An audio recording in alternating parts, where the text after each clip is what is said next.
I mean, they were literally loading this stuff onto trucks. It was terrible. Honestly, it was terrible. And he wouldn't take it. So I'm so glad I mentioned that they have a really good governor in Texas. And I swear, I didn't know he was here. I swear to you, it sounds like a setup. I didn't know you would end. Did I get lucky? I said the right thing. Because there have been moments when I wasn't so happy with him, you know? But not too many, I can tell you that. So anyway, it's good to see you too, Governor. Great. But I just want to thank everybody. You've been incredible. I recognize so many of you. It's so crazy. But this has been a long journey. This was a journey that started in 2015, probably started 20 years before that. People used to say, you're going to run for president? You're going to run? I will vote. I always said no. Donald Trump. And then one day I said, let's give it a shot. I will vote. And what I talked about then was the border thing. It probably was the number one issue for me. Back in 2015, 2016, I talked about the border. And now I talked about the border, but this border is much worse. We fixed the border. It was totally fixed. There was nothing to talk about. 2020, by the way, that election was totally rigged. But that's okay. It was a rigged election. You know the only thing good about it? It showed how bad they are, showed how incompetent. What's going on, everybody? Frankly, we're live and alive, and it's the inauguration. It's Jover. The Burger Reich is here. So I'm diving right into it. Things happen, like a lot of people in our country. Monday, be in our country right now. 20th of January, 2025. An incredibly important day that will be remembered in history. Right from the beginning, we went to the Trump inauguration is upon us, and I'm going right into it. Trump went to number I just left the dentist's office, and I'm here, and I'm ready to go. Then we took on Hillary. She didn't look too happy today. We took on a very nice person. He's doing his tight five. We got the tight five president, folks. Then we did much better the second time in 2020. You know, we got millions more votes. We got millions, like 10, 12 million more votes than we did the first time. I'm going to blast off as well. No president has ever gotten that many more votes. I got like 9 million more than anybody else had ever gotten. This is his inauguration speech. And because of that, I said to Melania, what do you think? And she said, you want to do this again? And had we lost, and had I thought we lost, I wouldn't do it again, because that's like the ultimate poll, right? But I knew how well we did, and this time we made it too big to rig. It was so big. They tried like hell in the butt. They tried to do it, and around 9:02 they gave up. Last time they did bad things, but this time they just said, you know, I don't know if you saw, Mr. Speaker, in Washington, they had placards. They were all set to march. They thought it'd be closer. A gentleman asked me, a very respected gentleman asked me yesterday, how come the polls were so wrong? They showed you winning. Hasan, I went back to the incarcerated firefighters. I said, because people that are true Trumpers are so angry at the whole polling system. Yeah, I know I missed most of the inauguration. I was getting drilled, okay? So when you call, I know he gave his inauguration speech already. We're gonna listen to all of that in a little bit, okay? Calm down. I'm just catching up to what's going on, all right? Give me a fucking break. So they would discard that one, and they didn't show that. And then when the election happened, you know, the vote came, and it was much different, much higher than we're going to win. I literally left the dentist's office and I drove home. The one man said, I mean, it was so much higher. And went live immediately. Stop complaining. We won the popular vote by millions of votes, which is hard for a Republican.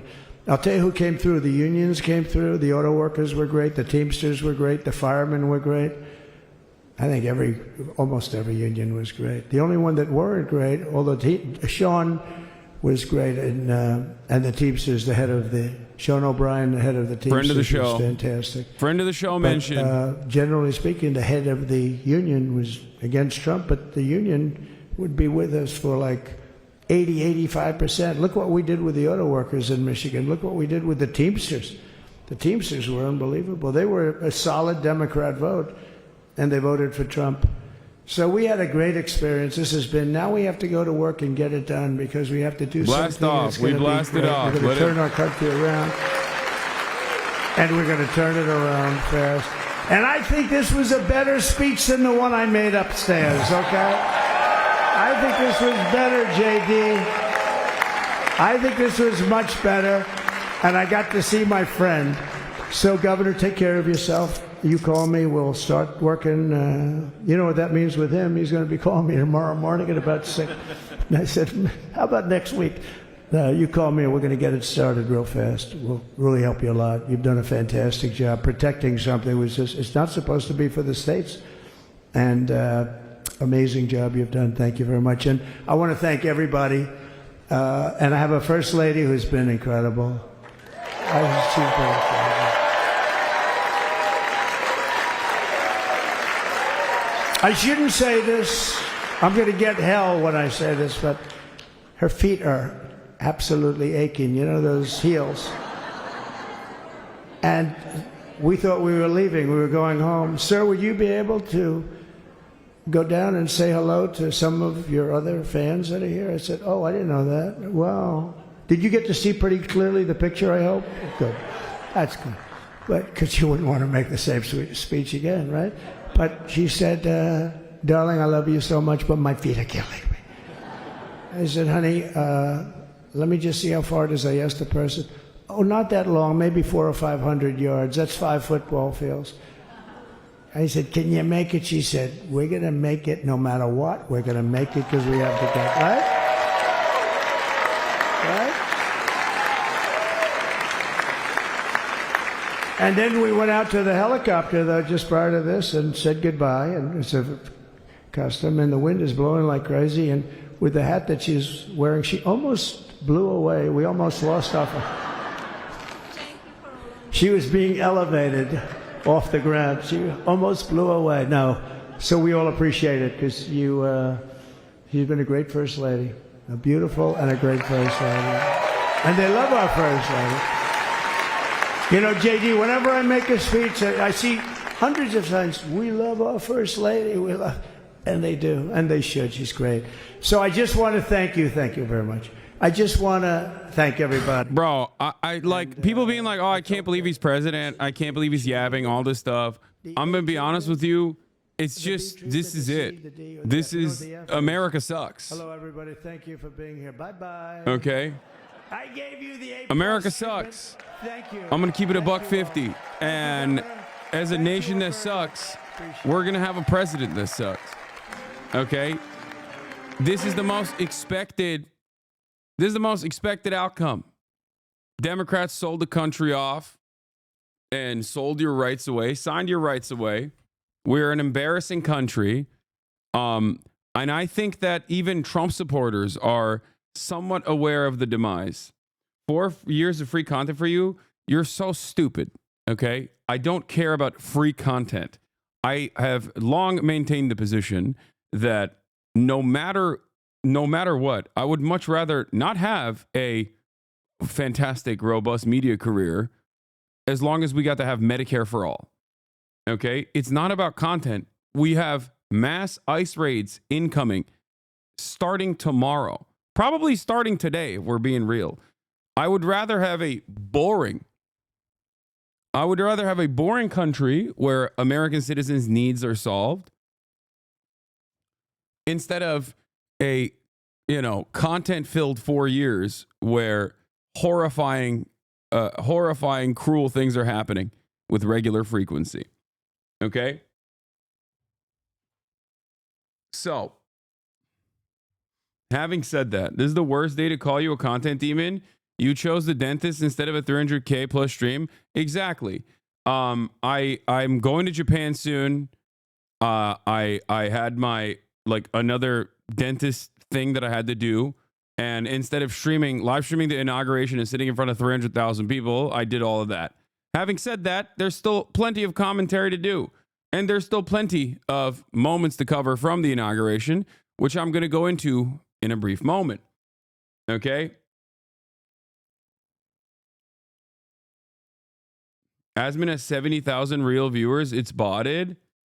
Oh, they're botting Asman now? Like they were botting, like last time when they were botting E-Rob? Is that what it is? But regardless, it doesn't matter. I probably still would have gotten like at least 100K to 200K if I was live while this was happening. But it doesn't matter. Not taking advantage of medical tourism while traveling. It doesn't matter. What matters is today is the first day of the Burger Reich. The hogs are in full force. People who are shunned or afraid to say things out loud today are saying, I'm driving around our neighborhood looking for illegals and reporting Mexicans. Join me, and I want to die. People like that live near me. Yeah. So,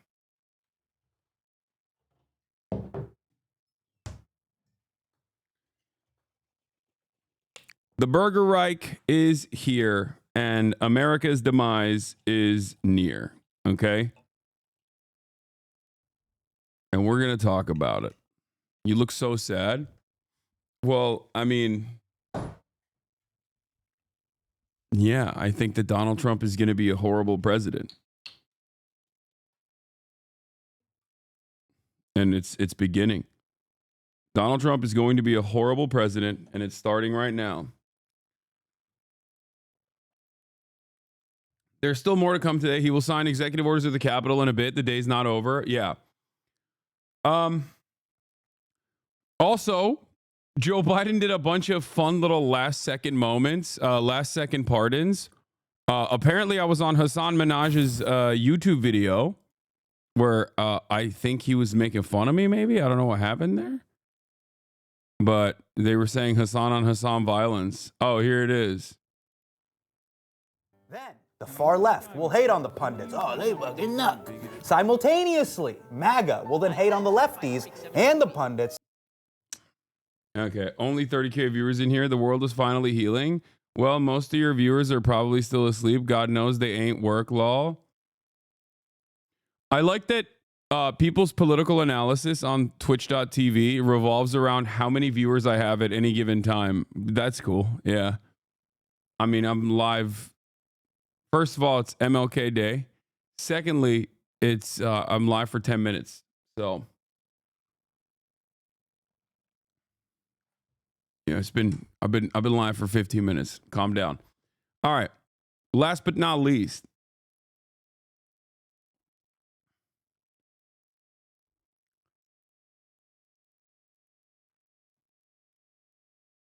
Last but not least.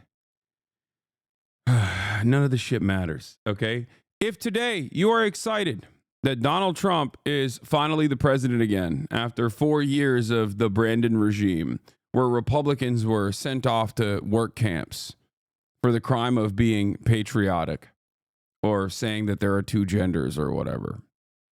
And that finally a new dawn, a new day is upon us, and all of a sudden egg prices are going to go down. All of a sudden the price of goods are going to be manageable. All of a sudden you're going to start making more money at your job. Your boss is no longer going to screw you over. You're magically going to be able to pay rent. Well, you've been duped. It's not going to happen. Just letting y'all know, it's not going to happen. What will happen, on the other hand, is that all of the things that you enjoy, all of your consumer goods that you enjoy, are going to continuously get worse and worse year over year. Your life standards or your work standards are not going to improve. And you're probably going to find yourself even more angry because there will be a bully pulpit that tunes you up every second of the day, trying to make you hyper-focus on your neighbors that are responsible for your demise. It's not the wealthy. It's not the powerful. They deserve corporate tax cuts. That's coming. They deserve more profits. They deserve higher profits. They deserve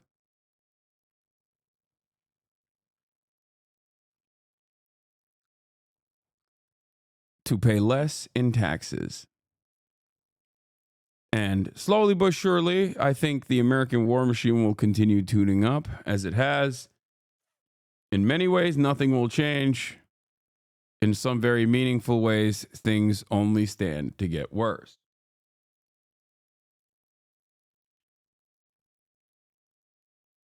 An apt MLK quote for this photo. Yeah. By the millions, people in the other America find themselves perishing on a lonely island of poverty in the midst of a vast ocean of material prosperity. That's a good one.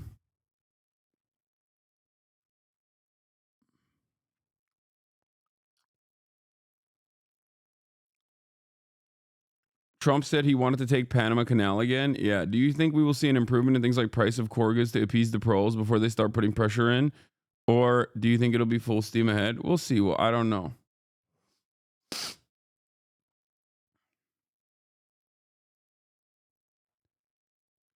Migrants in Ciudad Juarez who were waiting for their 1 p.m. CBP1 parole appointments learned 20 minutes ago that the app is shut down and those appointments are no longer valid.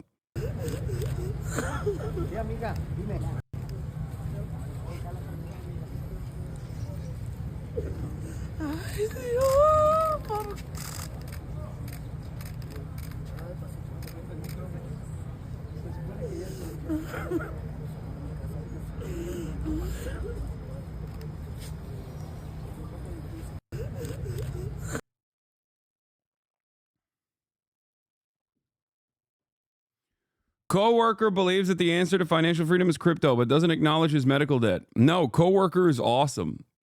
The coworkers are on top. Let me tell you something, okay? Coworker politics is on the rise.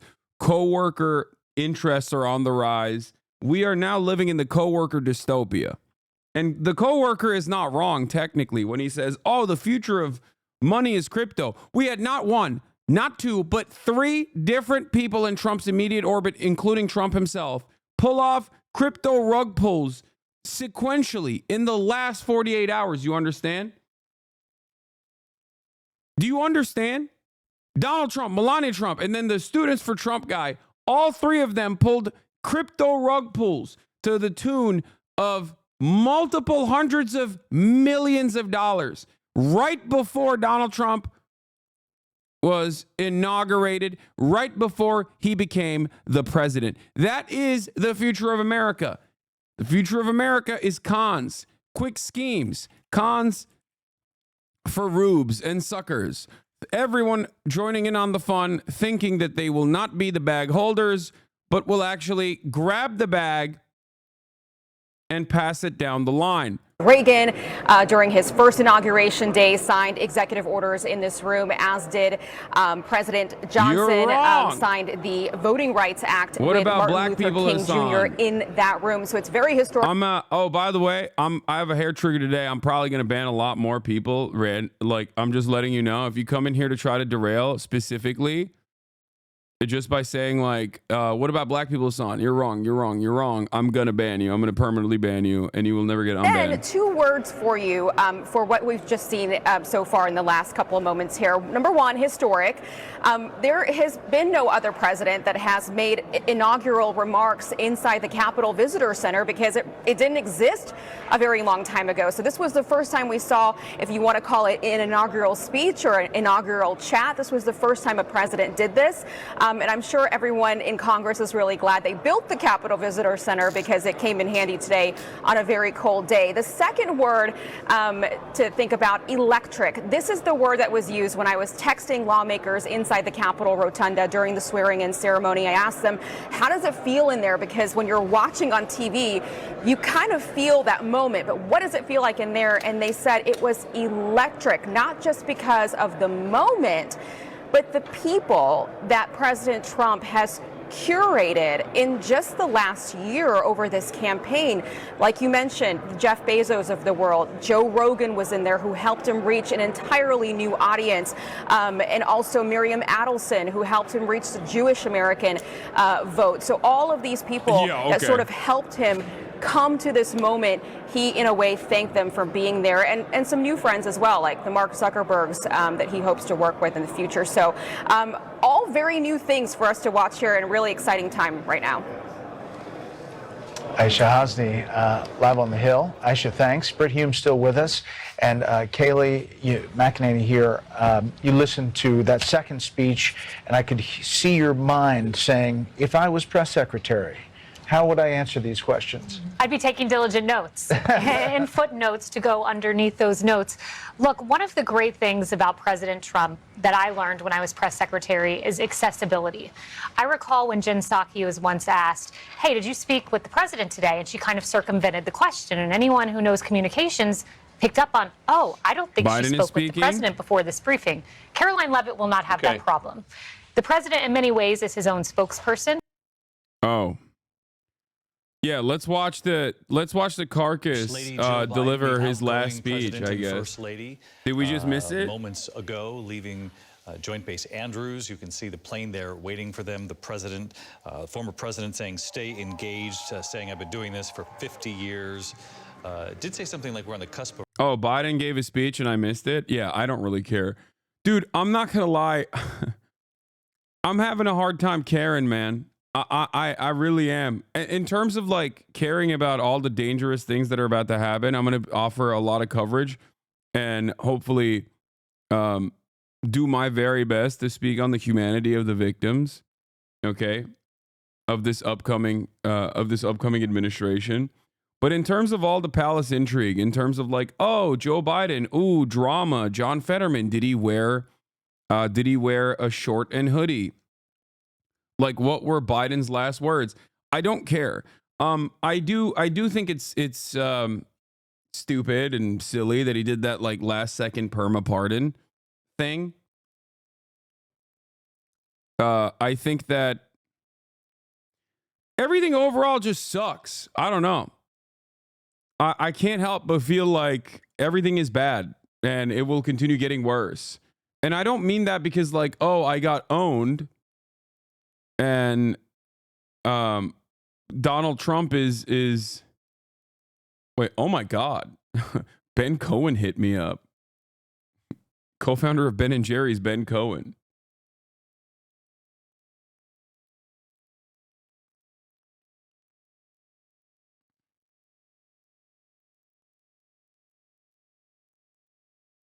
Wait, what? In honor of Doge, I'm launching Doge VS Blob. What is a meme contest highlighting the biggest government spender and waster? We're giving away 1,000 Dogecoin a day. If anyone can slash the Pentagon budget, Elon Musk can. Let's support him. Wait, what? Is this a scam? Is he? I'm confused. Okay. I don't know what's happening here, but you know, I'll try to understand it a little bit better. So, no, he's not. I don't think he's hacked. I don't think he's hacked, but I forget what I was gonna say. God damn it. Ken Klippenstein is already on it. Border Patrol has already been given a list of new intelligence collection priorities today. Homeland Security source tells me. It's already beginning. So, as far as like me saying, oh, I think everything is just bad. The Trump supporter will hear me say that and go, oh, get wrecked, liberal. You're only saying that because Donald Trump is president and you feel bad because your party lost. But I've maintained this not so cheery attitude since before the election season ended. I have been on a relatively cynical, relatively pessimistic path since I would say the aftermath of the DNC. Vibes have been bad. And I don't think necessarily that the Trump administration is, in the grand scheme of things, the Trump administration is not going to make America's demise. How do I describe this? Like, I think we're fucked regardless of whether it was Kamala Harris or Donald Trump winning the presidency. Like, I think America, the American project, is coming to a close. But I do think that Trump will make it faster. If that makes sense. That's the way I look at it. Like, I think that our demise is inevitable. And I also think that Trump supporters themselves kind of see it too. Maybe last time around, maybe in 2016, they had an environment of hope and change. ironically enough. White man's Obama had taken over the government, and it was the first time around, so they were excited. This time it's more about vengeance upon their enemies, right? Enforcing cruel and unusual punishments upon those who they feel have betrayed them. Liberals, trans people, Mexicans, and the like. But overall, I think everyone's kind of, like, even normies, I would say, kind of have this attitude where they feel like things are not looking too good. Things are not looking too great for America, even with Donald Trump as president. Or at least that's the attitude that I'm getting from people that I know that have voted for Donald Trump. It's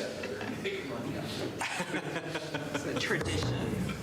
Sir, the first is 22 cabinet and cabinet level appointments for your signature. Okay.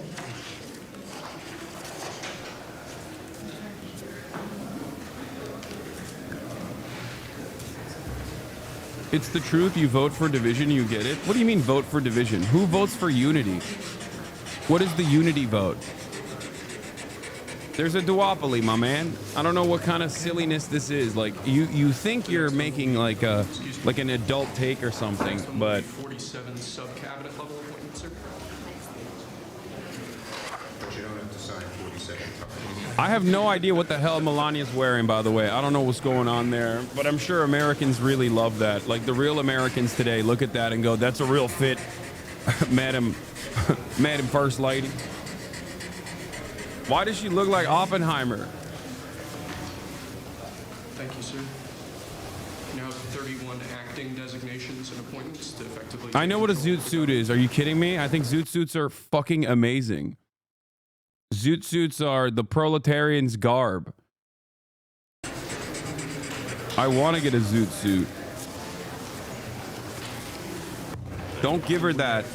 Don't give her that. Don't tell her that it's the zoot suit. Commission chairman and acting chairman.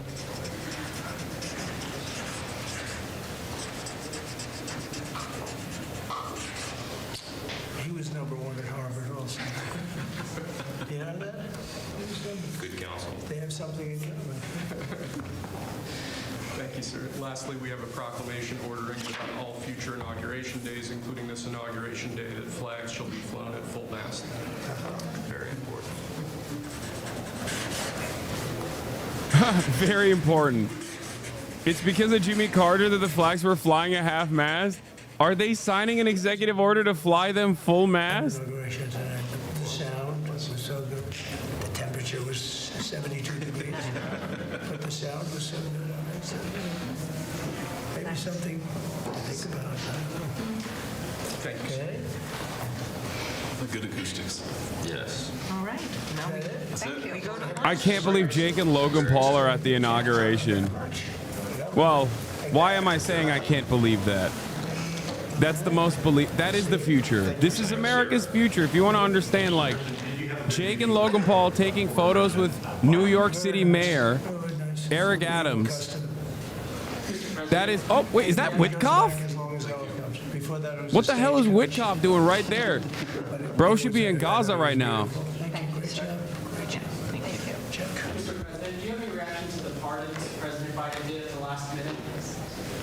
Why didn't you go? Chat. Obviously, I didn't go because I have never done a crypto rug pull. Okay? In order to attend the inauguration, you have to either A, do a crypto rug pull, like a last second one. Melania literally had to do one last second so she could attend the inauguration. Okay? I've never done that. Like, I've never been in a drunk driving incident where I killed a family, you know. No sexual assault charges. None of that. So obviously, in that situation, they're like, oh, yeah, you can't come. Like, sorry. We looked it up. We looked it up, and it seems like you have none of the qualifications, none of the credentials to go to the inauguration. Okay with that? Mary Bruce, our chief White House correspondent, will now cover the Trump administration, listening in on that. I've talked about this yesterday. There's a whole thesis that can be written about the fact that fashion houses are now open to dressing both Usha and Melania as opposed to not dressing anyone during the Trump first term. There's a normalization that's happening. Yeah.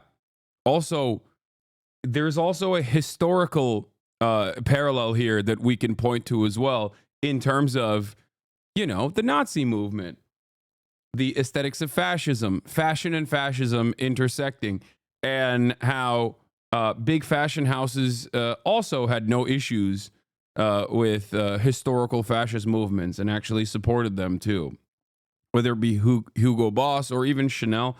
I think that there is a historical parallel there to a certain degree, but you're absolutely right. It's something that I brought up as well. Oscar de la Renta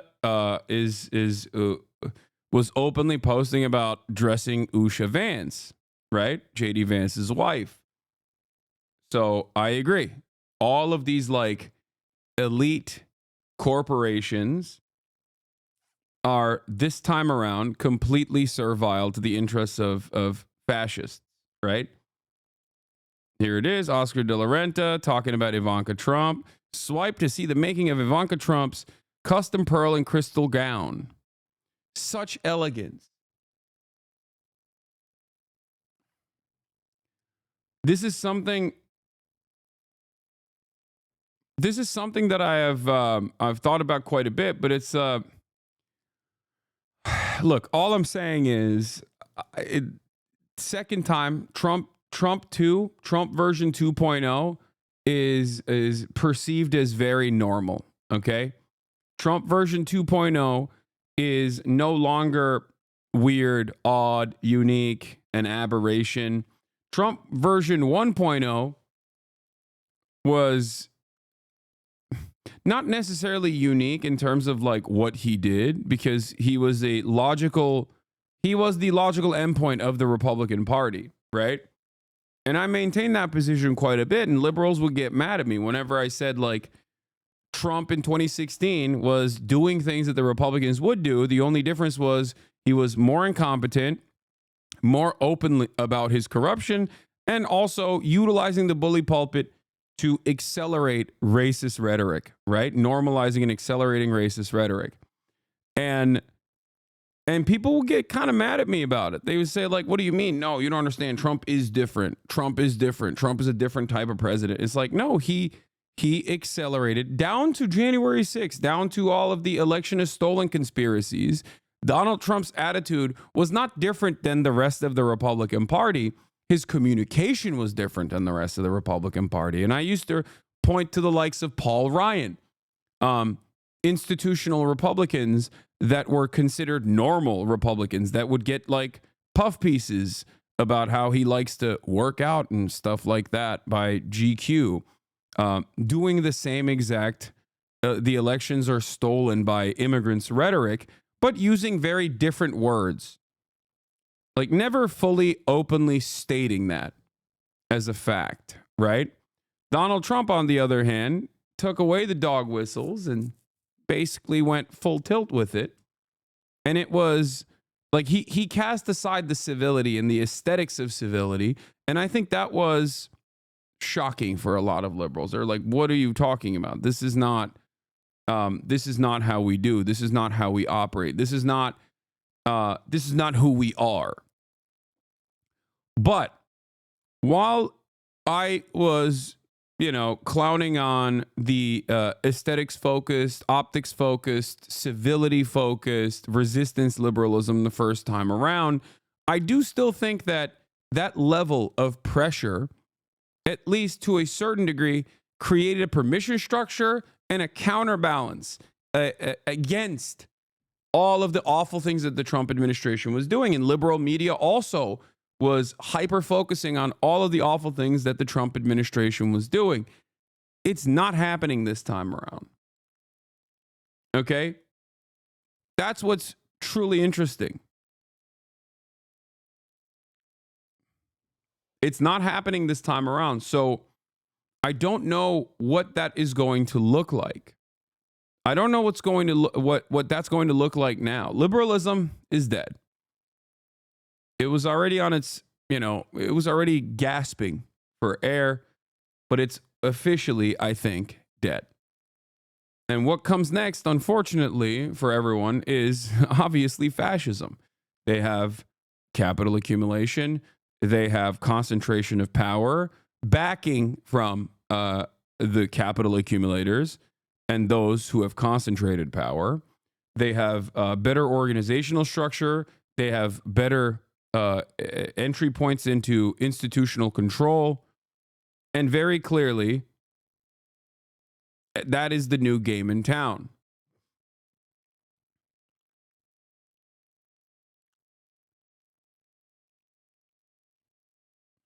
So we'll see what happens next. But as you look at all of these like wealthy aristocrats and politicians smiling and dining together, when you look at our elites enjoying the show,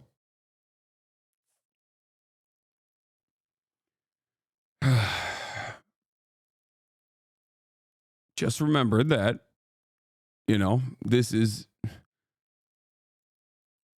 in some ways going to be the expected outcome.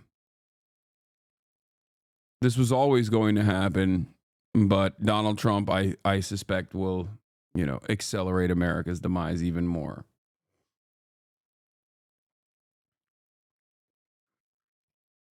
Times. The caveat here is everything does appear to be fluid, but Catherine is reporting there is a very good chance this will be far more sweeping in nature. But Dan, you're always so good at just helping us understand the difference between an actual pardon and a commutation, and they're two very different things here. Very different. A pardon basically means you're erasing any conviction.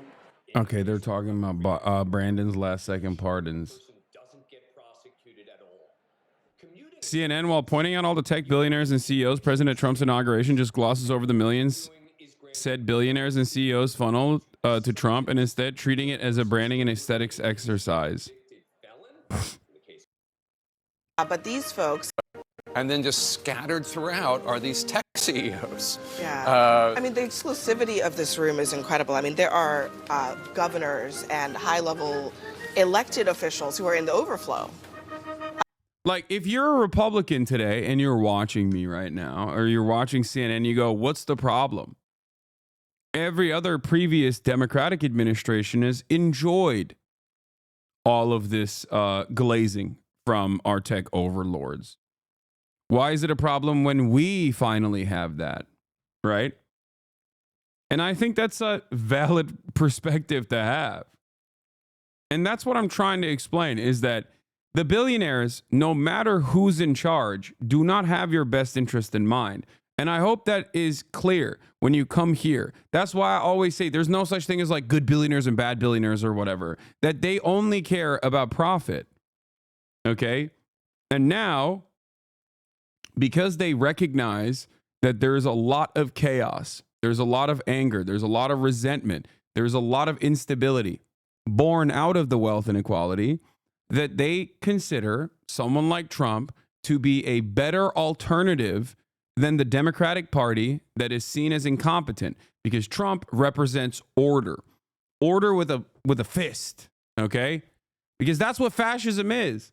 That's what fascism has historically offered the wealthy oligarchs of the past. That is precisely what Hitler's bargain was.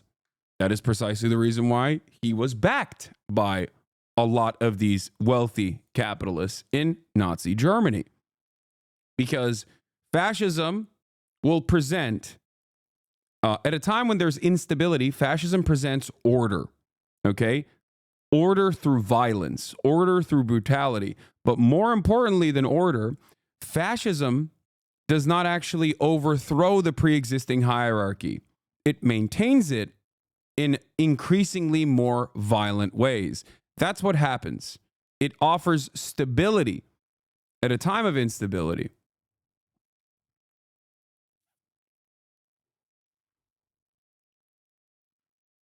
Why did Kamala have more billionaire donors then? See, this is what I'm saying. Like, I don't care. I don't like Kamala Harris. I don't like that she was cozying up to billionaires either.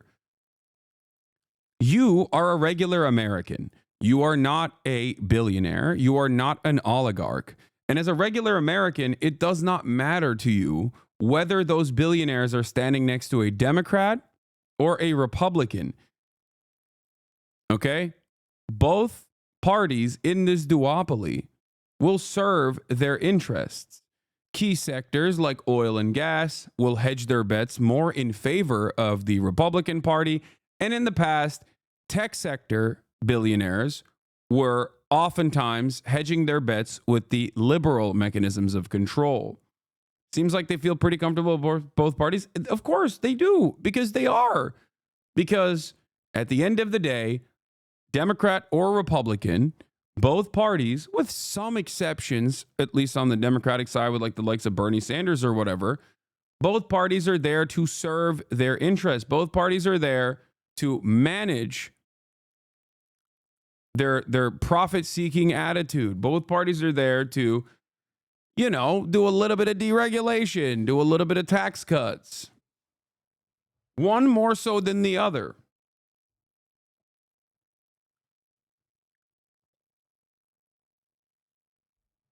That is my point. My point is that both parties under our duopoly serve the interests of capital. What's unique about this predicament, what's unique about this situation unfolding in front of us, is that this time around, the tech billionaires that have presented themselves as liberals for a very long time are openly saying they're on board with the Republican train now. They're on board the Trump train. They're going choo-choo.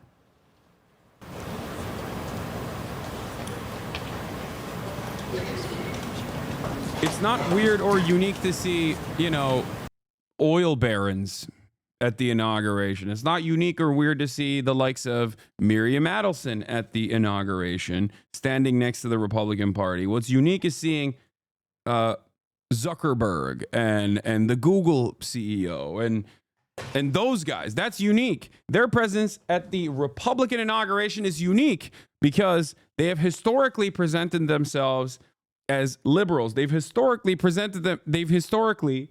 sided with the Democratic Party as their preferred way of getting their interests across.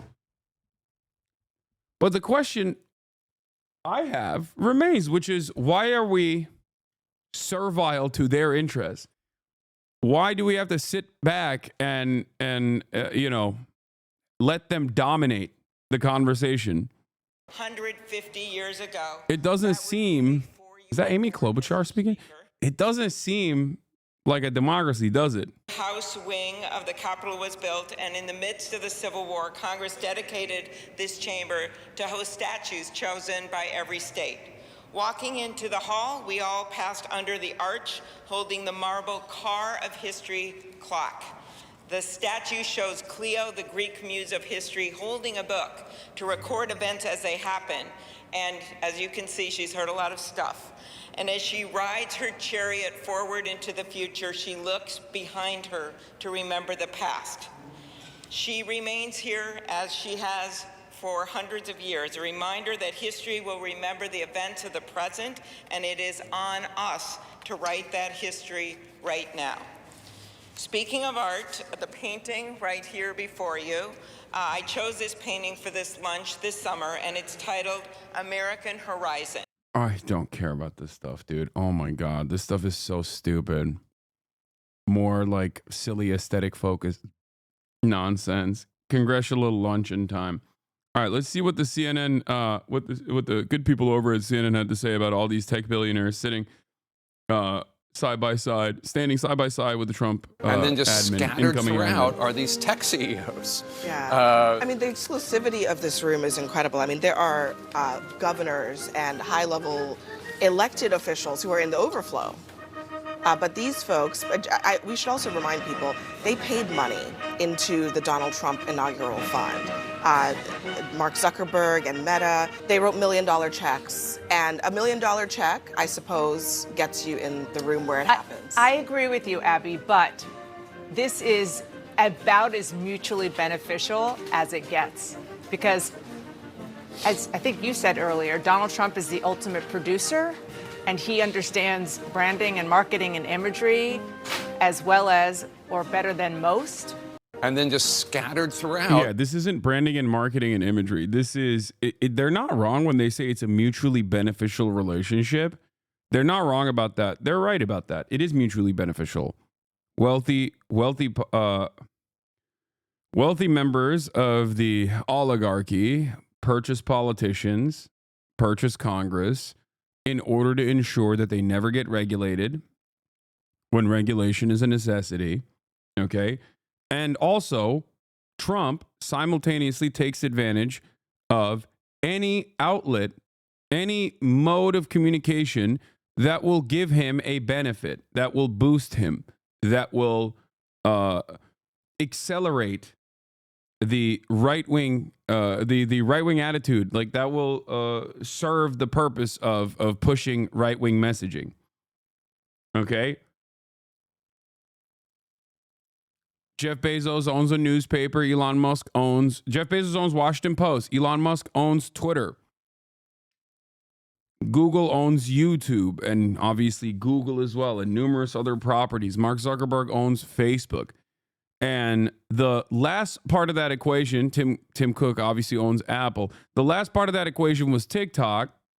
And we know, and as I've covered this before, TikTok basically wanted to get in the good graces of the Trump administration, or at least like the Republican Party, because they thought if we actually glaze Donald Trump, they won't get us banned. And we can continue having TikTok. And it worked. At least so far, it has worked. And here it is, the CEO of TikTok sitting next to the Director of National Intelligence, Tulsi Gabbard, at President Trump's inauguration. How do people still think the Republican Party is against the establishment and the elite? Marketing. The reason why people think the Republican Party is against the establishment and the elite, despite the fact that it's comprised entirely of the elite and it's comprised entirely of the establishment, and it is the establishment once again, is because of marketing. Because they think, it's the same reason why people think that someone like Ted Cruz, okay, or any number of different like Republican politicians are real salt of the earth guys, and AOC, in spite of the fact that she was a fucking bartender 4 years ago or 5 years ago, is actually not a real salt of the earth kind of person and not close to the working class because she's a brown woman, okay, from New York. Ted Cruz wears the snakeskin boots and can then adorn the aesthetics of the working class. And that's what it is. People respond to that.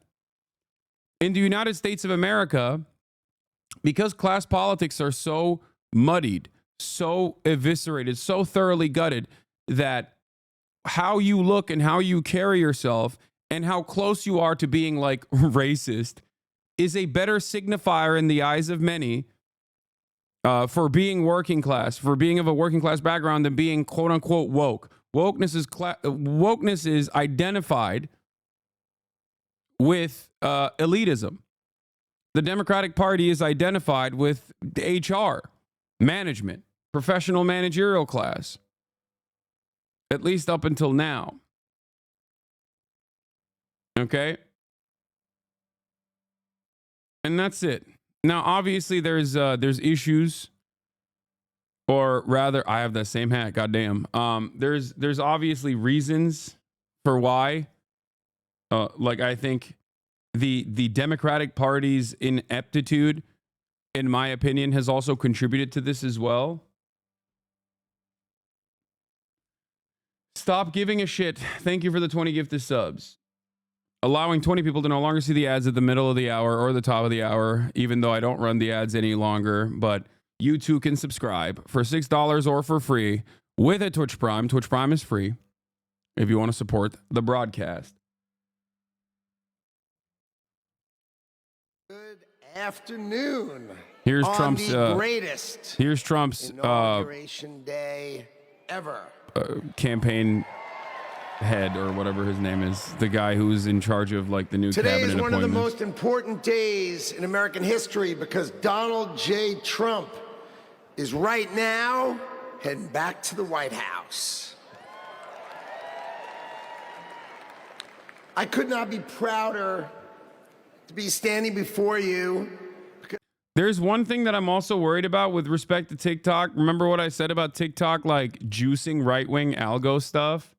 I will admit that, what is happening? I will admit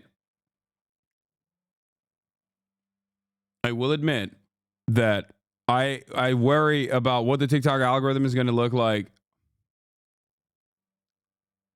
What the TikTok algorithm is going to look like in the Trump administration.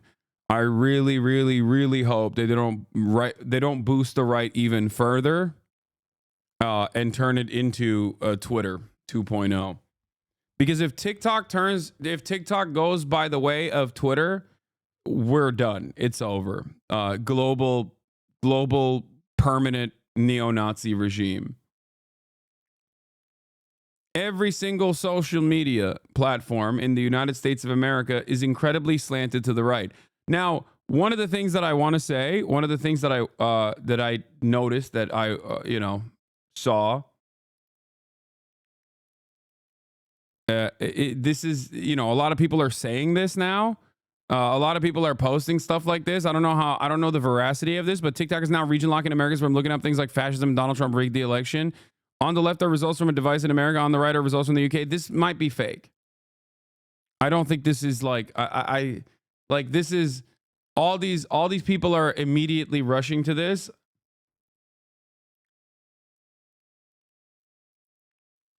Like, I don't know if that's a real thing or not.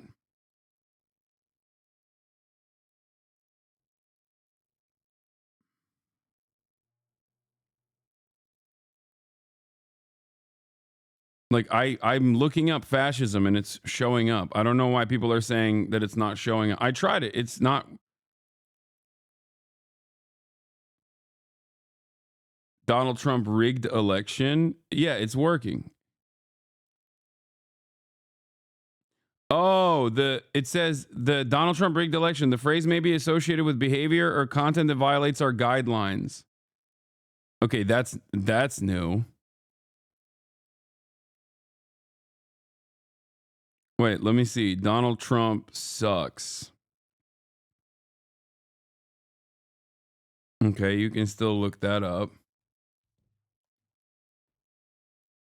Yeah, no, I hold on. Let me go on TikTok desktop. Let's see if the TikTok desktop is working in a similar way. Donald Trump rigged election is no longer allowed. That's weird. Hold on. Oh my God. Yeah. Donald Trump rigged election. When you search, it says this phrase may be associated with behavior or content that violates our guidelines. Promoting a safe and positive experience is TikTok's top priority. Oh my God, we're turning into the fucking Republicans. Let's see. Joe Biden rigged election. No, it's not. Yeah, rigged election is not allowed. No. See, it won't let you do Joe Biden. Let's see. Rigged election. Yeah, rigged election is not working. No, fascism comes up with stuff. I looked it up before. Yeah, fascism still shows up. Trump Epstein.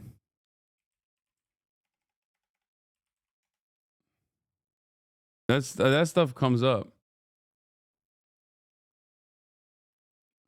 And I'm pretty sure like Gaza or genocide and things like that still, yeah, there's no deboosting on that stuff. Okay, I don't think it's I think this is just like a rigged election thing, maybe to comply with, like, I'm telling you right now, I think the rigged election one might be to just like, at a time when they were getting yelled at quite a bit by everyone with suspicions that TikTok might rig the election or whatever, they might have just like added They might have simply added this extra precaution.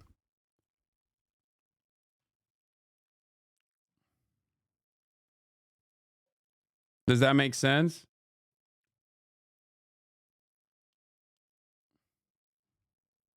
Because there was obviously an election that took place in America, and considering that people were very upset, or people were very suspicious about TikTok potentially, rigging the outcome of the election or whatever. Free Palestine is being censored? No, it's not. No, it's not.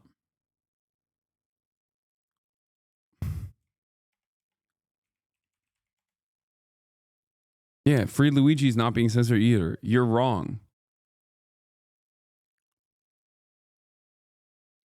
I don't know why people are just doing that. Anyway, people are kind of latching on to anything right now. Yeah, I think that it is important for you in this time to not immediately jump to certain conclusions. What do I always say? What do I always say?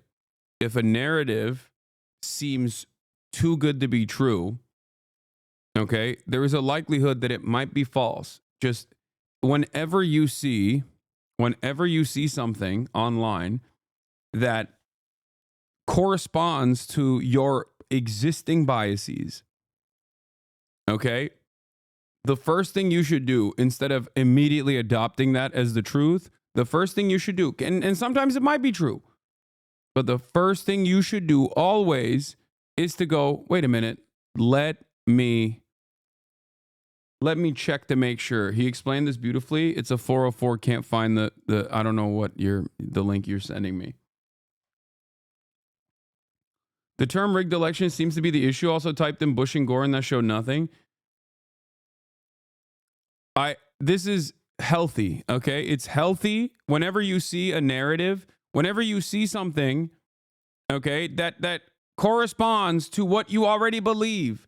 Please, first thing you should always do is check yourself and be as critical as you possibly can be. Thing that we can do right now. If you heard, I do think that the TikTok CEO and TikTok in general absolutely boosted Charlie Kirk. I've talked about this before.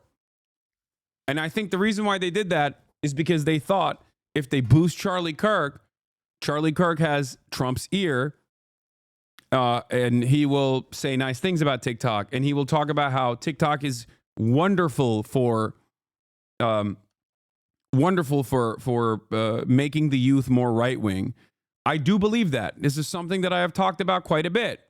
And actually, as far as it stands, it was a successful gambit.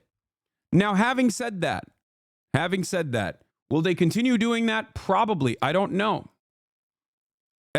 TikTok, as far as I have seen from my own personal anecdotes, but also from like some of the relatively shitty media analysis that is readily available, TikTok is the only social media platform that has parity in terms of political ideology. Every other platform is dominated and slanted to the right. Every single one, right? TikTok is the only platform where there is some semblance of parity. This is important to acknowledge. But that doesn't mean that there isn't right-wing content on that platform. Of course there is. Of course there is, right? And I think one of the best arguments that I saw about this, one of the best warnings that I saw came from, what's his name? Is it Garrett Hayes? Or Garrison Hayes?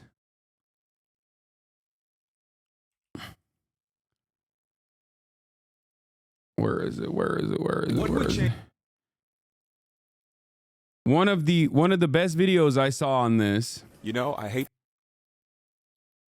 Here, I want you to watch this because I think it's a pretty solid take. Let's take a look. To have a wrong opinion on a day like today. This is the worst possible day to have a bad opinion because you won't get a chance to fix it tomorrow. But have you considered? Why are people in here accepting the liberal framing that TikTok is a communist app? weakest Ugopnik enjoyer. I don't think people are accepting that TikTok is a communist app. I think people are simply looking at the situation and recognizing that TikTok is one of the only social media platforms where there have been opportunities for like actually leftist, communist, socialist, and very progressive people in building a platform. Okay. And I think that that is part of the reason why people think that, you know, here, just let my man, I'm going to let my man Garrison do the talking. Okay. Consider that a lot of your political enemies want to save TikTok. Like the right-wing propaganda machine known as Turning Point USA bragged that they were doing 60 million views a day leading up to the election, like this just this past election cycle on TikTok alone. If there is anyone who understands the impact of getting that many views per day, it is your soon-to-be president, Donald J. Trump, the man who actively lobbied the Supreme Court to save this app. If you were one of the many people who were wondering why so many young people were turning toward the right, especially in this past election, it is at least in part because while your side of the algorithm is gender justice and free Palestine, there is another side of the algorithm. And it isn't made up of a small number of people. There are a ton of people on that other side of the algorithm. It is essentially a full-blown hate crime factory. Like, it's just convincing people to hate other people constantly. And I think the political enemies of the marginalized know this. They did the calculations and are trying to preserve this thing, this app, because they think it provides them with a strategic advantage in the long run. Maybe just in general. Clearly it was some strategic advantage just this past cycle. Listen, I love TikTok. This app literally changed my life. I met some amazing people through this app. You all who follow me are incredible, and I hope you'll come subscribe on YouTube. But this is just something to consider, like who stands to benefit the most from a power perspective from this place. And so I don't disagree with this. I think that it's important to also recognize this aspect of it, because on the one hand, while TikTok still has some semblance of parody, ideological parody, that still means that there is a steady flow of insane right-wing nonsense on there.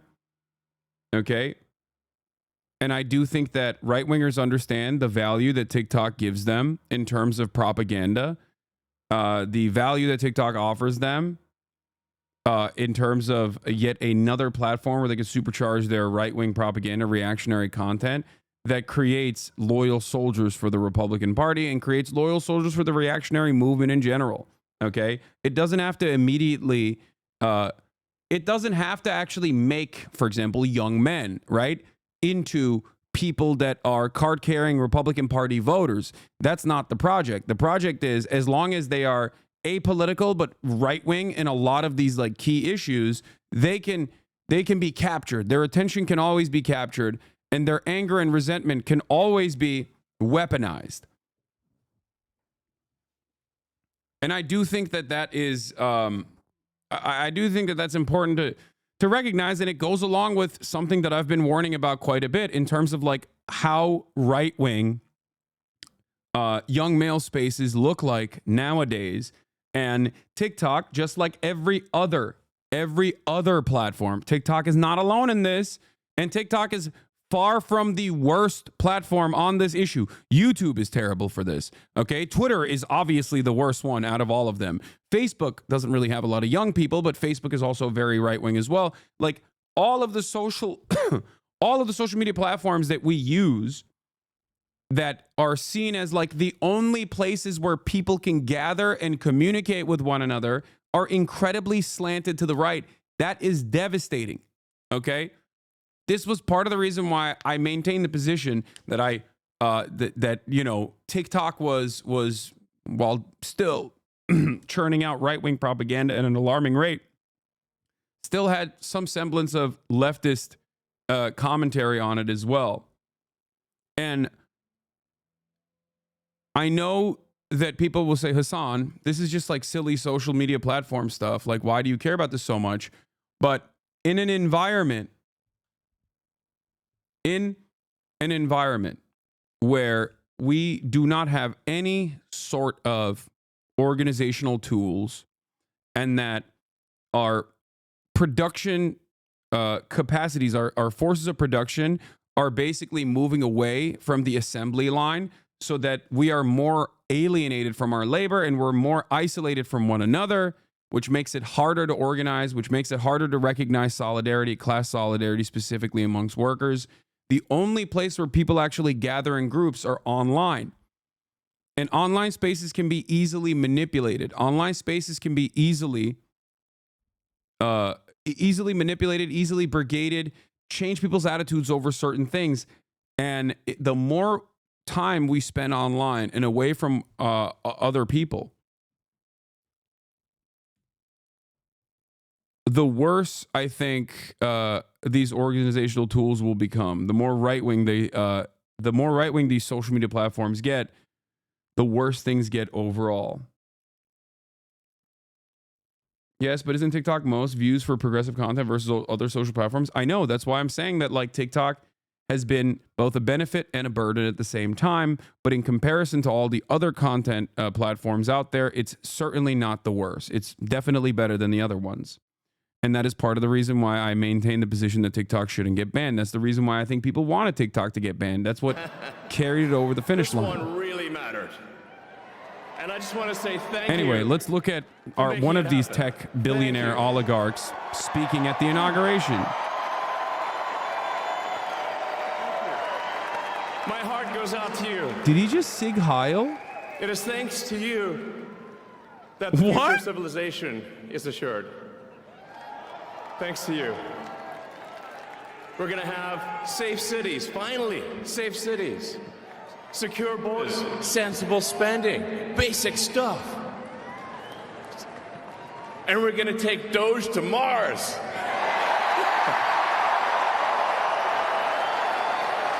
I mean, can you imagine how awesome it will be to have American astronauts plant the flag on another planet for the first time?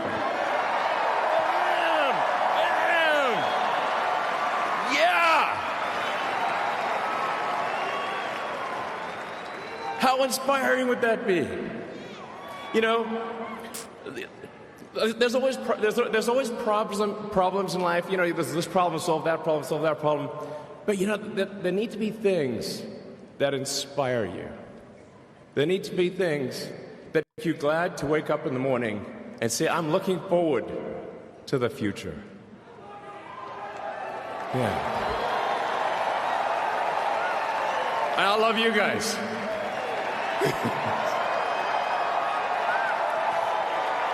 So,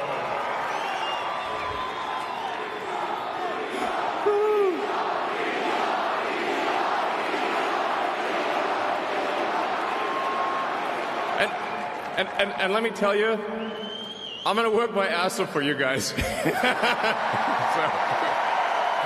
I really will. So, and yeah, but I'm super fired up for the future. It's going to be very exciting. As the president said, we're going to have a golden age.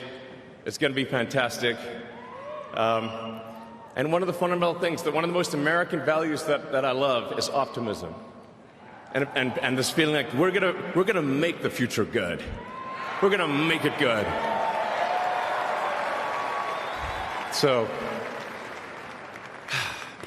I think aesthetically, American, like the American reactionary movement is so funny because it's also incredibly lame. Like fascist movements of the past, hyper focused on the aesthetics, right?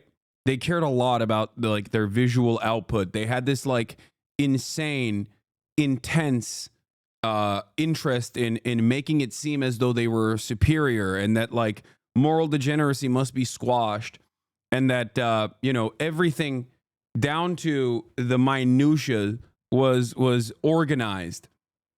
And it's kind of funny to think that like the American version of that is so lame. Is so, not to say that like German fascism was cool or whatever, but like they obviously placed a lot of emphasis on the aesthetics of order. Okay, like the visual output was important. The way that people delivered speeches, these were things that they cared about quite a bit. Whereas in the United States of America, we're just like we have these like obvious losers, being like, "Ah, we're gonna place a Dogecoin on Mars." Anyway, here's Kash Patel. I'll tell you how. He and I share something deeply. We love the American dream. And we have been given a gift by God today to usher in a new dynasty, because we just inaugurated Donald J. Trump as our 47th president. Did anyone catch the Roman salute that Elon hit?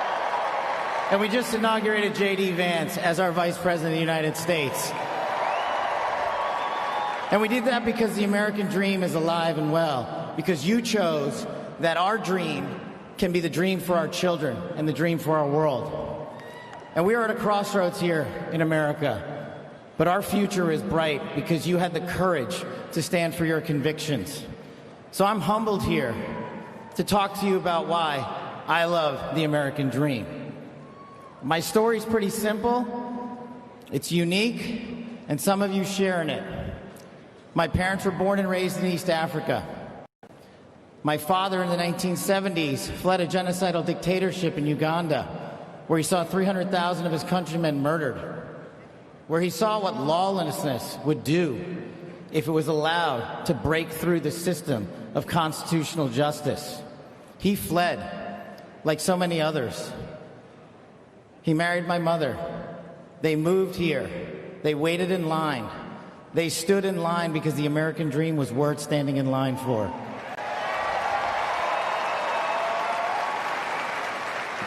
That dream is woven into the fabric of this nation, and our immigration policy is the greatest policy in the world. And now that we have Donald J. Trump and J.D. Vance, it will become the greatest policy in the world again.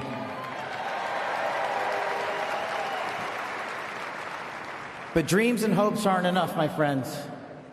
We got to get to work. And we got to accept the realities that too many of you know from your communities. President Trump launched in his first term priorities of national security, law enforcement, economy, and global diplomacy. But now we have to retread some of that. And I'd just like to go over a few of the things that our community has been living under these last few years. In the last calendar year alone, we had 100,000 drug overdoses. In the last calendar year alone, we had over 100,000 rapes. In the last calendar year alone, we had 17,000. Bro, that's why we put Pete Hegseth. Dude, I just realized these guys are actually woke abolitionists. They're offering the rapists jobs so that they're too busy to do rapes. Dude, I didn't even think about that. Oh my God. Oh my God. That's why they're like, oh, if you're a rapist, like you should get a job with us so you no longer have the time to do rapes. These guys are actually woke, man. That's what they were doing. Future generations, but thank God we will. Just kidding. They're actually just saying it's the immigrants doing the rapes, even though, ironically enough, it's the fucking Secretary of Defense. The priorities that I cherished during my 16 years in government service, that we will always, always honor men and women who wear the cloth of our nation and stand on that wall and tell you nothing's getting by them tonight. And so to them, thank you.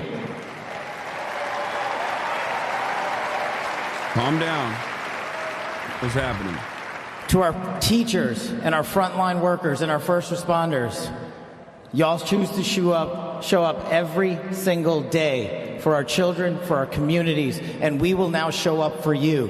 Thank you for keeping us safe.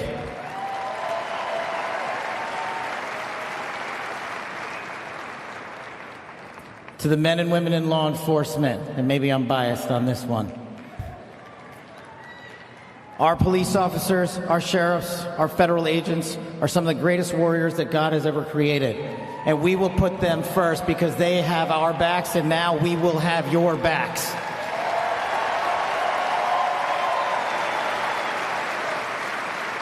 I am standing here because of the American dream. I am not standing here because of the color of my skin. I'm standing here because I earned my right on this stage, and you earned your right to be here with me.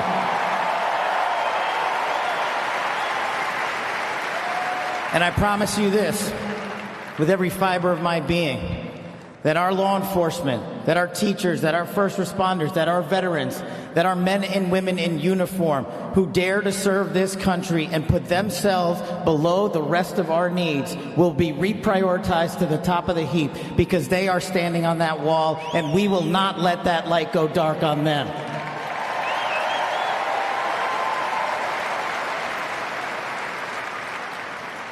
Whether I was a national security prosecutor, a under President Trump's Deputy Director of National Intelligence, his Chief of Staff at the Department of Defense, or so many other roles that I was humbled and privileged to serve when I swore an oath to that Constitution, which I hope to do so again one day soon.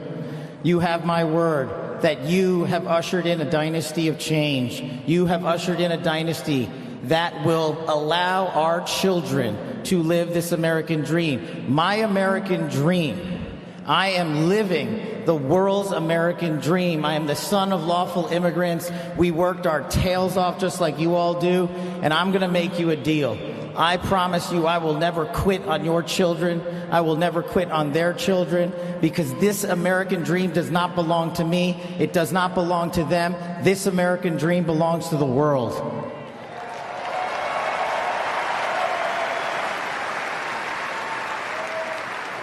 So in closing, I just want to tell you this. It's pretty cool to be speaking in Capital One Arena right before the boss.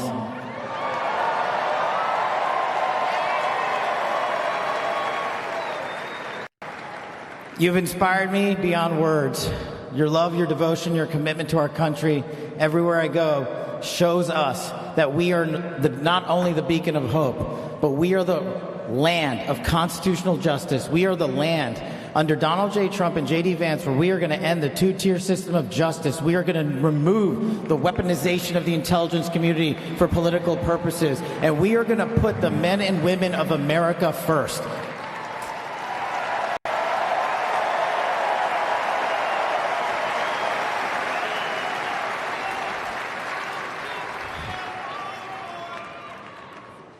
So listen, there's just one thing left to do. We all got work to do. We've got the greatest president and the greatest vice president in the history of the world. And so I just need you all to do a little bit more.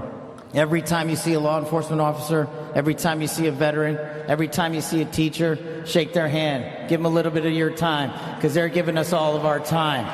And don't forget to enjoy the ride, ladies and gentlemen. God bless America. God bless these United States of America. God bless every one of you. I'm living the American dream. My name is Kash Patel, and I ain't going anywhere. Let's go to work. Heading up the FBI. And you know, this great coverage we've been able to bring you all day, courtesy. Bro, that's crazy, dude. They have a betting app. Oh my God, they have a betting app that's like sponsoring the inauguration, where they're talking about Trump's banning of TikTok chances. Dude, I don't know how else to describe how dystopian America is right now, okay? I just don't know. I don't know what else to say. America's on fire all the time. It's underwater all the time. There are, like, Texas probably is going to lose its energy once again due to climate change. It was like snowing in Houston the other day, okay? And it's not even like a cool dystopia. Where are the fucking neon lights? Where's my Suckmaster 5000? I don't got none of the cool stuff. The only capitalist dystopia that we exist under allows the leadership to do cryptocurrency rug pulls a day before they actually become the president. Like, that is how lame things are. I will admit, while I do know that things were going to get bad, I just didn't think that it would be like the collapse of American empire would be so lame, you know?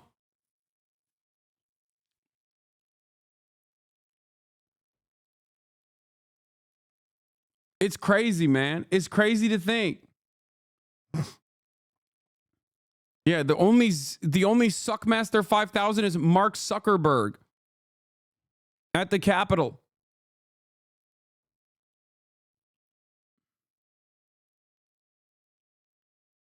As your Houston chatter, the snow is supposed to come in at like dinner time tonight. Something stupid like 5 inches of it. Oh, Jesus. Oh. Anyway, now that I have a little bit of moment, an opportunity, I got my permanent crown put in today. That's why I'm late. And that's why I didn't get to stream the entirety of the inauguration. Okay, I woke up early in the morning and I had to go do that before I fly out to Japan in a couple days. I also got my teeth cleaned for the first time ever in my life, and let me tell you, fantastic experience. 10/10. Absolutely recommend. Teeth cleaning, I never thought I would experience it. Yeah, I've never gotten a teeth cleaning before. It's an amazing feeling. Yeah. I've never gotten it done before. And let me tell you, oh my God, it's so good. But they feel weird? Nah, it feels amazing. I'm a huge flosser. I love flossing. I'm Mr. Floss. Okay, I'm Mr. Floss. The teeth cleaning is so good because it basically it feels the gaps, dude. The gaps. Like it feels like I got a new mouth. I got a new lease on life, okay? That's what it feels like. It feels amazing. A lot of people get upset. Who are you, Asmongold? No, I mean no, not at all. Like I said, I do love flossing, but I'm just saying that like it has elevated my floss game to the next level. It feels so good. So good. So freaking good. Bro, those expensive electric toothbrushes and water flossers are so good. I love them. I love the goddamn tooth gaps, man. They're the best. You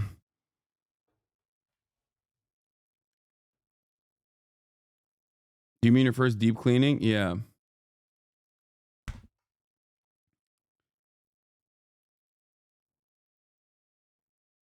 Anyway, just wanted to point to that and urge you guys to go do that as well.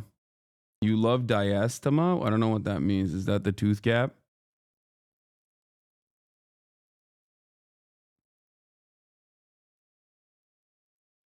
Yeah. I can't speak positively enough on the dental work for sure. By teeth cleaning, he's not referring to brushing. He's obviously brushing more often than he goes to the dentist. Yes, obviously. Yes, when your dentist does your deep cleaning, it's very different than brushing your teeth, chatters. There's like buildup of what is it called? Like, is it called tartar? Like there's a plaque buildup that they have to literally grind out. You can't brush that off.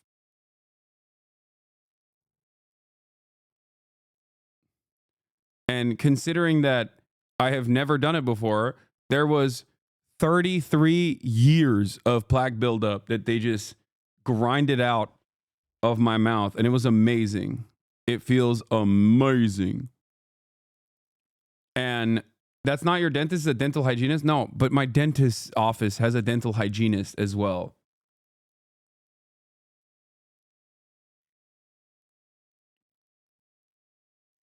It's called tartar and dental calculus. Thank you. Was it painful? No.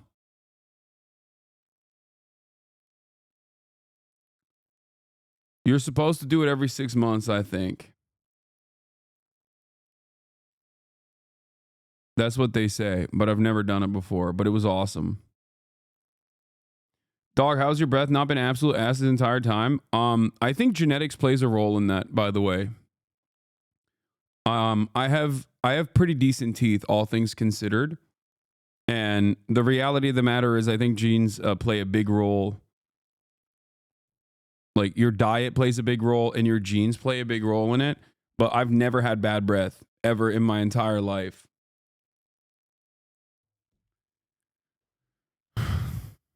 Brushing regularly obviously plays a big role in it too, but I'm saying like I think it's more complex than just like brushing your teeth all the time and flossing. Anyway. Ask for your end if you have bad breath. No, because they're gonna fucking lie. They also say I fart and stuff. So, you know, and then that's gonna be the new meta, and it's gonna break me. You do stop. Please, it's so annoying. To be fair, I do fart on planes, but on planes only. Deep cleaning would involve you getting your gums numbed, and is done the reverse gum disease? No, I got deep cleaning. I did get my gums numbed. Anyway, let's get back to what Hank Green had to say about this whole TikTok stuff. Maybe this is useful. Maybe this is a useful thing that we can do right now. If you heard that there was like a new Meta pop-up, and then Shochu's CEO doesn't have CEO in his bio anymore, but then also Facebook created its first verified account on Instagram. All that stuff happened in the same day, and that's leading you. It's a bunch of puzzle pieces that you get to put together into Metabot TikTok. This is how conspiracy influencers work. They present you with a bunch of puzzle pieces, and then they have you put them together, and you feel like you've done the work. But the puzzle pieces were the ones they selected for you, and may have been entirely made up. For example, CEO of TikTok never was in Shochu's bio, so nothing actually changed. For example, that thing that allows you to use Facebook to pick up some of your TikTok friends, that's always existed. That's not new. For example, Facebook created a new account on TikTok maybe because it wanted to take advantage of this moment and get people over to Facebook from TikTok. And then there are a bunch of puzzle pieces that are never presented to you in these situations that you have to go and find yourself, because the conspiracy influencer doesn't want you to have access to those puzzle pieces because they don't fit into the puzzle that they want you to put together yourself. Puzzle pieces like the existence of the Federal Trade Commission, the fact that large companies are very large and have many people, and an operation like merging TikTok and Meta would require tens of thousands of people, some of whom would leak the fact that it's happening. More importantly, though, the fact that the FTC requires publicly traded companies to do a bunch of due diligence and release a bunch of documents publicly for everyone to look at before doing a merger like this. More importantly than that, the FTC would need to legally approve that merger because these are two very large companies, and this would have, antitrust monopoly type implications. That's how this works. That's how conspiracy influencers work. They want to get attention, and you should look and go see the people who, led you to that opinion, and you should see watch them put the puzzle pieces out for you and be like, can you put them together? And then think, should I ever trust that person again? And then next time you see somebody taking puzzle pieces and laying them out for you to put together yourself, ask yourself, what's going on here? And am I seeing all the puzzle pieces?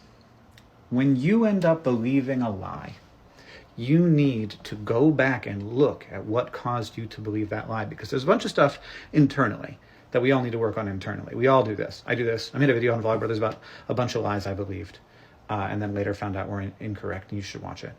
But there's also external stuff happening. There are people trying to get us to believe lies because it's good for their business, because it's good for their ideologies. So we don't want those manipulations to happen. And there's a little chance, which is a low stakes thing, to check this out, because of course this whole narrative will be gone in 24 hours. But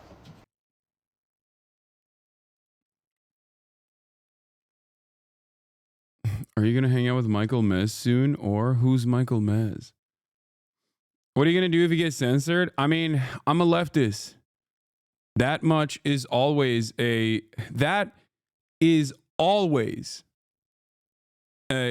possibility. That's something that I've thought about and had to actively think about my entire career. Okay? That's never, there's not much I can do about that. The reality of the matter is, any sort of anti-capitalist sentiment, no matter how non-radical it appears, okay, no matter how normal it appears, actually, the more normal it appears, the worse, honestly, the more dangerous, is always going to be threatening to the bottom line of our corporate oligarchs. So there is always going to be some semblance of suppression. I have long maintained the position that free speech, or the expansive free speech that we see in the United States of America can only exist because America has been the global hegemonic superpower. And as America's power on the global stage wanes, okay, as is no longer the only game in town, you will see more restrictions. You will see the true limitations of free speech. And by that, I mean that I don't mean that we've had like expansive free speech or free speech always has existed in America. Of course it hasn't. Look no further than this past year where 3,500 college students were arrested on campuses for the crime of protesting against Israel's apartheid regime and Israel's genocide. That is antithetical to free speech, right? That is the exact opposite, because free speech is not about like saying whatever you want without any sort of repercussions on private platforms or whatever. Free speech is protecting you from government suppression. So when you get arrested for the crime of protesting, which is constitutionally protected, you are experiencing that immediate violation. BDS laws that have made it illegal to protest Israel is a direct violation of First Amendment rights in this country. And yet they've existed in perpetuity, right? Boycott, divestment, and sanctions on the state of Israel. In the state of Texas, for example, if you want to be a public school teacher, you have to sign a piece of paper that says you'll never boycott Israel. You'll never demand sanctions on Israel. You'll never demand divestment from Israel. Okay? And they exist in 32 plus states in this nation right now.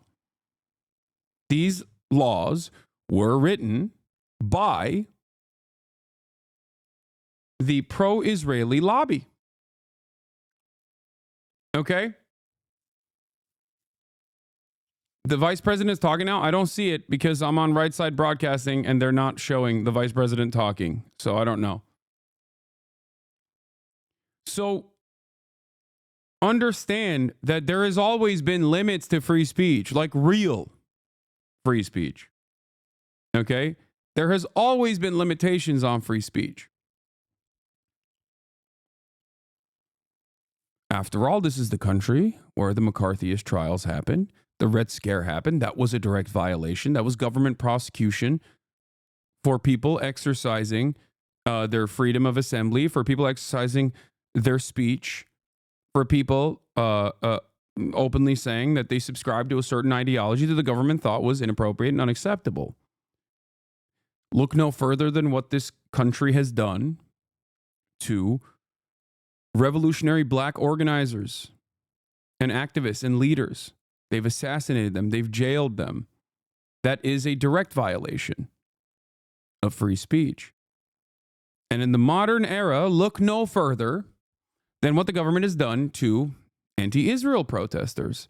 That is yet another violation of free speech. But having said that, while those sorts of restrictions have always existed, whether it be punishing whistleblowers, real whistleblowers, not fake ones, or punishing activists, that's always existed.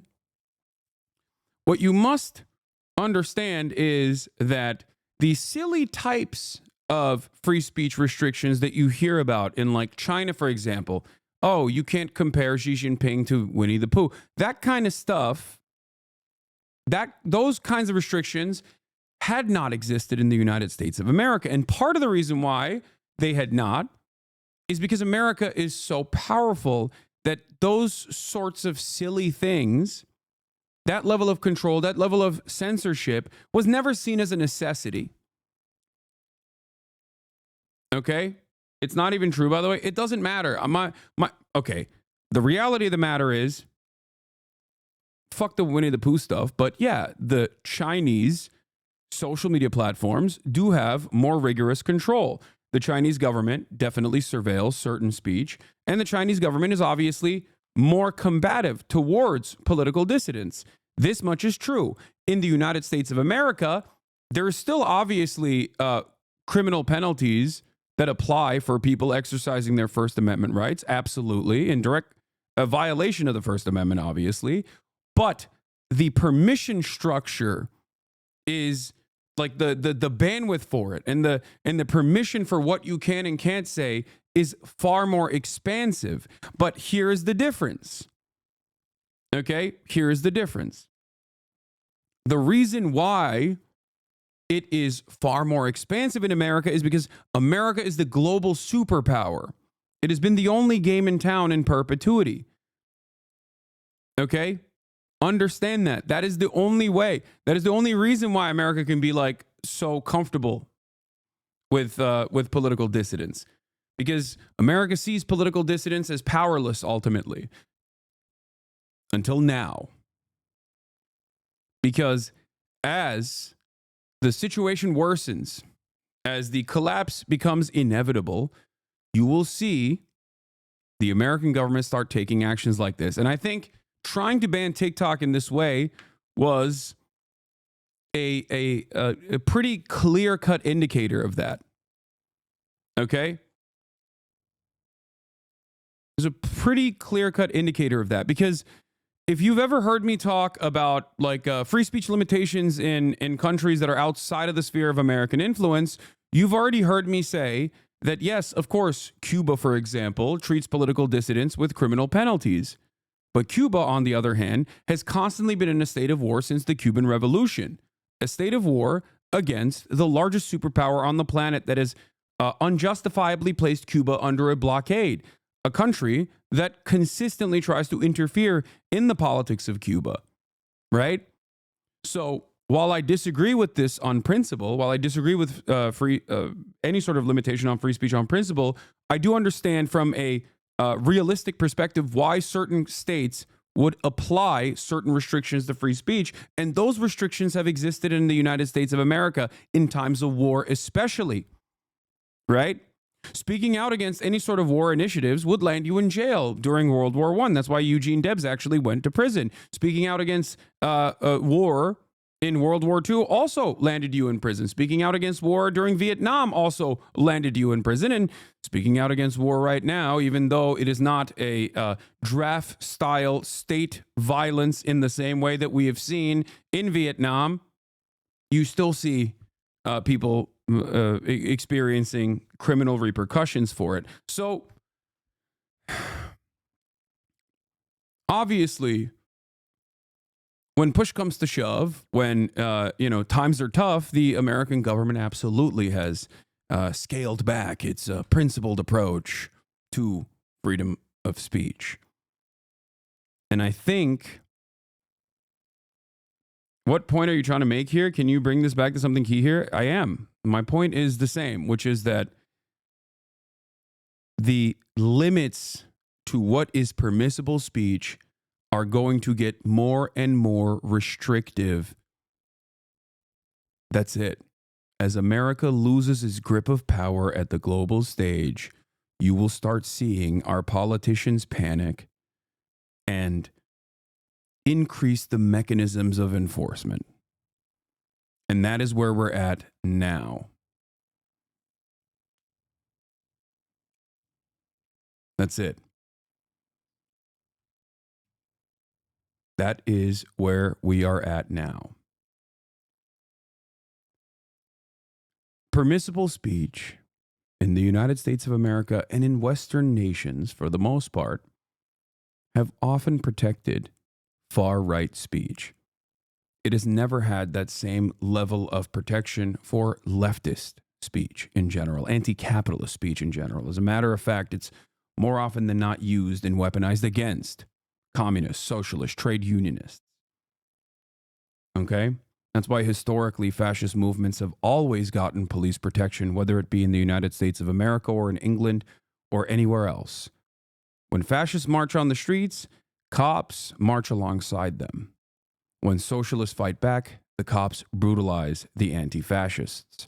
This happened under the first Trump administration as well, and it will certainly happen in the second Trump administration. This is also something to consider.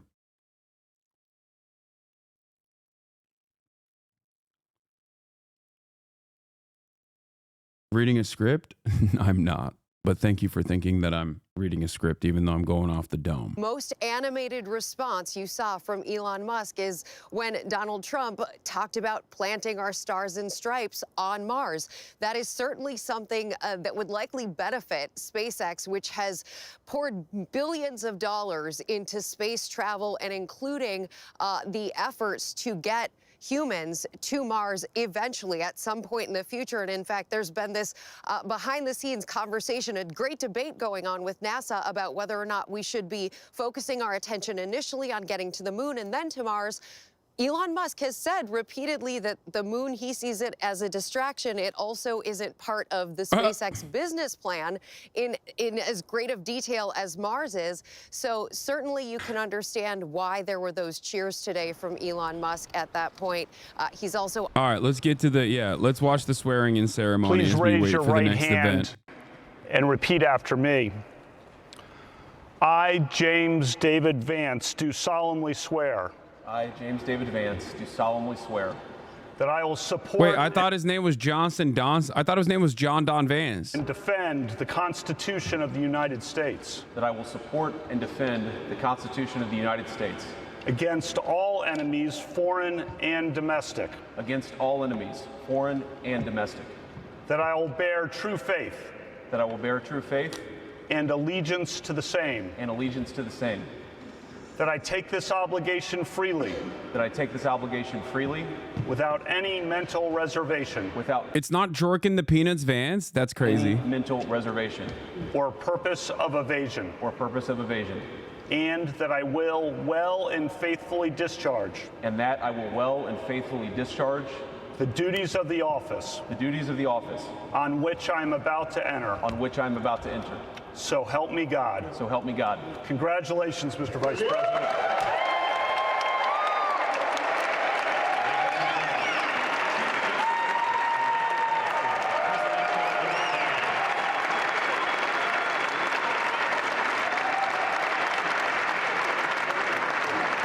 They want everything, man. They want everything.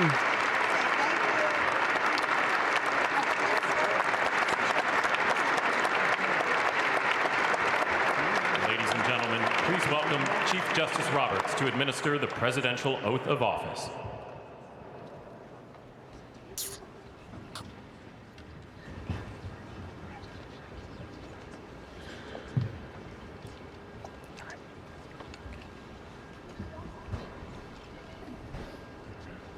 I clipped the sus Elon gesture. So did a billion people.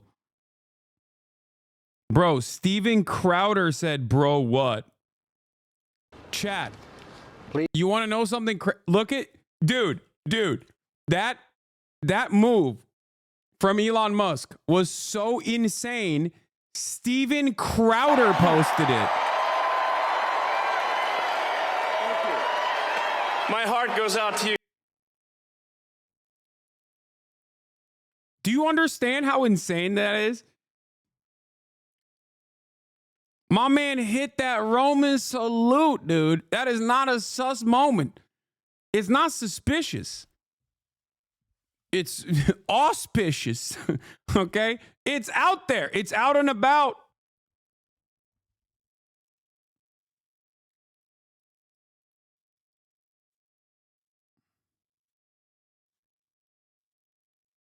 Why do you say Roman and not Nazi? I mean, I don't know, because it technically it's called the Roman salute.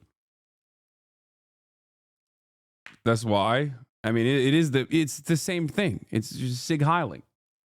He actually did two of them. Yeah, he hit the back-to-back.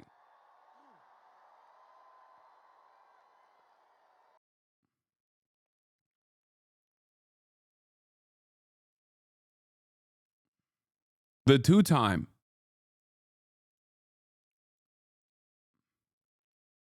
Grimes, it wasn't a Nazi salute. It was a Roman salute. The father of my children would never Nazi salute. Please, can I see my child now, Elon? Thank you for following me back, Elon. Please raise your right hand and repeat after me. I, Donald John Trump, do solemnly swear. I, Donald John Trump, do solemnly. Yeah, people are talking about how Donald John Trump didn't put his hand on the Bible when he was being sworn in, and I think that's really funny because he's the fucking Antichrist, okay? You want to know why he didn't put his hand on the Bible? Because he's the Antichrist. If he touches the Bible and swears on it, he will erupt in flame, okay? No, because he's Muslim. Yeah, that too. Also, that's true. That's true. Solemnly swear that I will faithfully execute. That I will faithfully execute. The office of President of the United States. The office of President of the United States. And will, to the best of my ability. And will, to the best of my ability. Preserve, protect, and defend. Preserve, protect, and defend. The Constitution of the United States. The Constitution of the United States. So help me God. So help me God. Congratulations, Mr. President.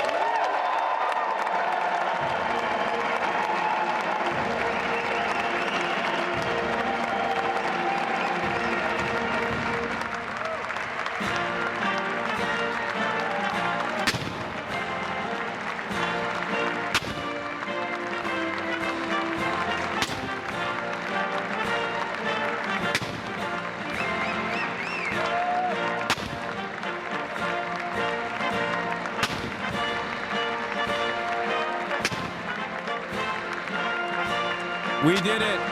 We did it. We did it. Oh my God, we did it. Here, let's look at the inauguration speech as we await further activities from the day, okay? Vice President. Here.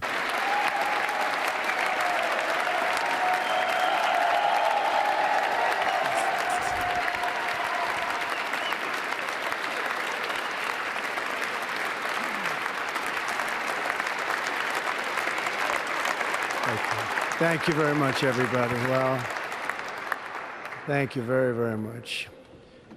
Vice President Vance, Speaker Johnson, Senator Thune, Chief Justice Roberts, Justices of the United States Supreme Court, President Clinton, President Bush, President Obama, President Biden, Obama, Vice President Harris, Obama, and my fellow citizens.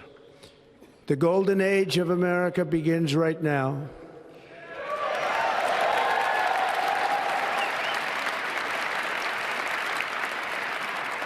From this day forward, our country will flourish and be respected again all over the world.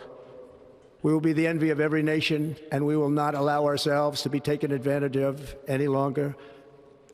During every single day of the Trump administration, I will very simply put America first.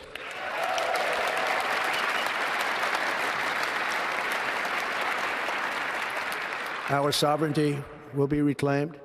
Our safety will be restored. The scales of justice will be rebalanced. The vicious, violent, and unfair weaponization of the Justice Department and our government will end. Wow. I love that that is like the first thing he says. Like his first statements as president is, it's so unfair to me. The State Department and the Justice Department has been so unfair to me. I'm done with that. Except I'm not done with that. I'm just going to redirect it back to my enemies now.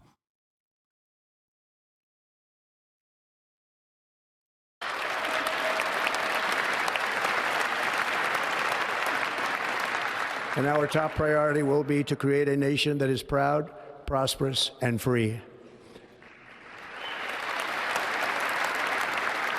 America will soon be greater, stronger, and far more exceptional than ever before. I return to the presidency confident and optimistic that we are at the start of a thrilling new era of national success. A tide of change is sweeping the country, sunlight is pouring over the entire world, and America has the chance to seize this opportunity like never before. Like, I don't think anybody believes this. I'm being serious. I think we're doing shock doctrine to ourselves in this upcoming stage. I think what we did to the USSR in the dissolution of the USSR, we are doing to ourselves, because once the Cold War ended and capitalism won, neoliberalism was the domineering ideology in the Western capitalist world, and America dominated the planet. And in that process, of course, we still enforced cruelty upon the global South, and we accelerated imperialism as well. But what I suspect, and what we have been doing for the last couple of decades, I think, and what I think will accelerate even further now, late stage capitalism, as some would call it, is basically turning the crosshairs of exploitation back to the, back to the domestic affairs, virtually colonizing the interior, rather than simply keeping it to the exterior and offering some of those benefits back to the labor aristocrats, offering some of the bounties of empire back to the domestic population. I think we will start picking at the scraps of what remains of the American government. It's not even blowback necessarily. It's not even blowback. It's just that capital is a parasitic force inherently, okay? It always has to dominate because it always seeks out more profit. And you cannot generate more profit when technology keeps advancing and it makes things easily accessible. There is no infinite growth. So when there is no infinite growth, at the end of the day, when you're done destroying the global south, you inevitably have to turn those crosshairs back to your domestic labor population. And I think that's what we're doing. The age of leisure, my ass. No, the age of leisure was like the 80s and 90s, right? The dot-com bubble, like all of the bounties of like assuming that we can just like permanently grow and permanently prosper. And then what happened? 2008 housing market crash. Obviously, 9/11, war on terror, 2008 housing market crash. And in that process, instead of slamming the brakes on the permanent growth attitude that we had, the permanent profit-seeking attitude we had, what do we do? Even in our recovery, what did Obama do, for example? He kept up the pre-existing hierarchy, and that recovery process was still K-shaped in the exact same way that we saw after COVID.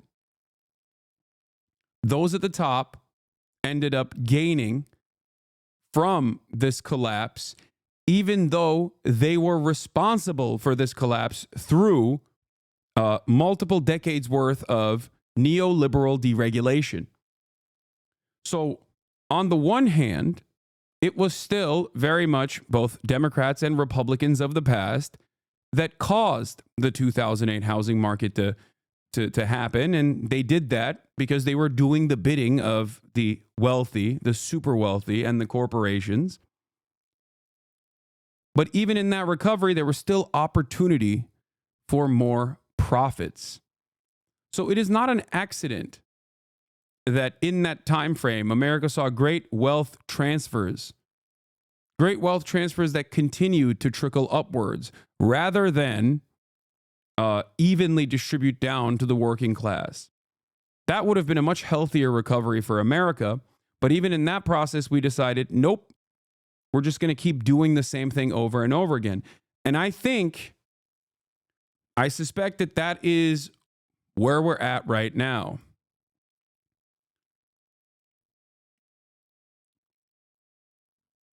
I think as things worsen, as societal collapse becomes inevitable, the same profit seekers, corporations, and the super wealthy will continue trying to generate as much wealth as they possibly can. And they will do so by genuinely worsening the material conditions of the American labor force as well. So I think Yanis Varoufakis is correct when he says we are in the age of techno-feudalism. But first, we must be honest about the challenges we face. While they are plentiful, they will be annihilated by this great momentum that the world is now witnessing in the United States of America. As we gather today, our government confronts a crisis of trust. For many years, a radical and corrupt establishment has extracted power and wealth from our citizens while the pillars of our society lay broken and seemingly in complete disrepair. We now have a government that cannot manage even a simple crisis at home, while at the same time stumbling into a continuing catalog of catastrophic events abroad. It fails to protect our magnificent, law-abiding American citizens, but provides sanctuary and protection for dangerous criminals, many from prisons and mental institutions that have illegally entered our country from all over the world.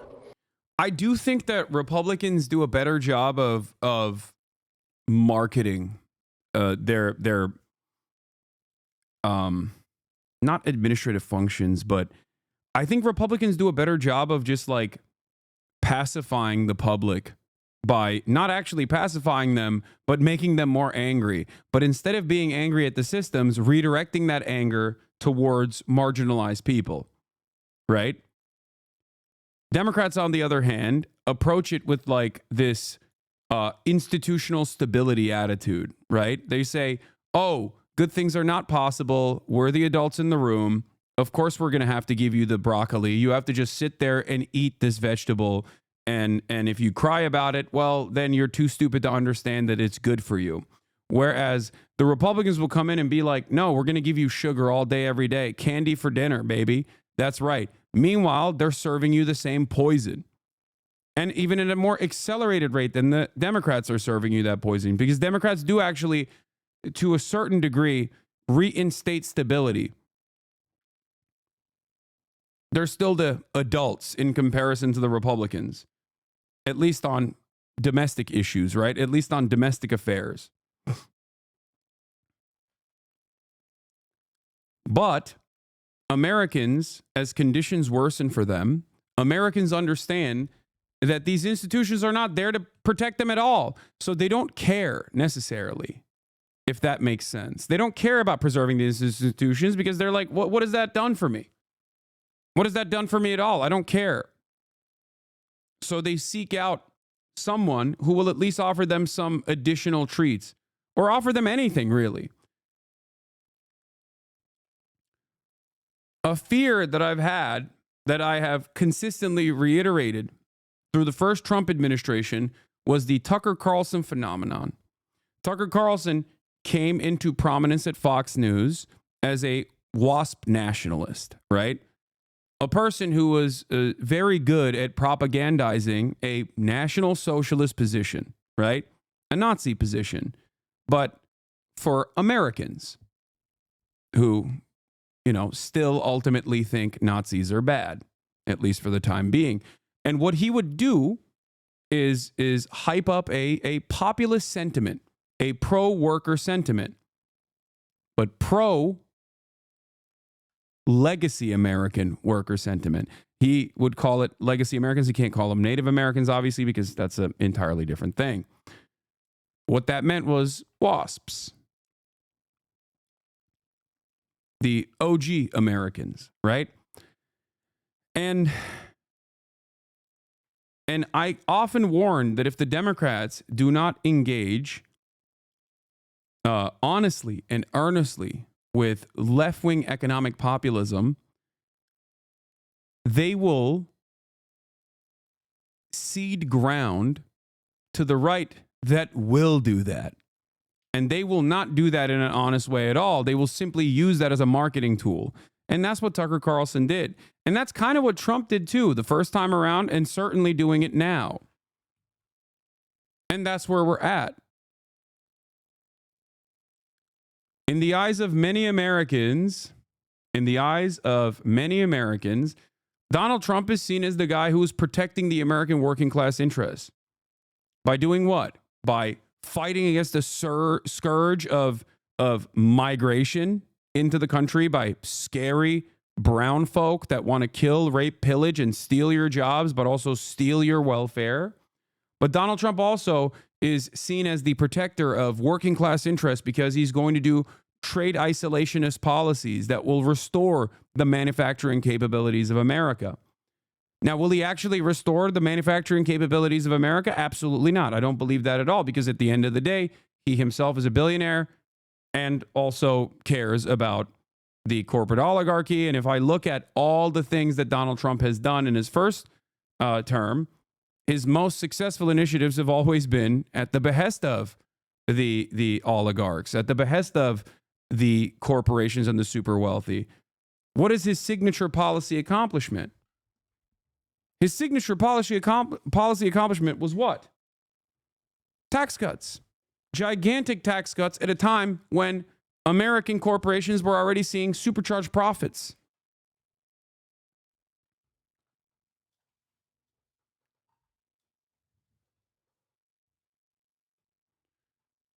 Corporate tax rate being lowered and a permanent tax break for the top marginal tax rate.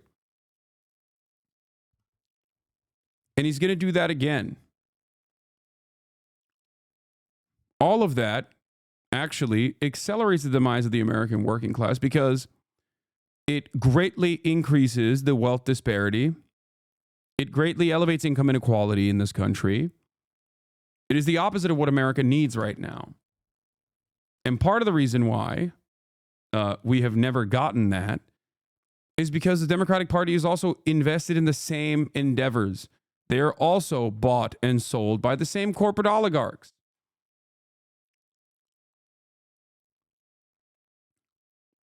So we're watching that happen now. Democrats have completely dropped the ball on being the working class party and protecting the working class. So, of course, the Republicans are filling that void, at least aesthetically, as they continue to do the very same things that they did every time they've gotten into power. Deregulation at the best of corporations and tax breaks for the extremely wealthy. You might get a tax cut in the process as well, a crumb, right? Let's say your effective tax rate at the end of the year is like 40%, okay? Now it's going to be 37%. But the effective tax rate for the billionaires and the super wealthy was already at 0.01%. Now it's going to be close to zero, as close to zero as physically possible. And that difference from 0.01% to close to zero is in the billions.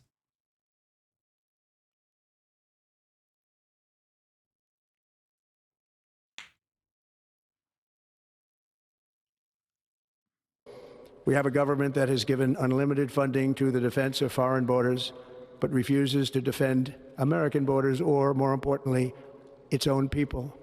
Our country can no longer deliver basic services in times of emergency, as recently shown by the wonderful people of North Carolina, been treated so badly, and other states who are still suffering from a hurricane that took place many months ago. Or more recently, Los Angeles, where we are watching fires still tragically burn from weeks ago without even a token of defense. He's talking about Israel? Yeah, dude, totally. Yeah, Donald Trump is gonna no longer fund Israeli defense. Just wait. They're raging through the house. No, he's talking about Ukraine, okay? And even then, he's not being super honest about that either. I have also, look, I've been right so far on every single thing that has happened before Trump came into office, whether it be the ceasefire and what I warned about, like what will come down the line in terms of the ceasefire negotiations and where it will possibly go and what Trump will possibly do. I also told you that TikTok most likely was not going to get banned because it's like far too important for, you know, American small businesses, and that basically treats are the most important thing for Americans. It's like it's the thing that keeps the American social contract together. Okay.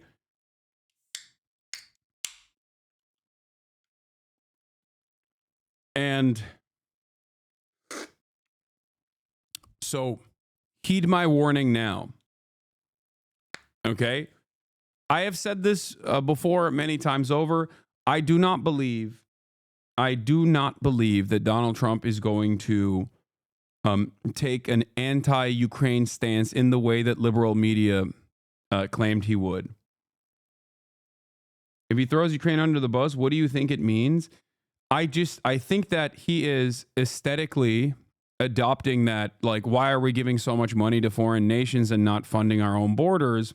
But what he will do will be very different, because Ukraine is not about, for Ukrainians, Ukrainian emancipation is an understandable, just, and moral cause. It is the most moral cause. Okay? For America, on the other hand, Ukraine is not about Ukrainian emancipation at all. Ukraine is about profits. Ukraine is about privatizing state-owned enterprise and buying it for pennies on the dollar. Ukraine is about debt. Ukraine is about our surplus weapons that we send over there so that we can, so that our military-industrial complex can justify larger sums, larger bounties down the line, because now we have to rebuild our supply. Ukraine is about military Keynesianism, building artillery factories in Scranton, Pennsylvania. That's what Ukraine is about for the United States of America. It's for profit. And for those reasons, I do not believe that Donald Trump is going to undermine the interests of the military-industrial complex, as he did not do so his first time around. He might have actually dealt with Afghanistan and talked about pulling out of Afghanistan, but he never actually succeeded in pulling out of Afghanistan. That was Joe Biden that did that. And then Ukraine happened. So I don't think that he is going to, I don't personally think that he's going to do something that's like dramatically different than Joe Biden in terms of dealing with Ukraine or NATO in general. After all, one thing that you have to remind yourselves is that Trump actually ran as an anti-NATO candidate, right? He claimed that he was like, why are we giving so much money to these NATO countries? And what did he do when he was president? It's not like he undermined NATO.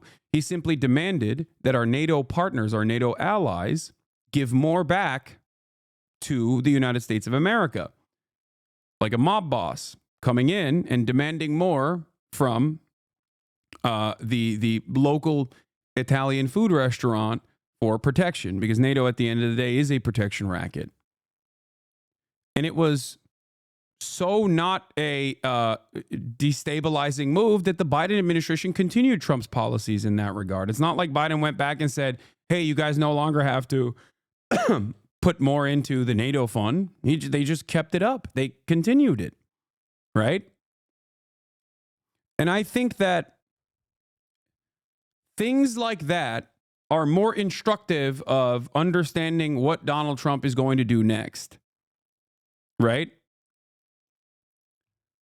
So I don't think that he is going to destabilize NATO or undermine it, or he's like secretly Vladimir Putin's guy. Okay? What is this? Hasan is right. He called it. Now media is saying it. Why Biden's Ukraine win was Zelensky's loss.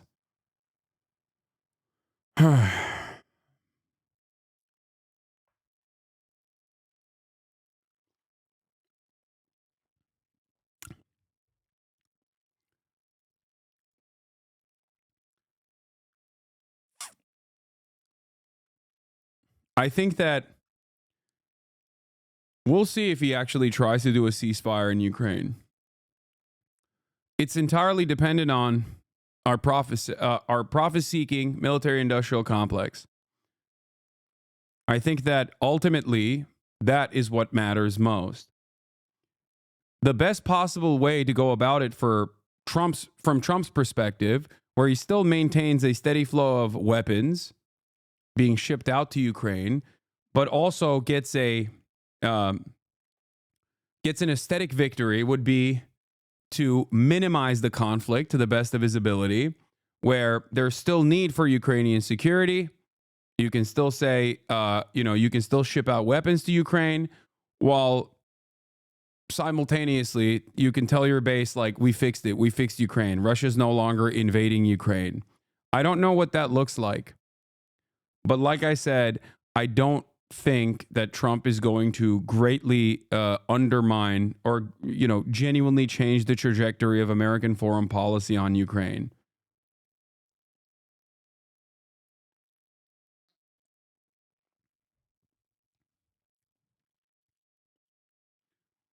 Liberals will be proven to be the war-hungry party. The grown-ups who went to the best elite schools can't get any deal done because they don't want to. European liberals literally couldn't talk about the idea of Ukraine doing a deal with Russia because of America.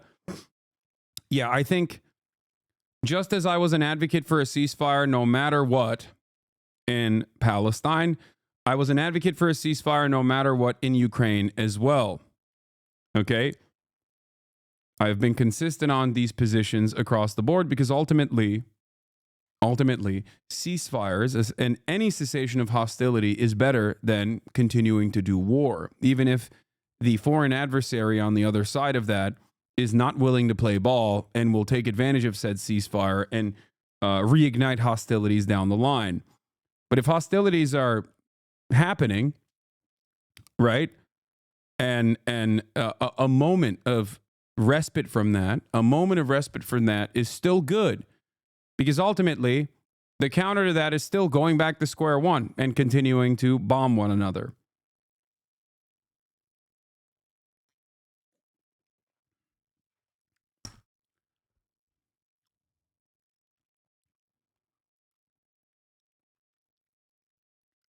If we had a competent leadership in Biden, if Biden truly was the foreign policy PhD that his administration propped him up as, I think that he would have forced Israel to cease hostilities in its military operations and its genocide instantly. Okay? And started the rebuilding efforts. But he never did that.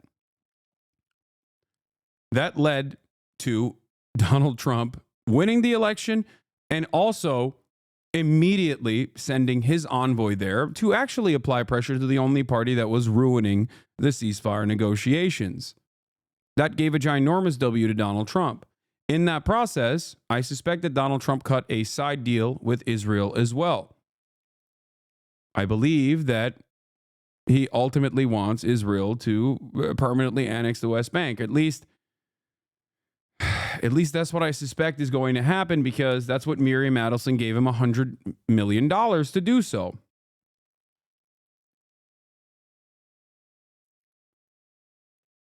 Joe Biden never did that. In terms of Russia and Ukraine, I foresee something similar happening there as well. Like a minor moment, like a moment of solace that is then followed by, again, permanent war. And perhaps even more war and more bloodshed. So we shall see. I don't know. I don't know what ends up happening. Okay? But the notion that there was no negotiations to be made with the Russian side due to the unimaginable cruel and unimaginably violent, morally repugnant behavior of the Russian military going into Ukraine, invading Ukraine, was always the same, like, insane liberal attitude. You're just speculating? I am, yes. That is what I'm doing. I'm speculating. And I'm openly admitting that I'm speculating. I'm telling you there are certain things that I have foreseen that came to be true. And this is me further speculating on where I think this is going to go. This is why you come to me. You want to hear my perspective on this. Yeah, that's all I can do in this situation.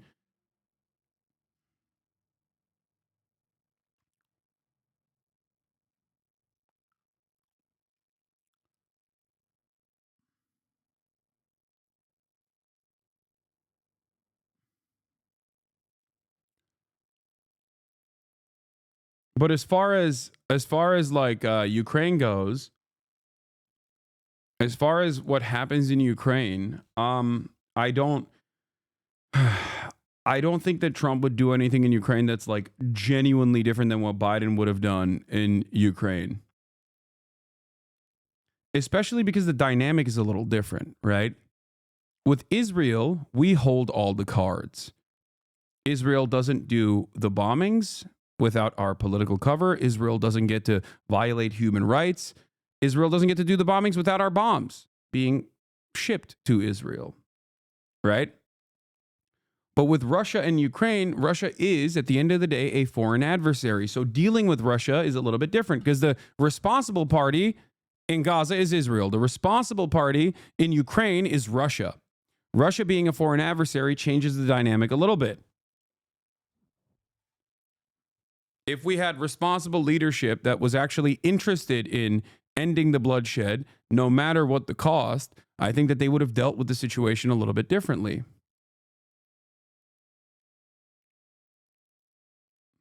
Okay?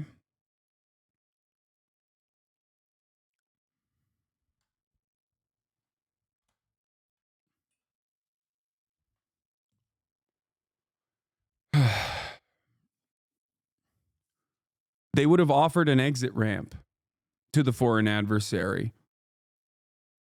They would have at least started the process of communicating with the foreign adversary. And the only time they ever did that in Ukraine was when they wanted to do hostage negotiations. So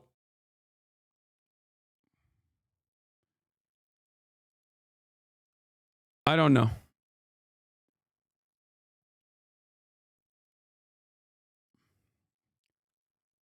Trump has already said that he wants Ukrainian conscription age to go down to 18.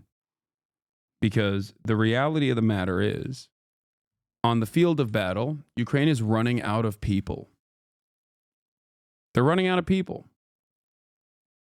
They don't have the necessary amount of weapons either, but they're also running out of people to hold those weapons to begin with. Go join Hasan? Wait, what? I want the war to end. Why are you talking to me like I'm some Redditor? You should maybe keep that energy for all the people that have made a living off of the bloodshed and the trench warfare.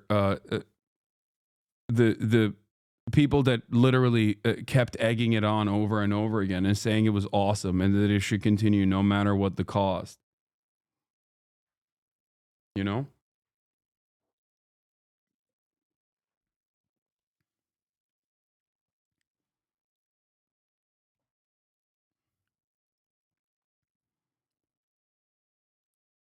There's plenty of them out there, and I don't see them in the trenches, in the front lines.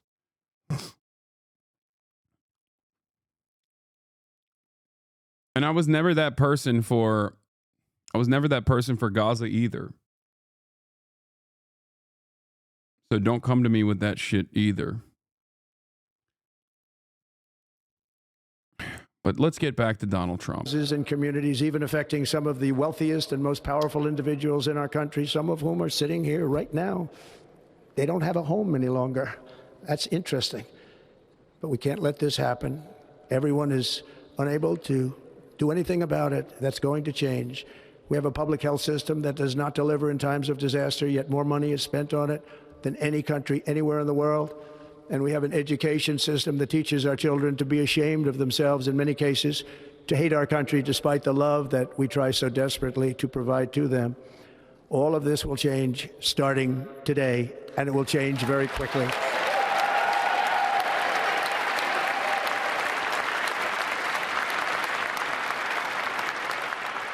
My recent election is a mandate to completely and totally reverse a horrible betrayal and all of these many betrayals that have taken place, and to give the people back their faith, their wealth, their democracy, and indeed their freedom. From this moment on, America's decline is over.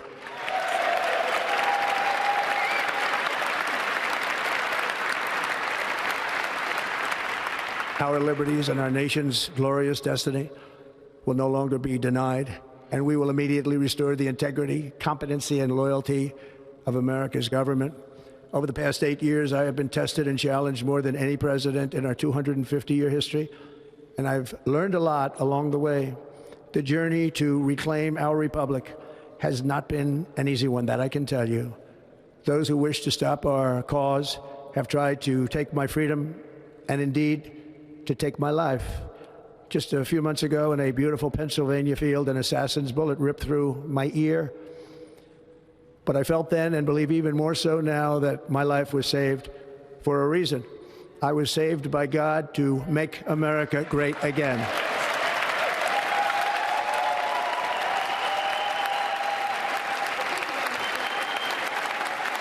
Thank you.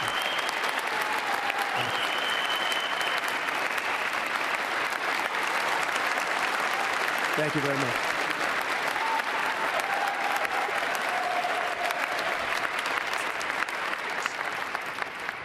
That is why each day under our administration of American patriots, we will be working to meet every crisis with dignity and power and strength. We will move with purpose and speed to bring back hope. Are you still going to argue religion isn't the problem? Dude, yeah.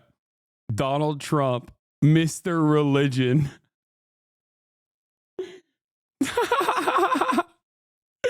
That is, I'm sorry. That is the funniest. Dude, looking at the Antichrist and being like, wow, dude, are you still acting like religion isn't a major issue here? No, it proves my point. It's not about him, it's his supporters. Dude, what are you talking about? What religious person that is a Trump supporter that you know is actually godly? They're all going to hell. If Christian hell exists, they're going there, okay? Virtually every single evangelical Protestant that is a Trump supporter is perma-burning in hell. If there is a God, if there is a Christian hell, they're going to it, okay? Who abides by the religious standards of the religious doctrine, of the religious dogma? What are you talking about? It's just a weapon to wield, okay? That's it. Religion is ideology. It is a way for people to contextualize the world, okay? It is a galvanizing principle. Religion in this regard, is no different than white supremacy in this regard. Being used as a tool to divide, being used as a tool to galvanize. That's it. You think Trump is a religious guy? You think half of those congresspersons are religious people? Yeah, religious people that think homosexuality is a sin. And then, you know, except for when RNC is happening or CPAC's happening, then homosexuality is awesome, okay? It's nothing. It's not real. Like, this is not a real principle. It's not a real principled approach. It's just religion is a tool, okay?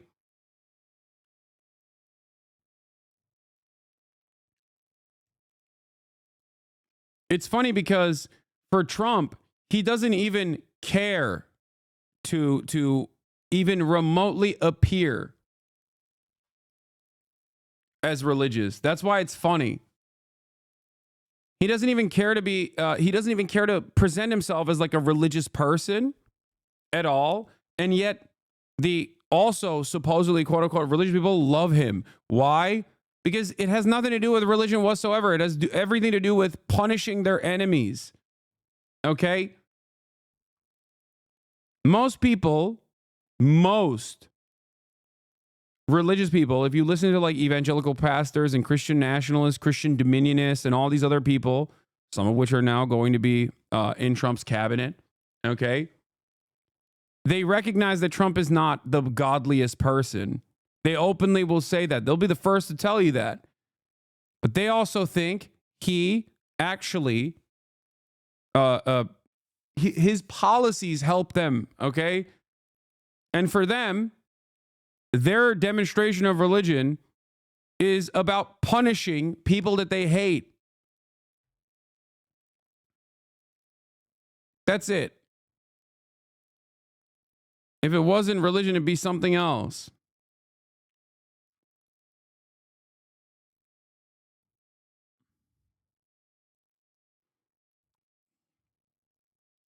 Prosperity, safety, and peace for citizens of every race, religion, color, and creed. For American citizens, January 20th, 2025 is... Look at, dude, I love this. 2 hours after performing a very energetic sermon at the inauguration, Pastor Lorenzo Sewell has launched a crypto token. God, this country is so crazy. Dude, how do you not recognize how messed up things are, man? We are farming the dullards for the last dollars that they have. It's griftonomics all the way down, baby. And ironically, all the way up. It is crazy. It is crazy. Like, the fact that Donald Trump did a rug pull one day before his inauguration is so insane to me. And then Melania did one as well. And then another Ryan Fournier or whatever, the other Trump students guy also did one back to back to back. Who is buying that Trump coin? Who is actually getting grifted here? Who is losing their money here? It's his own supporters. I'm not buying the Trump coin. People who hate Donald Trump are not buying Trump coin. People who love Donald Trump are buying Trump coin. So when you do stuff like that, you're actually rocking your own captive audience.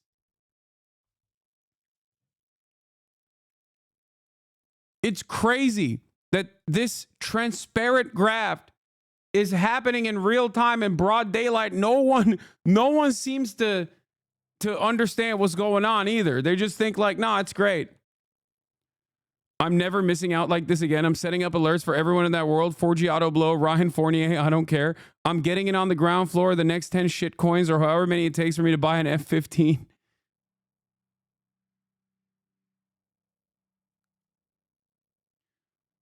It's money laundering. I'm sure there's money laundering as well. Like, I'm sure we don't know. We don't know anything. It's just the hilarious part about this is that it's just so unrestricted and unregulated. It's just like genuinely the most obvious scam of all time. But as conditions worsen, as it becomes increasingly harder to actually earn a dollar in the normal way through your wage, and as things get more and more expensive and upward social mobility becomes less likely, what do? You gamble. You spend money on things that maybe help you no longer, things that help you feel like the world isn't shit, okay? Whether it be OnlyFans or TikTok or all these other treats that you spend money on. And you think maybe I can also get one off on the other person by engaging in this like cryptocurrency stuff. That's where we're at. So I think it's still going to get worse. I think it's going to get worse and worse. People will, one, try to pacify themselves through a litany of different vices, whether it be drugs or any number of different things. And I don't have an issue with these vices in moderation anyway. But I do think that it spells trouble for the American future in general. But as conditions worsen, they will also try to, grab onto whatever they think is a mechanism of prosperity. What is the greatest immediate get-rich-quick scheme? Cryptocurrency. So all these people, knowing full well that shitcoins are, memes and obvious grifts, will jump on that train thinking they can fuck over the next person. That is where we're at. They think, oh, I'll be able to scam the other guy. I'll be able to get out before anyone else. And that's how these schemes work. Is Liberation Day.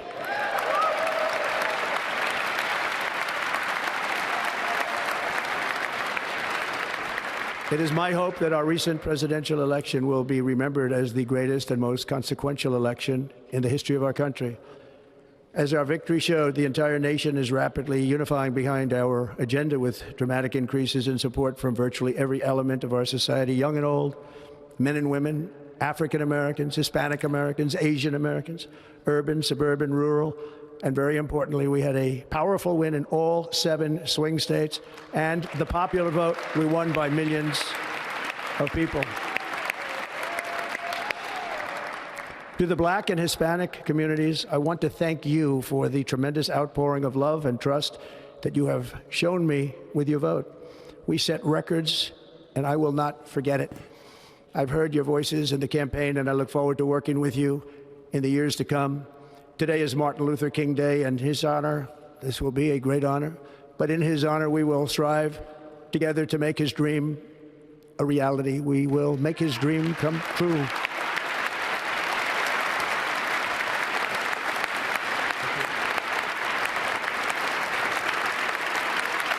Thank you. Thank you. National unity is now returning to America, and confidence and pride is soaring like never before. In everything we do, my administration will be inspired by a strong pursuit of excellence and unrelenting success. We will not forget our country, we will not forget our Constitution, and we will not forget our God. Can't do that.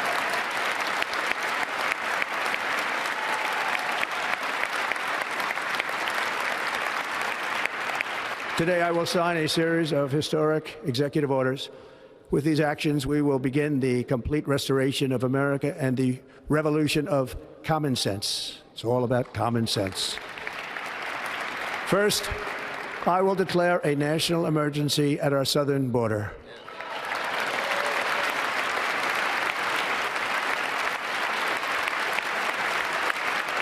Yeah, I increased the speed, chat.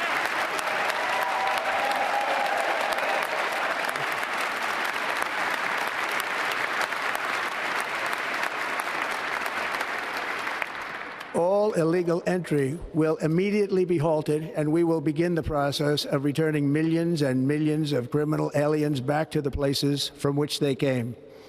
We will reinstate my Remain in Mexico policy.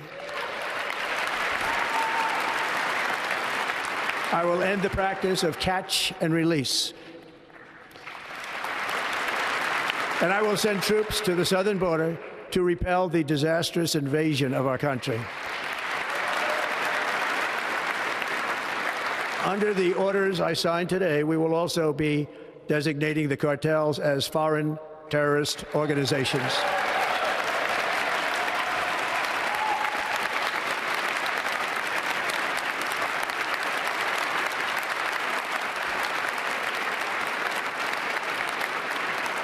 And by invoking the Alien Enemies Act of 1798, I will direct our government to use the full and immense power of federal and state law enforcement to eliminate the presence of all foreign gangs and criminal networks, bringing devastating crime to U.S. soil, including our cities and inner cities.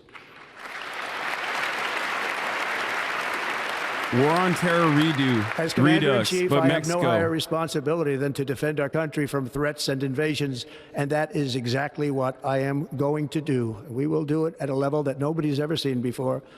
Next, I will direct all members of my cabinet to marshal the vast powers at their disposal to defeat what was record inflation and rapidly bring down costs and prices.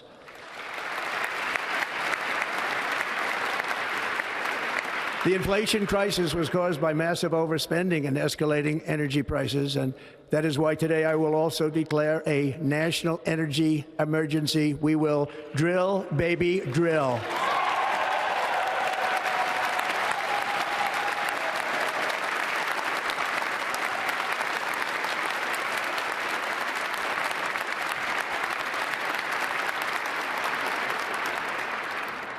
America will be a manufacturing nation once again, and we have something that no other manufacturing nation will ever have, the largest amount of oil and gas of any country on earth, and we are going to use it. We will bring prices down, fill our strategic reserves up again, right to the top, and export American energy all over the world. We will be a rich nation again, and it is that liquid gold under our feet that will help to do it. With my actions today, we will... Remember, in terms of the liquid gold under our feet, this is, once again, another anti-China initiative, or rather, instead of trying to compete with China on the renewable energy side of things, I think that this administration and even the Biden administration didn't do what was necessary to the degree that it was necessary. There was some stuff that the Biden administration did in terms of like beefing up our manufacturing capabilities, like battery plants, things of that nature. But there's two different mindsets here. Either you look at climate change and you realize that carbon emissions must be cut, and you work to you spend a lot of money in R&D and try to make renewable energy more efficient and move away from fossil fuels, which is precisely what China is doing right now and has become the dominating force around the globe. Or you supercharge our current existing energy infrastructure that is reliant on fossil fuels with no care or consideration for the globe, including the United States of America as well, obviously, because we are, at the end of the day, also on this planet. And it is short-term. It is it's unimaginably short-term profit focused, but it is expected. So while China becomes the dominant force on renewable energy, although fossil fuels are a finite resource, a reality that even our fossil fuel producers recognize, which is why they've tried to hedge their bets by purchasing a bunch of these like green energy, renewable energy companies as well, to make sure that they have some kind of say in what happens in the future of energy. I think we've decided, at least with the Trump administration, that we are going to completely cut this renewable energy stuff and hyper focus on fossil fuels and keep melting the planet.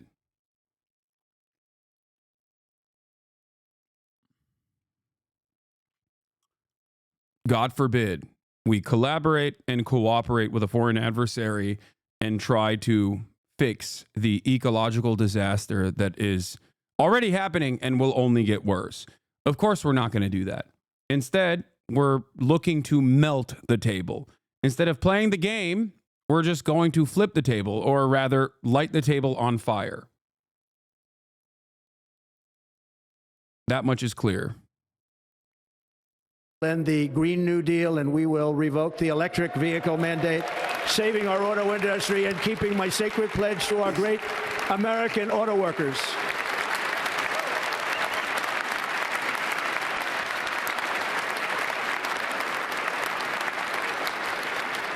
In other words, you'll be able to buy the car of your choice. Unless it's a Chinese car, by the way, just saying.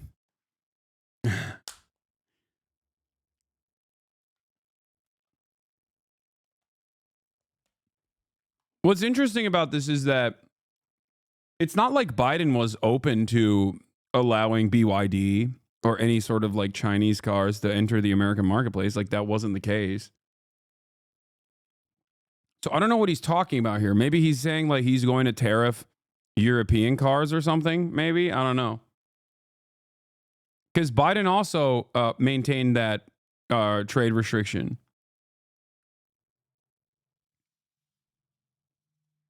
We will build automobiles in America again at a rate that nobody could have dreamt possible just a few years ago. And thank you to the auto workers of our nation for your inspiring vote of confidence. We did tremendously with their vote. I will immediately begin the overhaul of our trade system to protect American workers and families. Instead of taxing our citizens to enrich other countries, we will tariff and tax foreign countries to enrich our citizens. For this purpose, we are establishing the External Revenue Service to collect all tariffs, duties, and revenues. It will be massive amounts of money pouring into our treasury, coming from foreign sources. The American dream will soon be back and thriving like never before to restore competence and effectiveness to our federal government. My administration will establish the brand new Department of Government Efficiency.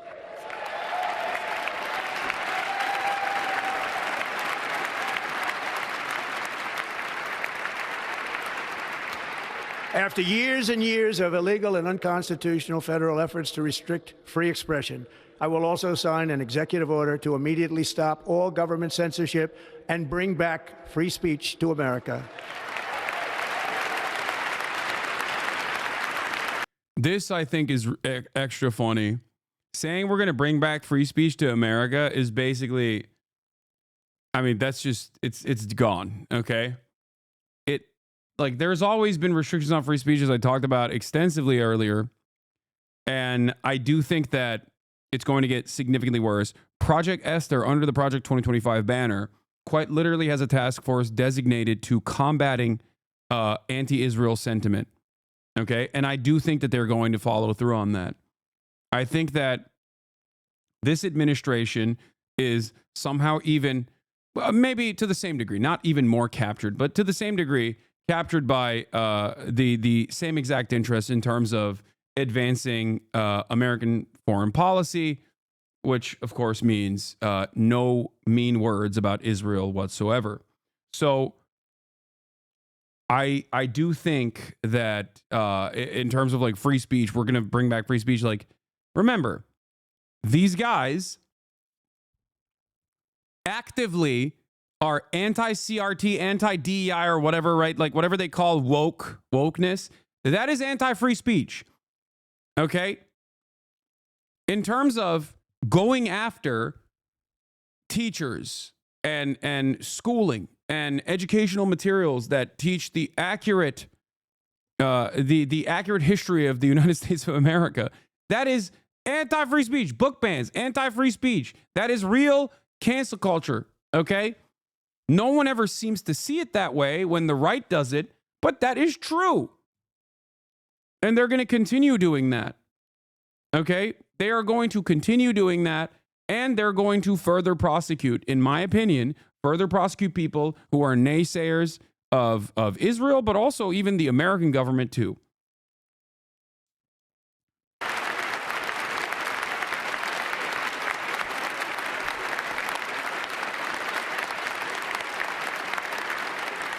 Never again will the immense power of the state be weaponized to persecute political opponents, something I know something about. We will not allow that to happen. It will not happen again. Under my leadership, we will restore fair, equal, and impartial justice under the constitutional rule of law. And we are going to bring law and order back to our cities. This week, I will also end the government policy of trying to socially engineer race and gender into every aspect of public and private life.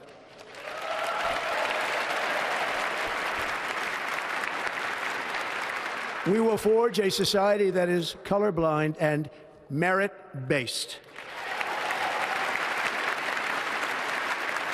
As of today, it will henceforth be the official policy of the United States government that there are only two genders, male and female.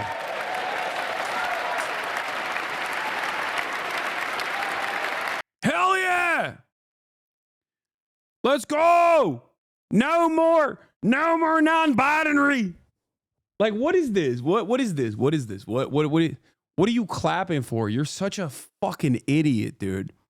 I'm serious. Like, I know that understandably a lot of trans people in this community are terrified of this because this is a telltale sign that he's going to hyper focus on, like, you know, trans people and trying to like eviscerate them from public existence. Okay. But the idea that this in any way, shape, or form, like dominating trans people, being a top priority of this administration is so insane to me. And I keep trying to explain this to normies to the best of my ability, but it's like, if you think that stopping trans people from getting medication, okay, or going to the doctor is going to somehow make it so that rent is cheaper, you are the biggest delusional loser on the planet, okay? You are a bot. You are a bot. You're an NPC. You are the easiest to fool sucker I have ever seen. Okay? So the fact that these guys are clapping for this, like, yeah, it's like, you're like, what has a trans person ever done to you? Nothing. Nothing. They, as a matter of fact, not these assholes in here because they are a part of the elites, but for the average Republican, a trans person has the exact same class interest that you do. They're also working at the same job sites that you work at. They also have to pay rent. They also have to pay for food. They're experiencing the same economic shocks that you are. Incredibly stupid.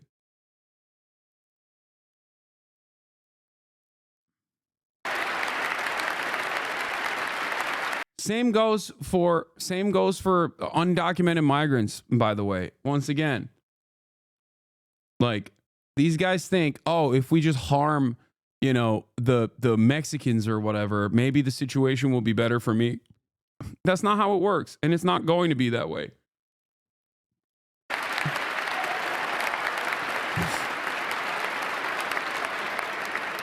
This week, I will reinstate any service members who were unjustly expelled from our military for objecting to the COVID vaccine mandate with full back pay.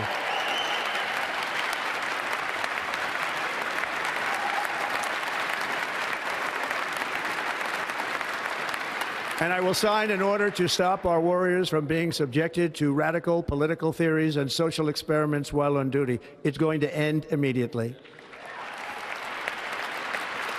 Our armed forces will be free to focus on their sole mission, defeating America's enemies.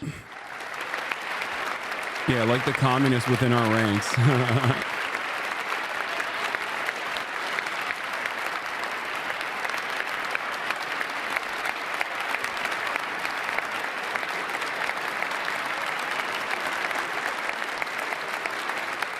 Like in 2017, we will again build the strongest military the world has ever seen. We will measure our success not only by the battles we win, but also by the wars that we end, and perhaps most importantly, the wars we never get into.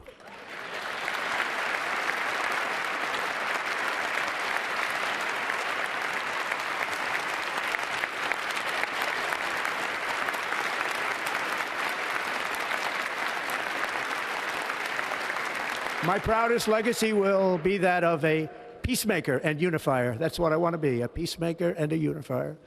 I'm pleased to say that as of yesterday, one day before I assumed office, the hostages in the Middle East are coming back home to their families.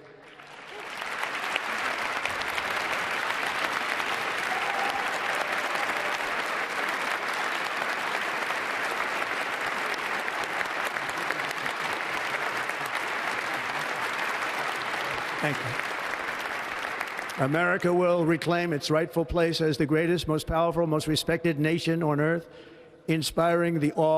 Even, yeah, Biden put some respect on it. He'll stand for Israel. You know what I mean? His old ass heard Israel. I'm Israel Ha, Jack.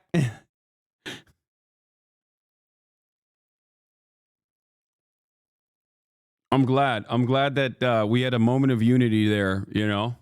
Awe and admiration of the entire world. A short time from now, we are going to be changing the name of the Gulf of Mexico to the Gulf of America, and we will restore the name. People are laughing. Of a great president, William McKinley, to Mount McKinley, where it should be and where it belongs.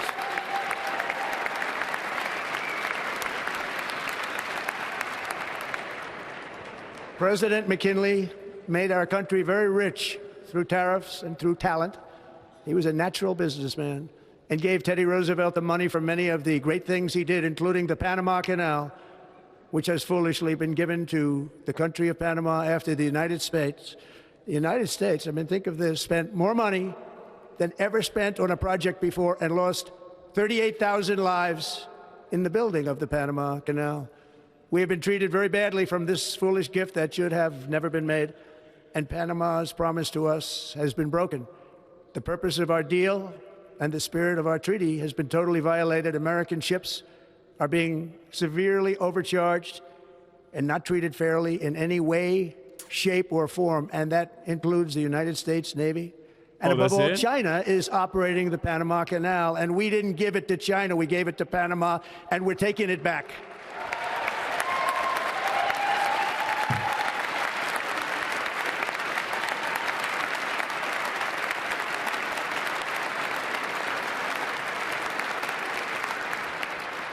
Above all, my message to Americans today is that it is time for us to once again act with courage, vigor, and the vitality of history's greatest civilization. So as we liberate our nation, we will lead it to new heights of victory and success. We will not be deterred. Together we will end the chronic disease epidemic and keep... I'm once again saying, President Xi, fire when ready, okay? I'm here. I will receive it. We're so cooked. He doesn't have to do nothing. Xi doesn't have to do anything. He just he has to sit back and kick it, okay? As always. The greatest thing you can do is not disrupt your enemies when they're making a mistake. Keep our children safe, healthy, and disease-free. The United States will once again consider itself a growing nation, one that increases our wealth, expands our territory, builds our cities, raises our expectations, and carries our flag into new and beautiful horizons.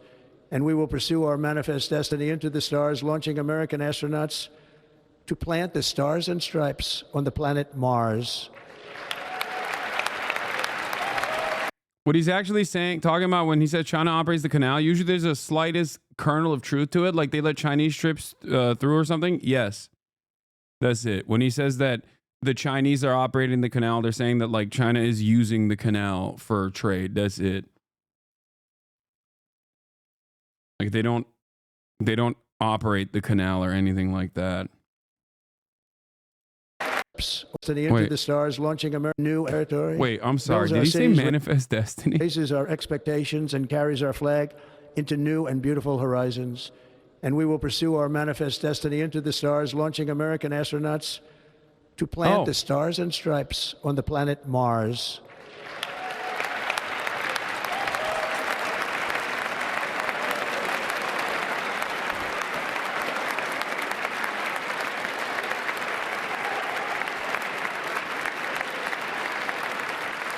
Ambition.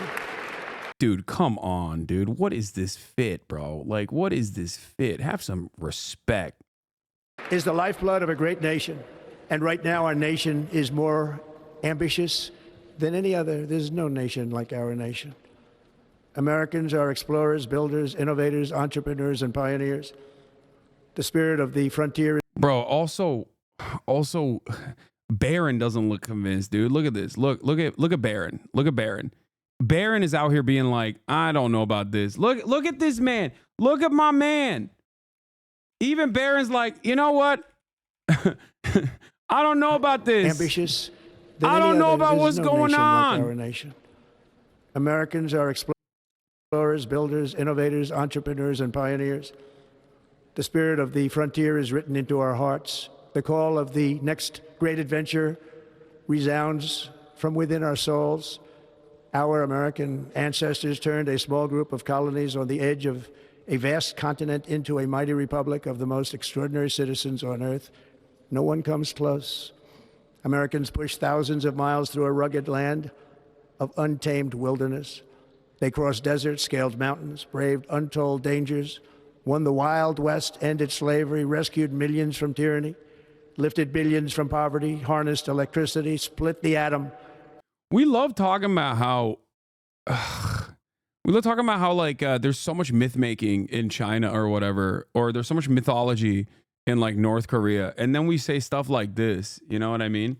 Launched mankind into the heavens and put the universe of human knowledge into the palm of the human hand. If we work together, there is nothing we cannot do and no dream we cannot achieve. Many people thought it was impossible for me to stage such a historic political comeback. But as you see today, here I am. The American people have spoken.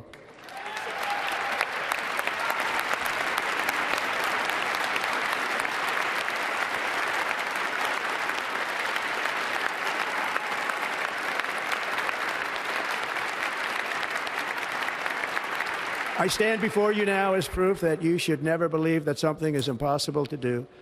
In America, the impossible is what we do best.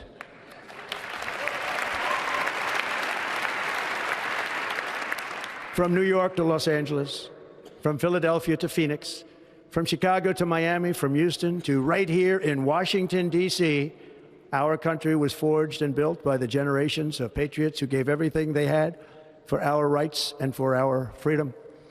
They were farmers and soldiers, cowboys and factory workers, steel workers and coal miners, police officers and pioneers who pushed onward, marched forward, and let no obstacle defeat their spirit or their pride. Together they laid down the railroads, raised up the skyscrapers, built great highways, won 2 world wars, defeated fascism and communism, and triumphed over every single challenge that they faced. After all we have been through together, we stand on the verge of the 4 greatest years in American history. With your help, we will restore America, promise, and we will rebuild the nation that we love, and we love it so much. We are one people, one family, and one glorious nation under God. So to every parent who dreams for their child, and every child who dreams for their future, I am with you, I will fight for you, and I will win for you. We are going to win like never before.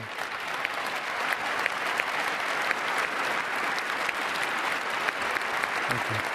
Thank you.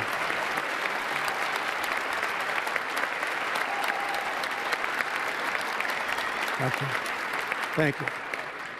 In recent years, our nation has suffered greatly, but we are going to bring it back and make it great again, greater than ever before. We will be a nation like no other, full of compassion, courage, and exceptionalism. Our power will stop all wars and bring a new spirit of unity to a world that has been angry, violent, and totally unpredictable. America will be respected again and admired again, including by people of religion, faith, and goodwill. We will be prosperous. We will be proud. We will be strong, and we will win like never before. We will not be conquered. We will not be intimidated. We will not be broken, and we will not fail. From this day on, the United States of America will be a free, sovereign, and independent nation. We will stand bravely. We will live proudly. We will dream boldly, and nothing will stand in our way because we are Americans. The future is ours, and our golden age has just begun. Thank you. God bless America. Thank you all. Thank you. Thank you. Sounds like the United States is back on its feet. Yeah, definitely. We're back, baby. We're back. We're so back. Yeah. Remember what? Funny when he said America defeated fascism. Yeah, defeated it. Sure. Reigniting it more like, but what do I know? Hold on, I gotta pee.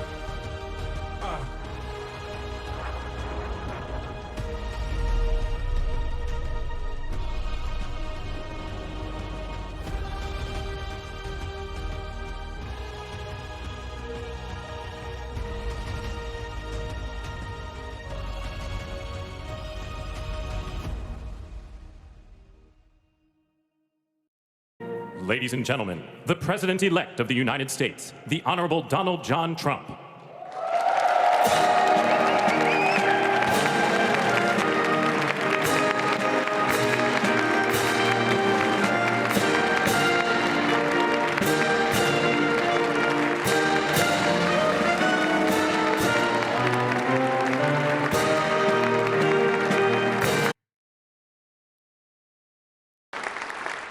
And I was going to talk about the things that Joe did today with the pardons of people that were very, very guilty of very bad crimes, like the Unselect Committee of Political Thugs, where they literally, I mean, what they did is they destroyed and deleted all of the information, all of the hearings, practically not a thing left.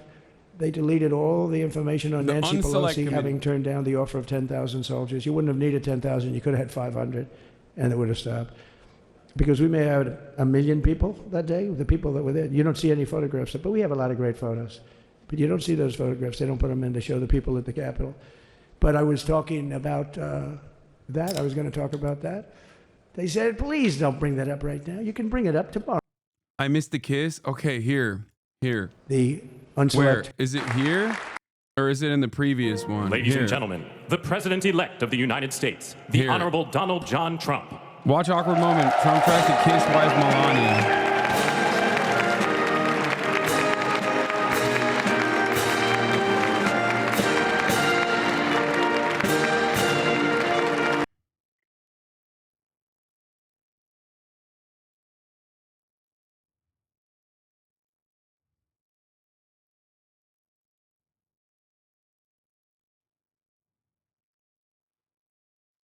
This is what we should be focusing on. I agree. Yeah. Did Trump kiss her? Was he looking for a kissy poo? Did he actually get the kissy poo? Will Trump be having sex with Melania later tonight? Will Trump be dogging Melania out later? I don't care, man. Okay? I don't care. She has a hat on. That's probably why. But also, they hate one another, and who cares?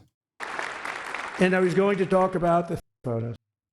Murderers, absolute murderers, the worst murderers. You know, when you get the death sentence in the United States, you have to be bad because they don't give it much. And he pardoned almost everybody having a death sentence. And if you went through the crimes that were committed, you wouldn't even believe them, the level of violence, the people that were killed, the innocence of people that were killed and children killed by these people. And he pardoned them for whatever reason. He spared them, but they didn't spare the people that they killed. And you know, who knows what happens in the future. It's one of the worst because a lot of times they let them out early after that. You know, they say you're going to be in for life, but then all of a sudden they get let out for good behavior and then they go on a rampage. You know, it's one of those little things, right? But Yeah, the guys that had their stay of execution and had their sentences commuted and will still be in perma jail for the rest of their lives, they're going to actually secretly get out and kill a bunch of people now. Talk about that? At the age of like 75, you know what I mean? But I was really going to talk about the level of, you know, what's going on. Why are we doing this? Why are we trying to help a guy like Milley? Why are we doing Milley? He was pardoned. What he said, terrible what he said. Why are we helping some of the people? Why are we helping Liz Cheney? I mean, Liz Cheney is a disaster. She's a crying lunatic and crying Adam Kinzinger. He's a super crying. I never saw the guy not crying. He's always crying. I looked at him, I remember. Okay, facts. He's not even wrong about that. That's valid. That's valid. Adam Kinzinger, always crying. Mr. Cry. Years ago, he was actually on my side. And then one day, you know, when you don't want to kill people in wars, they turn against you. Liz Cheney hated the concept of not going to war with everybody. Let's kill everybody. Let's spend a lot of money on military equipment, you know, where her father works, right? And but what she did was incredible. Think of it. They destroyed and deleted all of that information that went on for almost 2 years against Trump. And the reason they did, because it was all false. Like the person that said, I tried to strangle a Secret Service agent. That's one of the toughest human beings I think I've ever seen. I actually had a friend saying, please don't change that, sir. You are the coolest sucker in history. Remember she said, I put my hands around his neck because he wouldn't go to the Capitol. Made up fiction. And I was rebuffed. And the guy on the right is a massive weightlifter, probably stronger than me. Do you think he's stronger than me, honey? You know who I'm talking about. Possibly stronger than me. Slightly younger than me, like, I won't say how many years because I don't want to talk about that, but a lot of years. But I had a friend that's... Oh, he's on a roll, dude. You know he's feeling himself. When he starts dropping zingers like that, like when he just starts saying all this like random stuff, he is feeling himself, okay? He's feeling himself 100%. He's like, this victory, this is a ginormous dub. I'm going to ruin this country. I'm going to pick it apart for all the scraps that I can get for me and the homies. Oh my Lord. Said, why are riding you high today, boys? That's the coolest story I've ever heard. That I would attack a karate champion, get slightly rebuffed, and then throw my arms around a guy with a neck about this big.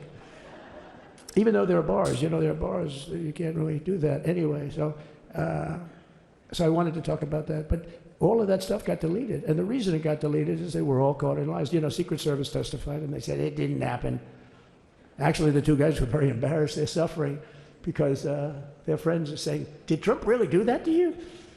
But they gained a whole new respect for me. But it was just make-believe stuff, and there were a lot of make-believe stories made up. So rather than suffer the wrath, like the story with Nancy Pelosi, I offered her 10,000 soldiers. She knows it. She admitted it on tape that her daughter made. She's a videographer or whatever you call her, which I'm glad she is. Oh, she can't be in good stead with Nancy. But Nancy said it was my responsibility as she's leaving the Capitol. She said it was, and it was. She's in charge of security at the Capitol. But I offered them up to 10,000 soldiers, even more. One time I said more, as many as you need. But you needed 400 or 500. If 400 or 500, you 10,000, that'd be more than the number of people there by a lot. But we offered her 10,000. Think of it, 10,000 soldiers. In other words, J6 wouldn't be J6. There would have been no J6. But she rebuffed them. She didn't like it. No, she didn't like it. Maybe she wanted that to happen. but she's guilty as hell. And now we would have to go through the process because they destroyed all evidence. They deleted everything. There's virtually nothing left. The other fake story and so many other fake stories. And many people came out on our side, and those people now, we're going to find them. There's nothing left. So that's a criminal offense. If that were a civil case, it would be a criminal offense. If that happened civilly where you did that, it would be a criminal offense.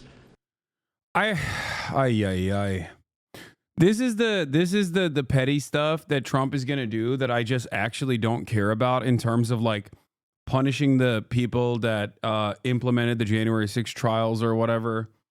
I know that this is the thing that I suspect liberals will laser in on, and not necessarily, you know, all of the incredible military action that's going to take place against migration, against immigrants in general. This is, I suspect, what MSNBC will be talking about a lot more than anything else, really. So I decided I'm not going to make this speech complicated. I'm going to make it beautiful. I'm going to make it a unifying speech. And then when they said we have a group of people that are serious Trump fans, I said, this is the time to tell those stories. No, but the point I want to make today is to make clear my farewell address, as we all do have we have a lot more to do. We heard the inaugural address today. We got a lot more to do. I know from many years of experience, they're up and down, but we have to stay with it. Dude, I can't. I hate this guy so much.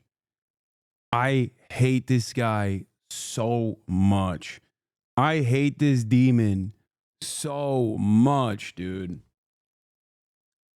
I will never forgive this man for handing the reins over to Donald Trump with his ineptitude, his incompetence, his pure selfish interest in maintaining power, pure ego, dude. And everyone that participated in this, all the way to Barack Obama, who cleared out the way in an effort to destroy Bernie Sanders' chances to basically give this man the throne. Oh my God.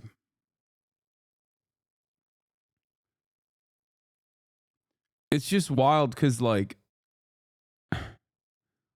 all of the cruelty that we will experience in the United States of America and all around the globe, this man is also responsible for it. Obviously, Trump is going to be primarily responsible for it, but make no mistake, liberals played a formative role in this collapse with their ineptitude, with their position as the controlled opposition party. Straight up. My dad taught me the measure of a person, you heard me say it before, is how quickly they get back up when they get knocked down. That's what we have to do right now. And we've always done our best as Americans. We never, never, never give up. Never. We're leaving office, but we're not leaving the fight. You're smart, you're skilled, you're passionate. The country needs you again. So all of you can, stay engaged in all the ways you can. Whether it's in public service, the private sector, philanthropy, academia, running for office yourself, or anything else you choose to do. I give you my word, we believe in you. We, Jill and I, our family, believe in you. Just as I've said, how the laws we enacted, our seasons are going to grow and bloom for decades to come. I say that to you as well. I have no doubt you'll make this experience and take in the friendships you made to continue to do amazing things in decades to come.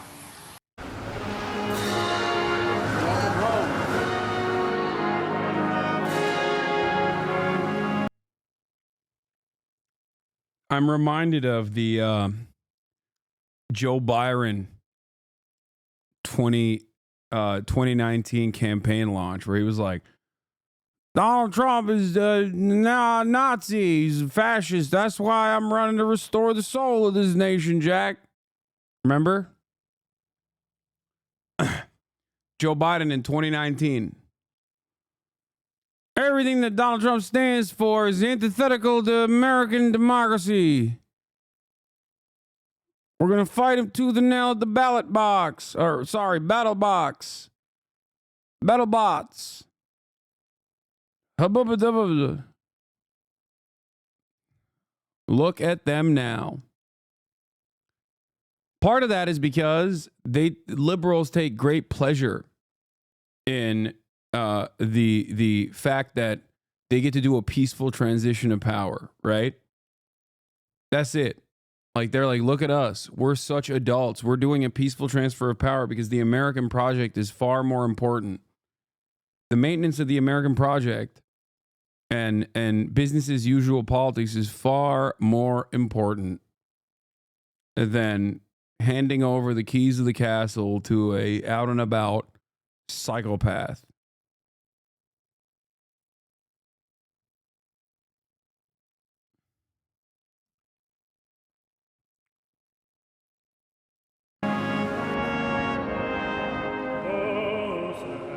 Can you say, by the dawn's early light, what so proudly we hailed at the twilight's This is dark, man. This is actually, bro, this is, yo, Sky News done did it again.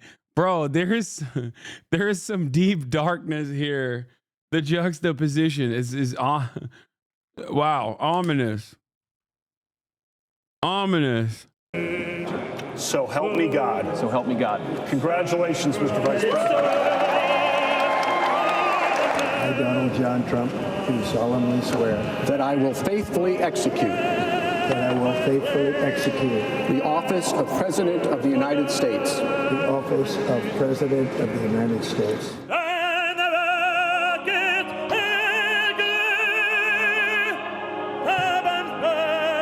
Congratulations, Mr. President.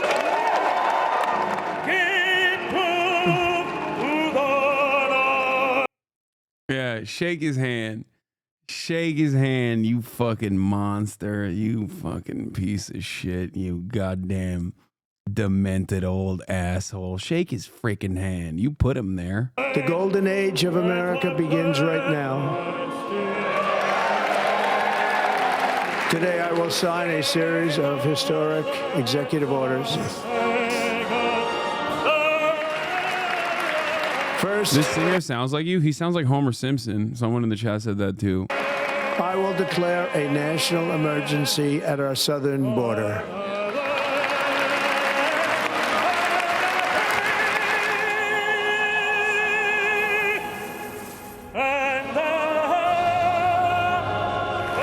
It's been the honor of my life to serve as your president.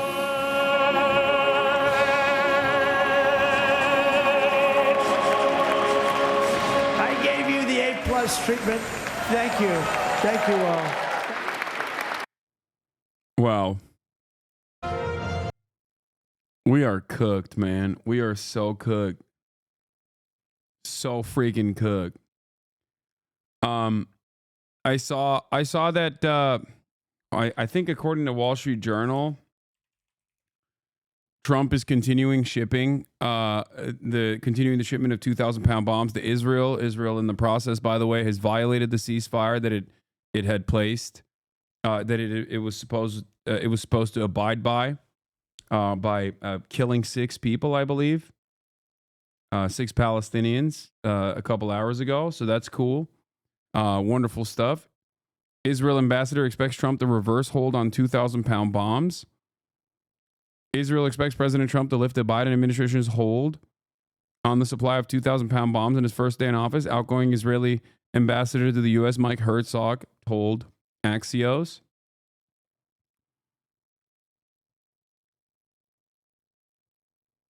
Can't wait for the Democrats to be like, oh, see, I told you it was going to be worse.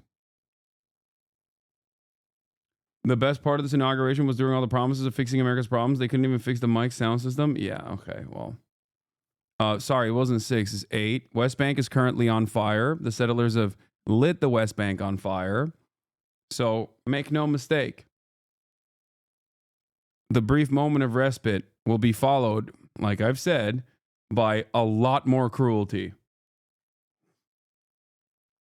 Watch the video people are sending you. Check the video on Elon.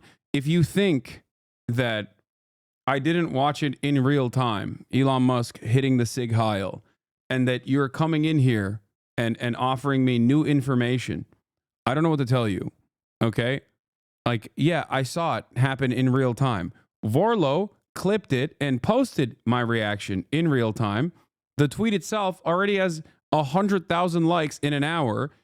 Vorlo's probably going to get banned off the platform for this. And I just want to say thank you. Anyway, let's look at one of these tech billionaire oligarchs speaking at the inauguration. My heart goes out to you. Did he just Sig Heil? It is thanks to you. It's such a, it's, dude, right as I clicked on it too. That the future of civilization.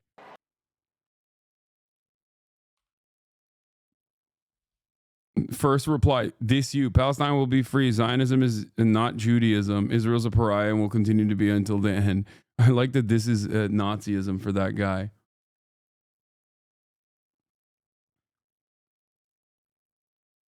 I was late to the stream. Sorry, it's on. No, it's okay. All the steak clip farming accounts posted your reaction to for engagement. Whatever. Apparently he did it twice, by the way.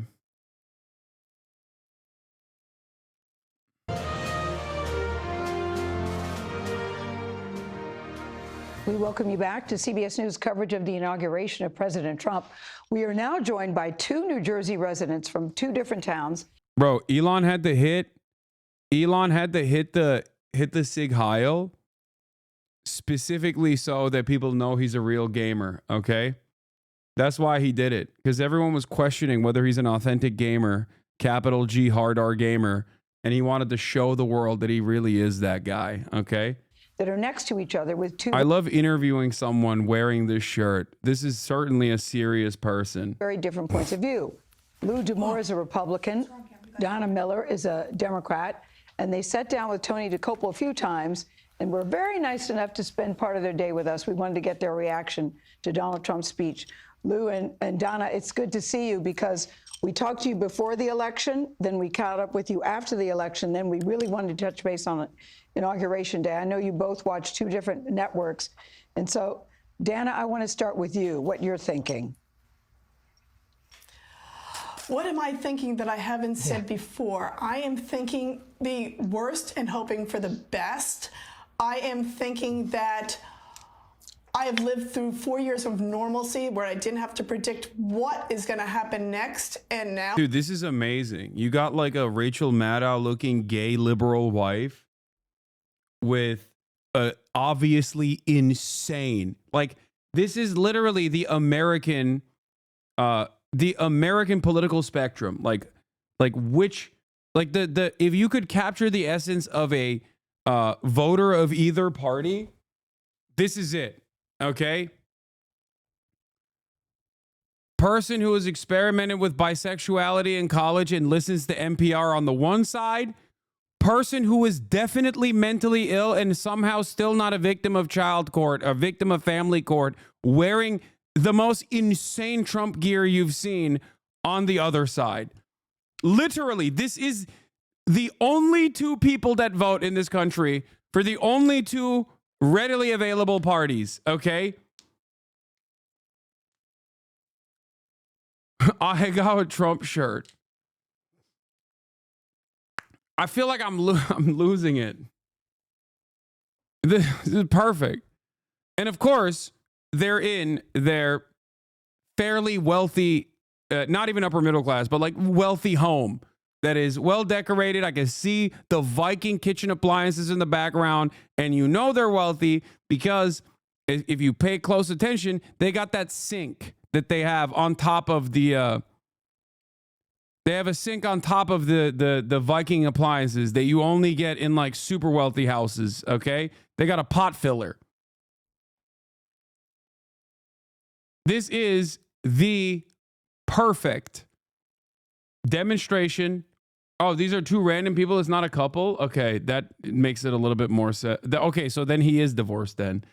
This guy's definitely divorced. And if they're not a couple, I misunderstood. They're definitely divorced. That man is got to be a victim of family court. No one gets to the point of wearing a Trump ahegao shirt until they are victim of divorce court, okay? You need to be chewed up and spit out by family court to get to that position where you have lost all semblance of dignity. You have lost your personhood. You are no longer a human being. You are now a vessel for Trump's agenda. You are no longer a man, but a mere vessel. Now I fear that Friday afternoon where he puts it all back out there and he's going to cut somebody and we're going to hear about it all weekend. So I'm fearful. So you watched his speech. I'm hoping what did you for think? the best. I know you guys watched his speech. You watched it together. Yeah. Oh yeah, they're not a couple. Oh, well, they might be swinging, but no, they're the neighbors. They interviewed these guys before. That's right. They're in New Jersey. They're in a relatively wealthy New Jersey suburb where one family is pro Kamala Harris, pro Biden. The other family was pro Trump. Can we stop the dehumanization? That's what the right does. The dehumanization. Bro, I cannot dehumanize this thing more than he has chosen to dehumanize himself. You understand that? First of all, I'm joking, obviously. But secondly, the point I'm trying to make here is that you have lost your personhood, voluntarily given it up when you're choosing to wear that shirt on a national broadcast, okay?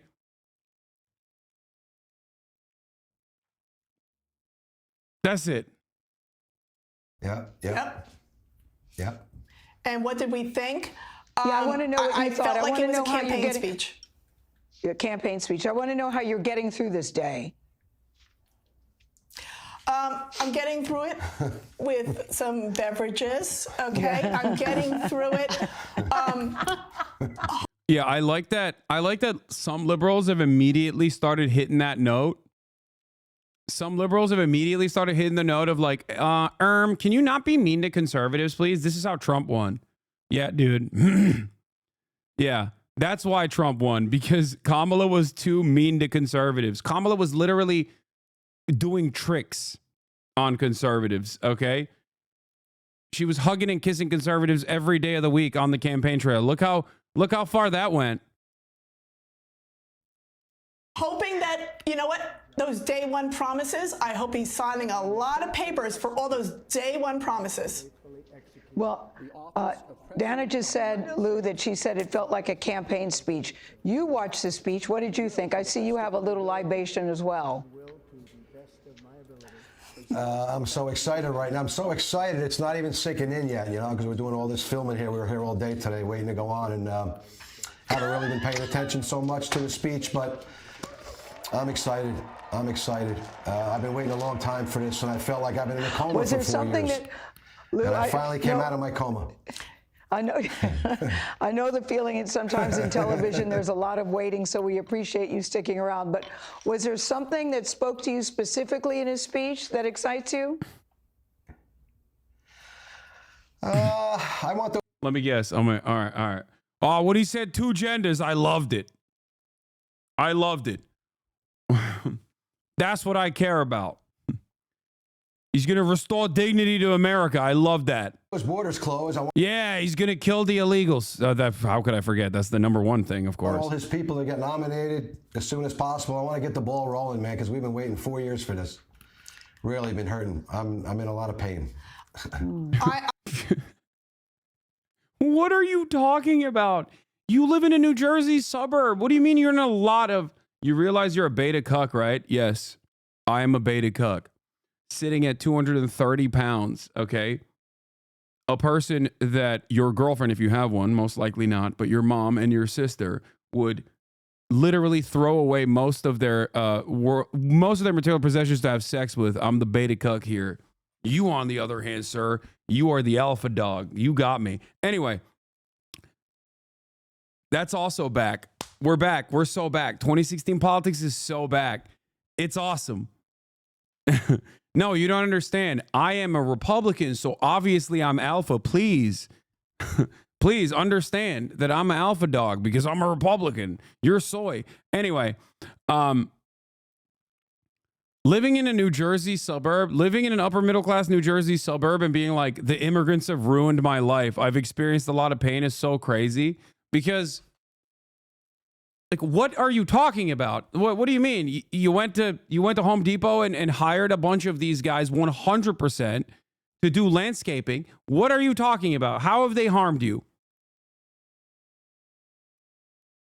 I am in a lot of pain starting today. I look around that room at that whole spectacle and I didn't see anything other than all the yes men, all the representation. His first presidency, he had checks and balances. He is footloose and fancy free right now. There is nobody there to reel him in. They're all a bunch of yes men. Look at Zuckerberg kissing the ring. It's a bunch of yes men, and he's an oligarch. He has all these little pious little men behind him. That he's the puppet of these puppeteers. He's getting pissed. Wait, is he gonna get mad at her for saying that? All these little yes men and the oligarchs? Because, like, Republicans have no answer to that other than, well, you have oligarchs too, which is true. Democrats also have them. You know, every part of this government is bought and sold by corporations. OK, I hope that at a certain point people will realize that, you know. Tears. Lou, I know you disagree with that. I want you to bring us back once a week or once a month to see how the update's going with data. Let's see. I'm very optimistic. Lou, I know you would disagree with everything she said. Surrounded by oligarchs, surrounded by yes men. When you look at his speech today, what did you see? I've probably watched almost all of his rallies in the past few years. So it's like a broken record to me, really. Oh, it's a broken record. Yeah, but I think it's going to happen. I mean, the country's in bad shape. We got to stop that border day one. We got to stop this illegal immigration. We got over 300,000 missing children. Gail? Yeah. Yes. Oh my God. Yeah, country's in tatters. We got to stop the border day one, and then immediately hits like a conspiracy line. This is why I always say, like, in order to understand the mindset of Republicans, you have to remember, like, well, one, you should probably just slam your head against the wall multiple times until you have, like, until your brain capacities have diminished so you can, like, operate on the same wavelength. That's number one. And number two, you got to get duped by, like, whatever misinformation you saw online. Yeah, dude, 300,000 little children have been trafficked in the United States of America. Brain broken from Secaucus. Yeah. Missing children, what is he talking about? He's talking about a classic conservative conspiracy theory that the undocumented migrant children that have been released by the Customs and Border Patrol, by the way, by the Department of Homeland Security, to immediate relatives are actually secretly being trafficked. The reality is that it's a classic conservative talking point. The reality is that when undocumented migrants are apprehended at the border, they look for immediate family members, and then they do voluntary release of their immediate family members. And if they don't do any sort of checkups, because the checkups are voluntary after the fact, then these guys look at that and go, oh, that's because they're not doing checkups because they're sex trafficked.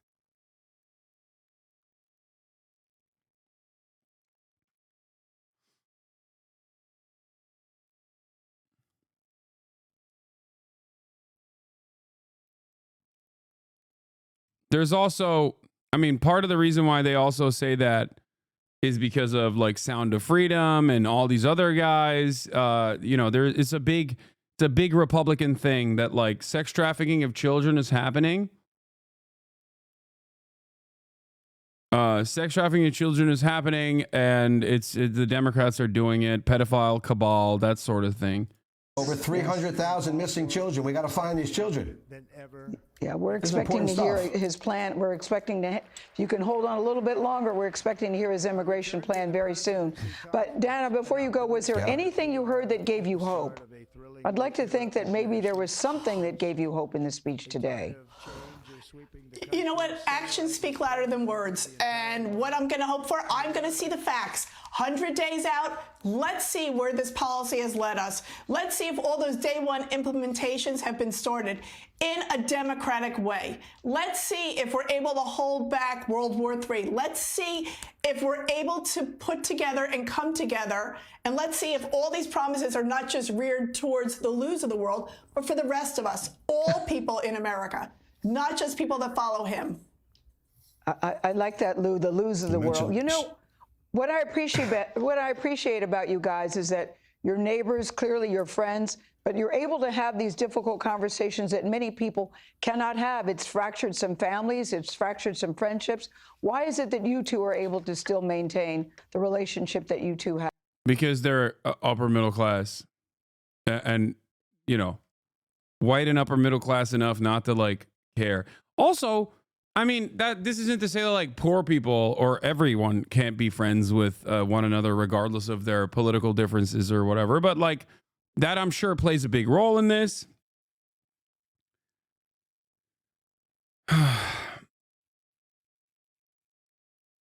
It's team sports. It's like being friends, you know.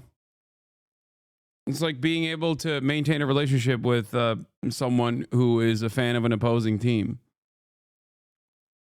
For a lot of people, that's the way they see it.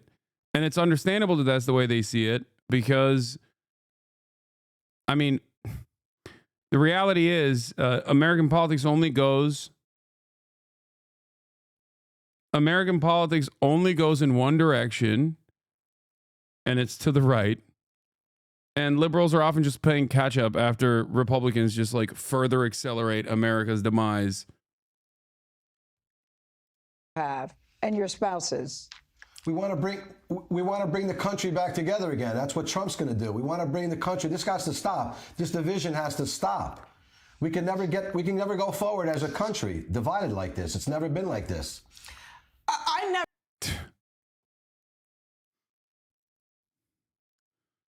Yeah. Yeah. Yeah, we're gonna unite the nation with Donald Trump. How are we gonna unite it? 9/11 style. 9/11 style. How will we unite it? Oh, by finding a common enemy that everybody can dunk on. Who will that common enemy be? Trans people. Who will that common enemy be? Undocumented migrants. Some of the most powerless people in American society.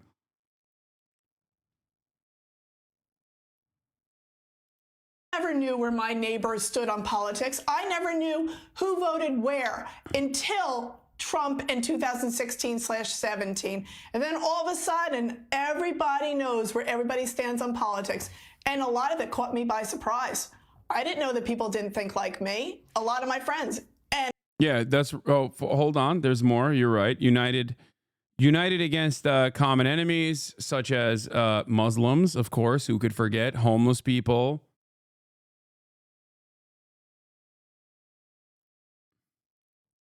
Libs acting like you've shut up about, what is this? I haven't heard anything from Shonda Black, Hassan the Hun, Frogan, Denims TV, Fat Ass Mike from PA, Mighty Quiet. Donald Trump tells NBC News his administration plans to execute mass deportations of undocumented immigrants as soon as he takes office. Wait, what? Maybe you haven't heard anything from me because you don't watch me other than clips. There's never been a day where I haven't talked about mass deportations. What? What is going on with these people? Like, do they just... What? Bro, I was shitting on the Democrats when they were in line with the Trump agenda of having a more muscular border. What are we talking about? What is this? I want everyone to pay attention to how quiet lefters are going to be when this happens. I think these guys have brain worms, and there is no other way to talk about this other than that.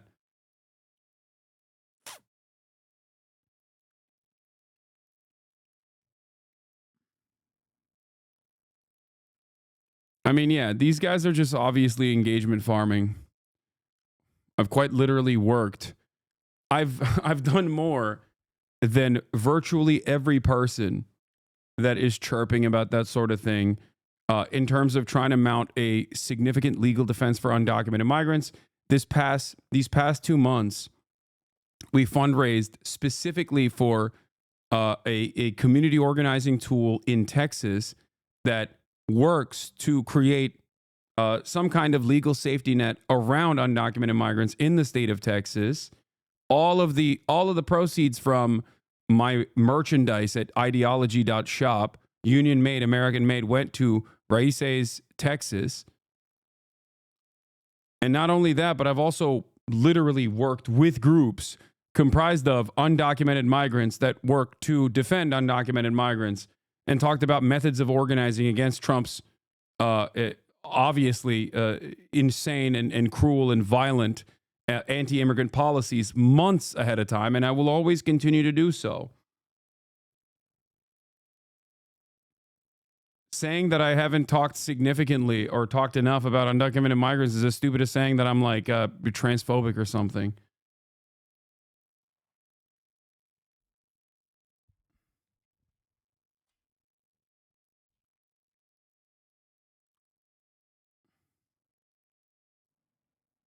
Trump is back on the cameras. Let's see what he's doing.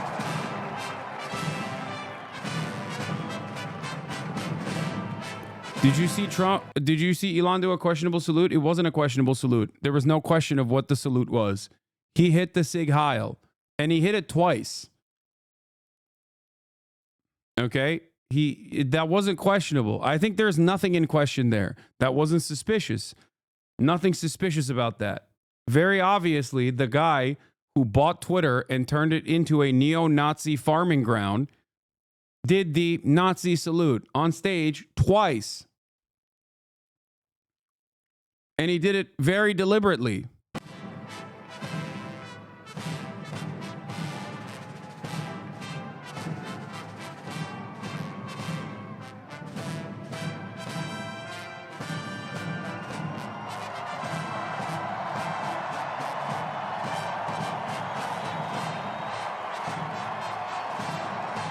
These are his executive orders that he's going to sign, I guess, symbolically in front of the people.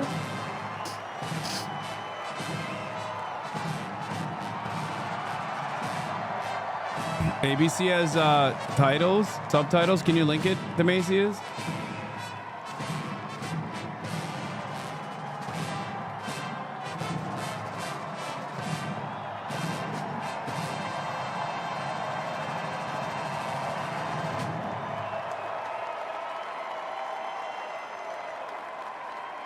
Were able to get to the President of the United States, and he is taking this moment in an inaugural parade that has somewhat of a feel of a political rally, David.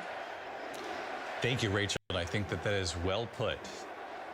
This is a Donald Trump inaugural parade. This is what an inaugural parade would look like in 2025 if you had to imagine it. If he had won the election, and now he has, and to have the family up at sort of the reviewing stand and the audience cheering for who they think is their favorite Trump, and the desk now set up. And I think we have an image there of just the pile of what we believe. He's shamelessly replying with a salute. Executive orders that President Trump will take action on. No, really that's in these not. First hours You're reading too much into it. Of being in office. We know he has talked about this in his inaugural address, the border, declaring an emergency in the southern border. Here is the prep work. We captured this image earlier today of them placing these on the table, of course, with the presidential seal, which was placed there within moments of Donald Trump taking the oath of office here this afternoon, in that familiar fist bump. And of course, that image from Butler, Pennsylvania, John Carl, when there was an assassination attempt, an attempt on his life, the fact that Donald Trump was able to stand up and hold his fist to the air. that was an extraordinary moment and one that will go down as having a true impact on this campaign and how people see Donald Trump. David, it was the defining moment of Donald Trump's campaign. It was the defining moment of that entire campaign. It may well be the defining moment of Donald Trump's political life. I think, some people close to him believe that it was in that moment that he solidified the fact that he was going to win that election. I mean, it was coming to your feet, bloodied, and also what he said, fight, fight. Oh my God, the dick riding is out of control. Glaze! Bro! Dial it back, dude. Take the dick out of your mouth. Take the dick out of your mouth. You can't do commentary like that. On the campaign. She made a brief appearance at the convention. Holy moly, the glaze! Interesting to see her fully back by his side. See, that's the difference. When I talk about like objective truths in terms of like Trump playing a role in TikTok being unbanned, at least for the time being, even if I tell you like things are going to get much worse down the line, or about the quote unquote ceasefire, the small short window of the ceasefire, I'm just telling you what the truth is. I'm not going to sit here and be like the iconic fist bumping that he did after he got shot that changed the tide of history. That's glaze. One is objectively telling you the truth. The other is glaze. What the media is doing here, what ABC News is doing here, is glaze. Okay? And that kind of glaze plays a very important role in normalizing Donald Trump further, which is going to happen, by the way. And as I told you this already, there is no hashtag resistance liberalism. Okay? It's done. It's over. It's not going to happen this time around. It is no longer, Trump is no longer being treated as an aberration, okay, who cast aside the civility and the optics of liberalism, and he is just now seen as a normal Republican. This is the Republican Party. And in many ways, it was already the normal Republican Party, but now the media is openly embracing it as such. You see, I believe those are, yes, some of those who were there in Butler, Pennsylvania. And of course, remembering the person who lost their life there in Butler, Pennsylvania as well. Martha, I believe the president will probably look back at this moment and say, I'm glad we were at the arena. This is a more intimate gathering, and this is more, as Mary said, more like a Trump rally. It has the DNA of Donald Trump and his supporters and the American voters who were determined to be there for Donald Trump. As he said in his speech this morning at the Capitol, he believes he was saved by God to make America great again after that assassination attempt and that fist you put up, that he put up. So when you see these citizens from Pennsylvania walking by and law enforcement, firefighters, these are Donald Trump's people. You know Donald Trump loves this. He thrives on this. This is what he does at rallies. He loves having that crowd there. And so in that arena, it really is more intimate, not just for the people there, but for Donald Trump. This feels exactly like the rallies he's held again and again. And of course, he's looking to see how he did. We heard him right after his speech, the inaugural speech, saying, it's going to play great. I thought it would play great, and the reviews have been great. That's what he's looking for today, too. And Rachel Scott, who was there in the arena, of course, was our reporter on the scene that day in Butler. Rachel?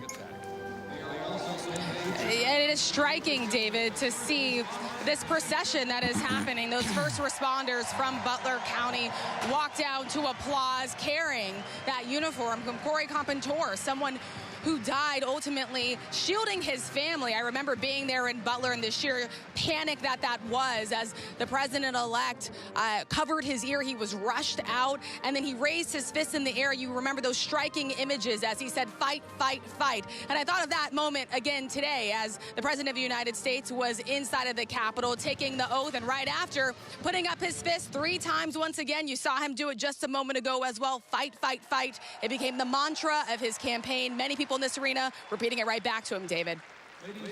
Rachel, thank you. Special event. Let us now take a moment of silence in honor of Corey Comparatori.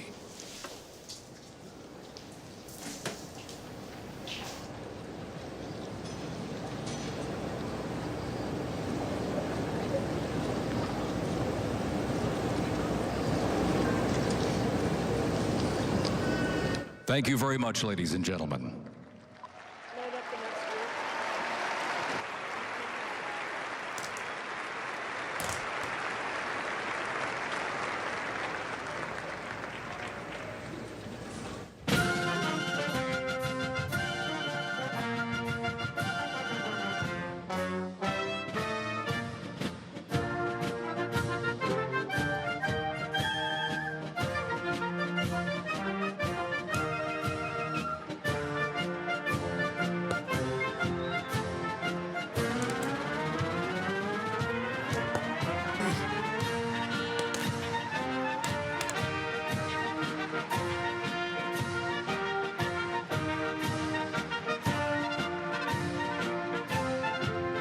Tom and Jerry as music? We now present True. to you the New York Military Academy from Cornwall-on-Hudson, New York.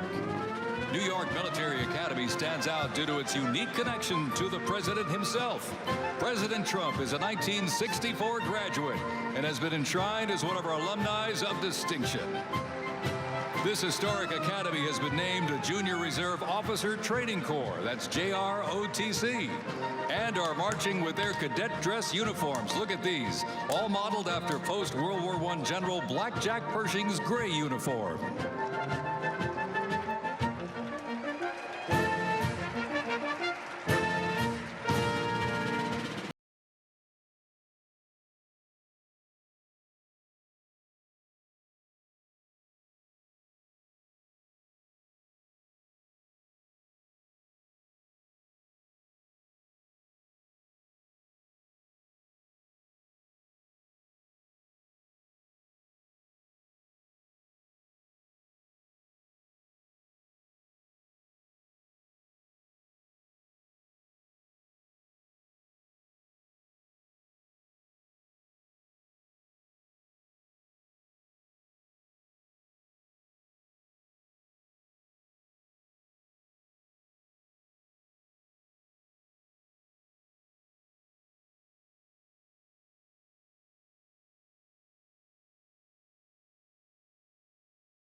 Society Pipes and Drums from New York City.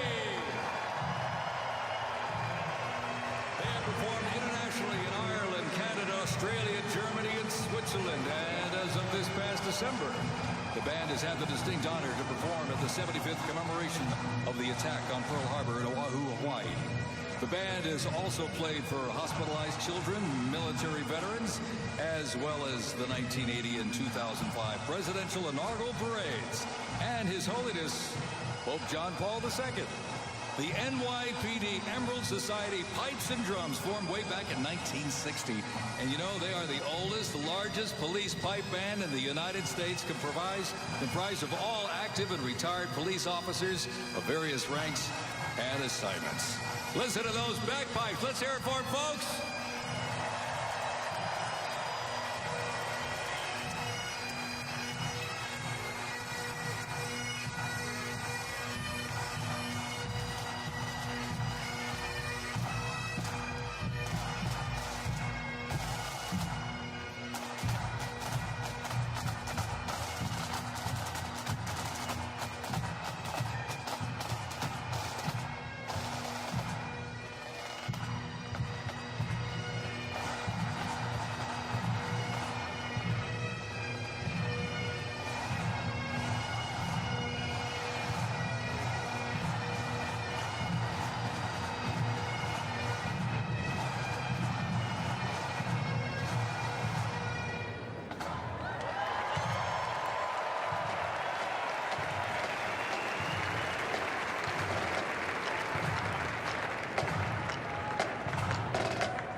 one that hits close to home for our Vice President. We now welcome the Middletown High School Marching Band and cheerleaders.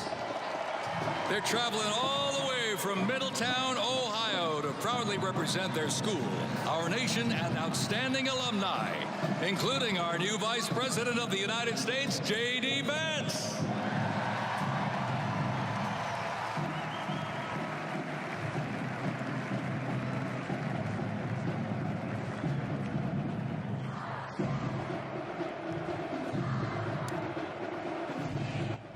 Putting minors in a room with the highest pedophile per capita density is definitely a choice, you know?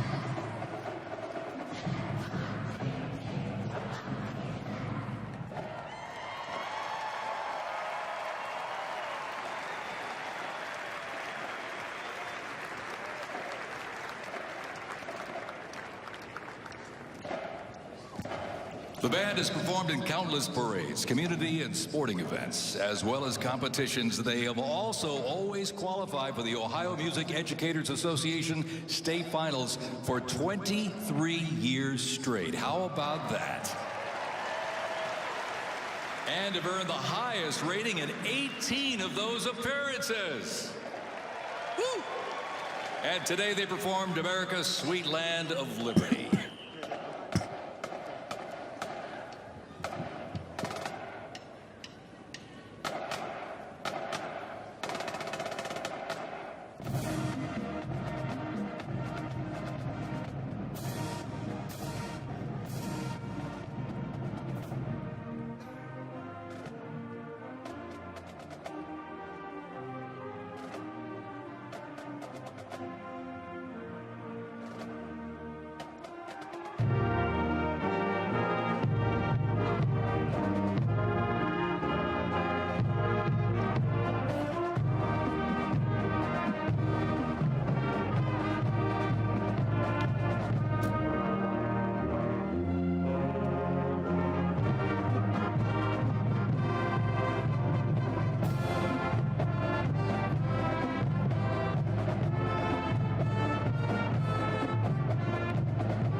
The national nightmare begins to thunderous applause.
ACLU's already started. The Trump admin is already facing its first legal filing against the decision to shut down CBP-1. The ACLU filed a motion in an existing case against Biden's asylum restrictions along the U.S. southern border. ACLU and partners requested an immediate status conference. Good luck. Godspeed. I just don't think that we have any... I have no more confidence in any of the courts to hold up anything Like, I think these guys are. That was the last 4 years. I mean, not the last, sorry. That was the first 4 years of Trump.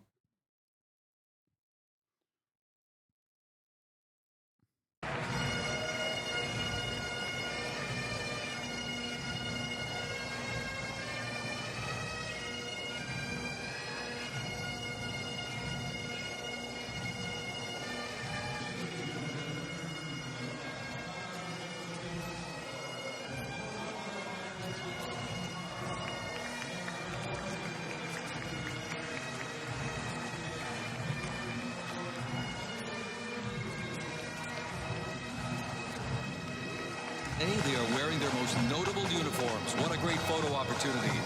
Consisting of the Glengarry headgear and kilts. And they are proud to honor their fallen brothers and sisters each and every. Jesus Christ, dude. Oh my God. All right, let's continue with this and then we'll get back to it if there's any sort of serious motion happening at the And fucking apparently, parade. a lot of them don't. Well, guys, I think the country spoke in this election. Yeah, the country has country spoken. spoke in this election. The country has spoken loud and clear. And Gail, I just want to say one more thing, Gail. Yes, please. I want to get this one in there too, Gail. The Democratic Party, in my opinion, has no leader. They don't have a leader, whether a man or a woman, and they don't have a message for the people. The people are looking for a message. This party has nothing to offer the people. That's why they got slaughtered. It's simple as that. 2 years until you've got 2 years until the next re-election, and let's hope that holding the Senate, the Congress, the presidency, and SCOTUS, for that matter, you can get something done. That's good for everybody. Yep. Let's say. Yep, that's what we're hoping for. 2 years. Lou and Dana, we're going to save your number. But Dana, here's something I thought was very optimistic in his speech. I said it earlier today. Never believe something is impossible to do, because in America, impossible is what we do. I thought that was a nice note to strike for all of us. Bravo. That's well said. What?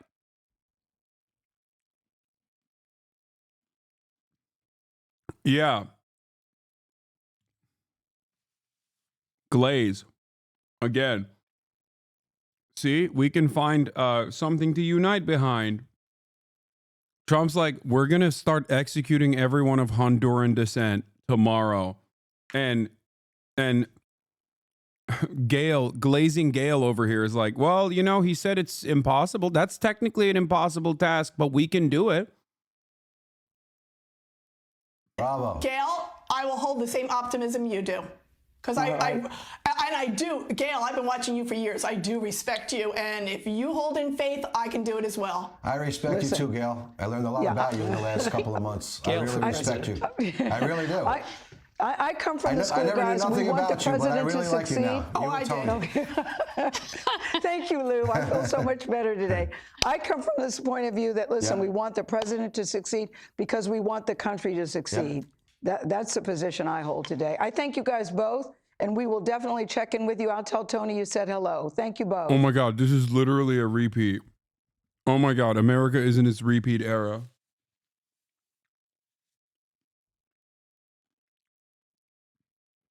They said this when Trump first assumed the role of the president.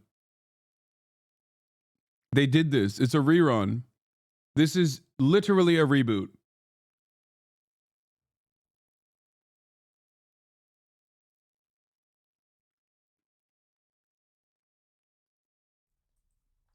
Two very vocal people, guys. Glory, glory, hallelujah, Trump won the presidency. Oh, I'm thrilled to death to be here. I'm just so happy that this day has come. Look how nice everybody is. Everybody's behaving real well, and happy to be here. And we're just thrilled that this moment is here. And I can't wait for the president to be sworn in. It's really, really hard. It's like, look how nice everybody's behaving. Yeah, dude, because you won. We know what you did when you didn't win. You know what I mean? You can't just use that. You can't just use the celebrations. Like, nobody expects you to behave like an Eagles fan and start burning the city because your team won. That's a Philadelphia exclusive. You know what I mean?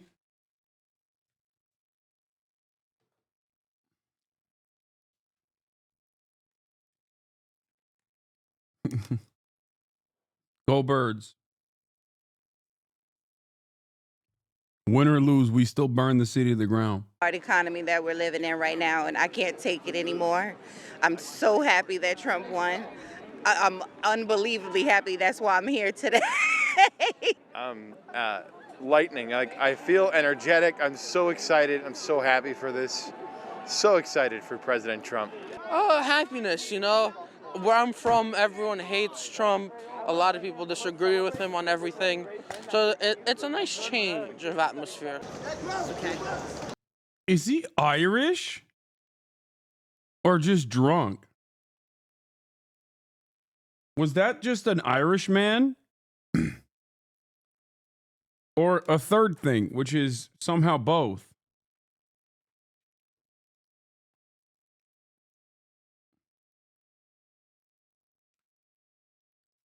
A mixture of both.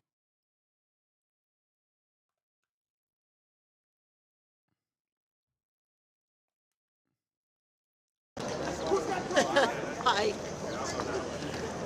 Hey, I've been a fanboy since he come down off the elevator. I was, I guess, 12, 13.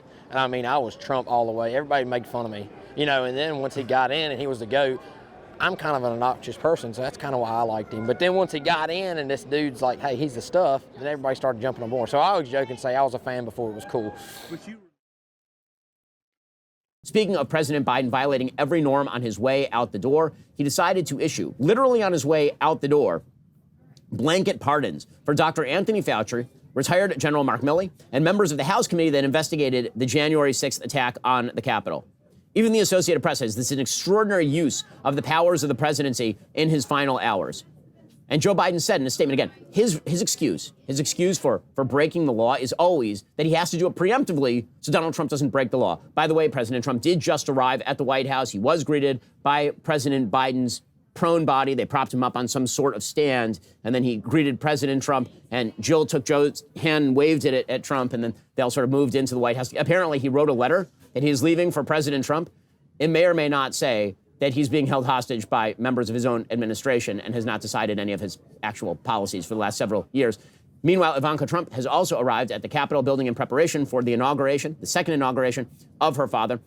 Anyway, Joe Biden issued a statement upon issuing these parting shots this morning, these pardons this morning. Quote, our nation relies on dedicated, selfless public servants every day. They are the lifeblood of our democracy. Yet alarmingly, public servants have been subjected to ongoing threats and intimidation for faithfully discharging their duties. In certain cases, some have even been threatened with criminal prosecutions, including General Mark Milley, Dr. Fauci, and the members and staff of the Select Committee to investigate the January 6th attack on the United States Capitol. These public servants have served our nation with honor and distinction and do not deserve to be targets of unjustified and politically motivated prosecutions. So, again, the idea here is that he is going to preemptively pardon all these people because otherwise Donald Trump and his mean cadre of mean people are going to do something. And that'll be so brutal. This has been Joe Biden's going excuse for everything for 4 years. If I don't violate the law, then they will violate the law. Well, but it turns out that when it came to actual violation of the norms, of the actual running of the government, Joe Biden violated everything. We had to sue the federal government. We, the Daily Wire, sued the federal government to stop you from having to get a vaccine that Joe Biden tried to cram down on you via OSHA, the Occupational Safety and Health Administration. Like, that's insane. Joe Biden attempted to use the mechanisms of government to ignore the Supreme Court when it came to student loans. Joe Biden attempted to activate the federal government in order to shut off, in the waning days of his administration, offshore oil drilling across the entire. Yeah, how dare he? Like, some of the things that Joe Biden did in terms of, like, violating the norms or whatever is for pure selfish reasons or for propping up other, like, dudes in his orbit, protecting them against, like, potential prosecution down the line. But when you talk about, like, Joe Biden violated norms and the law to do student loan debt relief, it's like, yeah, oh, really? I'm I'm sorry he did that. I feel like, I guess you're only allowed to violate norms and institutions when it's like melting the poor. God forbid someone even accidentally in their delusion, in their dementia, goes and does like one thing that's nice for the working class. Oh my God. Eastern Seaboard. These are things that are not within the purview of the President of the United States alone, and yet he attempted to do all of this stuff. So who's abnormal? The answer is that Joe Biden... It's also wrong. Like, the Department of Education is directly in the purview. Joe Biden does actually, regardless of what the Supreme Court said, did have the power to do student loan debt relief, or at least permanently extend it to a degree where it doesn't matter anymore. Like, no one has to pay it.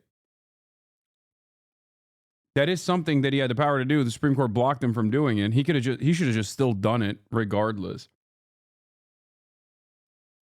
was always abnormal, and it's about time for him to go. What's hilarious is now the media are trying to buy back their lack of credibility, and truly buy back their lack of credibility. So I've said before, and it happens to be the case, that the Biden administration, in their abnormality, and the media in covering from that abnormality, they totally blew out their credibility, totally blew it out. And that is, I think, something they're now trying to restore by admitting the reality, which is that President Biden has been senile for the last 3 years. There's an entire article in The Guardian over the weekend in which The Guardian finally admits, oh yeah, Joe Biden has been senile for a long time, for like a very long time. According to The Guardian, in public, Dean Phillips, who ran against Joe Biden, saying he's kind of senile, was ridiculed. In private, others shared his concerns. Larry Sabato, director of the Center for Politics at the University of Virginia, recalled receiving a call from a Democratic senator in late January or early February 2024. Quote, I said, is there any particular reason why you called me? I'd like to know. He said, you do realize off the record that Joe Biden is not going to be our nominee. I was stunned. I said, what? How? Why? He said, I was just in a meeting with him, with several other senators, and he couldn't even function. We can't run him. Sabato added that the senator in question tried to raise the issue, which angered the White House. Quote, he was punished, as several of them were. They gave him the cold shoulder for a while. The point is, a lot of people had figured it out, but they didn't care. I'm stunned they got away with it, and it produced term 2 for Trump, and it's going to be the longest 4 years of our life. Now, what's amazing about that is that Larry Sabato, who used to be, I think a pretty good analyst of politics over at the University of Virginia, Larry Sabato literally spent months after that defending Joe Biden's mental state, because that was the de rigueur demand of the Democratic Party and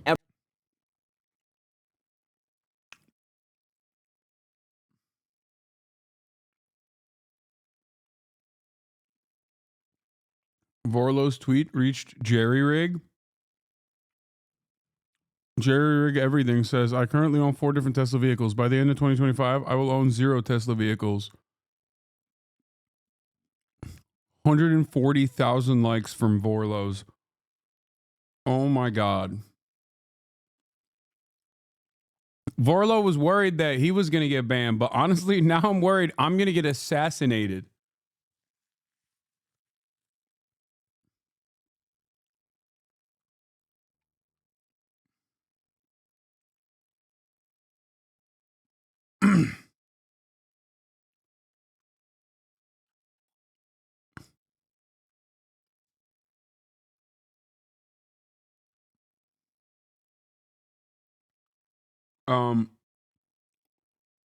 By the way, I hate this, but Ben Shapiro is absolutely right in daggering the media and all of the people that are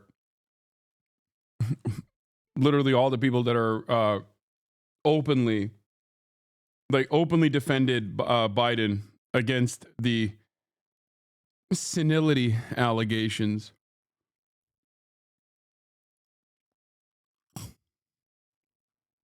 He's right. I hate to hand it to one of the worst scumbags, but he's right about this. Now, of course, if the shoe was on the other foot and he had to, defend Trump's mental competence or mental fortitude, he would do it regardless.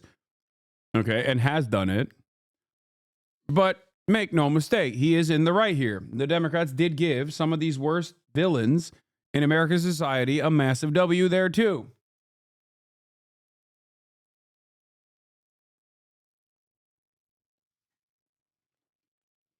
Make no mistake.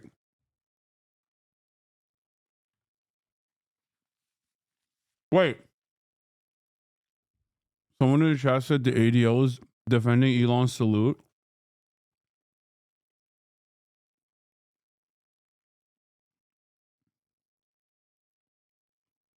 Oh my God. Link now, please.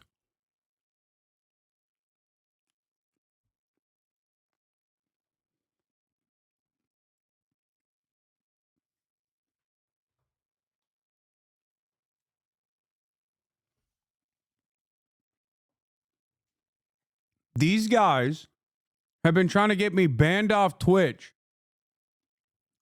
because of my criticisms of Israel. Oh my God.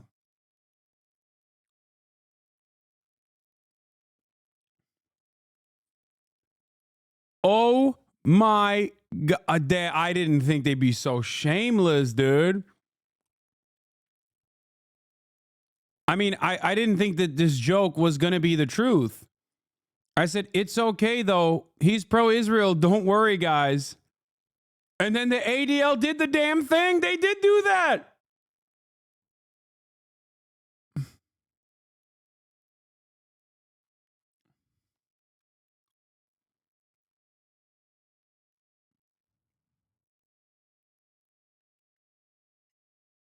Oh my God, this is a delicate moment. It's a new day, and yet so many are on edge. Our politics are inflamed, and social media only adds to the anxiety. It seems that Elon Musk made an awkward gesture in a moment of enthusiasm, not a Nazi salute, but again, we appreciate that people are on edge. In this moment, all sides should give another a bit of grace, perhaps even the benefit of the doubt, and take a breath. This is a new beginning. Let's hope for healing and work towards unity in the months and years ahead. Bro, Steven Crowder was like, that's crazy that he did the Nazi salute. Like, you're outflanking Steven Crowder. Yeah, Noah's tweet was funny too. He said, Tablet Magazine 10 minutes from now. Yes, Elon did a Sig Heil. No, it's not Nazi. Here's why. Elon Musk draws outrage over odd-looking salute at Trump inauguration celebration.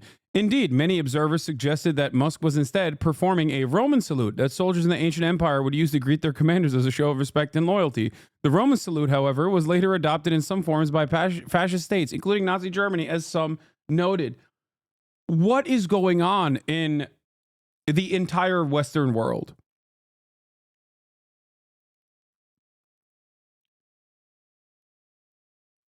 What is going on in the entire Western world? What is going on in the media? I'll tell you what's going on. Nazi shit.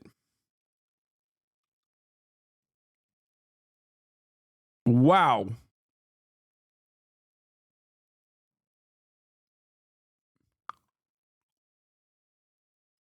Congratulations to POTUS. We must confront rising anti-Semitism on college and university campuses, push for the release of all hostages in Gaza, and work towards peace in the Middle East.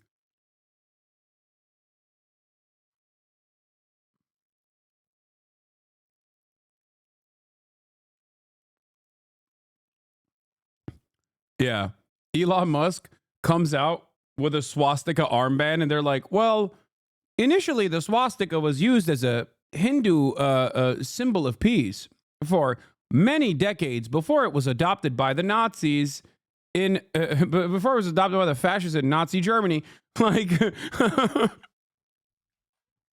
what is happening, man? I can't believe the guy who regularly, with regular frequency, highlights Nazi propaganda hit the Nazi Sig Heil on the biggest stage he's been on so far. And people are like, oh, I wonder if he was like truly being a Nazi.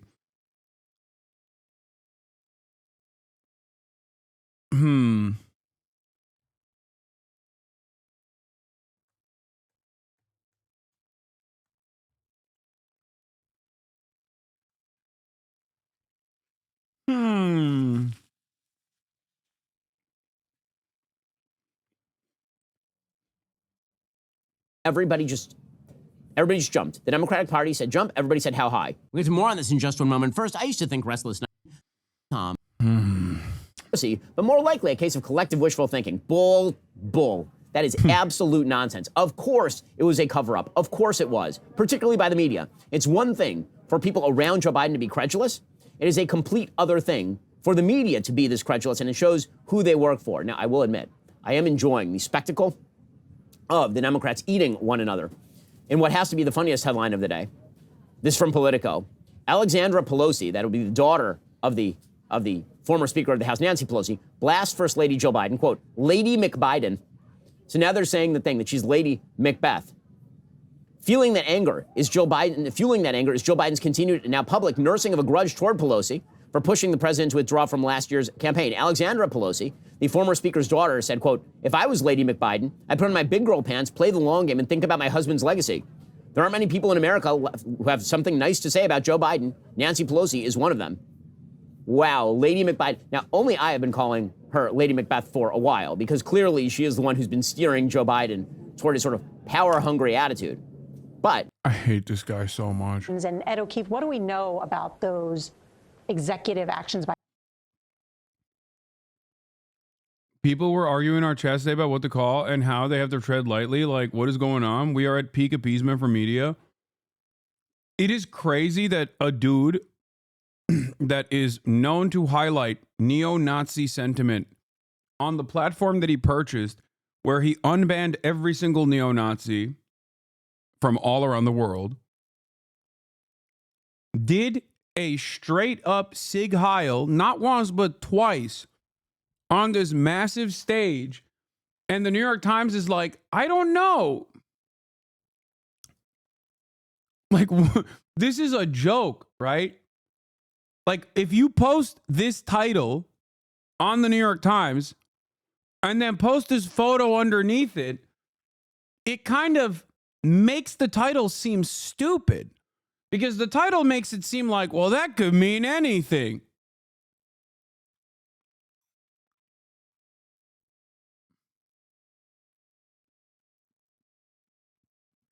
We're not even like 12 hours in.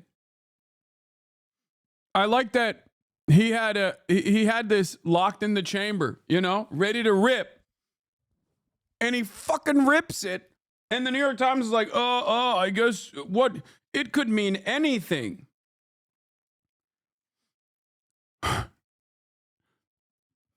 It's just funny because on CNN, commentators pointed out most yesterday, Aaron Burnett, an anchor, noted how striking the action was. The motion soon drew comparisons online, known as the fascist salute. Did Elon Musk just hit the Roman salute at his inauguration speech? Hassan Piker, a popular streamer, asked on X. Mr. Musk, 53, did not respond to an email for comment. I like that they paired me with the Elon Musk non-reply. Almost makes it feel like I asked him that question.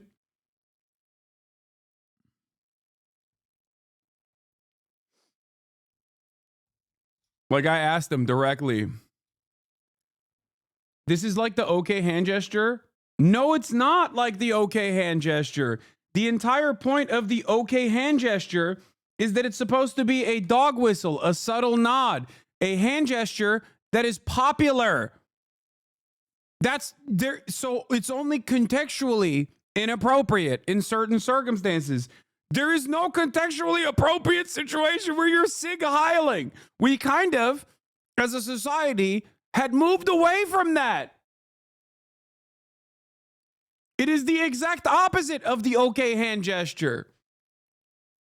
There's only one context. The okay hand gesture works in multiple settings.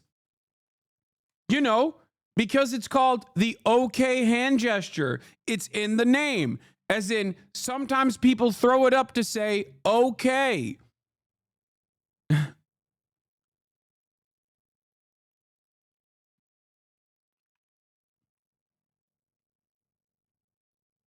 There is not any circumstance where hitting the Sig Heil, the Roman salute, is anything but. The only time it's appropriate in context is when you're, you know, a Nazi and you want to show others that you are a Nazi. That's it.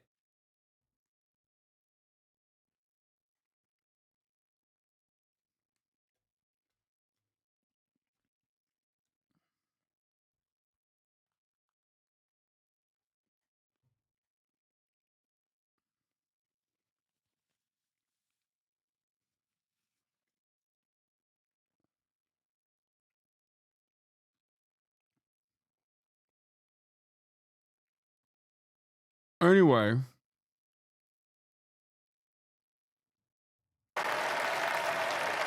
Steve Witkoff is talking about Gaza. This Listen. achievement demonstrates the strength of President Trump's leadership and the respect he commands on the global stage. It is yet another example of his ability to deliver results in the most complex and challenging situations. The Abraham Accords, a testament to his vision and determination, have also brought historic progress to the region, transforming old rivalries into new alliances. These agreements are not merely symbolic. They represent a practical roadmap for peace, economic cooperation, and mutual respect across nations. My role, as President Trump has tasked me, is straightforward yet profoundly challenging: to turn his vision into actionable outcomes. He sets the agenda, he lays the framework, and he inspires people like me into bold action. My responsibility is to implement his vision, engaging with leaders across the region to find pathways towards sustainable peace and stability. And let me tell you, having Donald Trump as a boss makes this task not only possible, but far more effective.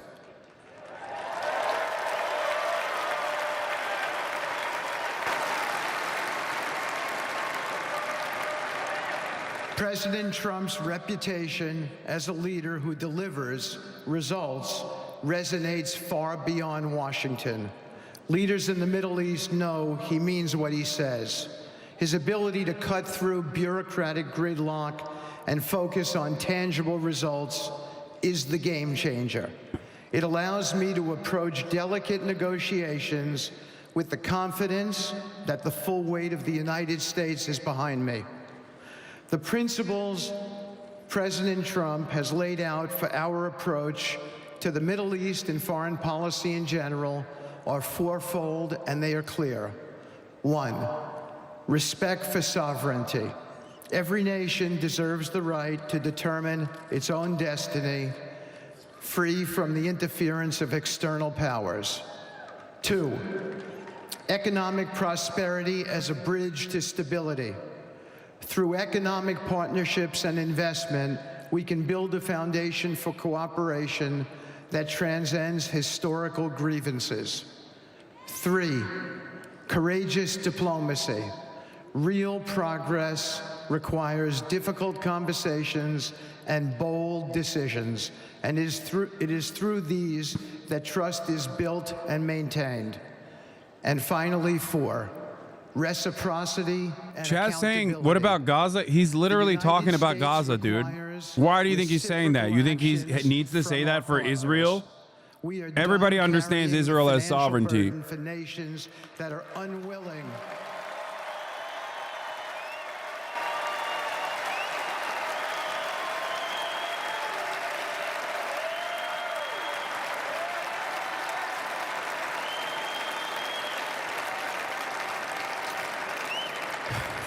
We are done carrying the financial burden for nations that are unwilling to fund their own progress.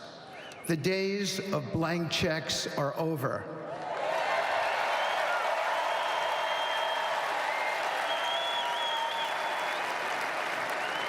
Partnerships under President Trump's leadership must be equitable, and contributions must reflect shared commitments to our goals. In my work, I've seen firsthand how these principles resonate. They provide a foundation that transcends politics and speaks to the shared humanity of all people in a region. Leaders across the Middle East recognized that this Trump administration is serious about results, not symbolic gestures, but real, meaningful progress that improves lives. Thank you.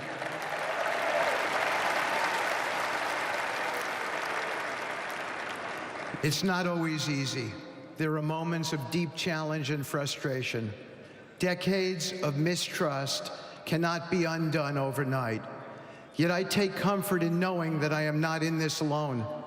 President Trump's clarity of vision ensures that I never have to question what success looks like. His leadership provides the confidence and direction necessary to navigate these complexities. As we move forward, my commitment is to continue the work of advancing President Trump's vision for the Middle East. Whether through expanding the Abraham Peace Accords, fostering economic development, or facilitating dialogue between long-standing adversaries, my focus remains on actionable results. Let me close by saying this: a stable and prosperous Middle East is not an unattainable dream.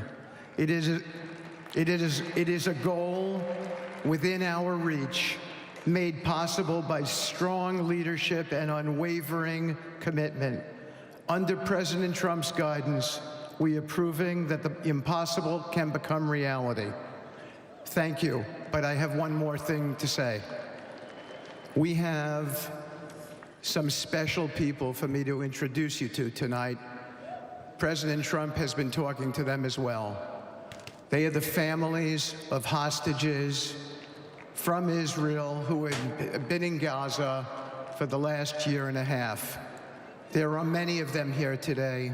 Several of the families have lost children and loved ones, and they're here because they're part of an effort to retrieve their bodies so they can be buried in a proper way. Several have children who are still in captivity. There is an American family here whose loved one is scheduled to come out in 14 days. It is kind of crazy that like the Biden admin set the stage for so much for Israel to be propped up as this like massive massive sovereign state that operates on its own, that Steve Witkoff, a random golf buddy of Donald Trump, can sit up there and act like he overcame this Herculean task. Okay? Like, come on, dog. Let's have a moment of honesty here. Like, you just told them what's what. That's it. The notion that like it is really difficult to get Israel to abide by the agreements that we set forth is so silly to me.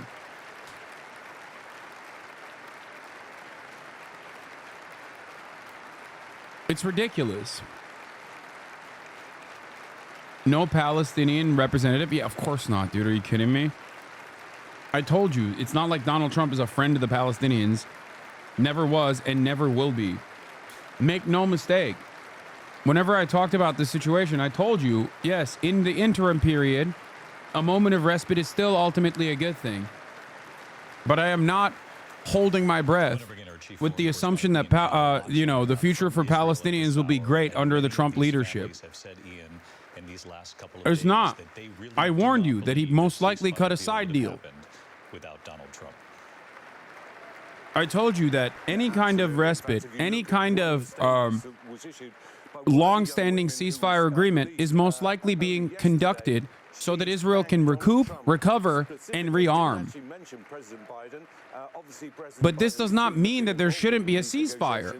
A ceasefire ultimately is still good. Put a deal on the table back in May 2024. But if you talk to anyone here and say, what was the difference between the deal on May 24 and what just happened here? They say nothing on paper. The only difference was Donald Trump. I want to really highlight something that Steve Witkoff said there. He seemed to suggest that one of the American hostages, possibly two, who we believe to be part of this first phase. Is the war in Ukraine over yet? No, he's got 24 more hours or 12 more hours. Don't worry, chat. 12 more hours, chat. Don't worry, it's coming. She was released much earlier, is still in Washington. So I haven't been able to check whether she was one of those on the stage, but an important moment. Of the United States, Donald J. Trump. Ian Panel, our thanks to you. Ian, who's covered this conflict from the very beginning.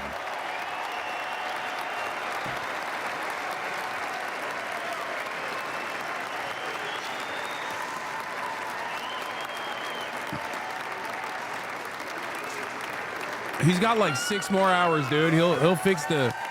After greeting the families, He's got like 6 more hours to go, man. I'm sure he'll pack up the whole Russia stuff. Of course, this arena is filled with supporters who gathered early this morning. Thank you very much, everybody. Appreciate it. Thank you.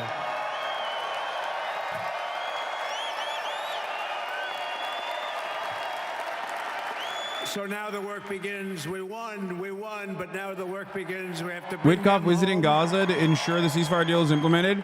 And, you know, Yeah, I tonight, saw that. But they're I'm gonna also be opening up signing 2,000-pound on the J6 munitions. hostages, pardons.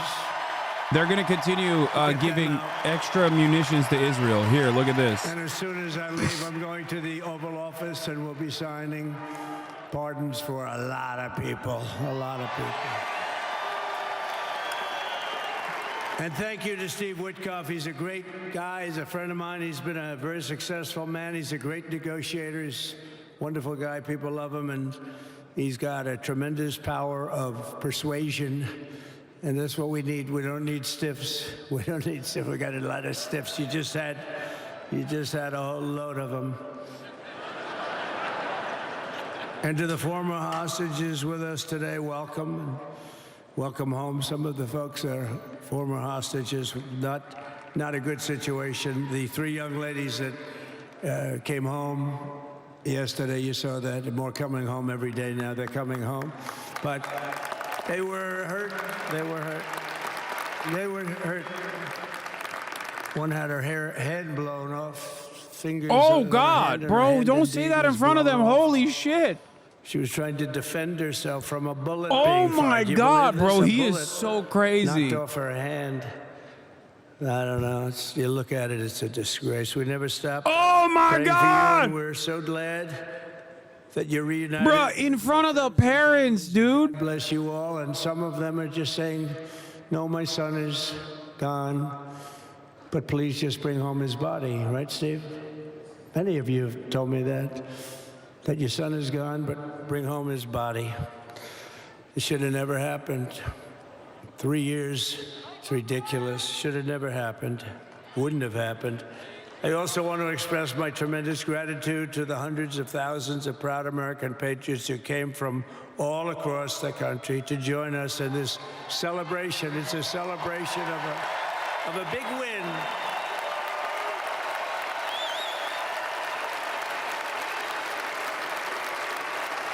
And you're witnessing the dawn of the golden age of America. That's what it's going to be. We're bringing it back. We're going to bring it back fast. We're going to bring it back fast. Let us also thank the incredible service members, National Guardsmen, Police, Secret Service, and law enforcement personnel who are keeping us all safe, even though, and they are great people. New York's finest. I grew up with New York's finest. Damn, bro. He is tired. Vibe shift. I feel like he does Trump no longer have the same motion and juice that he once did? The way they run things in this country now, it's disgraceful, but it's going to change rapidly. We're going to make He's EP, bro. He's EP. He's an EP guy. Indoors, we've had a magnificent inaugural parade. And let's give a big round of applause. They were great. To all of the incredible performers and hardworking men and women who made it possible. Those people. It does make sense. Really talented, amazing people. I also want to thank my wonderful family for being here, especially my beautiful wife, our First Lady, Melania.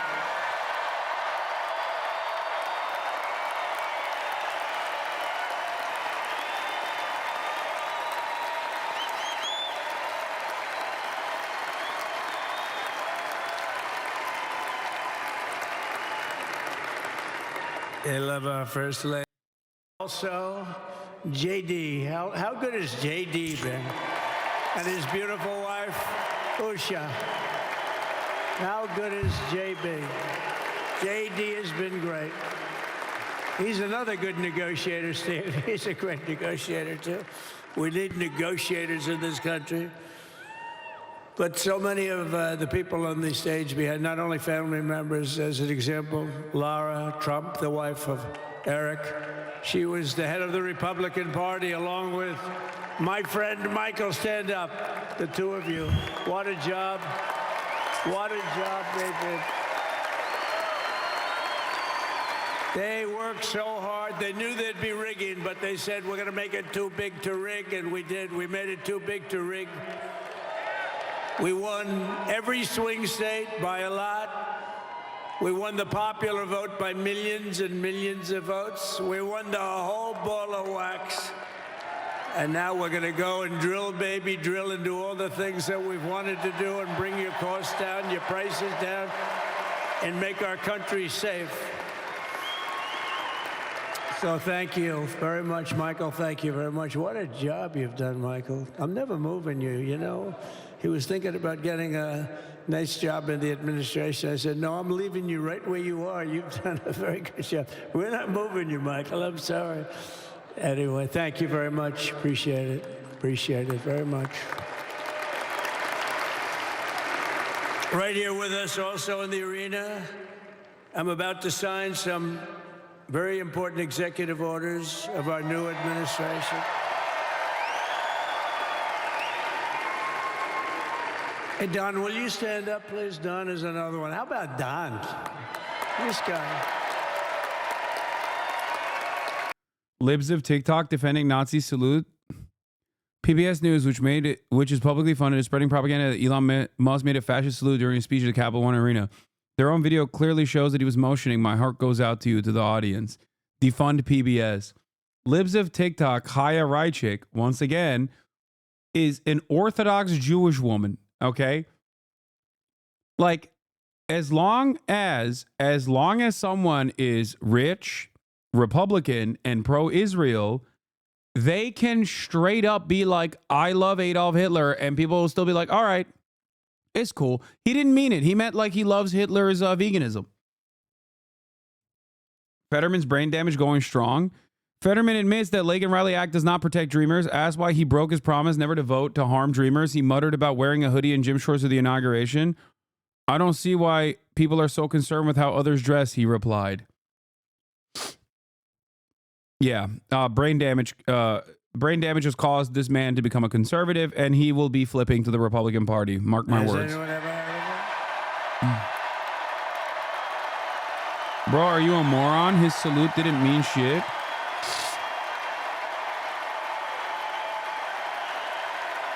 Okay, I need to say something here. I don't need to see Elon Musk. I don't need to see Elon Musk hit a Nazi salute to know that he's a Nazi, dumbass. But he did do a Nazi salute. The fact that we're acting like he didn't do that is hilarious. Thank you. He already was a Nazi, and now he's just doing the Nazi salute. He knew the youth vote. You know, we won the youth vote by 36 points. And he was saying, Dad, you got to go out and do this one and that one. And we did a lot of them. And he respects them all. He understood them very well. And he said, Dad, you got to go out, do Joe Rogan, do all these guys. And we did. We did. And Joe Rogan was great. They were all great, right, Aaron? They were all good. He understood the market. Another famous one. How about Kai? Stand up, Kai. Kai Cenat? No! I thought...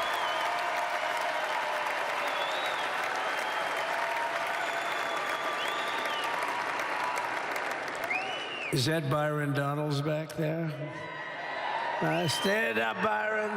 It's so funny to have the hostage family stand up behind you as you just like hype up all of your family members and other like sycophants and stuff, and they're just like standing there like, okay, cool, Great, I guess. Thank you very much. And how about Lutnick, Secretary of Commerce? He's going to take in more money than any country has ever even thought about. He's going to take in some money. And we have many others. Look, I'm not going to go through it, but we're going to sign some orders right now, and that's really what I want to do. So we're going to sign executive orders. First, I'll revoke nearly 80 destructive and radical executive actions of the previous administration, one of the worst administrations in history. Maybe not one of them. the worst. Anybody that would allow millions of people to pour through our borders from jails, prisons, mental institutions, insane asylums, gang members to be taken off the streets of Venezuela and deposited in our country, and many, not just Venezuela. You know, crime in Venezuela is down 74% because they took their criminals and gave them to us through an open border policy of the previous administration. All over the world, they're emptying their prisons into our country. They're emptying their mental institutions into our country. It stops as of 1 o'clock this afternoon, okay? It stops.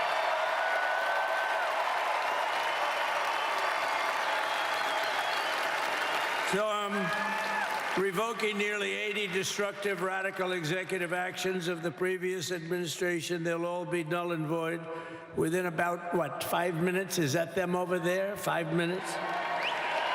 And next, to gain immediate control of the vast federal, out-of-control bureaucracy, I will implement an immediate regulation freeze, which will stop Biden bureaucrats from continuing to regulate. Most of those bureaucrats are being fired.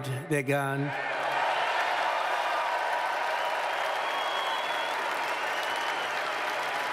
Should be all of them, but some sneak through, but we have to live with a couple, I guess. I'll also issue a temporary hiring freeze to ensure that we're only hiring competent people who are faithful to the American public. And we will pause the hiring of any new IRS agents. We will also require that federal workers must return to the office in person. And we're going to take the 88,000 people that they hired to go after you with guns. By the way, they're allowed to use guns and harass you like they were so many other people. Remember this. Okay, remember? Do you remember a little statement about tips? Does anybody remember that little statement? I think we won Nevada because of that statement. But they went out and harassed you over the tips. In other words, we are restoring control of our government to the people. We're going to take those 88,000. Let's see if they'd like to work on the border, because that's what we want them really.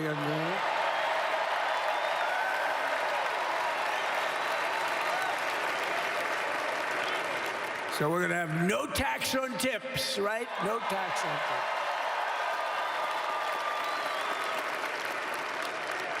And we may have, like the Speaker of the House, is he here? He's done such a good job. Is Mike here? He's around here someplace. I saw him just a little while ago. Hello, fellas. Look at you guys. Yeah, I know it. He's great. He's doing great. They're all doing good. The Republican Party has never been unified like it is right now. They want to save our country. And we're going to more than save it. We're going to make it greater than it's ever been before by a lot. Next, I'm going to sign a presidential memorandum directing every member of my cabinet to marshal every power at their disposal to defeat inflation and rapidly bring down the cost of daily life, because your costs have gone through the roof in the last 4 years. Perhaps you didn't notice. Does anyone notice their costs are like double, triple, quadruple? You can't buy bacon. Apples have doubled in price. You want an apple, anybody? Pay twice what you did 2 years ago. We'll put more money in your pocket, and we'll bring back the American dream and to reduce energy costs and liberate our economy. So we have more oil and gas than any country in the world, and we're going to use it. We're not going to do the wind thing. Big, ugly windmills, they ruin your neighborhood. They ruin you. If you have a house that's near a windmill, guess what? Your house is worth less than half. And did you see up in New England with the whales? You see what's happening? So they had 2 whales killed in about 14 years. Last year and the year before, total, they had 28. So if you're into whales, you don't want windmills either. And they're the most expensive form of energy that you can have by far. And they're all made in China, by the way, practically all of them. Boo! And they kill your birds and they ruin your beautiful landscapes. But other than that, I think they're quite good, right? Now, remember when we used to joke and kid, when we were kidding but we don't kid anymore. They want to watch the debates on television. They want to watch your favorite president on television. But the wind isn't blowing, so we can't watch television that night, Gladys. Remember? Gladys, I'm sorry, the wind is just not blowing. We're not watching Trump tonight. But I'm immediately withdrawing from the unfair, one-sided Paris Climate Accord ripoff. The United States will not sabotage our own industries while China pollutes with impunity. You know, China, I mean, look, they use a lot of dirty energy, but they produce a lot of energy. And when that stuff goes up in the air, you know, it doesn't stay there. It's not like you got a wall. We love walls, don't we? Not like you have a wall around and it doesn't. It floats into the United States of America after 3.5 to 5.5 days. It floats across the oceans and it comes right over your neighborhood and it falls into your neighborhood. So they all say, we have to fight for... Alex Press brought up something really funny, but he has the families of the Israeli hostages on stage and he's talking about pardoning the January 6th hostages. And there is something very ironic about that. Under the Trump administration, and we didn't do anything to stop jobs and stop production, believe me. You're going to see a lot of companies come pouring back because tariffs. I always say tariffs is the most beautiful word to me in the dictionary. Then I was reprimanded by the fake news. They said, what about love, religion, and God? I said, I agree. Let's put God number one. Let's put religion number two. Love, I don't know. We got to put that number 3, I guess, right? And then it's tariff. Because tariffs are going to make us rich as hell. It's going to bring our country's businesses back that left us. And I'll also sign an executive order to immediately end federal government censorship of the American people. In America, we believe in free speech, and we're bringing it back starting today to stop the weaponization. Oh, do I know about that? These creeps. Deranged Jack Smith. You ever hear of him? Deranged. He's a deranged prosecutor. He's sick. They suck him on me. He's now been reduced to... Apparently, Alex also wrote about how he also referred to the Palestinians in Israeli prisons as hostages as well.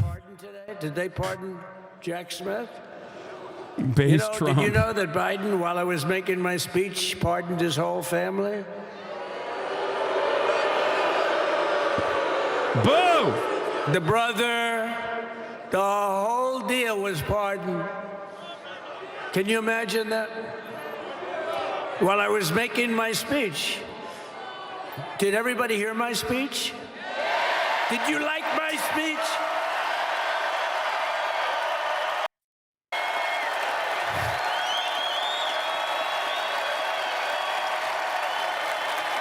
Thank you.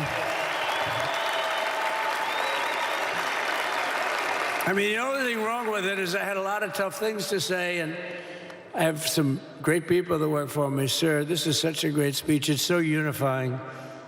Don't talk about Biden with it. Alex Press did a misinformation. He's using the word, oh, never mind.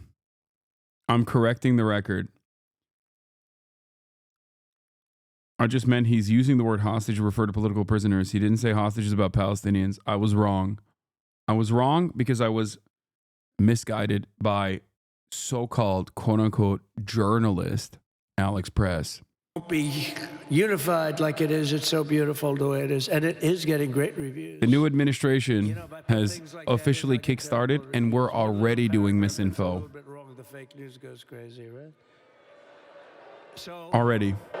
I said, all right, I won't put it in my speech, but you know what? I'm speaking in front of a hell of a lot of people at a place called Capital One Arena, and I'll talk about it there. So we're going to be going over the beautiful Oval Office, one of the great offices in history. Even if it wasn't beautiful, it's the Oval Office, but it is beautiful. And we love the Oval Office. It all starts with the wars start and Droning end there. on and on. Everything Oh my starts God. and ends at the Oval Office. We love it. But we're going to go to the Oval Office. We're going to sign. We're going to release our great hostages that didn't do, for the most part, they didn't do stuff wrong. You take a look at what went on.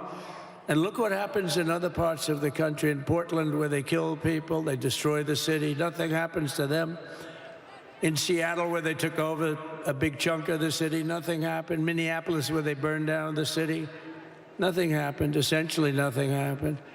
All they want to do is go after the J6 hostages. A 76-year-old grandmother was arrested the other day because she was looking, I think because she was looking at the Capitol or something like that. No, we're not going to put up with that crap anymore.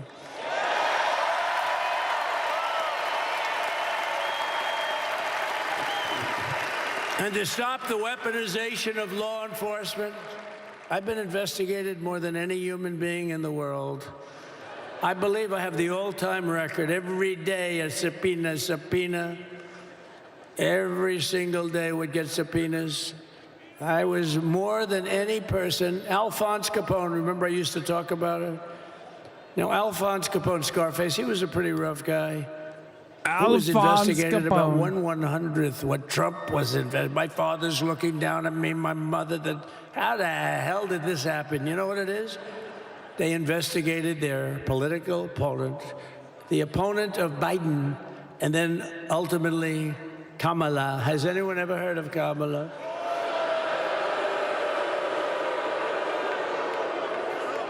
We had to beat two opponents, you know? We had to beat Biden, then we beat him.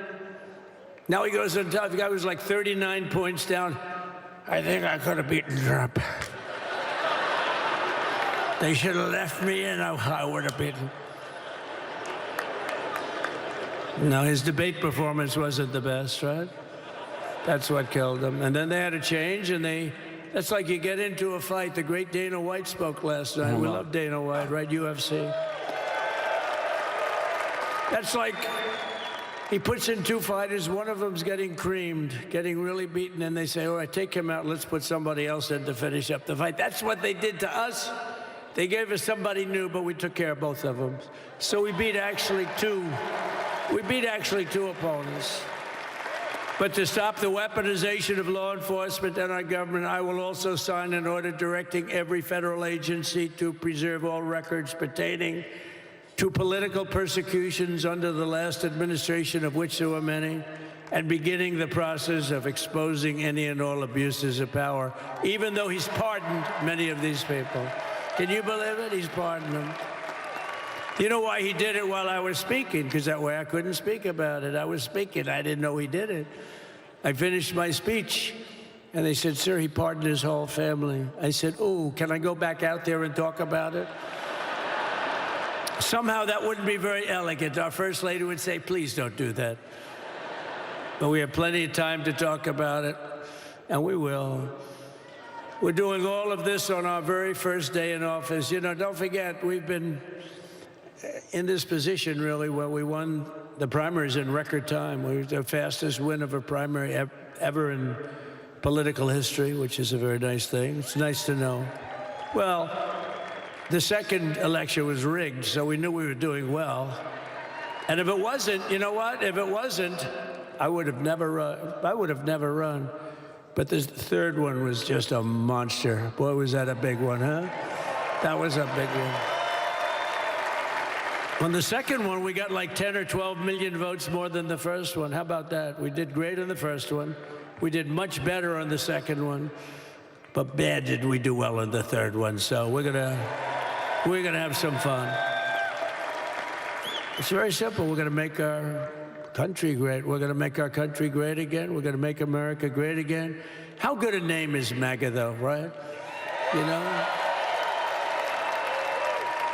I was going to say, keep America great, but unfortunately it wasn't great. Can't say keep it great. It will be great again, but CAG, keep America great, CAG. I don't think it's ever going to replace MAGA. Does anybody like CAG? I don't think so. Never replacing MAGA. Nothing will ever replace MAGA. MAGA Dog, was that's the your own most thing. successful political operation, political movement in the history of our country, maybe in the history of the world. Let's see what happens, because we're not finished yet. We're not finished yet. We have a long way Kag, to it's go. not so good, Kag.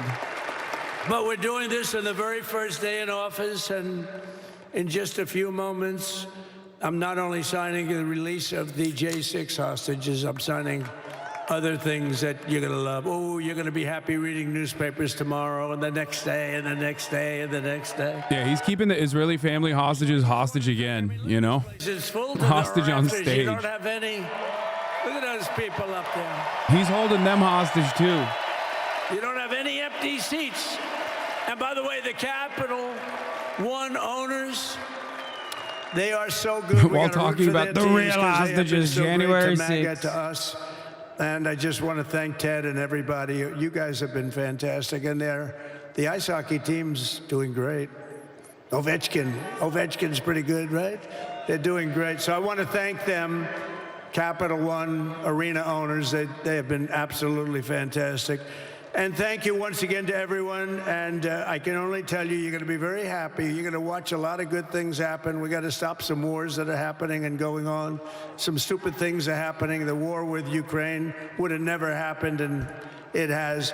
As you know, Israel would have never been hit on October 7th. And Oh, no, he's turning to them. Uh-oh. None of you would even know anything about this tragedy that you're going through right now.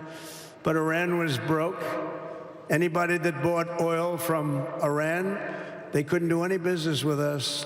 You're not going to do business with America. China passed, everybody passed, they were broke.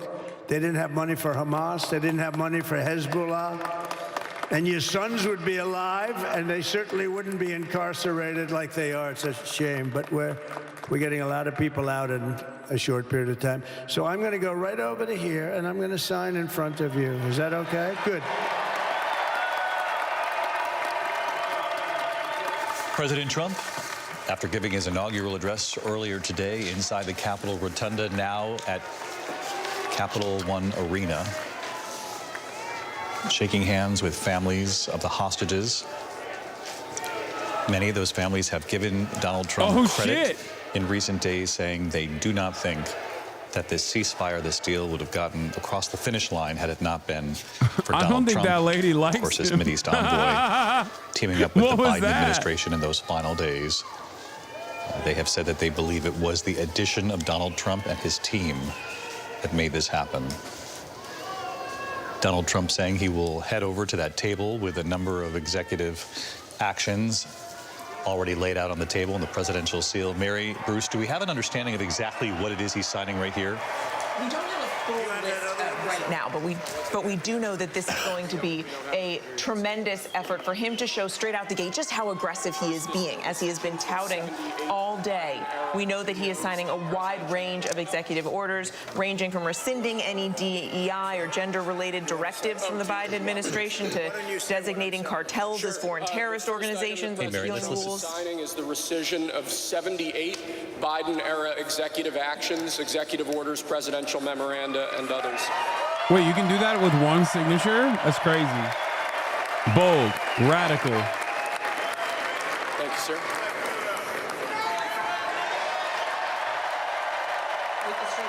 Donald Trump there, President Trump now trying effectively to undo as much as he can The second of Joe item, Biden's President agenda Trump, there. Let's is listen a in regulatory to what he's freeze, doing as you next. announced in your speech, preventing bureaucrats from issuing any more regulations until we have full control of this, the government and this administration.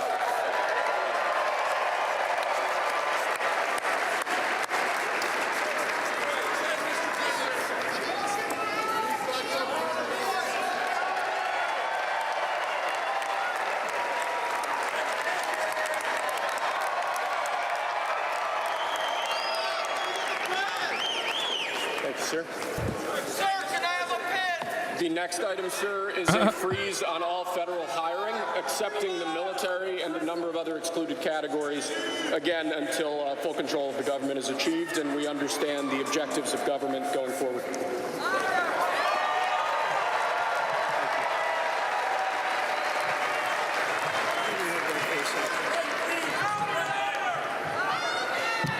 Could you imagine Biden doing this? I don't think so. I don't think so. Sir, the next item, as you announced in your speech, is a requirement that federal workers return to full-time in-person work immediately. Why are they clapping for that? Like, what does that do? No, honestly, like, not even like good or bad. I'm not making a value judgment here. But why would that be something worthy of clapping? Like, what does that do for any of the people in the room? Yeah, finally, my bitch ass dad has to go back to work and work from the office. Like, what, is that it? The cost of living crisis that has cost Americans so dearly. Also, what? This executive order is so stupid. He's going to address it. He's going to address the living crisis, cost of living crisis. Oh, hell yeah.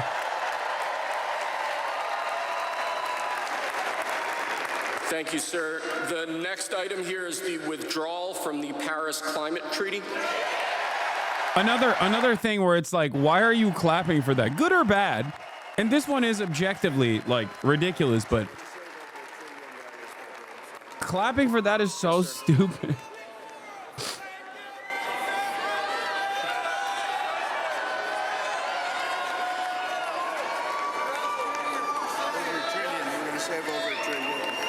Easy not to worry about the living crisis when you're a millionaire? Are you talking about me?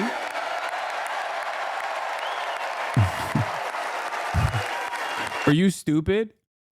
Do you think signing an executive order saying that you're going to address the cost of living crisis is actually going to address the cost of living crisis?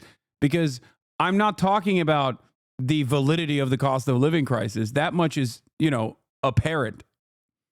I'm saying he's not taking an initiative on it at all. He's just signing a piece of paper. If you think that that in and of itself is enough, like it's over, we've solved it, you're a dumbass and probably voted for Donald Trump. Ordering the restoration of freedom of speech and preventing government censorship of free speech going forward.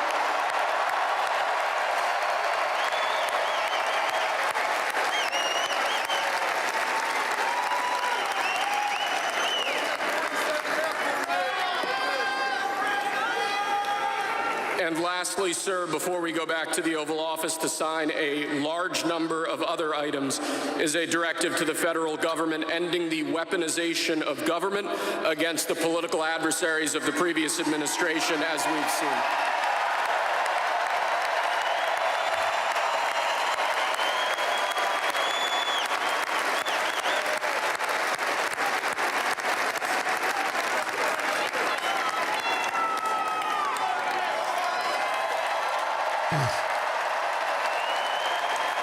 Thank you very much, sir. Appreciate it. He's doing it. The Mad Lad, he's doing it.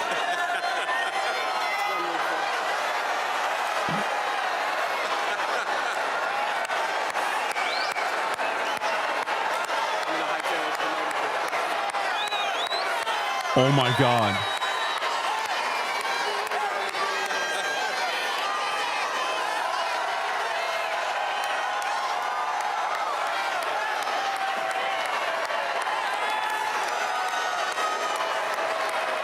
Dude, we've actually we are so devolved, dude. We have devolved as a society completely. This is peasant status. This is straightforward peasant shit. God damn, dude. This is crazy.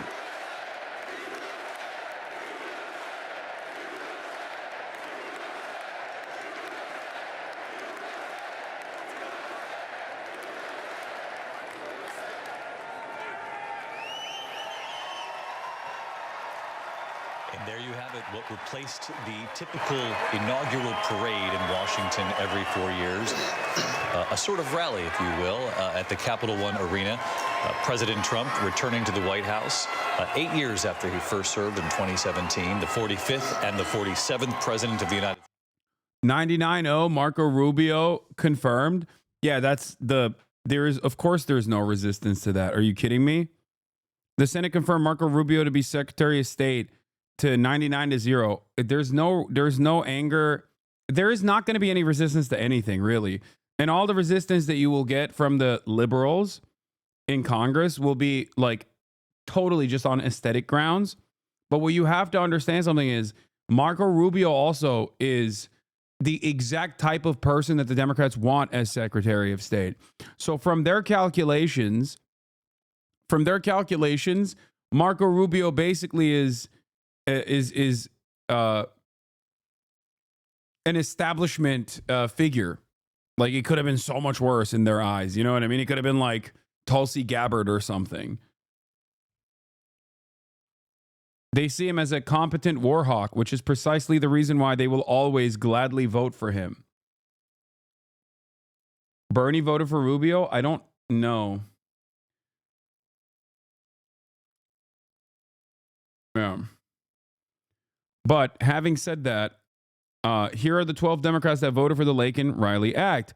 Catherine Cortez Masto from Nevada. John Fetterman, of course, whose wife was an undocumented immigrant, by the way. Ruben Gallego from Arizona. Maggie Hassan from New Hampshire. Mark Kelly from Arizona. John Ossoff from Georgia. Gary Peters. Jackie Rosen. Jean Shaheen. Elisa Slotkin. Mark Warner. And also, and this is even more shocking, Raphael Warnock. Raphael Warnock voting for this to carry it across the finish line is so crazy. Especially because, does he even have a re-election coming up? Like, he's not even, this is not even like a, oh, my seat was in question and I have to, you know, I have to maintain my position. That's why I'm voting for this, like, reactionary bill.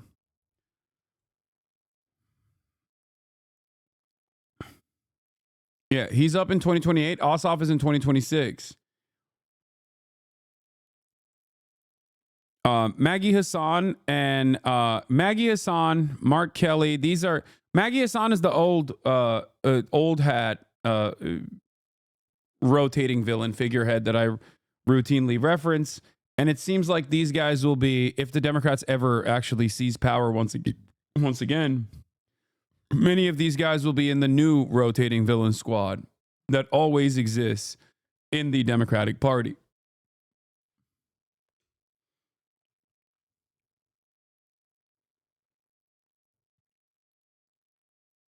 Yeah. Great stuff.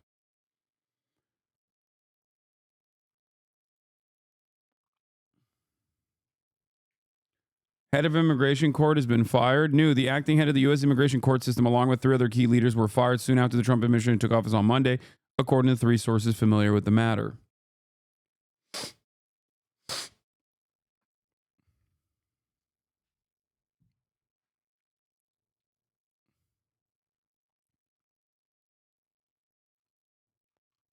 Now there's I just take photos, thank you for the 5 gifted subs. There's also more cool things happening, and by cool I mean not, you know, I'm saying that sarcastically. One, as I mentioned already, Israel expects President Trump to lift the Biden administration's hold on the supply of the 2,000-pound bombs in his first days in office. Outgoing Israeli ambassador to the U.S. Mike Herzog told me. Okay, and also, where is it? Not the Elon Musk Roman salute. But also, on top of that, the West Bank is currently on fire. There were clashes that took place after radical settler terrorists lit parts of the West Bank on fire. And I believe the IDF might have accidentally shot one of their own. The IDF might have accidentally shot one of the settlers, thinking that they were actually Palestinian. Trump is also expected to reverse the sanctions on the Biden administration imposed on Israeli settlers that were involved in violent attacks against Palestinians in the occupied West Bank. The Israeli ambassador to U.S. Herzog told Axios. Here is the West Bank on fire.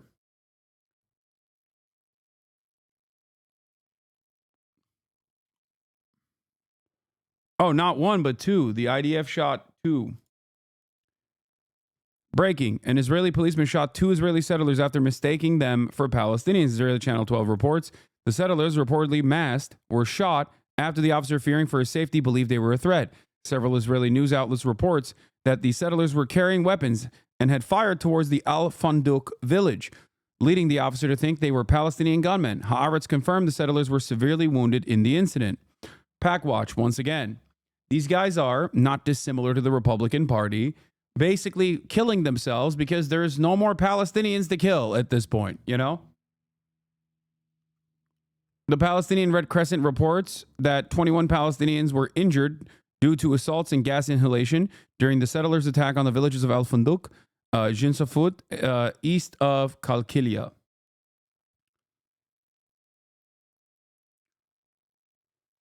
Like I said,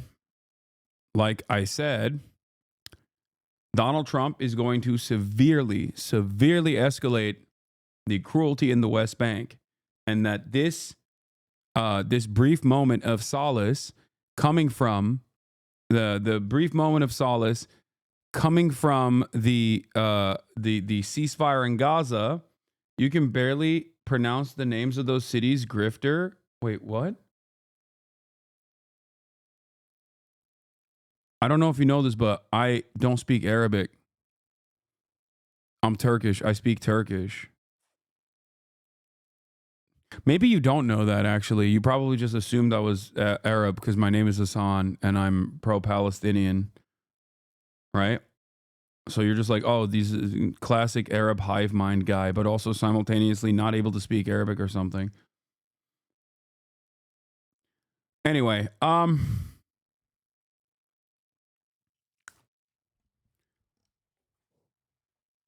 yeah. Israeli occupation forces detained tens of Palestinians from a zone east of Kalkilia in the occupied West Bank.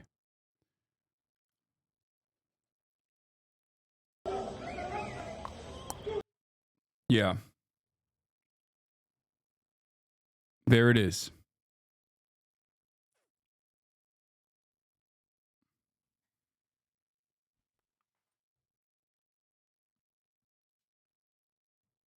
Yeah, there have been nonstop pogroms in the West Bank. Last night, settlers escorted and with full cooperation with the Israeli army attacked Palestinian communities in the West Bank.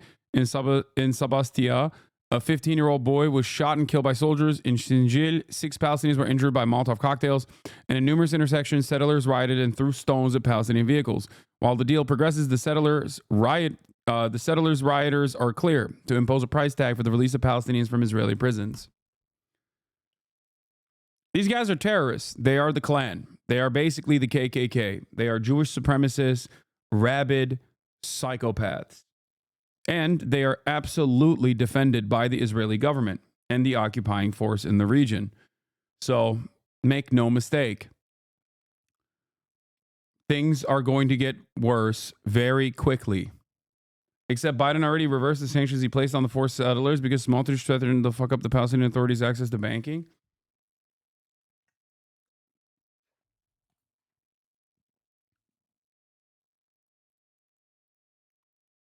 Meanwhile, in the Gaza Strip, apparently Israel is already violating its own ceasefire agreement as well, to the surprise of absolutely no one. Hold on. Let me give you some details on that as well. 1 second.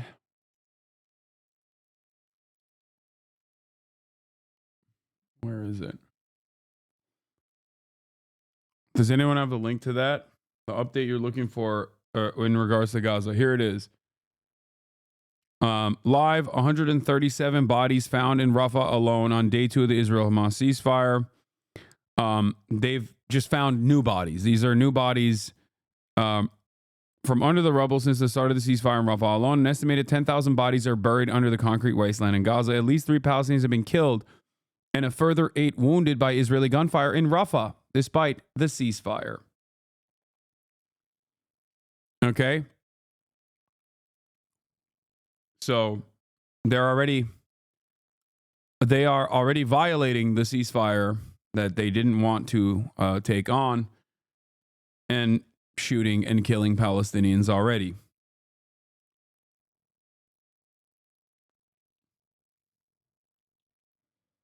Also in the West Bank, going back to the West Bank, Israeli forces have closed a large number of checkpoints, gates, and bypass roads throughout the West Bank. Palestinian news outlets reported that all cities in the region have been effectively separated, leaving thousands of Palestinians stranded on the streets. Full closure of all entrances to Ramallah. Complete closure of all entrances to Hebron. All entrances to Kalkia have been shut. Entrances to Salfit are completely closed. All entrances to Bethlehem have been sealed.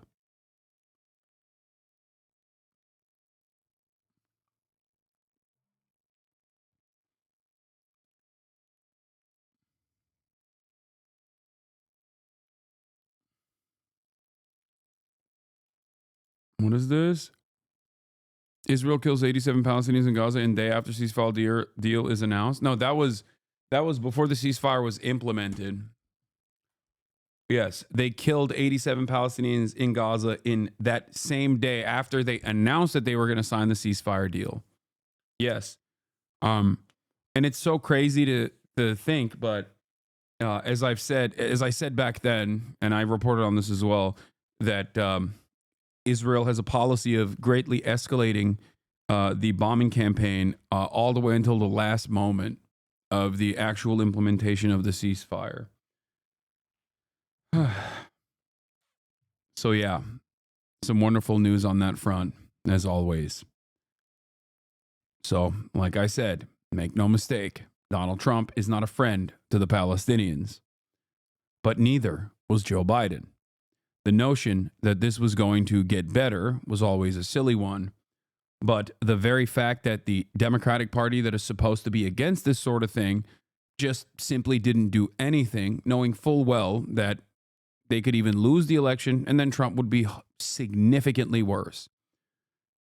Just as the way Joe Biden came into office and did not reverse any number of different policies with respect to Israel that Trump had implemented, whether it be the Abraham Accords or the recognition of the annexed land, the annexed Syrian territory of Golan Heights. No reversals came for that. No communiques with the Palestinian side when Biden came into office that set the stage for October 7 to happen.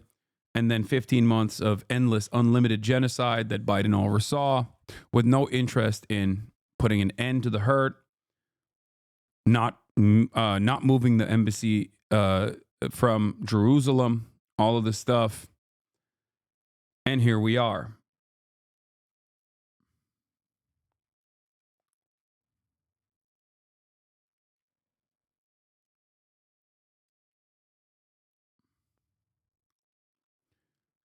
Just a devastating situation. This is also, there's two things I want to talk about. Oh, AOC to ADL. Just to be clear, you are defending a Heil Hitler salute that was performed and repeated for emphasis and clarity. People can officially stop listening to you as any sort of reputable source of information now. You work for them. Thank you for making that crystal clear to all.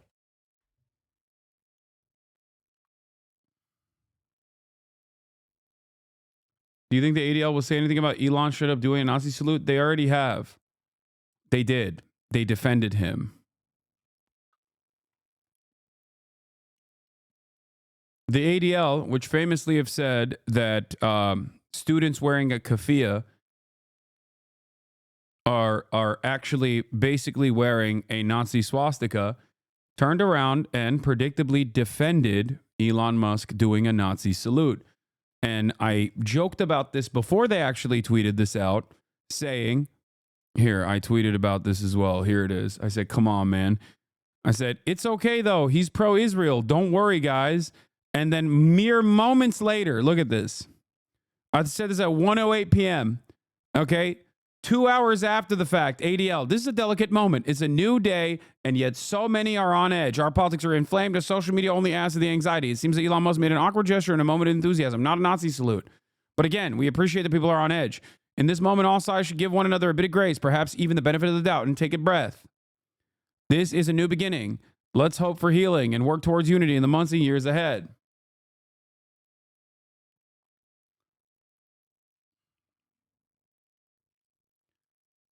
They have never been honest about their true intention. The ADL is not the Anti-Defamation League. They love defamation. They love defaming people, calling people like myself anti-Semitic over and over again. They are not the Anti-Defamation League so much as they are the Apartheid Defense League. They only care about defending the Israeli apartheid.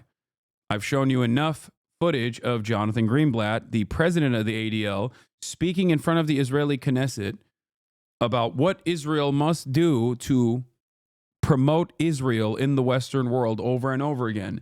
This is one of the tools.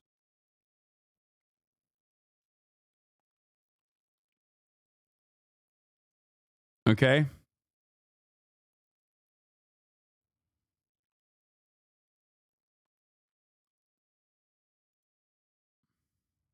Yeah.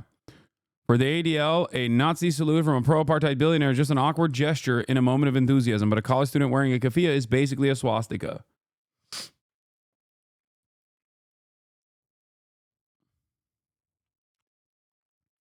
Yeah. Just so you understand, there are a million different versions of Elon Musk hitting that, okay? You can watch the video and make up your own mind, because there are plenty of instances where politicians have like raised their hand in the sky and people go, oh, in a screenshot, they go, oh, they're doing a Nazi salute.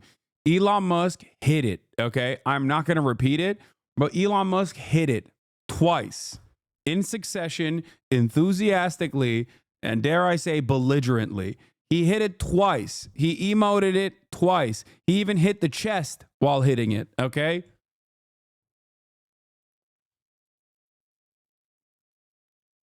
So the idea that it's not, the idea that there's any sort of doubt there is very silly. And it's also funny because, you want to know why it's funny? Want to know why it's fucking funny? Because you don't need that to know that Elon Musk is a fucking Nazi. Like, what are we talking about? Context here is that Musk supports AfD, the far-right party in Germany. Not only that, but also Elon Musk has talked with the leadership of the AfD, the neo-Nazi party in Germany, about how Hitler was actually a socialist doing historical revisionism surrounding the Holocaust. Okay? Elon Musk has also unbanned every single Nazi in North America and around the globe after purchasing Twitter. Elon Musk, in that process, has also personally followed neo-Nazi accounts. Elon Musk has highlighted neo-Nazi accounts. Elon Musk famously responded to a person doing the classic neo-Nazi, fascist, anti-Semitic canard, the anti-Semitic statement that like Jews are doing unlimited immigration from the third world of like lower status people specifically to destroy Western civilization. Elon Musk responded to that person and said, you have said the absolute truth. Okay? That ideology was echoed initially by the synagogue shooter that's responsible for the worst anti-Semitic hate crime in the United States of America, in modern American history. Soldier Goy Tellem says, can you imagine their response if Rashida Tlaib did this? Like, I might have my differences in opinion with a lot of these like liberals and stuff online, okay? But everyone can see what is happening here. And only one group here is just still trying to maintain the position that, you know, Elon, yeah, he just didn't mean it. Okay? So, yeah, AOC is correct in openly saying that the ADL is a fraudulent institution.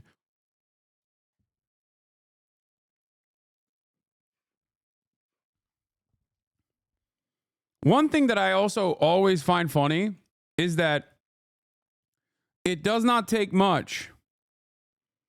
It does not take much for any random American to consider another to be a communist.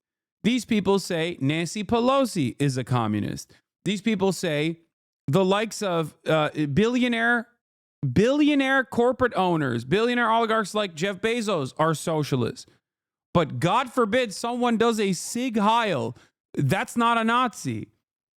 Like, everyone is a socialist. No one is a Nazi. Okay? That's it. Everyone's a communist. Nancy Pelosi is a communist. Elon Musk, on the other hand, not a Nazi. What are we doing here?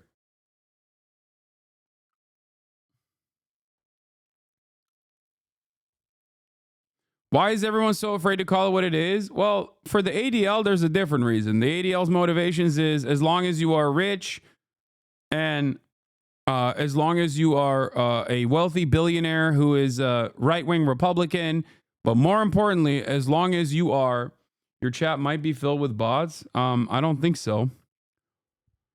But like I was saying, as long as you are a right-wing billionaire, now everyone starts hitting Mr. Destructoid. Classic. As long as you're a right-wing billionaire who's pro-Israel, the ADL will always defend you, okay? That's it.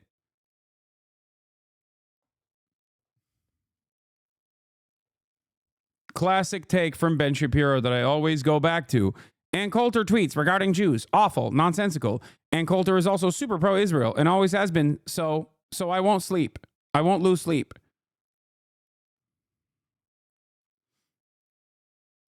That's it. Is there even such a thing as a left-wing billionaire? No, of course not.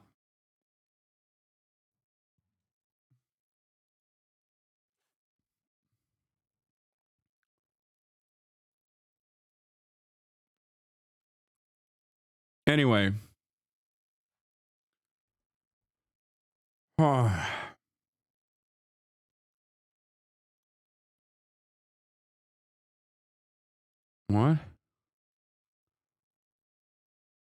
Imam Husham al-Husseini of Dearborn did not deliver a benediction at Trump's inauguration. He was listed on a program last week and had confirmed a report he was speaking. Some pro-Israel groups such as ZOA had objected him to speaking, and then they stopped him from speaking because that Imam loves Hezbollah and Hamas. That's so... I think it's funny that even... I don't know if that dude is pro-Hezbollah, but...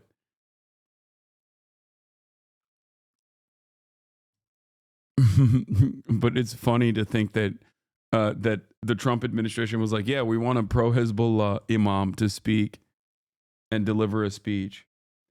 If you want some CNN commentary on it, okay, let's see what the hell CNN is saying.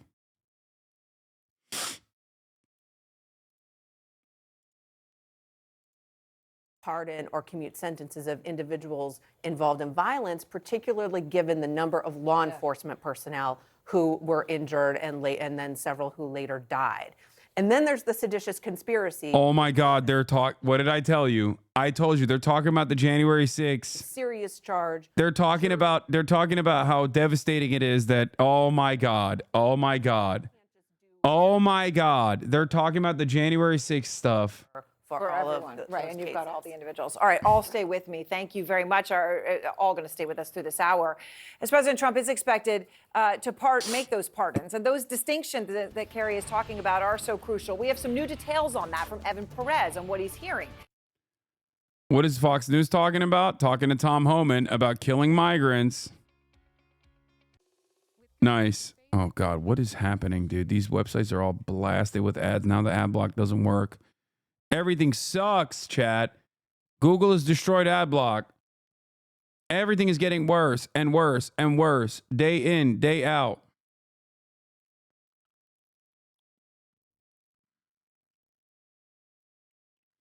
I'm not switching to Firefox. Google Chrome is too easy.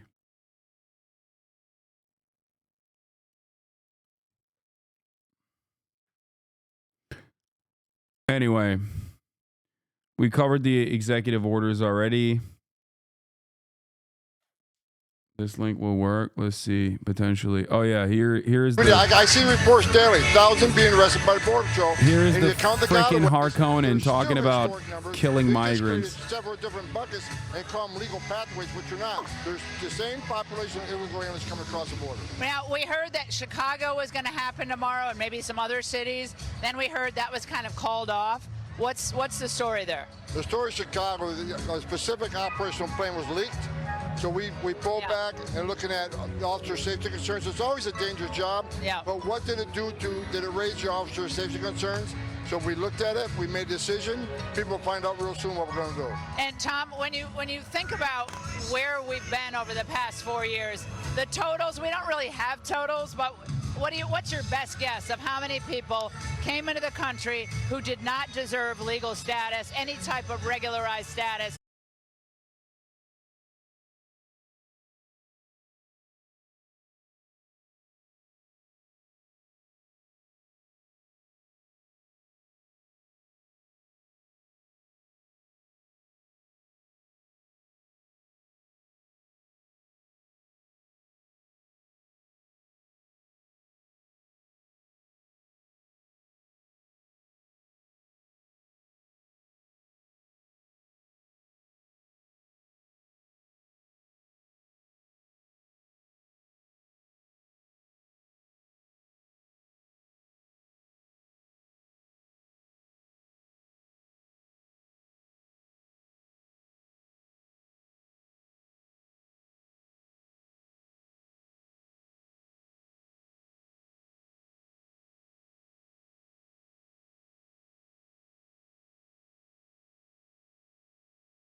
They had DHS sanctioned appointments at the port of entry set for today. So they were actually coming in through the legal way. Contrary to what people claim, these are legal migrants. So that's precisely what we're doing. We're shutting off access to legal migrants.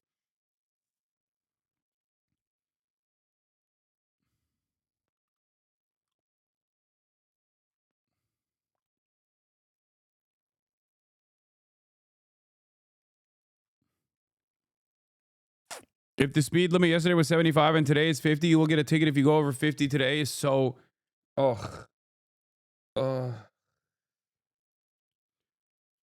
know what's really crazy? This person is speaking about this in such careless terms as though these aren't real human beings whose lives are being ruined. But like, if he did get a speed ticket in a place that was 75 yesterday and is 50 today for going 75, they would lose their minds. The notion that they would be perfectly willing and accepting of that is so crazy. Anyway, yes, I've covered this list already of what to do if ICE comes to your place of work or if ICE comes to your house. I've covered this extensively, and it's sad, but I used to cover this back in 2016 as well.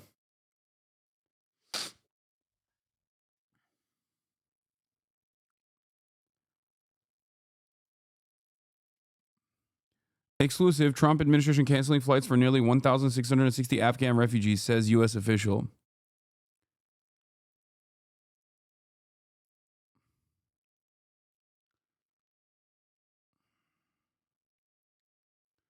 "2016 is back, I suppose? No, it'll be worse than 2016. Make no mistake. There is no help coming from liberals. There is no Democratic Party. Even institutions like the ACLU have been gutted.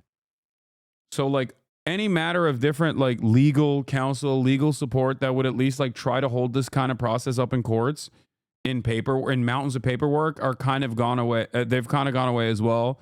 The courts are also slammed with pro-Trump judges that were appointed. And the Democratic Party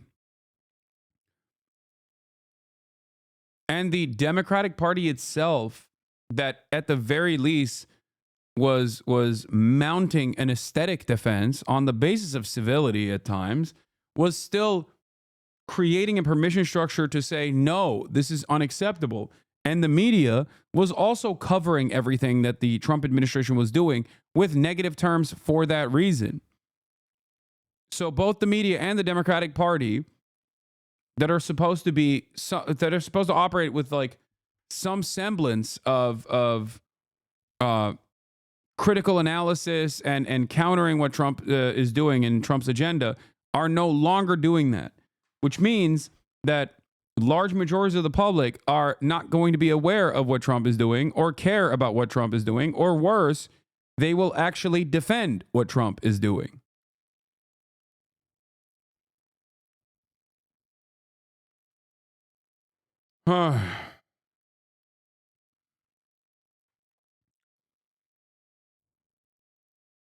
That's where we're at right now. Let's see what El Rivas has to say about Trump supporters at J6. It was almost like some kind of holiday. One father, he's had kids who's been in this prison, in this jail for a year, and he spoke with a lot of emotion. Take a look. Your kids, are they charged with felonies? Yeah, they're charged with everything in the book, sister. They wanted to destroy our family. They don't do bank robbers like they've done our family. They don't do rapists like they've done our family. We personally would like a full pardon on everybody, and we believe the justification for that is this was a big entrapment operation. We're viewing this day as, in American history, equivalent as the release of the Iranian hostages. We believe it's that momentous for what is occurring today. We're hopeful. We're happy. Today's our day.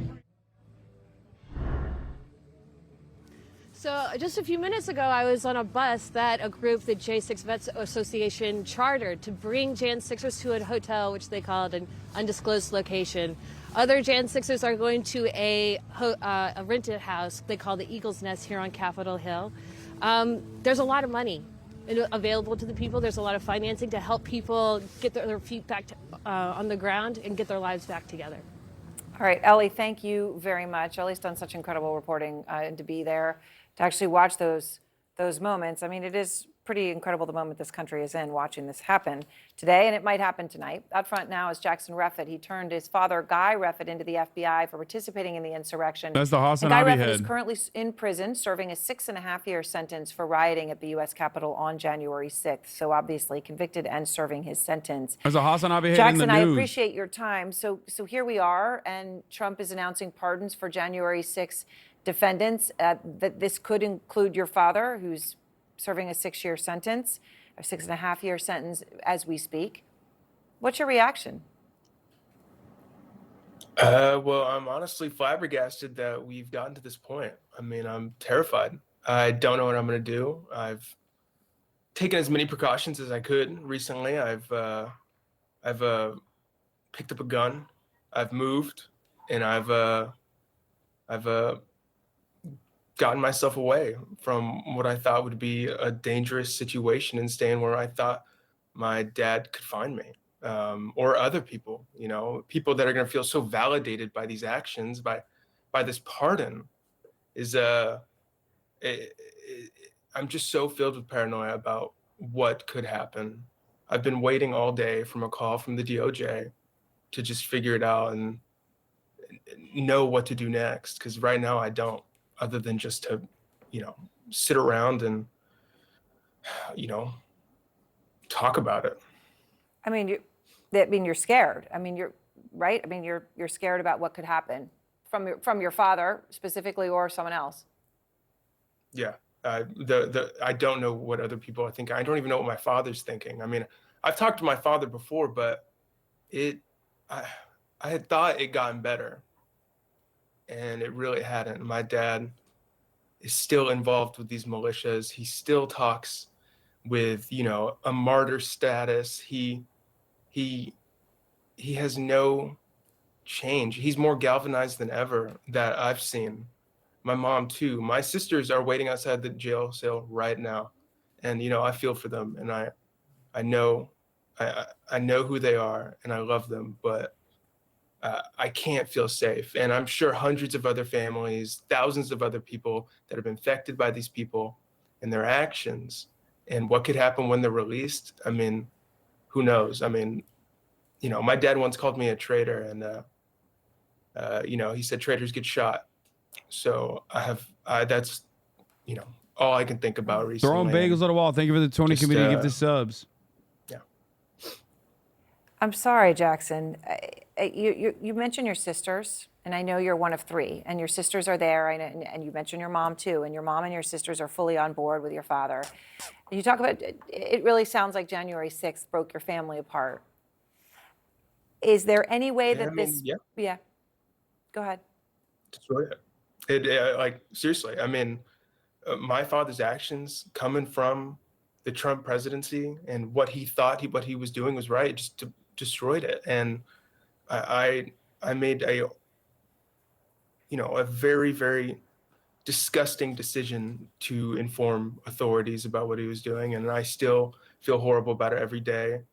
And, my sisters are out there right now, and they're rooting for him. And, I understand that. I come with a point of love towards that. Like, I want to be there for them, but I can't. It just isn't safe for people like me that have done the same things I have done to do what I thought to do to protect my family. And, it's hard. But you still love your father. Of course. I love him. I love him. I just cannot feel safe around him. Cannot feel safe around people he knows. I cannot feel safe around the people my mother knows. My mom has, used my name to sit in front of a crowded room of these far right Trump supporters. And whenever she brings up my name and what I've done, the crowd will just roar in just anger about like, what the hell did that kid do? And I being away from all this and just spectating what they're doing is just terrifying. And I can't do anything but just spectate. And I don't know. Well, Jackson, I appreciate your talking. It matters as good people can hear it. And I know it comes not without risk, and it comes at cost for you. Thank you. Thank you. Good luck. President Trump is about to enter the Oval Office to sign more executive orders and perhaps more information on those pardons. We're going to bring you that live, plus some of the wealthiest and biggest names in corporate America and technology specifically were there, front and center at Trump's inauguration, mixed in with his family members. So it's so funny, the media trying to be like, wow, corporate oligarchs. I can't believe it. Like, yeah, you guys love that, man. What are you talking about? Like, I don't know. It's just these criticisms do ring a little hollow, if I'm being honest, if I'm being real, coming from the likes of CNN. Oh, this is a monarchy, dude. Like, and those are God ordained lords defending the God ordained king. We heard Here. him talk about a national emergency Let's on the look at southern his, border. He's going to immigration declare that border here on day executive one. I want to go to actions. Maria Villarreal. She's in Texas. And then we'll talk she about some covers other obviously stuff. the issue of immigration and the southern border for us. And Maria, they were expecting this. Authorities in the border states that Donald Trump would act and act quickly. And they've now heard it in the inaugural address. They now await the signing with the pen a little later this afternoon to put some of these words into action. Exactly what that action looks like remains to be seen. And as John Carl just pointed out, whether or not we'll see any sort of beginning to mass deportations still remains up in the air, though he's given every indication, President Trump, that he intends to act and quickly here.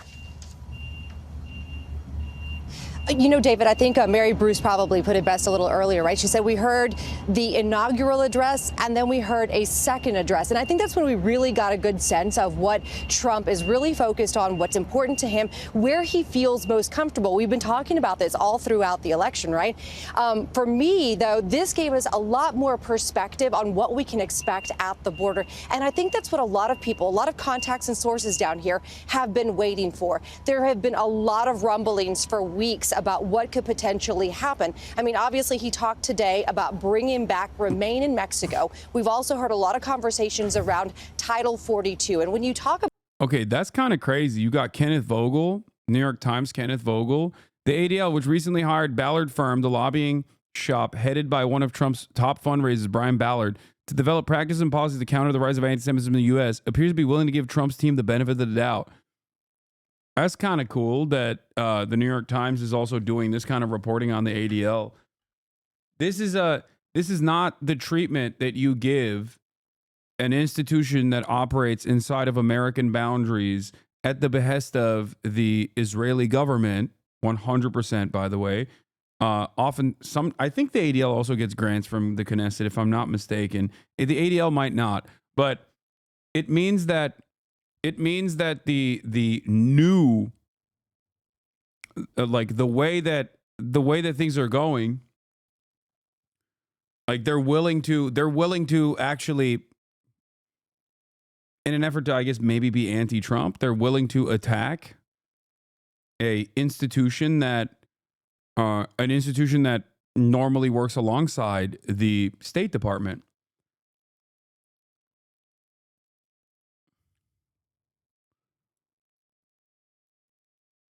Interesting. Under normal circumstances, I can't see the New York Times actually butting heads or even doing this kind of reporting against the ADL. Usually they're the ones who actually take ADL research, no matter how silly that research might look like, no matter how bad its methodology is, and use it as a factually accurate in their reporting to beef up the fact that anti-Semitism is on the rise. This does not, of course, mean that anti-Semitism isn't on the rise. It is, but the ADL's reporting on the matter conflates actual anti-Semitic hate crimes with anti-Israel sentiment being expressed. That is the reason why the ADL's reporting shows that there is like a 7,000% increase in anti-Semitic hate crimes in the United States of America, because they openly changed their methodology to add any kind of anti-Israel sentiment as an anti-Semitic hate crime onto their surveys.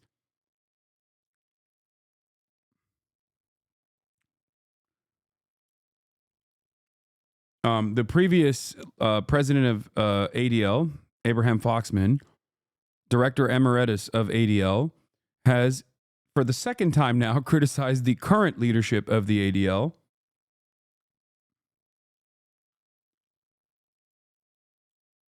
Breaking, Trump has revoked the Biden administration executive order, which imposed sanctions on persons undermining peace, security, and stability in the West Bank.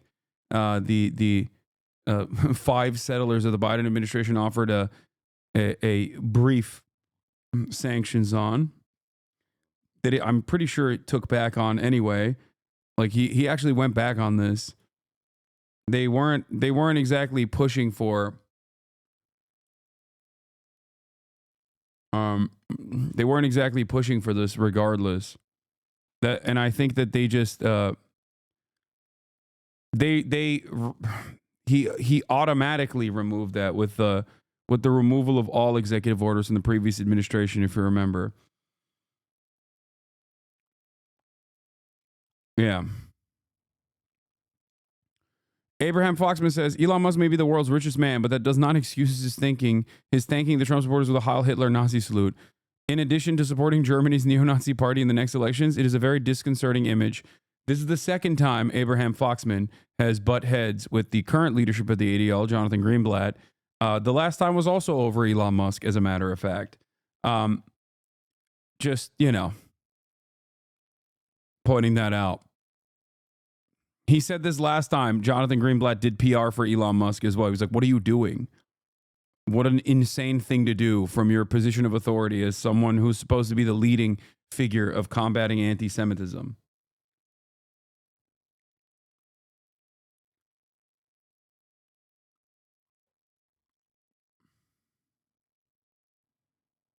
Before, if situations like Laken Riley's tragic death were taken differently by the Democratic Party, then maybe you wouldn't be sitting here having this conversation right now. Yeah, well, the part messaging, but part, I don't think Democrats have ever said, no, let's not deport violent criminals. We've always been for that. But there's that element of the conversation.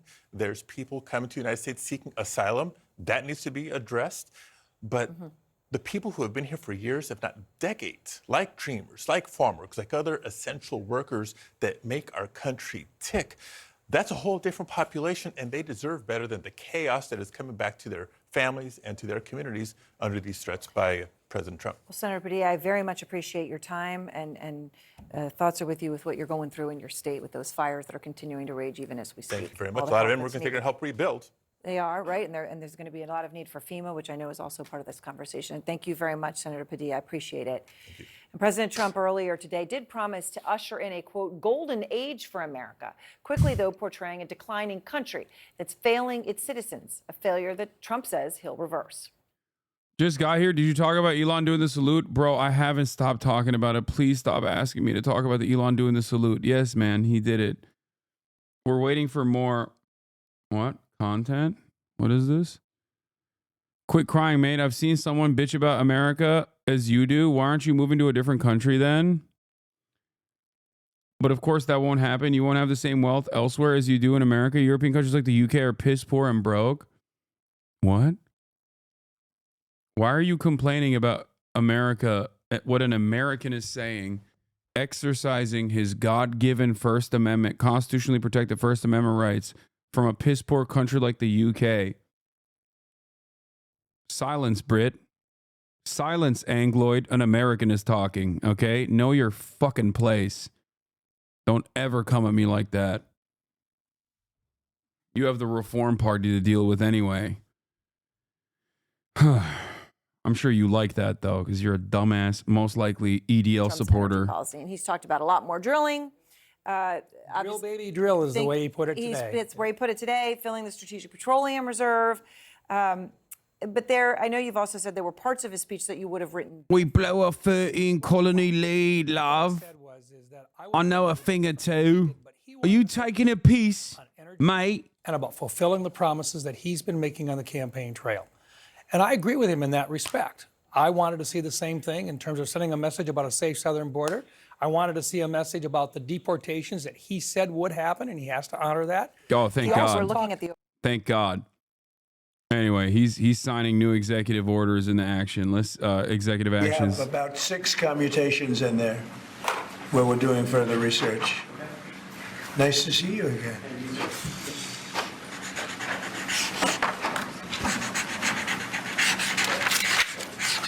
So this is a big one.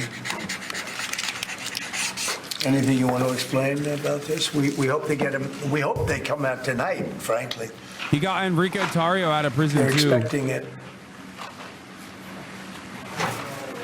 Approximately 1,500 people. He says, stand back, stand by. Commutations. Were there any cases you did not meet or part of people? We're looking at different things, but the commutations would be the ones that we'll take a look, and maybe it'll stay that way, or it'll go to, full pardon. And the order does require the Bureau of Prisons to act immediately on receipt of the pardons and commutation orders. Sir, this is an Why don't we get that down so they can get them going right now? Yes, sir. Is that okay? Yep, absolutely. This is a proclamation guaranteeing the state's protection against invasion based on the current crisis at the southern border. It invokes various executive powers relating to the ongoing invasion at the southern border.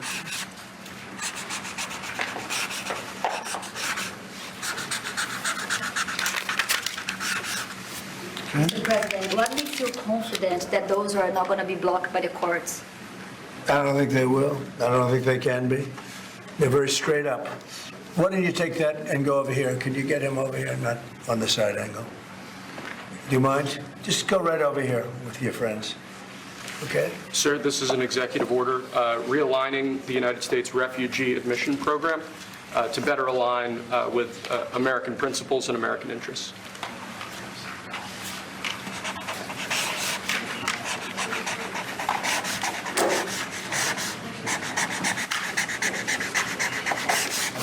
Okay?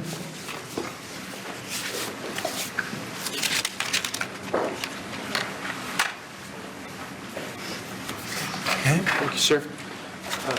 This next executive order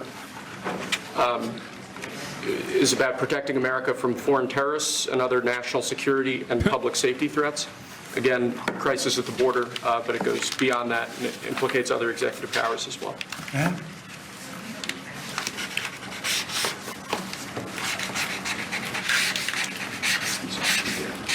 President Trump, if cartels are now going to be seen as foreign terror organizations, would you think about ordering U.S. Special Forces into Mexico to take them out? Could happen. Stranger things have happened. That would be an act of war, by the way. Would accept Venezuelans. That would be military deployment on foreign soil. Would accept Venezuelans. Well, we're going to see in Venezuela. We're looking at Venezuela very strongly. It's a country I know very well.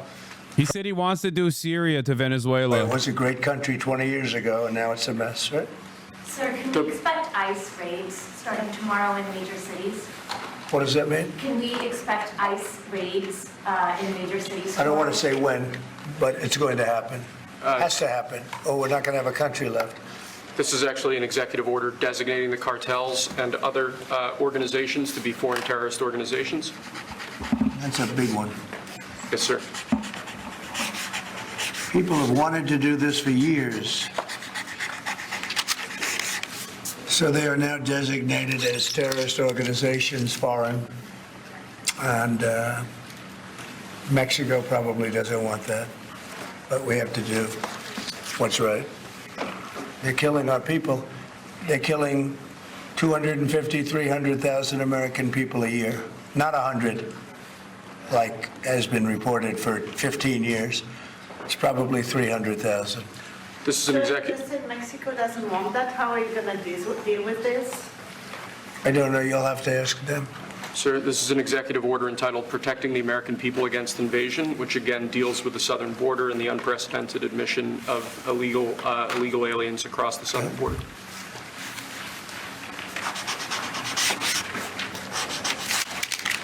What do you see the biggest national security threat to the U.S., Mr. President? What's going to be your priority on foreign policy? Say? What's going to be your priority on foreign policy? What do you see as the biggest national Foreign policy is a big statement. I mean, my priority on foreign policy, it's going to be to keep America safe. Very simple.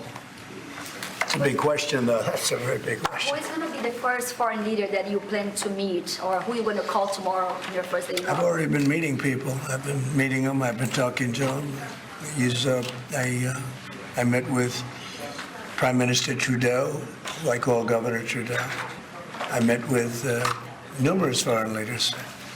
Go ahead. Sir, this next order relates to the definition of birthright citizenship under the 14th Amendment of the United States. Good. That's a good one. Birthright. That's a big one. What about that one in the course? That one is likely to be passed. Could be. We think we have good grounds, but you could be right. I mean, you'll find out. It's ridiculous. We're the only country in the world that does this with birthright, as you know. And it's just absolutely ridiculous. But, you know, we'll see. We think we have very good grounds. Sir, people have wanted to do this for decades. Sir, this is a proclamation declaring a national emergency at the southern border of the United States. That's a big one. A lot of big ones, huh? You know what that means, right? President Trump, did President Biden leave you a letter? He may have. Wait. Don't they leave it in the desk? I don't know. Oh. What's in there? Thank you, Peter. It could have been years before we found it. Wow. Thank you. Can you say on the outside? Maybe we should all read it together. Let's read it. Well, maybe I'll read it first and then make that determination. That sounds great. Peter, thank you very much. I may not have seen this for months. Happy to help with the passing of the torch. I did. I left him one in the desk just like this. What are you talking about with them all? Unification of our country. You know, I didn't know that he gave a pardon to his family because he did it during my speech. He didn't tell you in the limo? No, he didn't tell me. No. He did it. They released it during my speech. I mean, during my speech. So all I could do was say, excuse me, I'd like to come back and speak some more. So, no, we were surprised about that. It's bad precedent, obviously. Where are you thinking on tariffs on Mexico, given these actions you're signing on the border? Well, we're thinking in terms of 25% on Mexico and Canada because they're allowing vast numbers of people. Canada's a very bad abuser also. Vast numbers of people to come in and fentanyl to come in. When do you think you would enact those? I think February 1st. Are you planning on keeping notes of that? I think we'll do it February 1st. 25% on both, sir? Sir, on each. On each, yes. this is an executive order taking a large number of executive actions to secure our southern border. Okay. Sounds reasonable. President Trump, we remember 4 years ago, Barack Obama had told you that the top threat to the country was going to be North Korea. Did Joe Biden tell you what he thinks the top threat to the country is right now? No. I think we have a lot of them. Right now, I think we have a lot. Obama said North Korea was a top threat. I was very friendly with him. He liked me. I liked him. We got along very well. They thought that was a tremendous threat. Now, he is a nuclear power, but we got along. I think he'll be happy to see him coming back. And I think he has tremendous condo capability. He's got a lot of shoreline. Thank you, sir. Are you going to work with countries from South America to coordinate on immigration? About who? About immigration in general. This is an executive order. Sorry, sir. I'm fine with legal immigration. I like it. We need people, and I'm absolutely fine with it. We want to have it. We need it because we're going to have a lot of companies coming in to avoid tariffs. You know, if you don't want tariffs, all you have to do is build your plant in the U.S. So we're going to have a lot of workers coming in, but we have to have legal immigration. Do you have a date in mind for when you want to put on the China tariffs that you're talking Which about? one? 60%? No. You're talking about which? Say it again. The China tariffs, the broad China? tariffs. Well, as you know, I put on large tariffs on China, and they've really been forced to leave them. And if we didn't leave them, you wouldn't have one steel mill that's open in this country because they were dumping massive amounts of steel. We've taken in hundreds of billions of dollars from China because they were unable to terminate the tariffs I put on China because it was too much money and the budgets didn't work and other reasons too. No, I mean, we're going to have meetings and calls with President Xi. I spoke to President Xi last week, as you know. Did you know that? I had a very good phone call. Did you start with NATO at this moment? Are you planning to meet your NATO allies? No, NATO has to pay more money. NATO has to pay 5%. We're in the Ukraine war by $200 billion more than NATO. It's ridiculous because it affects them a lot more. We have an ocean in between. And we've spent $200 billion more on Ukraine than NATO has spent. And they've got to equalize. Did you talk to Xi about the Ukraine war?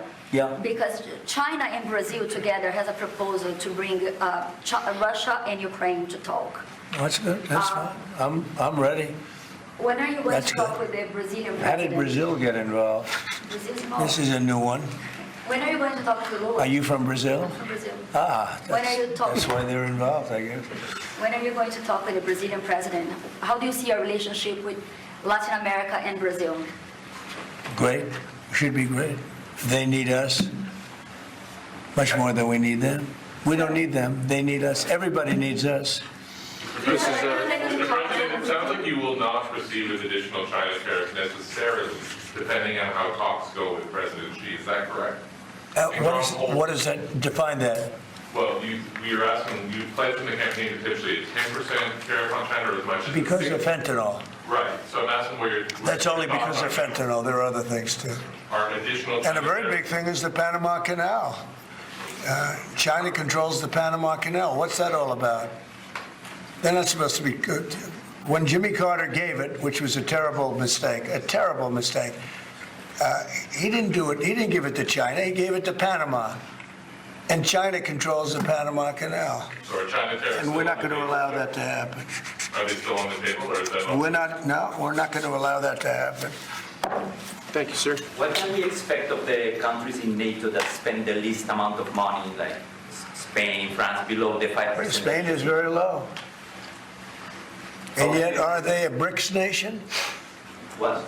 They're a BRICS nation, Spain. You know what a BRICS nation is? You'll figure it out. But and if the BRICS nations want to do that, that's okay. Wait, but what? we're going to put at least a 100% tariff on the business they do with the United States. Does he think the S? You guys know. You know what I'm saying, right? You Does know he what think I'm the saying. S is for Spain? So it's not even a threat.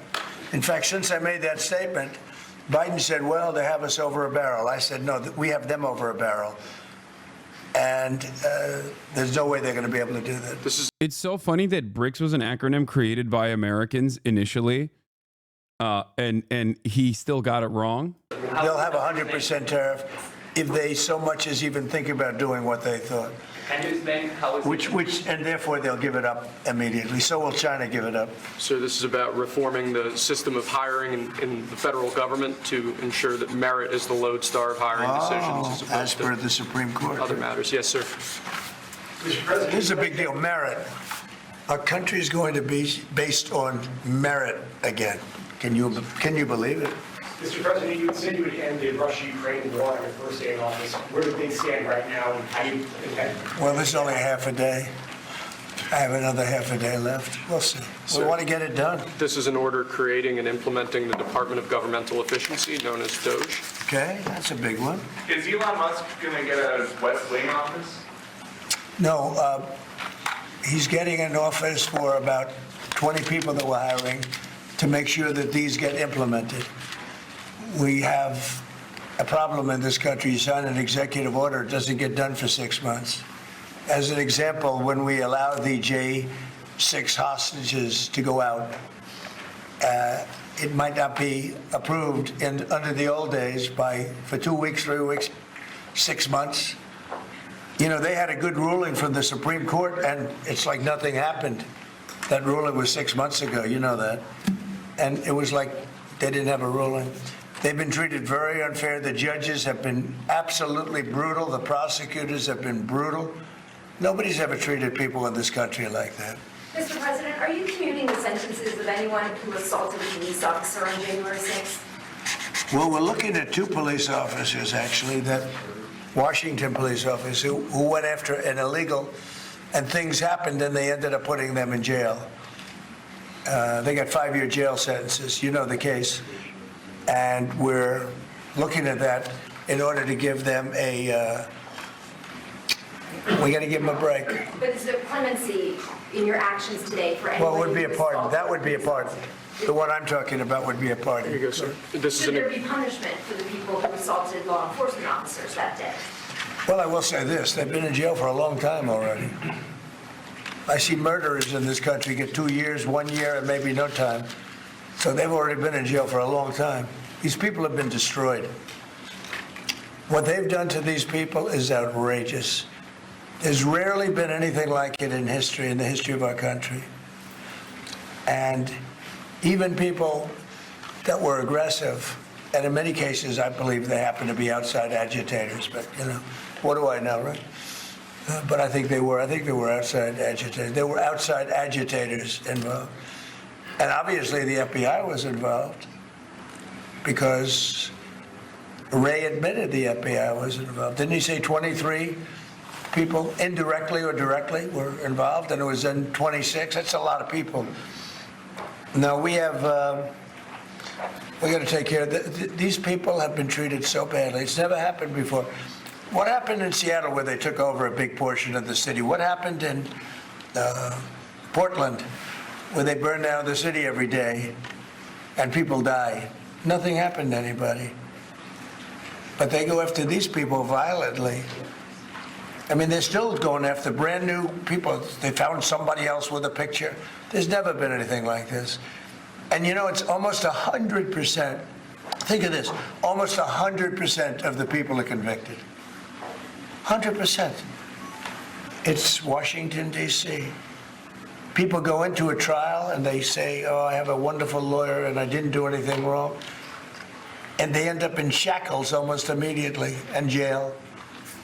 No, we're not going to let it happen. About Greenland, we have some interest in buying it, but is there any other option that would satisfy you? About what? Greenland, instead of buying it. Finland? Greenland. Well, Greenland. Greenland is a wonderful place. We need it for international security. And I'm sure that Denmark will come along. I think it's costing them a lot of money to maintain it, to keep it. The people of Greenland are not happy with Denmark, as you know. I think they're happy with us. We had representatives, my son and representatives went up there 2 weeks ago, and they like us. So we'll see what happens. But Greenland is necessary, not for us, it's necessary for international security. You have Russian boats all over the place, you have China boats all over the place, warships, and they can't maintain it. When are you going to be talking to Vladimir Putin? Who? Do you plan to meet President Putin, sir? I'll be meeting with President Putin. When do you plan? I don't know, I can't, it's being set up. Your first trip foreign that might be, sir? So the first foreign trip typically has been with UK, but I did it with Saudi Arabia last time because they agreed to buy $450 billion worth of our product. I said, I'll do it, but you have to buy American product, and they agreed to do that. They bought $450 billion. It was the least reported story I've ever been involved in. And now, where are you planning to go now? Well, I don't know. If Saudi Arabia wanted to buy another 450 or 500, we'll up it for all the inflation. Mr. President, you say you were going to end the Oh my war God. first day. How do you plan to end Bro, Ukraine? he's gonna give Saudi Arabia nukes. I'm telling you, he's just like, up nuclear arms. It's very expensive. Saudi Arabia needs it. Are you gonna give them the nukes? Do you have 500 billion? They'll get it from Russia. In Saudi Arabia to normalize relations. I don't think I have to push them. I think it's going to happen, but maybe not quite yet. But they'll end up being in the Accords, the Abraham Accords. President Trump, I think Saudi Arabia will end up being in the Abraham Accords. this year? Could be, but soon, not in a very long way. Ooh, look at that! It says TikTok. My! What is that all about? First, we have Alaska, sir. This is an executive order relating to unleashing Alaska's potential as an energy reservoir for the entire nation. And what about Anwar? I believe that would be included in aspects of the order. So we're opening up Anwar. On the TikTok piece, President Trump, you and your members of your team now used to warn about the dangers of TikTok spying on Americans. What changed that you're not worried about that anymore? Well, it depends on the deal. I mean, I may not do the deal or I may do the deal. TikTok is worthless. Worthless if I don't approve it. It has to close. I learned that from the people that own it. If I don't do the deal, it's worthless. Worth nothing. If I do the deal, it's worth maybe $1 trillion. $1 trillion. So if I do the deal I'm talking about doing it for the United States. If I do the deal for the United States, then I think we should get half. The TikTok. In other words, I think the U.S. should be entitled to get half of TikTok. And congratulations, TikTok has a good partner. And that would be worth, could be $500 billion or something. It's crazy. The numbers are crazy. But it's worthless if the president doesn't sign, then it's worthless. If the president does sign, it's worth maybe $1 trillion.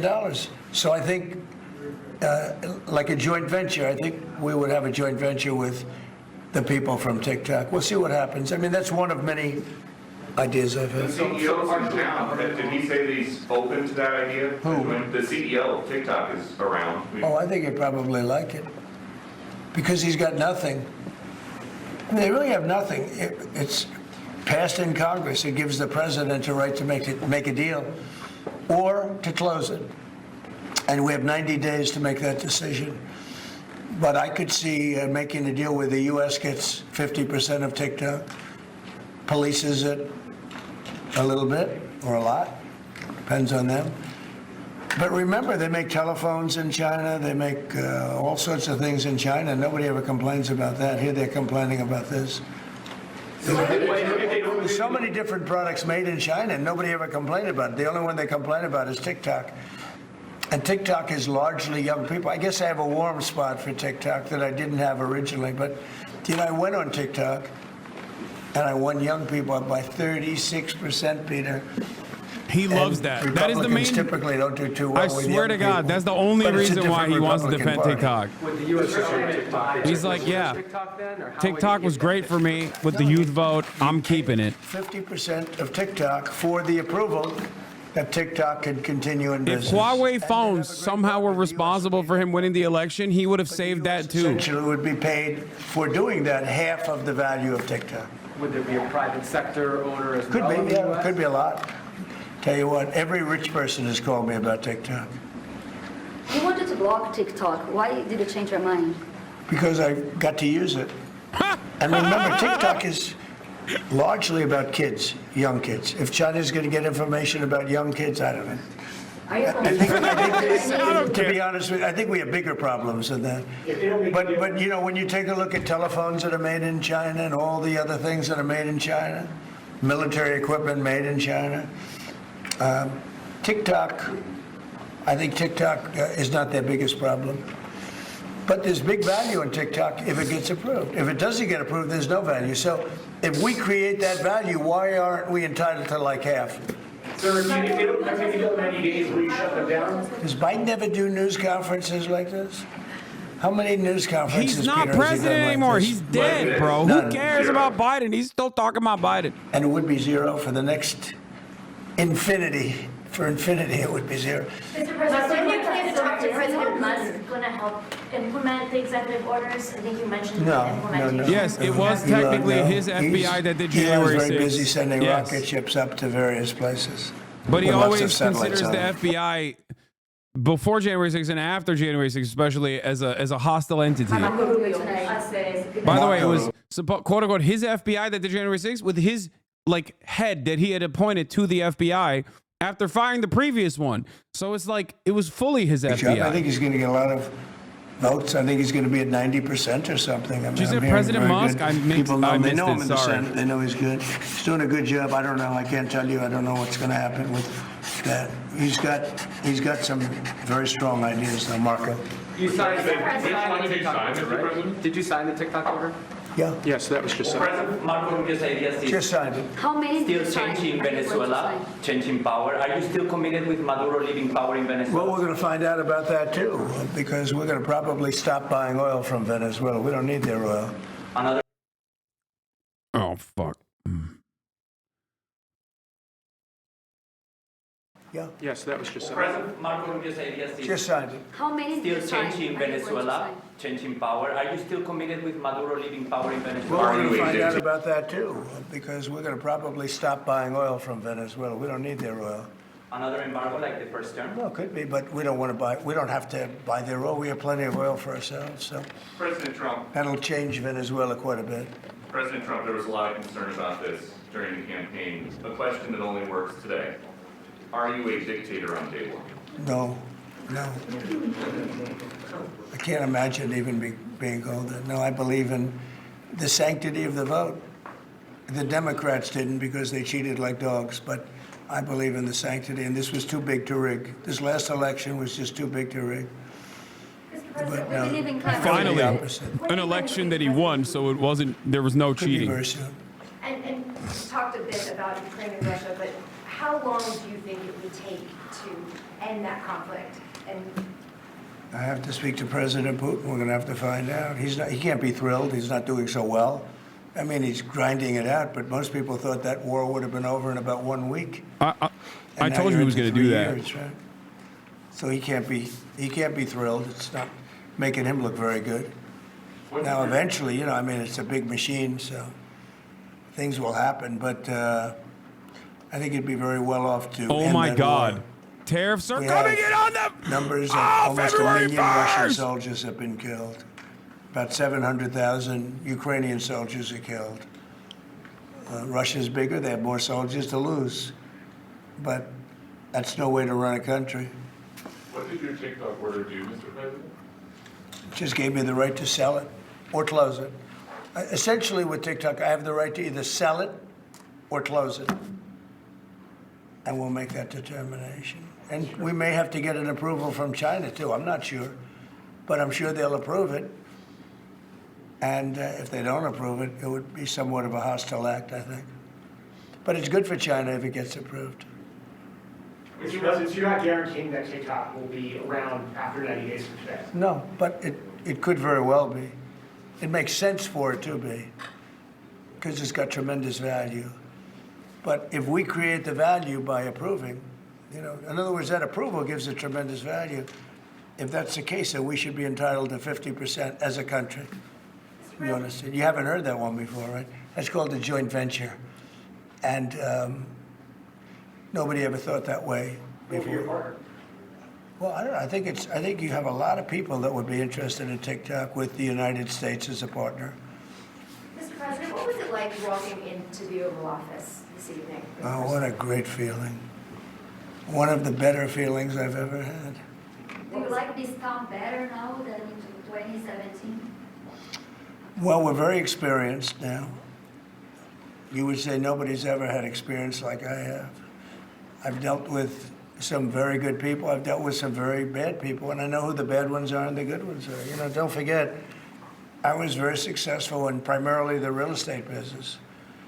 And people used to say, who's worse, a politician or a vicious real estate developer? And I'd always say, you know, the real estate developer is far worse. But after about 3 months and getting to know scum like Adam Schiff and other people like that, I said, no, actually, real estate people are quite nice by comparison. You said you plan to speak with President Putin soon. What about President Zelensky, and what's your message? Yeah, I would, but he's told me he wants to make a deal. I mean, Zelensky wants to make a deal. I don't know if Putin does. He might not. I don't know. He should make a deal. I think he's destroying Russia by not making a deal. I think Russia's going to be in big trouble. You take a look at their economy, you take a look at the inflation in Russia. So I would hope, I got along with him great, and, you know, I would hope he wants to make a deal. Mr. President, are you keeping U.S. sanctions on Russia until he makes a deal? Well, sanctions or tariffs. I think the word tariff is much better because it keeps your dollar stronger. I think tariffs are more effective. I mean, I use sanctions on Iran. Iran was broke. When I left office, Iran was broke. They had no money for Hamas or Hezbollah, none. They were flat broke. And October 7th would have never happened. And I think you all know that. It would have never happened. They had no money. Now they're rich, but, you know, they're weakened in a different way. I would say that the one attack by Israel really set them back. It really set them back. The Pagers and others. You know, the attack on air defense was a bad attack for Iran. What are you signing now, sir? It's an executive order relating to reforms to the federal workforce, including to the senior executive service. We're getting rid of all of the cancer. I call it cancer. The cancer caused by the Biden administration. Sir. How confident are you, Mr. President, that you can keep the ceasefire in Gaza and conclude the 3 phases of this deal? I'm not confident. That's not our war, it's their war, but Apologize. I'm not confident. But I think they're very weakened on the other side. Do you support the 2-state Gaza, solution? boy, I looked at a picture of Gaza. Gaza is like a massive demolition site. That place it's really got to be rebuilt in a different way. Do you plan to help rebuilding Gaza? I might. You know, Gaza is interesting. It's a phenomenal location. On the sea, best weather. You know, everything's good. It's like some beautiful things could be done with it, but it's very interesting. I'm But sorry, what? some fantastic things could be done with Gaza. How do you see the future in governance for Gaza? Well, it depends. I can't imagine you could have, well, you certainly can't have the people that were there. Most of them are dead, by the way, right? Most of them are dead. But they didn't exactly run it well. Run viciously and badly. So you can't have that. Mr. President, on TikTok, sir, would you pause any decision on Chinese tariffs until you know what the resolution on TikTok will be? Are those things No, connected at if all? China didn't approve it, we could put tariffs on China. Don't forget, China charges us tariffs, and we charge them very little, except for what I did. I put a lot of, we took in hundreds of billions of dollars. But until I came along, China never paid 10 cents to this country. They ripped us off, and they never paid anything. But, like, if we wanted to make a deal with TikTok, and it was a good deal, and China wouldn't approve it, then I think ultimately they'd approve it, because we'd put tariffs on China. Maybe. I'm not saying I would, but you certainly could do that. And if we said, well, if you're not going to approve it, then that's a certain hostility, and we'll put tariffs of 25, 30, 40, 50%, even 100%. And if we did that, I think they'd approve it. President Trump, you've seen the other living presidents a couple times in the last few months. If you ever had to call on one of them for advice about anything that's going on here, which one would you call? It's an interesting. Well, I thought Bill Clinton was a very good politician. Truly I don't think heinous he was stuff. used properly. I think they We are disrespected so him. America's so When fucked. Hillary The was rest of the running, planet is fucked. He came back The and he entire said, globe you know, is you fucked. better get up to It hasn't even been Michigan 12 and hours yet. It's barely been 12 hours in office, and he's already said mass immigration raids, They all laughed at him Gaza because the beachfront Republicans property, had won Michigan and Wisconsin, tariffs to Mexico and Canada instantly February 1st. and they all laughed at Bill Like, Clinton. how is the stock market not reacting to this in the normal ways that you would? And he turned out to be right, because I won both of them. And then we just won both in this election, too. We won Wisconsin and Michigan and every other swing state. We won all the swing states, all 7. They talked about 7 swing states. We won them all. Oh, it's because MLK Day, Bill stock Clinton market's was- closed he had a today. great I forgot. I forgot that it's political sense, I think. I forgot. We were having a good conversation with President Obama at President I Carter's was. funeral. And you'd like to know what it was? Oh. Everybody wants to know. I know, I wouldn't want to have, but we were having some crazy conversation. Why do you asking a question like that? You don't. I don't think you want to know. You might not. Tell us what you just signed. You might be insulted. It's an executive order relating to holding former It's government also like 8 p.m., government bro. officials accountable for unlawful disclosure of sensitive information. This next one, sir, is a declaration of a national energy emergency. So you also That's a big one. You know what that allows you to do? That means I think you can do whatever. I you think have we're to do to entering get very weird territory. In the absence of organized resistance against this sort of action from the obviously reactionary government, I feel like the resistance to this sort of the resistance to Donald Trump is going to take the form of decentralized resistance, which is always uncontrollable. Okay. In the least violent ways of decentralized resistance movements, when there are no legal structures in play, like workplace sexual assault and violence, was the Me Too movement.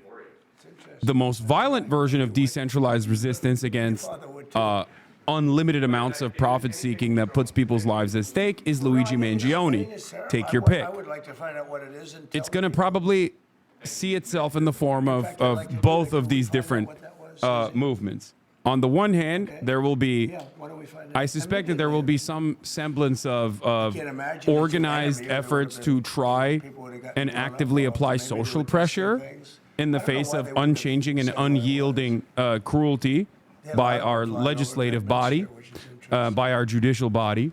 And also, on the other hand, I suspect that there will be direct instances of violence from adventurists as well. No security. Because they had everything shut down to drones. You know, you can shut that down pretty easily if you're sophisticated. They're very sophisticated, these people. No, it was just cold weather. And we made a good move because, first of all, I thought it was incredible in the Capitol today. You know why I liked it? Because I got great reviews on that speech. I got great reviews. Can you believe it? They actually were fair. This is Maybe the fake news is changing.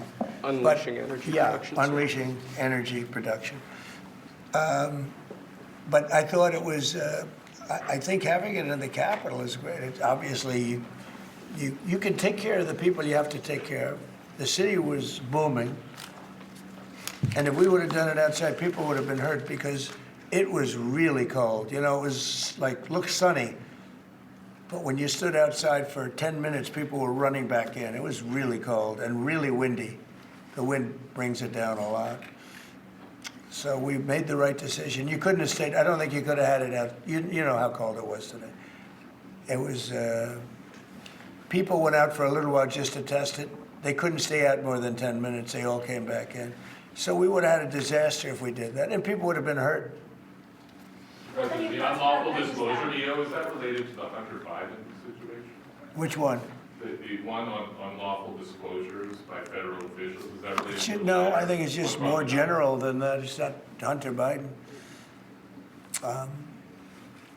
I was surprised that President Biden would go and pardon his whole family because that makes him look very guilty. You know, I could have pardoned my family. I could have pardoned myself, my family. And I said, if I do that, it's going to make me look very guilty. I don't think I'd be sitting here, frankly. If I did that, I don't think I'd be sitting here right now because I would have shown that you're guilty. But by pardoning his brother or brothers, by pardoning all of those people that he pardoned, by pardoning J6, the Unselect Committee, they destroyed all of the documents. They deleted all of the information. There's no information. And a lot of the information pertains to Nancy Pelosi because she was given 100, I mean, you know this, it's on tape with her daughter. Nancy Pelosi was responsible for not taking advantage of 10,000 soldiers or 1,000. You wouldn't have you could have used 400. It was a relatively small crowd. It wasn't the crowd that was at the mall. It was a small crowd. So I was a little bit surprised that he did it because it makes him look guilty. I mean, he's going to have to live with it. Now, with that being said, it's unbelievable precedent it creates. Details of the January 6 pardons, commuting the sentence of the head of the Oath Keepers, and one of the first people to breach the Capitol who was charged with assaulting a police officer, Dominic Pizzola. He also got Enrique Tarrio out of prison. Enrique Tarrio had a 22-year sentence. Who's a total lunatic, by the way. Not a smart guy, he's a dummy. But we beat the hell out of him. And I helped my reputation. Do you think you'd have to do the same thing at the end of this term? Well, I guess now I have precedent to do it. I don't. Like, I personally think that there is validity for reducing the sentences of some of the people that got popped on January 6th. But having said that, you know, there are active people who did harm, not just to fucking property, but to like police officers and numerous other people who like actively did try to do. They have nothing. Albeit unsuccessful, a sedition, it was a rigged deal. an insurrection, and it makes sense why you would. It makes sense why you would keep some of these guys in prison. Liz Cheney, I mean, she's a lunatic, and she lost by the greatest margin in the history of a politician running for Congress, like 40 points. The reason it was the greatest is because anybody losing that badly is going to drop out. But she's a nut job. She doesn't drop out. You know, she just keeps chugging forward. And she lost by almost 40 points. That's the biggest number anybody's ever lost by. But why would Biden do that? He pardoned her and pardoned everybody. The reason is that they destroyed documents. And if you're even in a civil case, which this wouldn't be, I mean, people go to jail for a long time for doing that. What's this one? That's unleashing American energy, sir. It relates to easing permitting processes and other regulatory systems to ensure that we can produce energy efficiently to drive the American economy forward. President Trump, looking around the office, we noticed some changes from the way that Biden had it set up. Can you confirm that you have added back the Diet Coke plan? I think this, first of all, I just got here. So my people came in. They have extraordinary decorator sense, right? Let me just see some of the pictures. That's a good one. I could live with him. I could live with George Washington, I can tell you. I could live with Thomas Jefferson. I could live with most of them. They took a very safe route. They don't have any bad ones up there. Withdrawing from What the is this one? Withdrawing from the World Health Organization, sir. Ooh, that's a big one. So we paid $500 million to World Health when I was here, and I terminated it.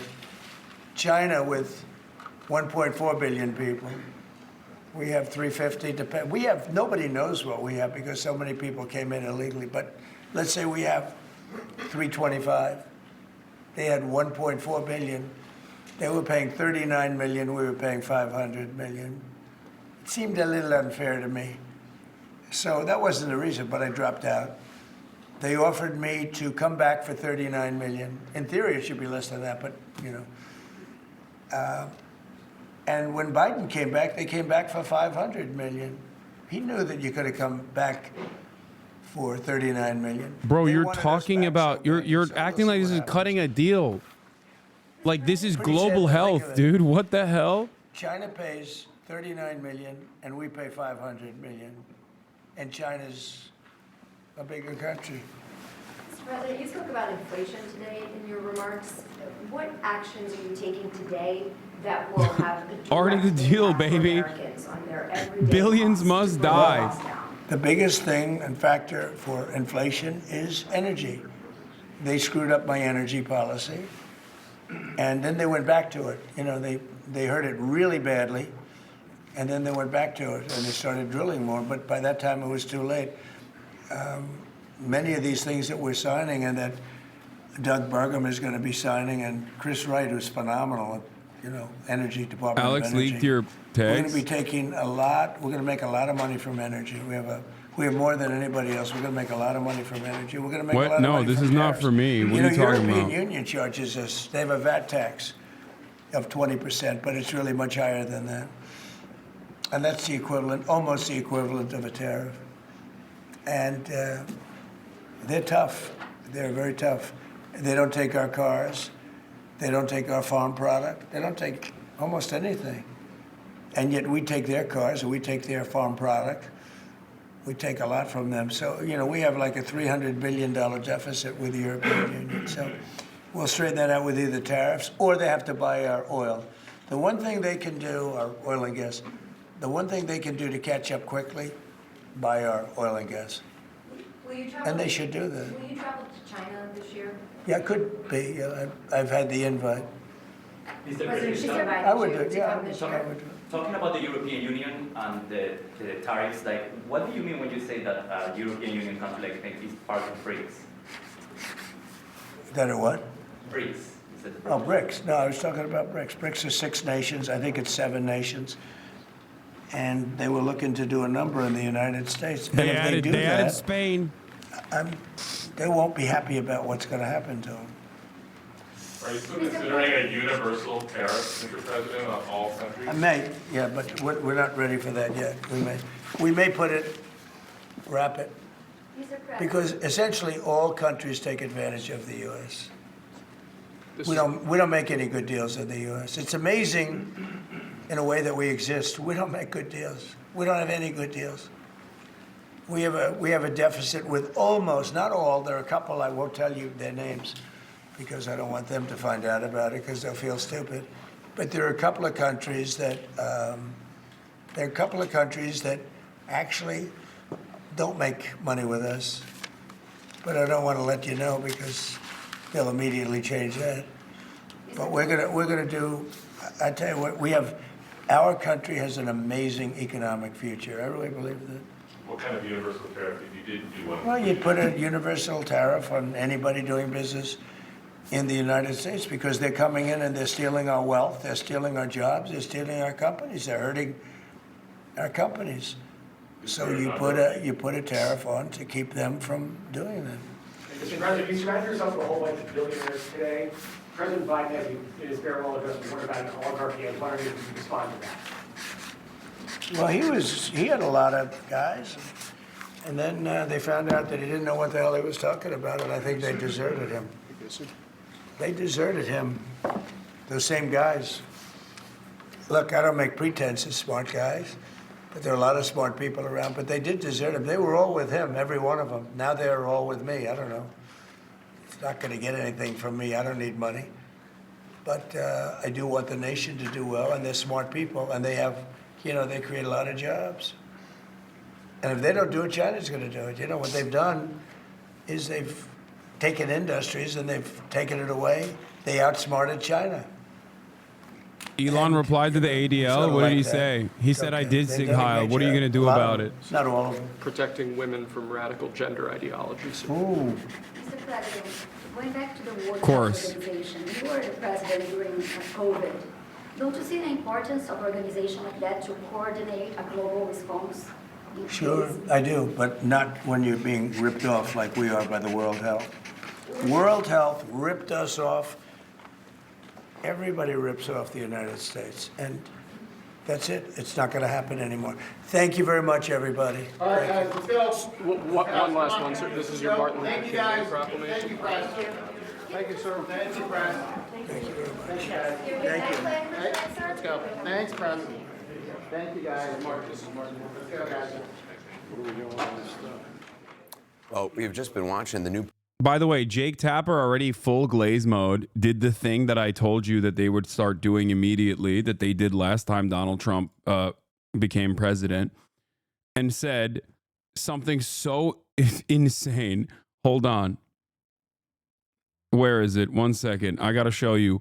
Apparently, Jake Tapper was like, well, there was a lot of messaging discipline coming from Donald Trump and J.D. Vance during the campaign. Hold on, let me see if I can find it. Jesus Christ,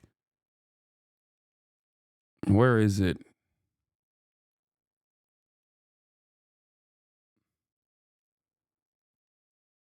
Where is it? Where is it? He's just Aaron Rupar is just on a posting frenzy over the. Oh, here. This is here it is. Before I bring in Daniel Dale to do some fact-checking on some of the things he said that were not true about January 6, 2021, I think it's important to point out that the Trump-Vance campaign in 2024 was a very disciplined campaign. Very, very disciplined. Like, the messaging discipline that they exhibited when they said Haitians are eating cats and dogs over and over again, which we here at CNN understandably fact-checked, I was overcome by the discipline that they demonstrated when they kept repeating that lie, that insane racist lie. And did a decent job of depicting President Trump as somebody who obviously had strong feelings on the border. Yeah, no, definitely. And not like a psychopathic, racist madman. Yeah, they really were, they stuck to the message, and they communicated their strong feelings. Dude, this is something that Fox News wouldn't even say. Like, what are we talking? At least Fox News would overtly glaze them. You know what I mean? They'd be like, yeah, actually, how can you glaze them even harder? Never mind. This is something exactly to a T that Fox News would say. Yeah, when Donald Trump talked about how Arnold Palmer was hanging dong, or when he deep-throated the microphone at one of his rallies, or when his opener at the Madison Square Garden, you sound libbed up. I'm sorry. There was no messaging discipline. If anything, the media is actively normalizing and doing historical revisionism over a campaign that we saw and experienced not that long ago. This is not me being libbed up.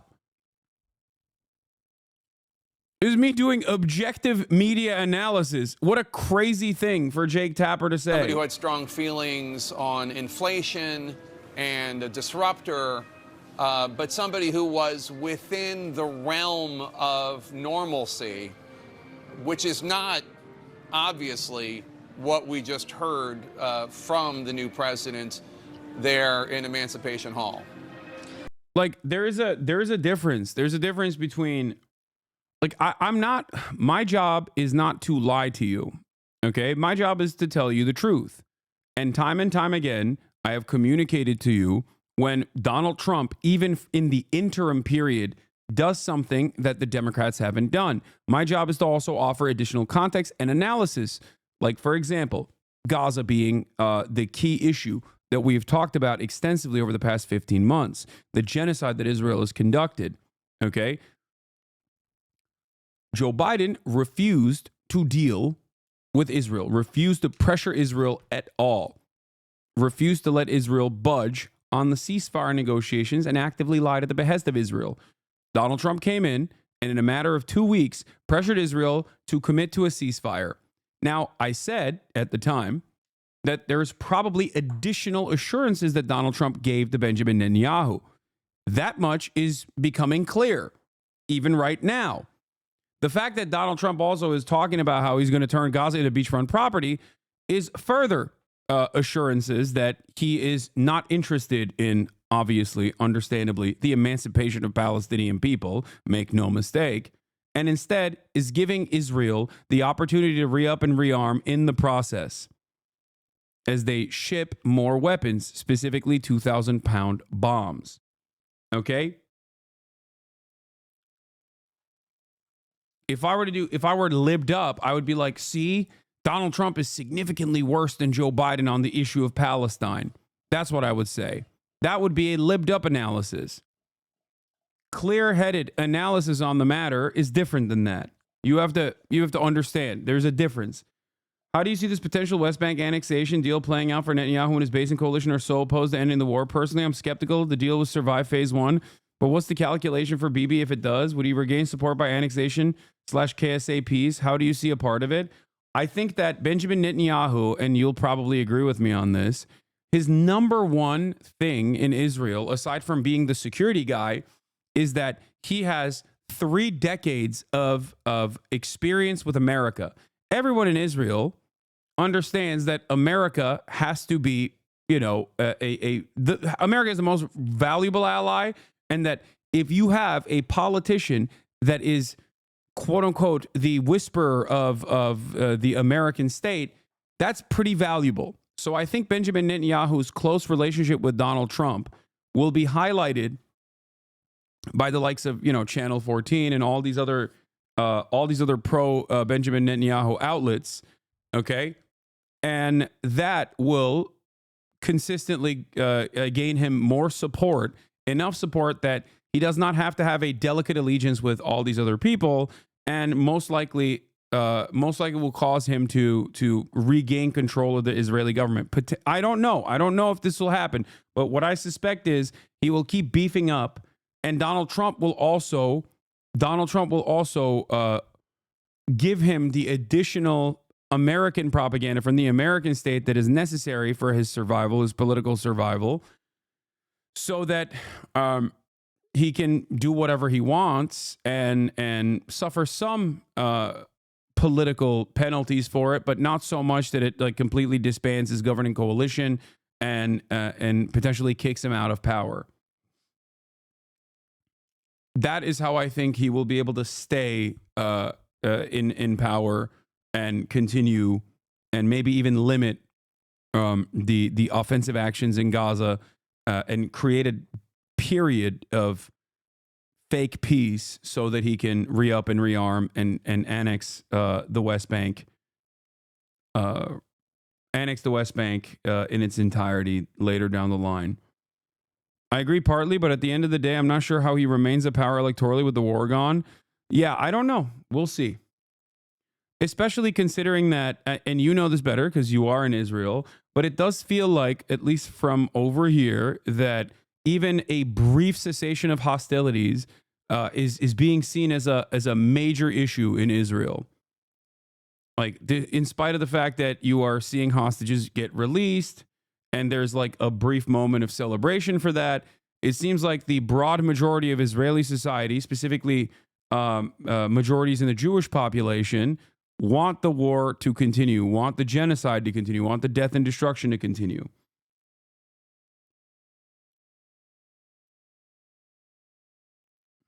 So we'll see.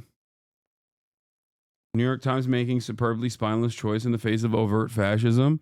Elon Musk ignites online speculation over the meaning of a hand gesture. Yeah, I read the article. They actually put me in the article, so you know I can't criticize them too much. New York Times is officially a friend of the show now. Absolutely, Ben-Gvir left already, and Smotrich would leave after phase 1. So it's interesting to see if he'd permanently join with Gantz after this. Yeah. It is pretty wild to think that Israeli society broadly is supercharged and primed to continue the death and destruction campaign. Like that is, like Benjamin Netanyahu's popularity has only increased as he has escalated the violence. It increased when he moved the violence over to Lebanon. Like they consider that to be a good thing, a positive thing. So if he were to dial that back in any capacity, he would suffer political penalties for it. And I don't think Donald Trump is bold enough to just hang Netanyahu out to dry like that. I don't think he would ever do that, even though I don't think he likes Benjamin Netanyahu. So either he has cut a side deal with Miriam Adelson and will cut a side deal with Miriam Adelson, and they have different intentions for who governs Israel after the fact. Because I've read reporting, again, this is like palace intrigue shit, but I've read reporting on Miriam Adelson also not being too fond of the Netanyahus. And I know for a fact that Donald Trump is not exactly fond of Benjamin Netanyahu either. So unless they have, like a separate setup and they'll allow Benjamin Netanyahu to fall,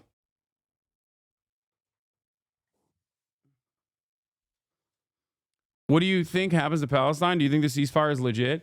I mean, the ceasefire is illegitimate to begin with, but how illegitimate it is entirely dependent on what the Israeli government does going forward. So it's illegitimate either in the next 42 days or it's illegitimate after 42 days when phase 1 is supposed to move into phase 2. In the process, there will still be like 90 plus Israeli occupying force prisoners of war that Hamas maintains. And therefore, there will still be a lot of public pressure to continue trying to get those hostages back. And that is supposed to be the bargaining chip to ensure that the ceasefire goes from phase 1 to phase 2. But Benjamin Netanyahu keeps yelling at the public, saying over and over again that he's not going to abide by that standard. He's not going to go into phase 2. He's given assurances to Smotrich in order to maintain his coalition that by phase 2 in the next 42 days, they're going to continue the bombing campaign.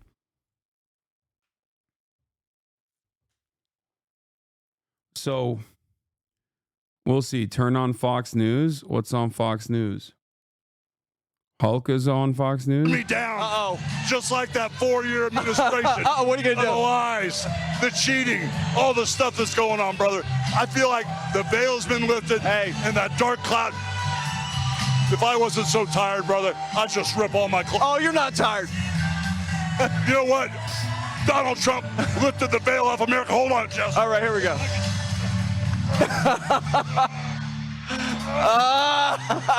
More border. Lower gas prices. Yes. We got real American beer in the house. We got real American beer. Trumpomania, brother. We've got Trumpomania running this country, brother. One nation under God. I can't believe this is American politics, man. I'm so sorry you have to live there. Brother or sister or MB, understand that what's going on here, what's happening here is coming to your backyard too, is coming to your neighborhood too. That's the craziest part about it, is that like what we do here will inevitably make its way to you, okay? And it already has been. It already has been making its way to you. Elon Musk is sig-heiling on the national stage, but but he's doing something I think more insidious on the global stage, right? He's Sig Heiling on the national stage, and what is he doing in the UK? Trying to elevate reform, even though he had a brief back and forth with Nigel Farage over Tommy Robinson. He's trying to elevate the AfD in Germany. Like they are setting up a network of fascist governments all across Western liberal capitalist countries. So, I mean, they're doing it with Pierre Poilievre in Canada. They're making a new axis, basically. Something else, and there's some idea that they've confessed. Let's hear what Van Jones has to say. I can't wait for his They've rehabilitated unrestricted themselves. They've liberalism done some here. action, and then we say, now you get a second chance. This is a very dangerous thing that happened tonight, among many others. This is not shock and awe, it's shock and awful. I want to go to CNN's Caitlin Collins, who is standing by. Caitlin, it's been an extraordinary day so far. Hi, Anderson. Can you hear me? Yep. Yeah. Let me hear you. So I'm here at the ball. I just rushed over from the White House down the street. No easy feat in this traffic for the inauguration. Obviously, there are a lot of supporters of the president that are gathered here.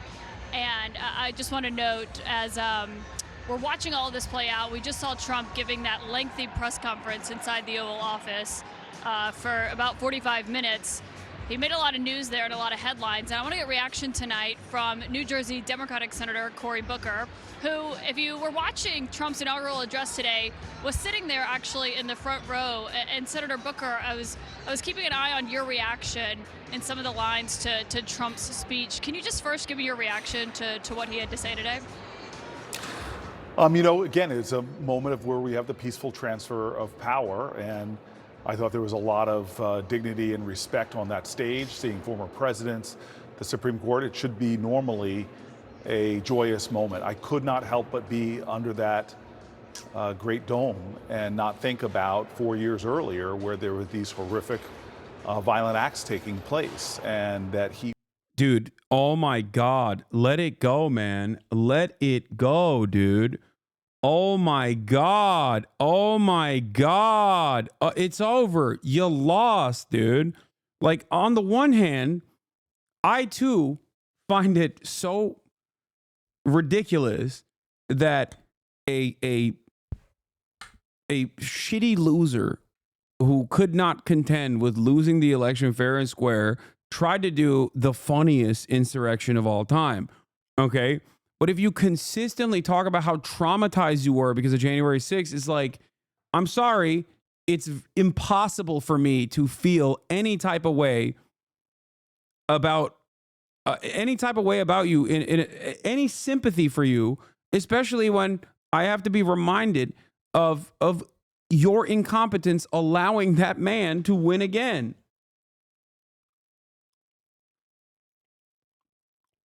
Like, it just feels like you're milking it, dude. It feels like you're just still milking it. And part of the reason why you lost is because you're milking it. You milked it so hard that people were like, all right, that cow no longer has any milk in the titty. Okay? Stop with the milking.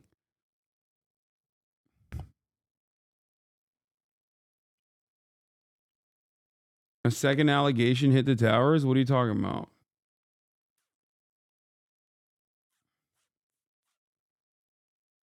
Like, dude, it's crazy to me that they're talking about what?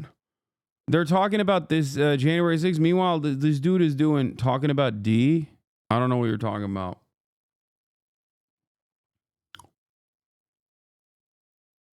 Oh, you're talking about Destiny. Oh, I do know what you're talking about. I already talked about it.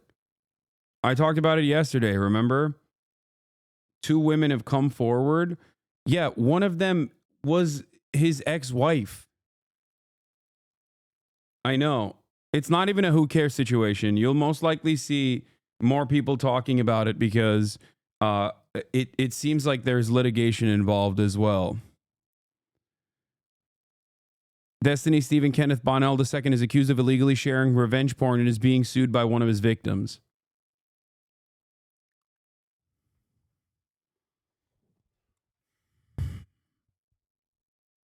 Yeah. I didn't understand it at the time when like everyone was talking about how like whether he sucked Nicholas Fuentes' dick or not.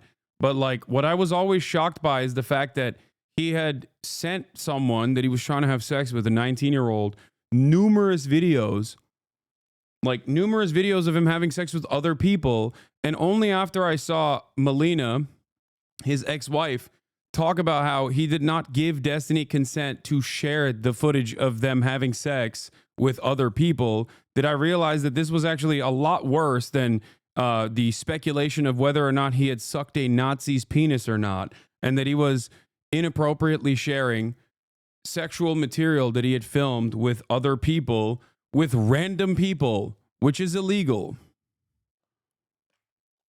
Like, literally.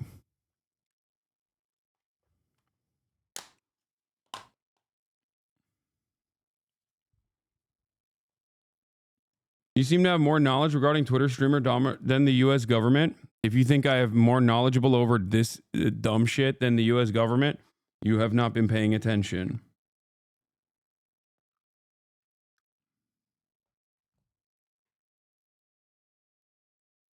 He said valid. At least he recognizes it. How is this guy allowed to walk the streets? Because bad people do not get punished, especially if they're shameless. There it is. That's the response. Okay? I mean, look around. Donald Trump is president right now. How do you think that happened? That's it.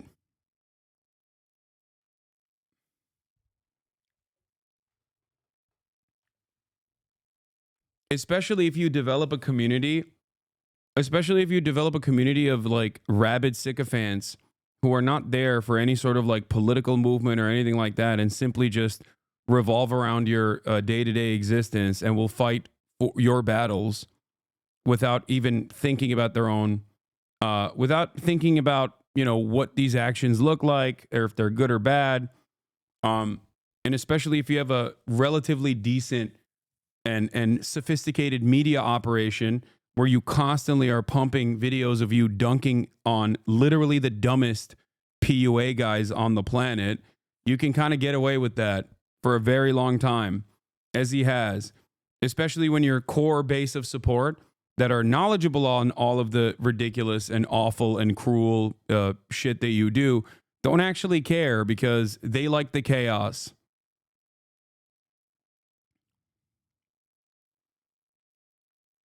That's it.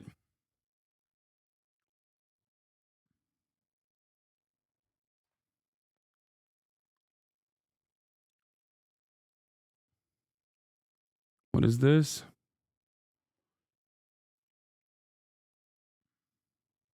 Trump's corruption is bad and wrong, but most people also see Biden pardoning his son and now preemptively pardoning his whole family. Nancy Pelosi's stock trading, and the Clintons setting up an influence peddling operation, and Gio and Joe's corruption too.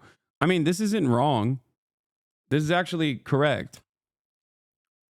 The reason Trump's corruption is going to be such a gift to the Dems is that he doesn't try to hide it because he doesn't think it's wrong. But most Americans do think it's wrong. No, they don't. You know, you want to know something funny? Trump's corruption being out in the open unironically makes people think he's more honest than the secretive ways in which the Democrats do dealing. They think the Democrats are corrupt and also simultaneously try to hide their corruption through sophisticated measures, whereas Trump just kind of does it out in the open and says, oh, I'm doing it for you. So it's even dumber than that. Most Americans literally look at that and go, okay, that makes sense. Because you should never forget, okay? American foreign policy is uniparty, right? American foreign policy is uniparty. Pretty much bipartisan, right?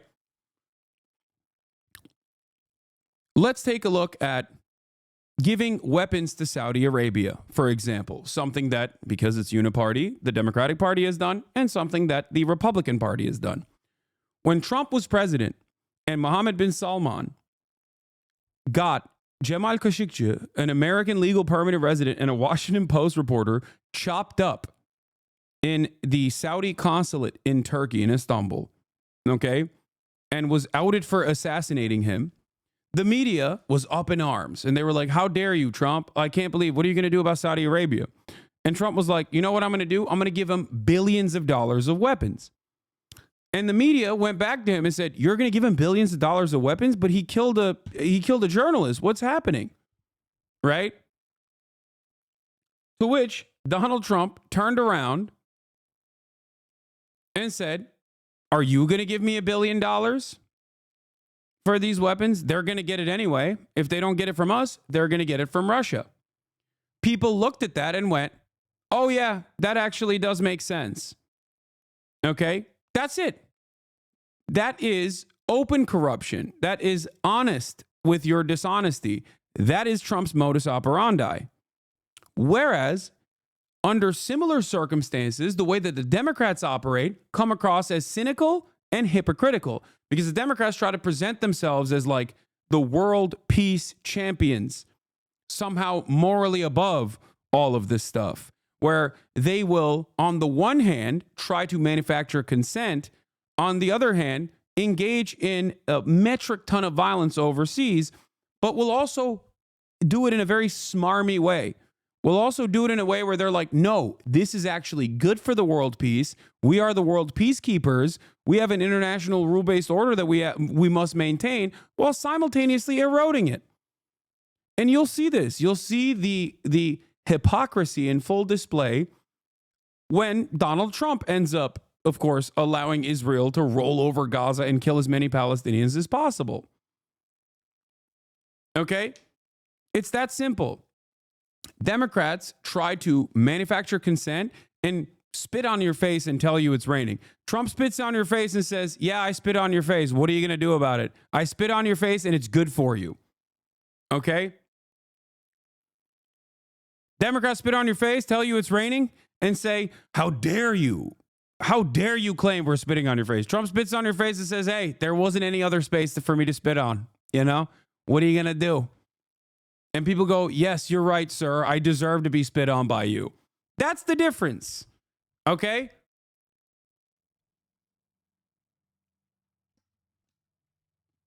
So in that regard, people actually consider Trump's dishonesty in broad daylight to be a refreshing and new way of governance.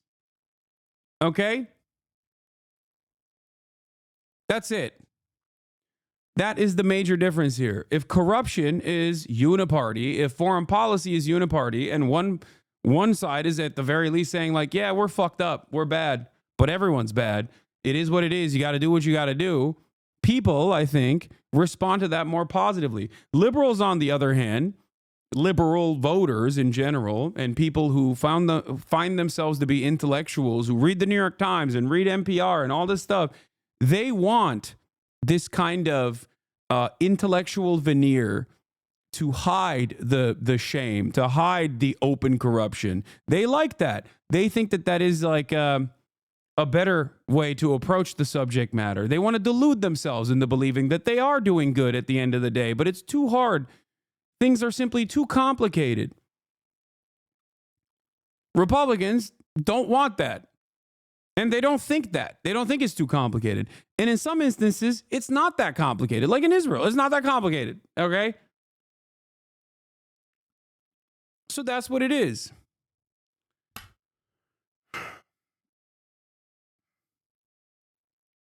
That's the difference here. So no, I don't think Trump's corruption is going to be such a gift to the Democrats, because most people also think the Democrats are corrupt as well. And for good reason, they think this. And in any case, Donald Trump's transparent graft is oftentimes cherished and celebrated, because a lot of people also personally think that Trump is doing it for them. I mean, think about it this way. It's incredibly complicated. Are you serial? Israel's incredibly complicated. Israel's doing a genocide. Israel, when it's not doing a genocide, maintains an apartheid. Both of these things are completely immoral and also illegal under international law, if you care about that sort of thing. Israel couldn't do any of those things without American political cover and American material support. And because of that, we have it doesn't matter what both sides feeling like they're legitimate does not change the dynamic even a fraction. You understand? Israel does not have a say in this process. We do, okay? We do. We do. America does. Any notion that Israel has a say in this process is utterly delusional. Okay? Even with a complex, sophisticated web of espionage and blackmail operations, Israel still does not have any control over the situation as long as Americans say, you're done. Okay? That's it. Because we supply Israel with 69% of its weapons. We supply Israel with 69% of its weapons. We do. Do you understand? Without our steady flow of munitions into Israel and without the complex web of surveillance that we have cultivated in the region, specifically to defend Israel and offer Israel new targets to bomb, for example, with our weapons, with our Air Force that they've rebranded as their own, with our bombs that they drop on top of the civilian population, Israel would not be able to do even a little bit of that genocide. They couldn't. Okay? No, don't do the both sides stuff and the Holy Land. I don't know what you're talking about. Listen to my words. None of that matters. Okay? We're talking about America right now. We're talking about America. Israel would never be able to do even a fraction of the damage or death or destruction if America did not allow it. If America did not have a grand design for the region where they want Israel to maintain control over the entirety of the region, none of this would happen. Okay? None of this would happen. So when we have this awesome amount of power over Israel and we are wielding Israel like a weapon, okay, in the region, even though it is a belligerent attack dog that somehow, sometimes actually does escape the leash, we still give them that assurance. We still give them that protection. Okay? If we wanted to, as is the case with a belligerent rabid dog, we could put it down if we wanted to. We could cage it if we wanted to. We choose not to. It's that simple. America could end Israel's bloodshed with one singular phone call. Okay? Either you recognize that reality or you think, or you personally think, that Steve Witkoff, Donald Trump's golf partner and real estate developer, random guy, is a brilliant foreign policy mind that was somehow able to stop Israel and make them concede to the ceasefire negotiations that have been on the table since December 2023. The exact conditions that Hamas had actually presented in December 2023. So which is it? Is Steve Witkoff the greatest foreign policy mind that anyone has ever seen? Or can even a random dickhead who was a real estate developer and a golfing buddy of Donald Trump, before Trump is even the fucking president, could go there and be like, I'm acting as the envoy here. You're going to fucking abide by the ceasefire no matter what kind of political penalties you might get. Which is it? That's how much power we have over Israel. You understand? That it doesn't even have to be the president. It doesn't even have to be the president-elect. It can be the president-elect's golf buddy that tells Israel to fucking stand down, and they stand down. Forcing him to meet on a Saturday, on a holy day. What do you think that is?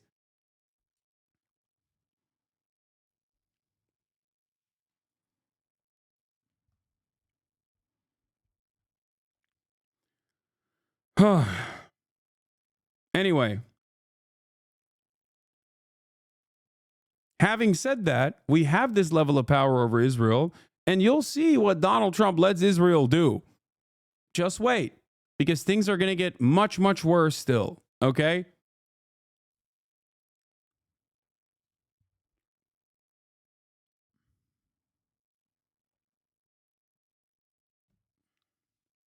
Can you remind us how this OG plan came together and why Biden is claiming he wrote it? They lie about everything. Biden lied about every step of the process.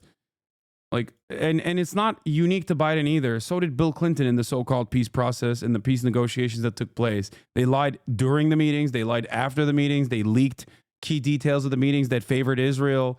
This is just, this is just the way America operates for the same reasons, because Palestine and Palestinians are a thorn on American foreign policy's side. Israel is our settler colony. We took it over from the British, okay?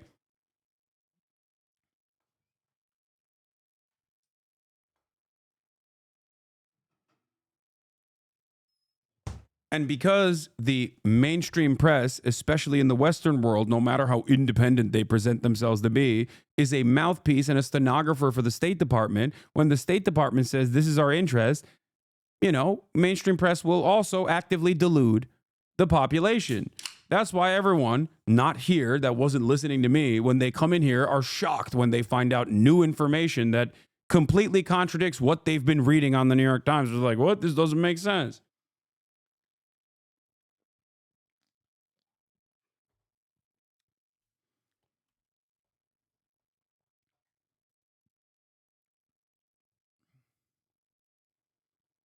Anyway, Donald Trump halts foreign aid for 90 days. Oh, another one at the top of the hour, nonetheless. Another incredible, brilliant executive order has hit the towers, dude. Once again, at the top of the hour, nonetheless, we have yet another fantastic, phenomenal foreign aid halted. What does that mean? Does that mean no aid to Ukraine? Does that mean no aid to Israel? I doubt that Israel is included in this. We'll see. I'll look into it a little bit further.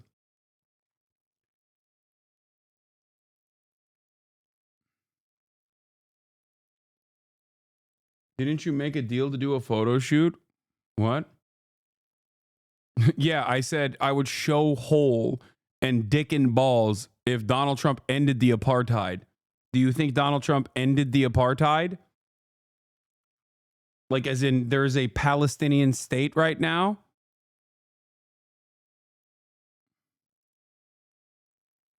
Yeah, meanwhile, White House bureau chief at Washington Post, from the publication that now has a 3 million circulation, down from 24 million in 2021, comes this wonderful note. President Trump sits and takes questions after question from reporters in the Oval Office, something that almost never happened with President Biden.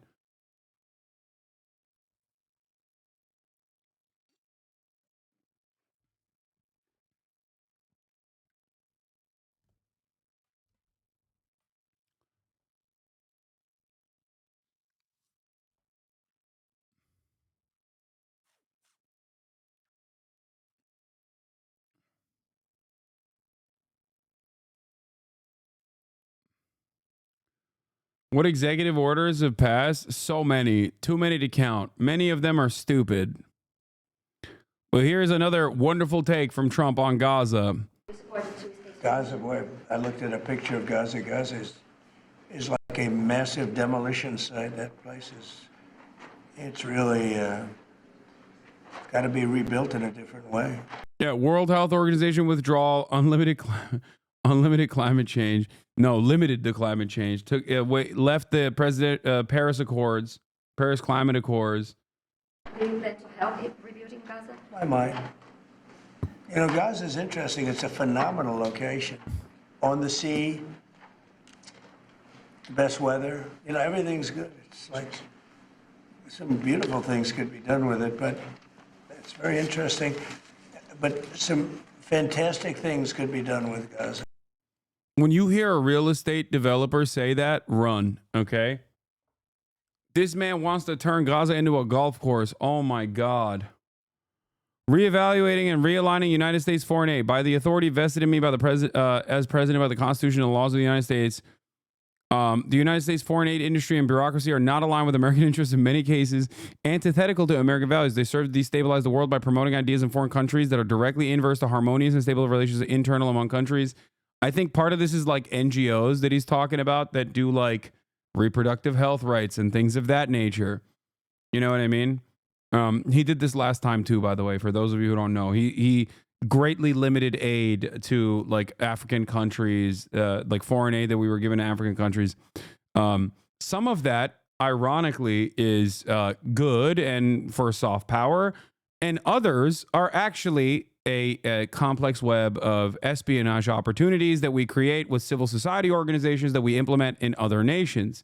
So, you know, there's a little bit of both in there, just so you understand. This is part of the reason why a lot of people who are cranks in general will look to Donald Trump and be like, yeah, he's really curbing back the deep state. If you are wondering where those thoughts come from, this is part of the reason. Because it is true, U.S. aid and also, you know, NGOs that we operate alongside, like that we give endowments to, operate alongside the State Department in an effort to create civil society organizations in foreign nations that we want to destabilize down the line. However, I do not believe that Donald Trump is even remotely interested in curbing the deep state. So let's continue. It is the policy of the United States that no further U.S. foreign assistance should be distributed in a manner that is not fully aligned. 90-day pause in the foreign development assistance assessment of programmatic efficiencies and consistency with U.S. foreign policy. All department and agency heads with responsibility for United States foreign development assistance programs shall immediately pause new obligations and disbursements of development assistance funds to foreign countries. Implementing NGOs, international organizations, and contractors pending reviews of such programs for programmatic efficiency. To be conducted in 90 days, the OMB shall enforce this pause. Reviews of foreign assistance programs, determinations. The responsible department and agency heads, in consultation with the director of the OMB, will make determinations within 90 days of this order on whether to continue, modify, or cease each foreign assistance program. All right, where is it? Okay, they may waive the pause. The Secretary of State may waive the pause. Okay, well, Marco Rubio will waive that pause for Israel, if that is even a part of this at all.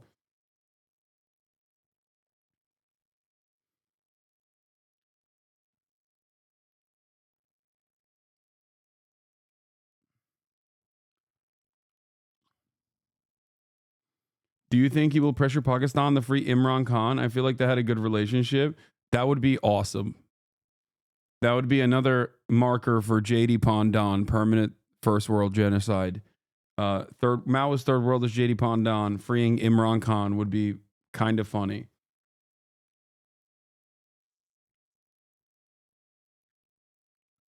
Yes, some of the aid that goes through Congress is different than what this program seeks to curb back.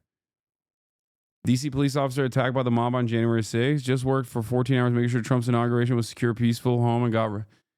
Oh, my God. They're still doing the J6, man. Oh, my God.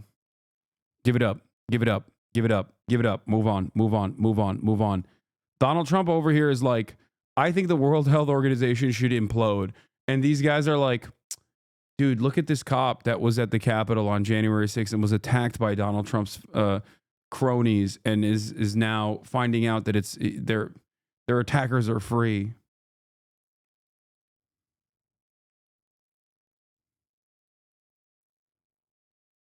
He was in control. He knows what he wants to do, and he went right to work.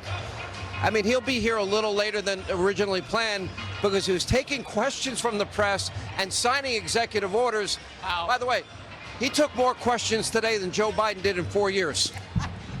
I loved that he signed executive orders at the arena in front of the crowd. I loved when Fox was airing the two shots. Wait, a PBS News posted poll on January 2025 that shows adult Americans 62% disapprove of Trump pardoning the January 6 convicts. Yeah, he's that ride or die for his most loyal fan base. Okay, what are you going to do about it? That's just the reality. What are you going to do about it? The greatest thing that you could have done, is defeat him if you were competent. Okay? This is what I'm trying to explain to people. Like, Donald Trump will do things for his base, no matter how unhinged or insane it is.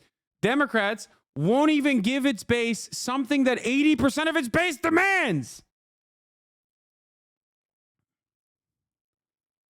Like 80%, 84% of Democrats were like, please give us a ceasefire, please. Let's do a ceasefire by denying weapons transfers, please. Anything, please. And the Democrats were like, no, best I can do is send Richie Torres the Dearborn. Donald Trump will literally, and I've said this so many times, I said this during the election cycle, I said this last time Donald Trump was running. Whenever there is a vote to be had, Donald Trump will go there, meet you where you're at, and tell you, all right, I'm going to give that to you. No matter how niche of a micro interest it may be, or no matter how insane it may be. Okay? And the reality is that shows loyalty back to his constituents. The stuff like this plays well to his base at the end of the day. So everyone outside of the base, the 65%, many of which voted for him as well, will go, oh, he's doing it again. But a big chunk of that 65% that disapprove of this are still going to vote Republican. You understand? They are still going to vote Republican. Every single Republican that was polled on that said they disapprove of Donald Trump pardoning the January 6ers are going to suck it the fuck up and vote Republican. You want to know why? Because later down the line, Trump is going to do something for them. Okay? That's it. It might be that they hate trans people and Trump is going to do the fuck trans people bill. Okay?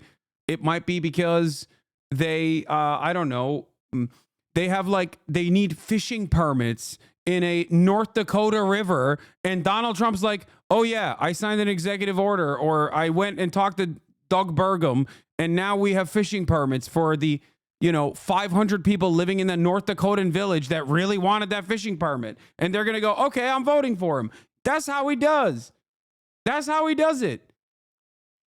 Bro, this dude, secured votes in Maine because of some unique random lobster dispute. Okay? He gave a random native tribe federal recognition, and now those guys are voting for him permanently. Okay? He does stuff like this all the time.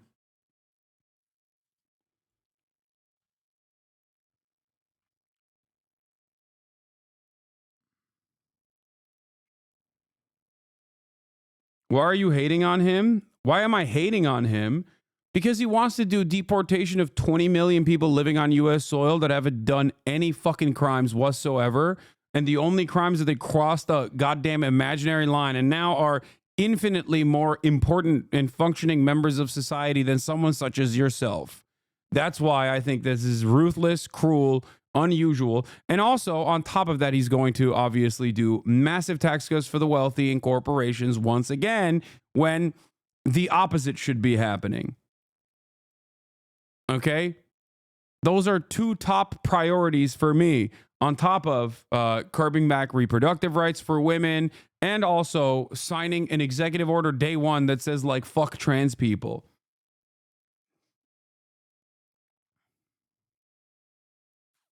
Mass amounts of deregulation that will harm the American public, and also tax cuts.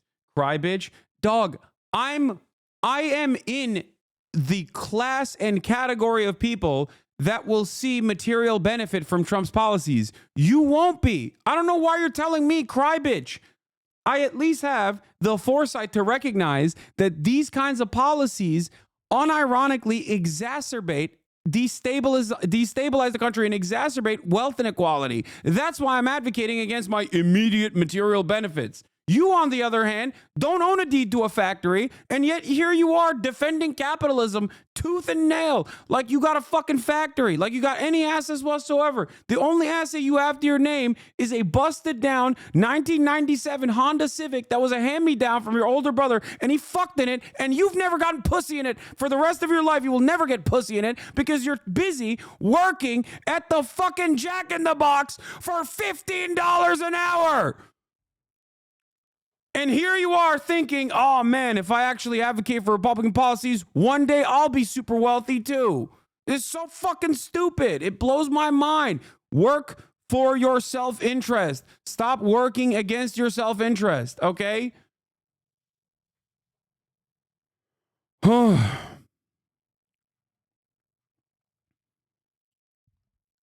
Nah, dude, you don't get it. The next crypto rug pull, I'll be in on it.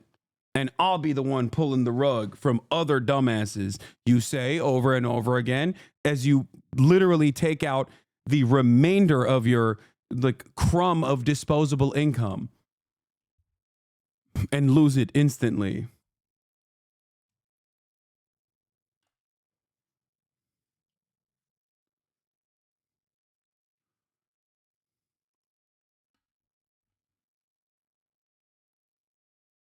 I don't think elitism is the shit. It is classless. Do you think I'm being an elitist? I'm explaining the situation. I'm saying that Donald Trump works against the interests of the working class.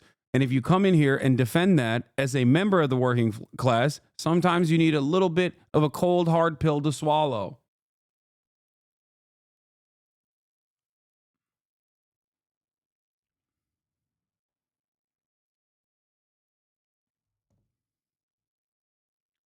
Anyway.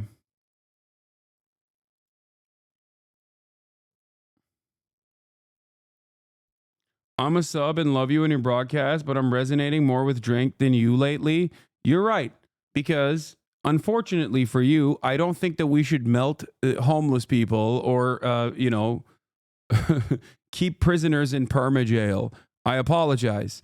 I care about some of the most fucked over people in society. Okay. Those are some of the most fucked over people in society.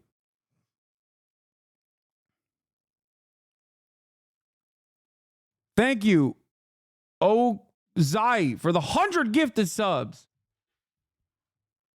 Like, what is this? What, explain further what you mean, please.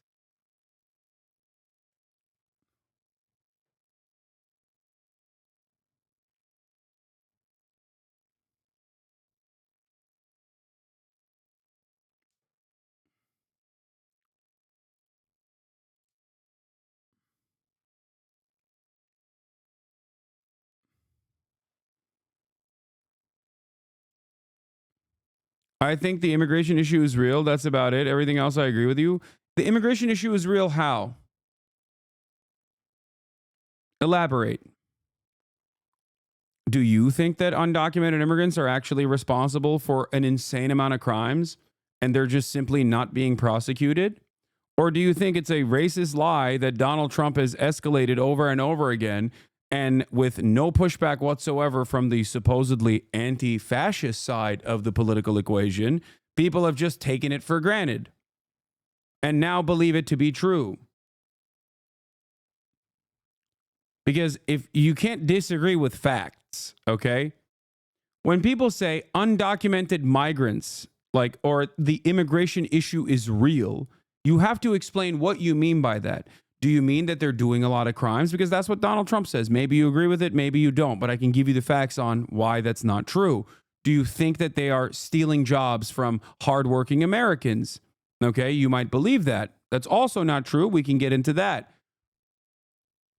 What exactly do you think is bad? Because I also think there is an issue with immigration in this country. Okay? I also think there's an issue with immigration in this country. But the problem is not that there isn't enough enforcement. The problem with immigration is that we don't have a process where we can easily and expeditiously document people and integrate them into the workforce. That's the real problem with immigration. But nobody wants to solve that problem because capitalists, capital owners, business owners that hire undocumented immigrants want to keep them undocumented so they can have two different tiers in the labor force that will actively depress the wages of the documented American labor force. Okay? No, I know he lied about the crime. I watched you daily. I know there was only 30 murders. I'm just broke. I do feel like I'm getting the short end of the stick. So yeah, that's the job thing.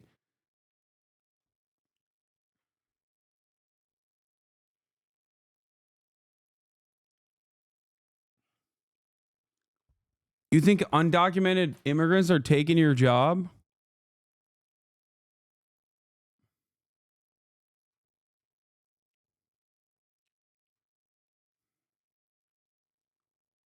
Like, you've been applying the jobs and it's, it's Juan from Guatemala that took the job that you were applying for? That's what you think is going on? Is that what you think is happening?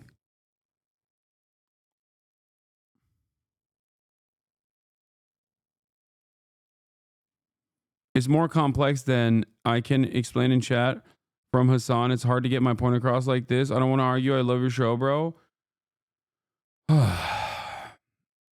Not your average Guatemalan says, to be fair, I did take their job. Brother, let me explain something to you, okay? Who do you think has more power in this process? Business owners who are constantly interested in lowering the American working class's wages, and the politicians that work at their behest, or random dudes from Guatemala and Honduras that are going over the border, trekking for hundreds, if not thousands of miles to go pick fucking agricultural crop for 3 cents an hour? Like, this blows my mind. We are so easily duped by this propaganda. It's so crazy to me that, like, people will be like, nah, it's not our bosses that are actively fucking us over. It's actually the dude from Guatemala that's fucking me over, dude. Doing a job that I would never do for price points that I would never even look at under conditions that I cannot fathom. Okay?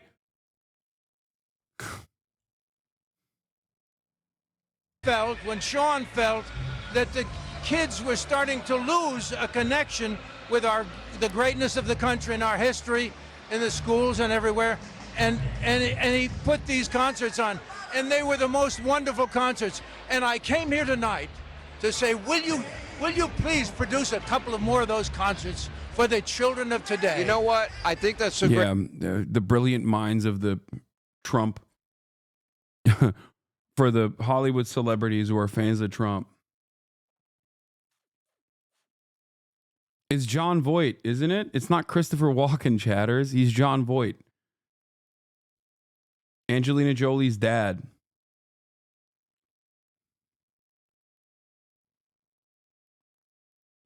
The narco violence is real, though. Yeah. You want to know how you stop the narco violence? By having a normal, documented migration process so that nobody fucking gives $10,000 to a bunch of cartel guys to be snuck over the border. If you have the opportunity to go in, if you have the opportunity to go into the country through legal means, why would you not take it? That is my argument. So yes, restrictive border policies unironically line the pockets of the cartels. You know what else also helps the cartels? Having ridiculous criminal penalties for drugs in this country, and also simultaneously having an unrestricted amount of weapons in this country. If you truly want to tackle the issue of drug trafficking, you shouldn't be going after undocumented migrants. They're not the ones who are actually shipping the drugs over the border. Okay? You need better apprehension methods at our ports, that's for sure. But you also need to reshift your priorities to the people who are actually trafficking the drugs. And there's data readily available for this as well. Lo and behold, oh my God, according to the Department of Homeland Security, turns out 90% of the drugs that are being shipped over the borders are actually going through regular ports of entry. And lo and behold, the people that are shipping those drugs, the people that are trafficking those drugs, are not undocumented migrants. 80% of those who are apprehended at the border for trafficking drugs across the border are actually American citizens. So the narco trade is actually, one, supplied by a healthy number of American munitions and American arms that we can give to the cartels. That's number one. And also, it's trafficked by American citizens, and the market is American consumers. So it's all just Americans. Undocumented migrants play no role virtually in this process. Anyway, let's see what Dhoni's doing. We're not sure quite what is happening. There are some people looks like there are some officials right inside the door, so we may be seeing. We trade our some weapons people for the releasing next few drugs, minutes. for I our just got Americans off to the phone, consume, 2 and or 3 Americans minutes traffic ago with Rachel Powell, who the is, drugs over the one border. of the people in the jail at the moment. She said she hadn't been told anything about being released.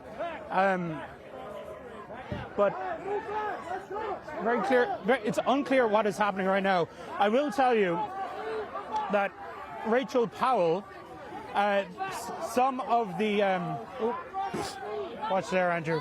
Thank you. Okay. Yeah. Some of the people inside this prison are hoping to make it to the inaugural balls tonight.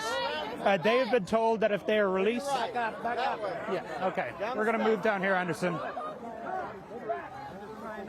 We're going to move out of the way. All right. Donnie did the Zoomer speak. Move out of the way. Unclear why there was such a rush to the doors of the jail right there. But there does seem there is something happening. There does appear to be some people right inside the main door. Donnie, you've heard some of the people who may be released want to attend an inaugural ball tonight? That is correct. So I got off the phone just 5 minutes ago, again from Rachel Powell, who is calling us from inside the jail. She told us that she has been in touch with people who, I believe, the Liberty Ball, and you can correct me, but the Liberty Ball, I think, is happening at the convention center. I believe Trump is speaking there tonight. Dude, someone in the chat said it, but it's so perfect. This seems so similar to the pro-rape releases in Israel, just breaking the motherfuckers out. Bro, dude, Israel and America is like this. They had their own January 6th, where they stormed the jails to release the rapist IDF soldiers who raped Palestinian prisoners to death. And now we got our own version of it, okay? To storm and free the January 6ers. Yeah. So, a new January 6th at the January 6th jail. One, of course, was, we have video, and colleagues in the control room might be able to pull it up. She was caught on video with a pickaxe breaking a window at the Capitol. Look, in interviews with her, she says that she regrets that day, she regrets that action because she has children and grandchildren, but she ultimately still believes what she did was right? I mean, she ultimately still believes the election lies that brought her there. And she has appealed directly to Trump through the media and through everything else. And we're being moved back once more again, Anderson. So let's just move here a little bit. And don't really a chaotic scene how here. many supporters of Hassan was wrong about this. Trump for sure was looking out for the January 6th people. Wait, what? What did I? What did I say about the January 6ers? I don't think I ever said that Trump wouldn't release them. What are you talking about? Here. It's been growing over the course of the evening. Just going to make sure Andrew Christman here doesn't fall. There we go. It's good to protect. So yeah, your let's move back here actually to. Yeah, let's move back here to where the guys were gathered. It's very unclear what actually happened to make that surge towards the main doors of the jail, but I think people. I think at most I probably said I didn't think some of the worst of the worst would get released, and I am genuinely. I think you said it would be funny if it did. I mean, it is funny, but I am shocked that he's releasing like Enrique Tarrio and some of the Oath Keepers. Friends of people who have loved ones who are serving time for their actions on January 6th. They've been gathering outside this jail for the last 9 hours. Ashley Babbitt is 4 years sober this month. Yeah, I definitely didn't think he would release like the worst of the worst. Like dudes who like actually fought cops and stuff, I genuinely thought he would not have released. I think that's pretty crazy. Like if your biggest crime is that you walked into I don't know, Nancy Pelosi's room and like tried to do a poop in her drawer or something, like that's still ridiculous, but that's like inherently not a violent crime, I guess. So like 4 years in prison is fine for that. Cause like what's the likelihood that you were going to do it again? You know what I mean? Are you a danger to yourself and others? Like, are you a serial pooper? I don't know. But like, if you actually went in with the intention of like kidnapping people and set up the insurrection and used you know, used like a heavy object to bludgeon a cop with it, like I didn't think Trump would be like, yeah, you're good. Yeah, you're fine. It's fine. That's pretty crazy. Like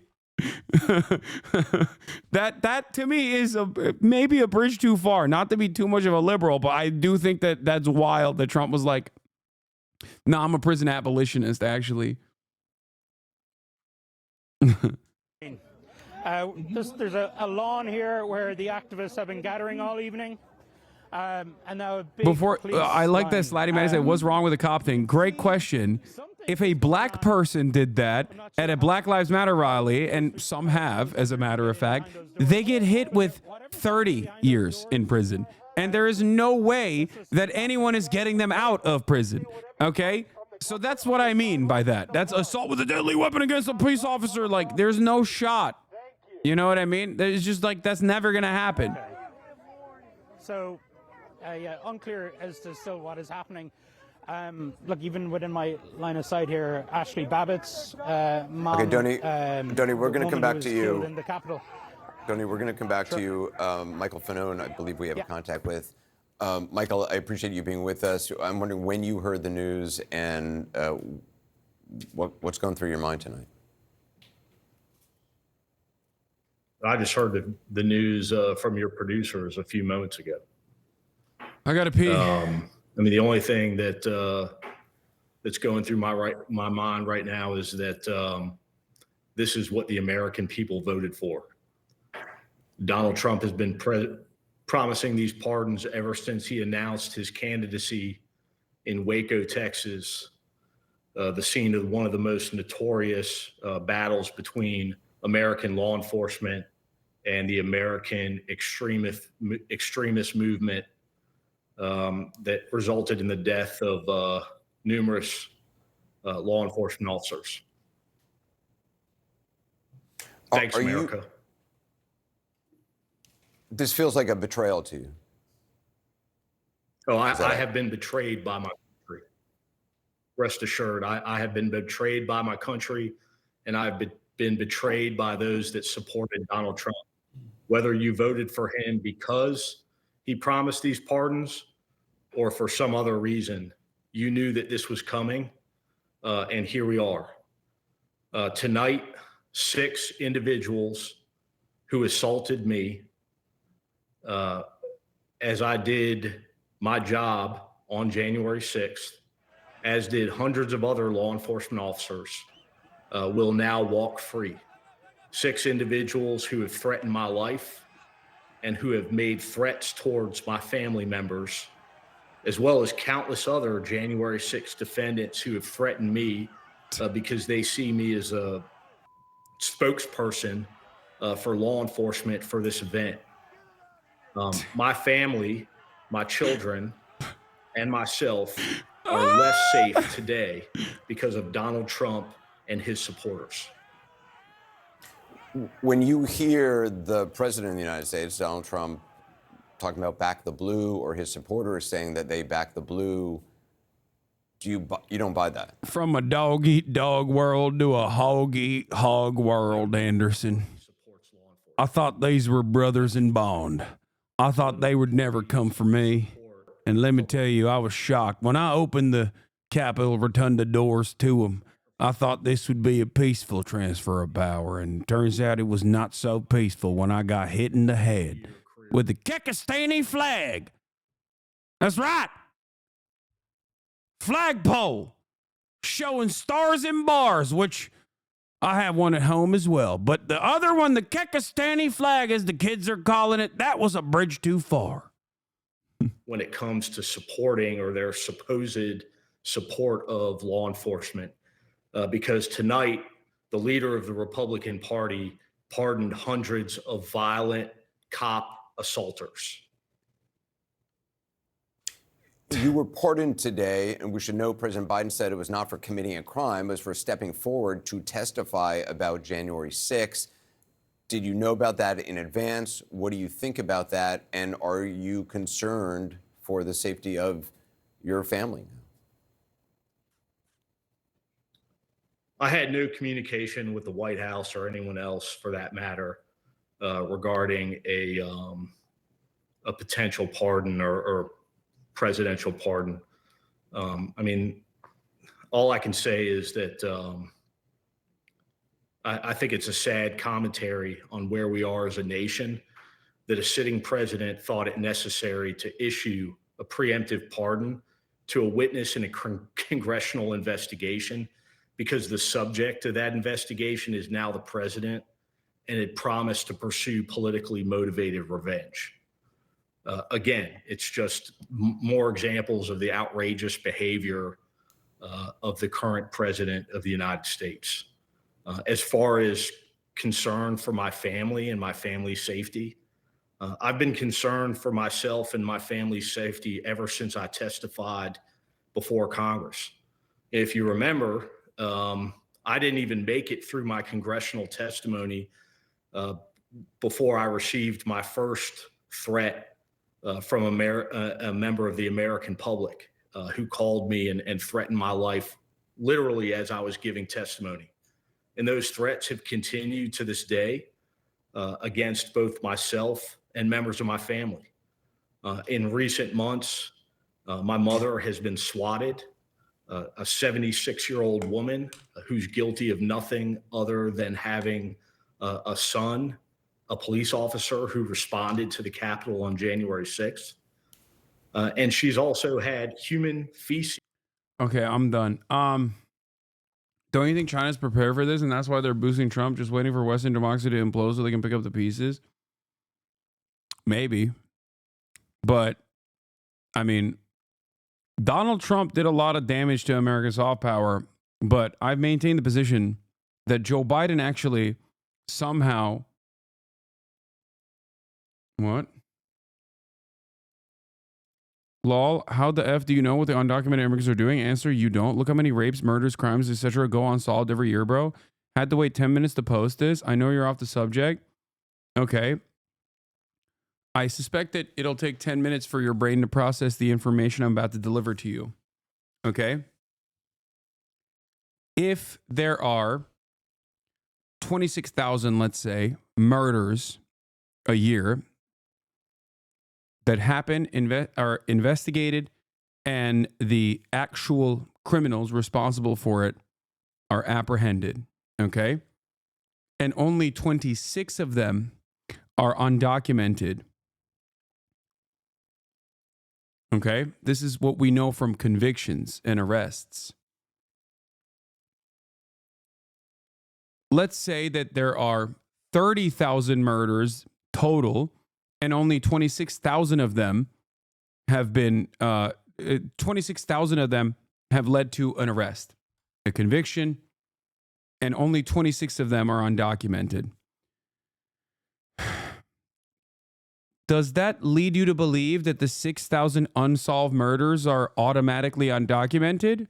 Or do you think that the percentage would probably be around the same? Like, of the documented versus undocumented responsible for the crimes. Let's look up the numbers instead of spewing from your ass. Well, that's actually a really funny thing that you just stated. Because while I actually tried to give you numbers that are relatively even, so it's easier for you to do the math, I actually was right on the money with the number of undocumented murders, for example. The number is 29. And the overall homicide and manslaughter cases in the United States of America is around, what, 20,000? So, you know, I was fairly within the confines of what the actual numbers are. But I know the actual numbers. It seems like you don't. So why do you have this kind of energy?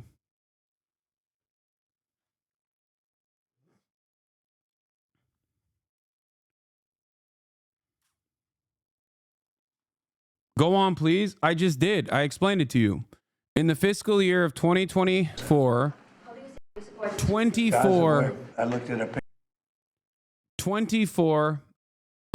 24 murders and homicide.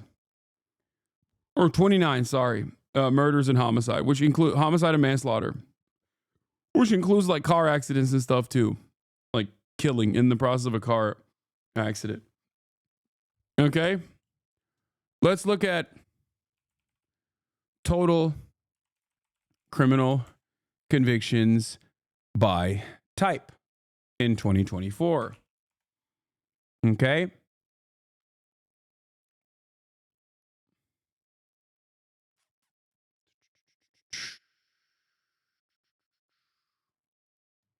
Oh, this is the victimization survey. Does anyone have the number? I want to pull it up quickly. I don't want to get it wrong. What? Compare predates the immigration crisis? Wait, what? Missing and murdered indigenous women? No, that's not what I'm looking for, man. They're going to move the goalposts like bots? No, it's important. This is good. Okay? This is good for people to understand. This, by the way, doesn't even mean undocumented. It means non-citizen, as in some of them are undocumented, some of them are documented migrants like tourists, things of that nature, right? So it's 29. The number total of arrest convictions for manslaughter and homicide is 29. The total number of homicides that take place in the United States of America in the year 2024 was 24,000. Okay, it's a pretty high number.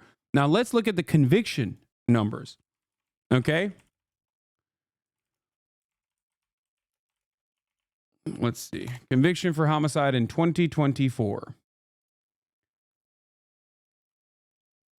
Trends in homicide. What do we know? Okay, homicide rates, homicide victimization age group. That's just homicides, not including manslaughter. I know.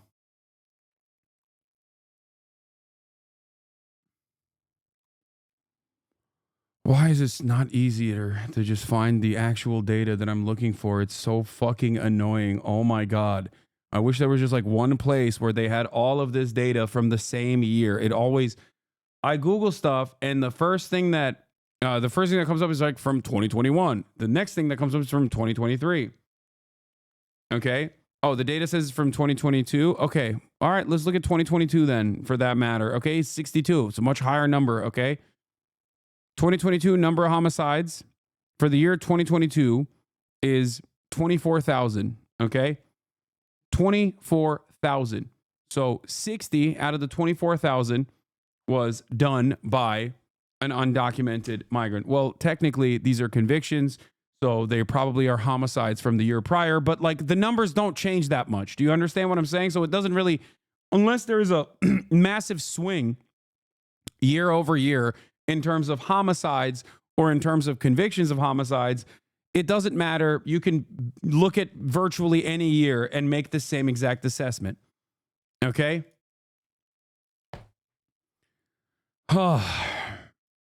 Number of reported murder and non-negligent. No, I'm not looking at reported numbers. I'm looking at arrests and convictions. Okay? I want to compare apples to apples now. And this is the crime clearance rate. No, I don't want crime. Okay, well, I guess we can make an assessment off of that as well. But where is it? Murder and non-negligent manslaughter has a 57.8% crime clearance rate in the United States. So that means out of the 20,000, 10,000 of them have been cleared.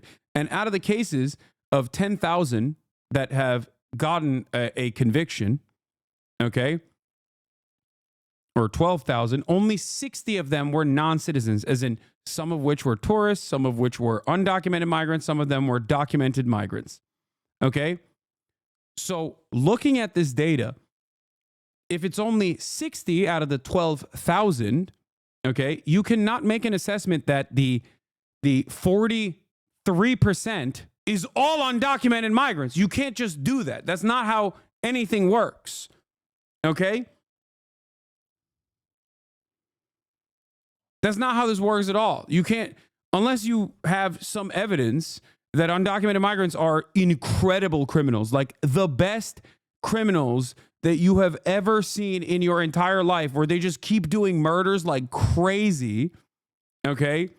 And they're responsible for 40% of, if they're responsible for 100% of the unsolved murders, okay? It obviously means that They are most likely responsible the same level, their same the same per capita murder rate, which is very low, incredibly low in comparison to the documented and natural-born U.S. citizen number of murders and assaults and manslaughters and all different kinds of crimes. And for the record, if your counter to me is going to be, well, what about rapes? The same problem persists for that as well. Okay? Do you understand? I don't have evidence. I'm just saying we don't know. No, I have evidence. I'm giving you the evidence. You're refusing to understand the analysis here. Those are documented. Some people disappear. I hear you, but the numbers are definitely not accurate. I'm listening, though, not trying to bring negative energy. Rapes and crimes in general, I'm saying as well, you're just looking at homicide. Yeah, I was using homicide as an example. Homicide is only one example. If you're going to look at rapes in general, the same problem persists. There are a fuck ton more rapes that take place in the United States of America.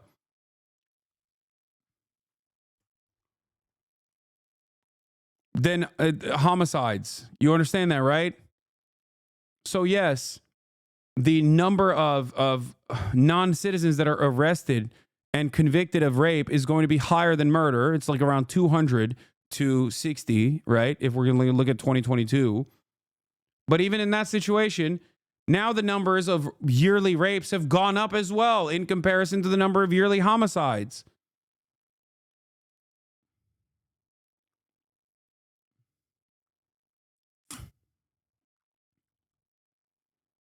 Do you not understand? You can't just go, I just have a hunch. I get it, chill out, lol. No, dude. I'm being so nice to you and trying to walk you through the steps of understanding this data after you made a pretty fucking severe allegation upon a group of people that you suspect is 20 million on U.S. soil that come from different parts of the planet, not just like different parts of Latin America, but different parts of the planet, multiple different ethnic backgrounds, multiple different levels of educational attainment, okay? And you just think that they're operating like a parasitic hive mind, simply coming into the United States of America to do mass rapes and murders when the data itself shows the exact opposite of that reality. So does that change your analysis a little bit when you find out that undocumented immigrants and non-citizens in general are responsible for a tremendously smaller percentage per capita of crimes committed on U.S. soil than natural-born U.S. citizens are? Does that make you reconsider? You're jumping to conclusions? No, I'm just operating off of what you just said.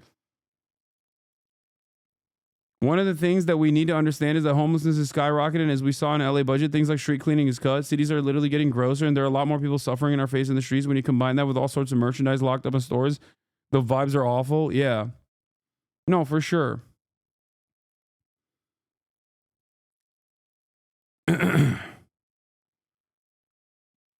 I'm responding with the same energy that you put in. And as a matter of fact, I would say I'm being much more polite than you deserve in my response.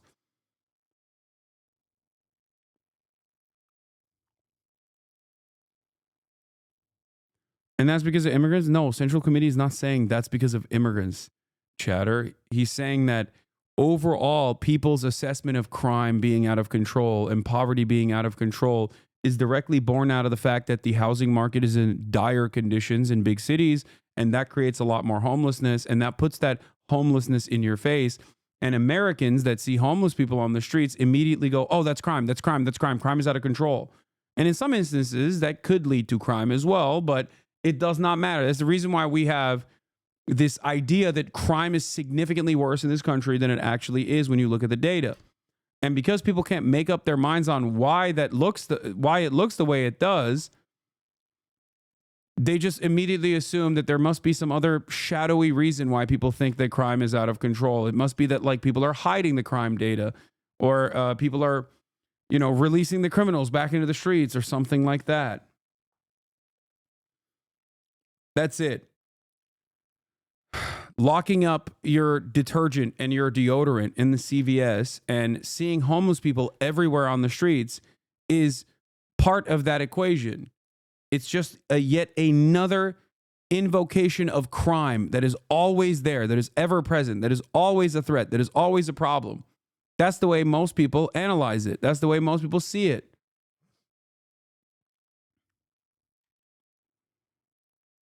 Casper, to get your attention, I just found you and I like your content. Thank you for the engagement. Okay, well, I hope you learned something today.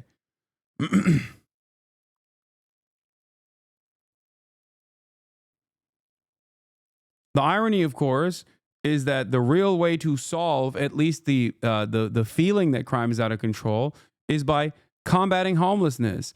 And the way to combat homelessness is by fixing the housing market. But fixing the housing market requires you to do things that a lot of upper middle class and wealthy people don't like. Having more readily available inventory of housing would actually diminish the price point of the existing supply of houses. And considering that many Americans that own a home, around 40%, virtually all of them also have mortgages on their homes and see their homes not as simply shelter, but also a vehicle of investment or a speculative asset or something to leverage additional mortgages over so they can, get more money out in return.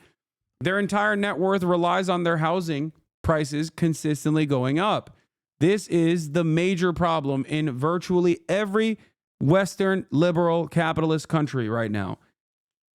Virtually all of them have the same exact issue, with some obvious exceptions like Austria that have, lo and behold, public housing supply.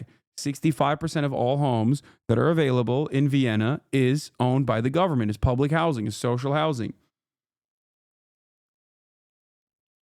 That's it. The worse you make the housing market, the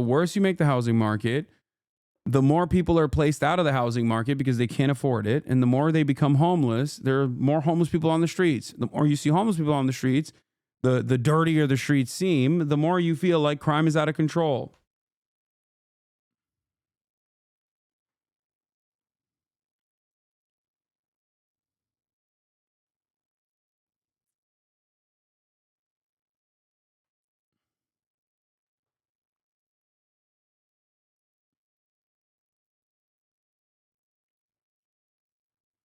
You look like Sen Tadic. That's so funny to say. That's my little bro, dude. Why do you look so sad? I don't know, because Donald Trump is president again and he's doing a whole bunch of awful nonsense.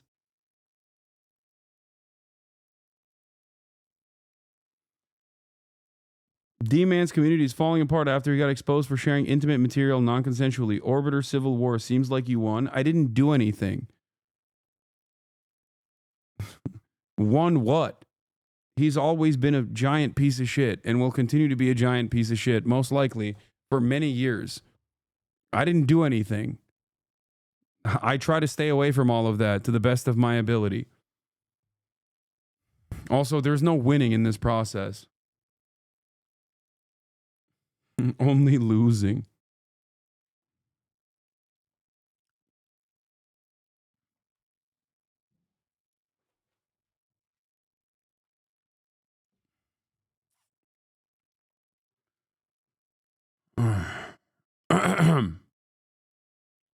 Dang, I just started watching a few days ago. I thought you were a Trump supporter. No, I'm not a Trump supporter. I'm a supporter of the truth. If, by some random happenstance, Donald Trump does something that I think is appropriate or good, I will openly state it.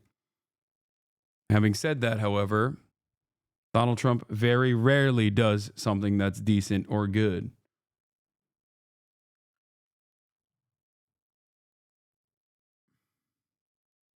About those two policies coming back, David, I think it's a real concern, not just for the people that are going to have to respond to the issues that are going to happen along the border, but really what is going to be happening in Mexico. What is happening? Why is there a truck backing up?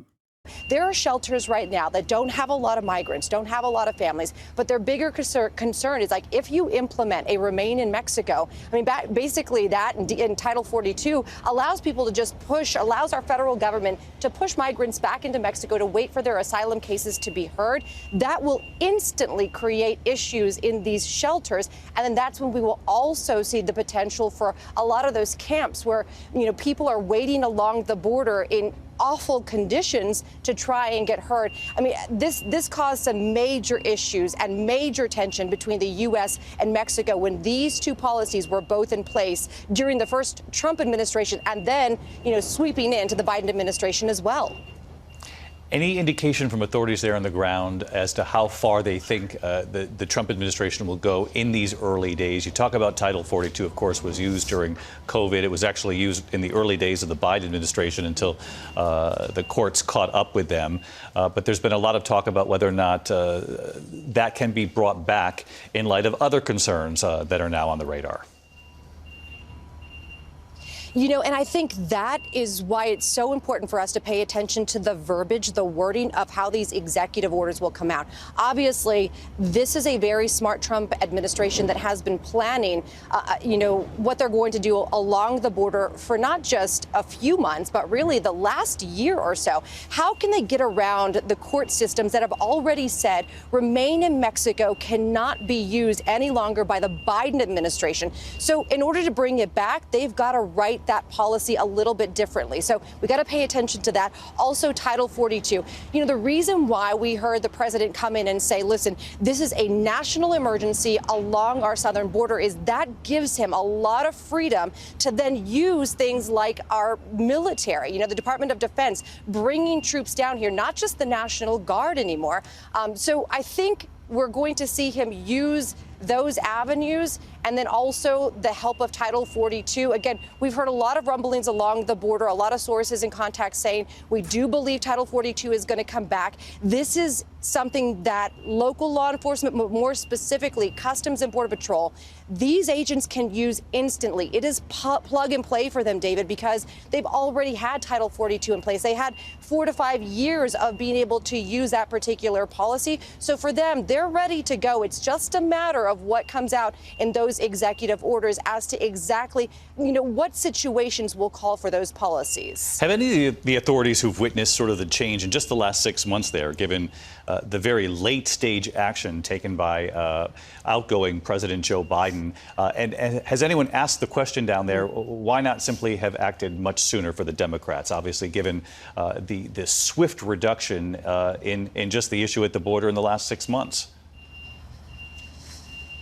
We're actually standing in El Paso, right? This is a very blue area in a very red state. We've talked a lot to local community leaders here who have asked that exact question. Their hope it's not beeping in my house, it's beeping in the video. Was that during this last administration, the Biden administration, they would see, more of a concerted effort to tackle the immigration issue as a whole and to get everybody on board, right? That we would see this kind of bipartisan coming, to the middle of the aisle and really trying to figure out not just what the root causes were, but really what are the policies that we can put into place that will long term fix this particular issue. Unfortunately, we saw that, border security bill that would have tried to fix some of the issues. Obviously, that didn't go through last December. And so then President Biden had to step in and issue his own executive order to tighten up what was happening along the border.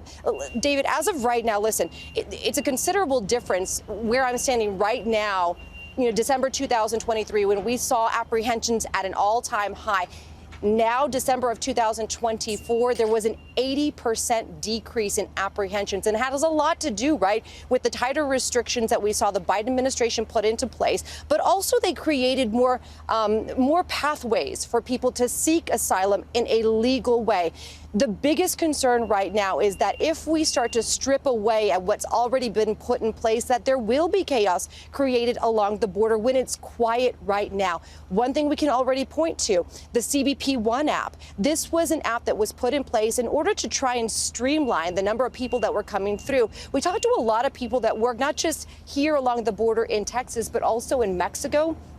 They talked about this app really helping them and also migrants when it came to the dangerousness of crossing the border illegally and the involvement of cartels. Basically, people were saying, listen, I'm going to go about it the right way. I'm going to use the CBP One app, and I'm going to wait for my turn. With that app now gone, there is a real big concern that the chaos will re-ensue. Maria Villarreal on the border for us. Maria, thank you. To communicate continuity and change. There are predictable. Oh, my God.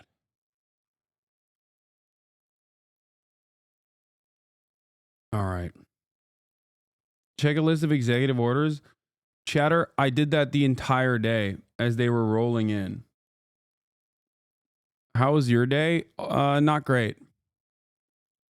Let's just say not the best day, you know? And as I also told you, instead of the million different executive orders that Donald Trump has covered, the media, I told you they were going to do this, is only talking about the January 6 rioters. Now, to be fair, it is a wild thing to do, okay? Especially considering that some of those dudes are like straight up white nationalists who, you know, actively harmed others. But Trump signs executive order attempting to end birthright citizenship.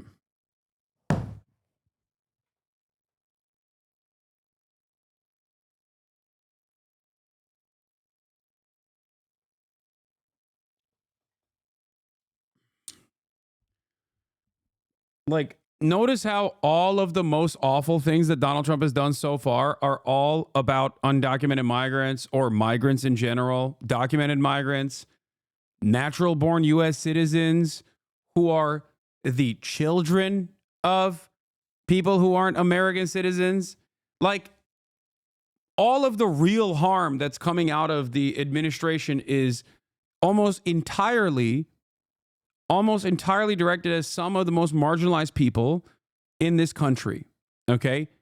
It's all done at the behest of white nationalism and white nativist sentiment, white natives' opinions. And yet, Congress, in a bipartisan move with 12 Democrats, signed into law or voted for legislation called the Laken-Riley Act that would give law enforcement officers the capacity to permanently detain migrants, not just undocumented, documented and undocumented migrants, under the suspicion of committing a crime. Okay? Permanent detention and deportation. So if you are a tourist and you look kind of brown, okay, and a cop suspects you of stealing a bag of Skittles, they can deport you. No due process.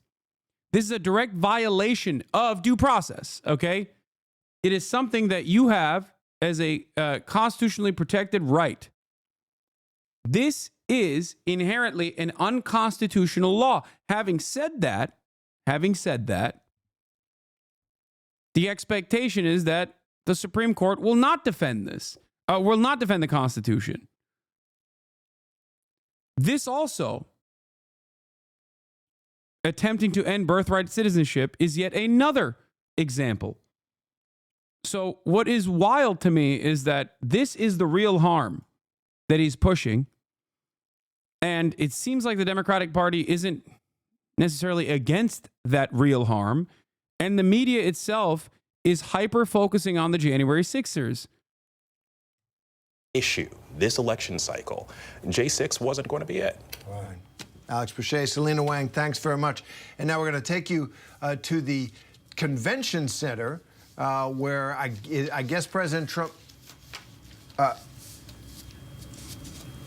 right, so we're going to turn back to these serious issues. We'll take it to the convention center in a minute regarding Trump, Biden, and their dueling pardons. So let's bring in ABC News contributors Christina Simpson, Ramirez, and Ramesh Ponnuru. So Christina is also the president of Next Gen America. Ramesh is one of the editors is the editor of the National Review magazine. Christina, let me begin with you. I covered Hunter Biden's legal troubles, And one thing that President Biden said again and again is he said it directly on camera to David Muir, he will not pardon his son, Hunter. He did that, and now it seems like pretty much everybody named Biden and General Mark Milley, Anthony Fauci. No. I can't do that. I can't look at this. Why is no major media talking about their rug pull?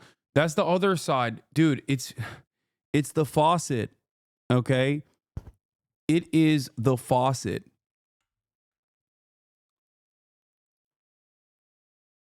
They're doing an endless... Yeah, there's a reason why they never show the actual videos of these. Exactly. Libs of TikTok will show screenshots of it and not the actual video. Because usually it's politicians doing this or that, and it's clipped. Elon Musk didn't do that. He just straight up Sig Heiled. Not once, but twice. Trump wants to take away some... Anyway, look.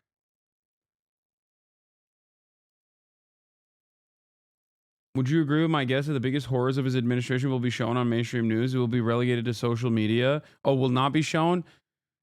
I hope not. I don't know. I hope not.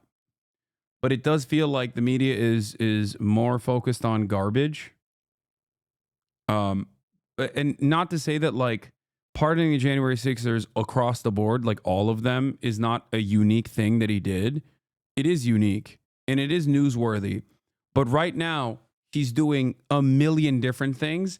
And many of the other things that he's doing are far more consequential and far worse. So the fact that they're only hyper-focusing on the January 6 pardons is, I think, an abdication of duty. That's how I feel about it.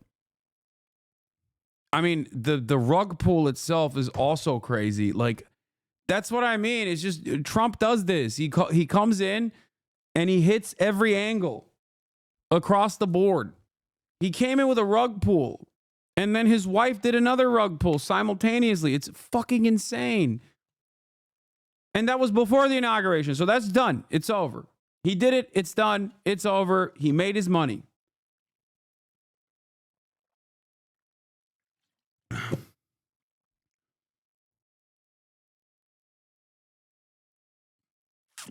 The reason why they want to end birthright citizenship after centuries of having it is because the previous goal of populating this continent with Europeans has ended. Now that the Europeans stop coming, they want to end it.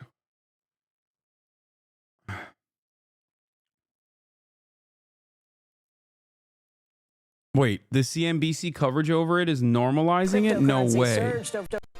Donald Trump's newly created cryptocurrency surged over the weekend. Robert Frank joins us this morning with more on that. Robert, good morning. Good morning, Becky. Great to see you. Well, stock markets may be closed today, but the crypto markets are open, and the Trump family is indeed cashing in. Trump's net worth ballooning over the weekend thanks to that new token. It shot up to around $74 on Saturday, now settling down to around $50. The market cap of that meme token now at about $10 billion. Now that is... I think he owns 80% of this, by the way. Crypto's good, actually. Yeah, best time to say that, chatter. Well, we are so cooked. We are so freaking cooked. Only for the 200 million tokens that are issued, there will be a total of 1 billion tokens that could be sold over the next year. So you've got only 20%. I got a notification today that Trump was available on Robinhood. The oligarchy is real. All venture capital is rallying behind this guy. Oh, yeah. Currently in the market, the other 80% is currently held by Trump's company. Now, if they all sold at today's value, his meme wealth would be over $40 billion. Now, the Trumps have already made around $60 million in fees over the weekend just from all that trading. So separate from that, he's now worth about $7 billion. You got about $4.6 billion from Truth Social, that's DJT, and as well as the $2 to $2.5 billion from the Trump Organization. Now, Melania also cashing in on the crypto craze. Her meme coin, which launched yesterday, now has a market cap of over $2 billion. Eric Trump saying this is all part of a new and growing business sector, and Dollar Trump, that's the meme coin, is currently, quote, the hottest digital meme on earth, and this is just the beginning.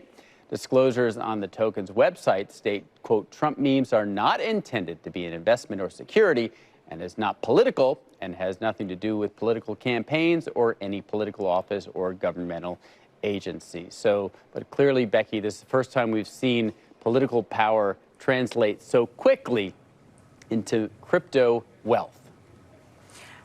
Robert, there have been some in the industry, some crypto advocates who have been a little concerned about this move. They want to see more crypto regulation. They want to be brought into these arenas, but they're a little concerned by what they've seen just with the crossover from the administration and this new meme, this new it was surprising to me that many of the crypto boosters over the weekend saying that they were worried about the effect of this, that these sort of meme.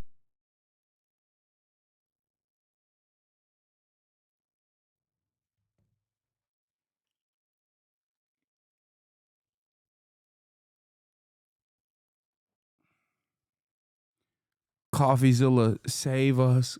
CoffeeZilla. CoffeeZilla, save us. Save us, CoffeeZilla, save me.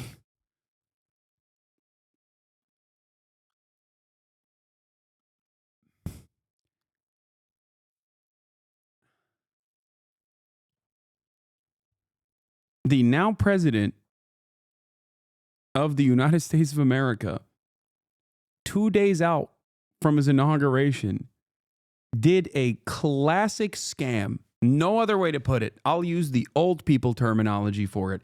A classic Ponzi scheme, a scam, okay? To the tune of perhaps maybe even multiple billions of dollars, okay? If he sells. I don't know how much he sold so far in the time of this video. I think the worth was at like 50, now it's down to 30 or something, and that's because, you know, it's tanked. That's because he sold, I think, 20% of it or something. A pump and dump. A rug pool. And the like one of the most serious broadcasters of markets is covering it in this way. Like CNBC is supposed to be a serious organization. It's like if the Financial Times wrote the article on Trump's pump and dump and didn't call it a scam and instead talked about it like there was some serious value attached to this. What is going on? I don't know. I don't know what to say about this. I don't know what's happening. What is going on? What's going on? Also, the other side of the story that this is also funny. 2 hours after performing a very energetic sermon at the inauguration, Pastor Lorenzo Sewell has now launched a crypto token. Like everyone's doing it.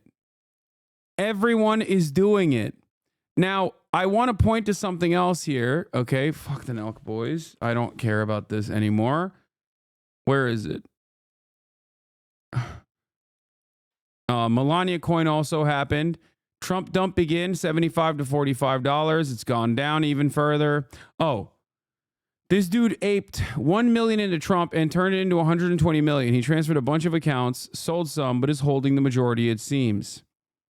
Okay. Now, people are talking about this stuff, like looking at the crypto wallets, like tracking crypto wallets to see who's making money and how much money they're making. This person responds and says, I think it's underrated how much this kind of stuff is created in young people, the sense that everything is fake and stupid and wealth is typically achieved at random. Now, what I wanted to say about this in particular is that I saw that Gen Z is more money motivated and like cares more about money and wealth than every other previous generation. And this is something that I have seen as well. It's something that really bothers me in my own little corner of the internet, where I see a lot of stuff from a lot of content creators who are much younger than myself, who are like in this space, and they do these like demonstrations of wealth, you know, like, yo, I got my money up, that kind of thing, right? And instead of people responding to that negatively, I think Gen Z likes that shit, and it always weirds me out.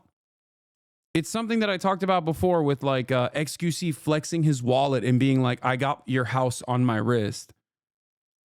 And I don't know if it's because I'm just too woke, or I don't know if it's because I am too old and I just simply don't understand it. But I think it is a dire situation. This paired up with the reality that upward social mobility through normal means like going to college and getting a job and, you know, being able to purchase a house and being happy and financially secure is seemingly a dream that will never happen. I think a lot of people, a lot of younger people have completely dropped that notion because it's impossible to achieve. Okay, you bought a Porsche Taycan and Stream. First of all, I didn't buy it. I leased it. Secondly, that was fucking 3 years ago. And last but not least, it is a dentist car. You're comparing me going and leasing a dentist car to people who literally flex their watches that are 8 times the value. Not of the lease, mind you. 8 times the value of the car in general. How the fuck can you make this goddamn comparison?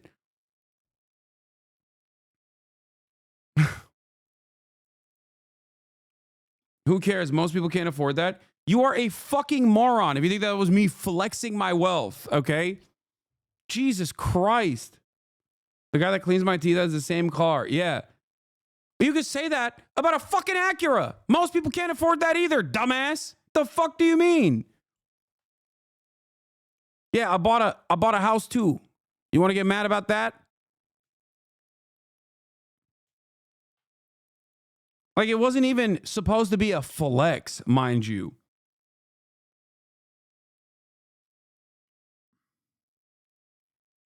I can't believe this motherfucker is still complaining about me leasing a fucking dentist car. Oh my God. Bro, quit saying it's a dentist car. You drive one of the most expensive car brands available. It is quite literally the car mostly owned by dentists. That's why I'm calling it a dentist car.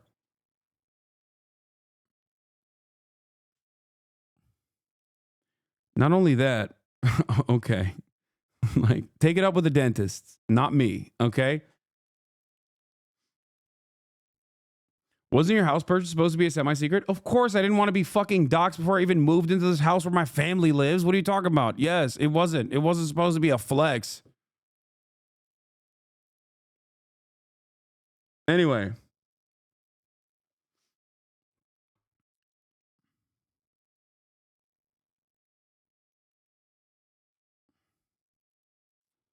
Also, I didn't even purchase it. I fucking leased it. And if you think that it's one of the most expensive cars readily available, you're out of your mind.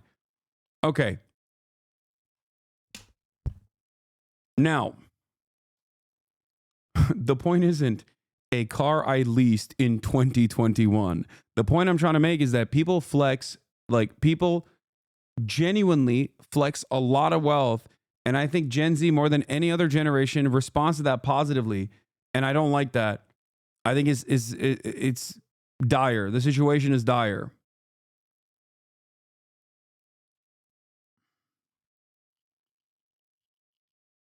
Like the Andrew Tates of the world. You know what I mean? Like, look at me. I have a Bugatti. That immediately is like a positive thing. There should not be a positive association with that.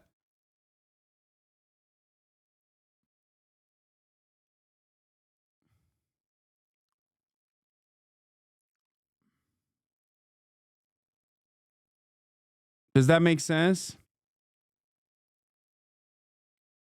And I think the reason why they have this like hyper focus on wealth and getting their money up and not their funny up and doing all these schemes is because normal means of having like a reasonable middle class existence is impossible. It's just impossible. And in the absence of that possibility, people just look to these like get rich quick schemes and oftentimes end up losing a lot more than they could potentially gain as well.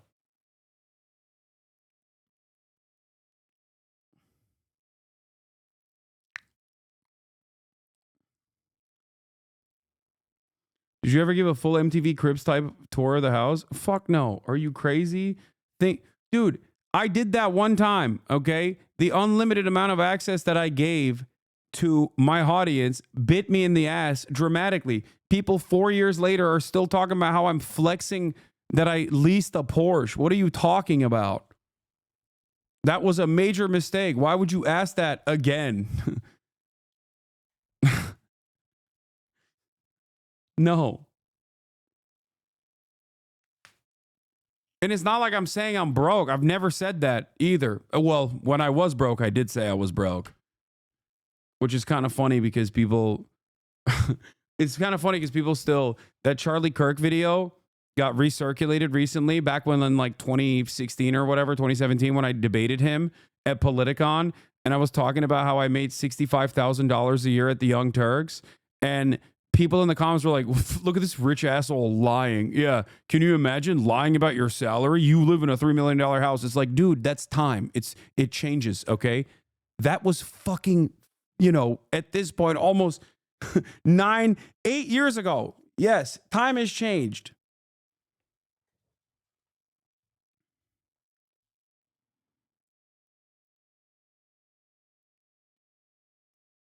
Hasan, please stop yelling at everyone who asks you a question. I'm not. Am I yelling?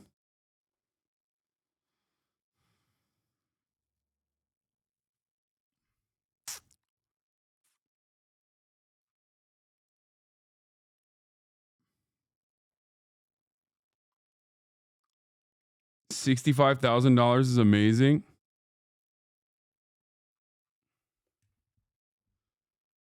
Okay, I'm done. We're not talking about how much. Yes, $65,000 in Los Angeles is not amazing. You're wrong.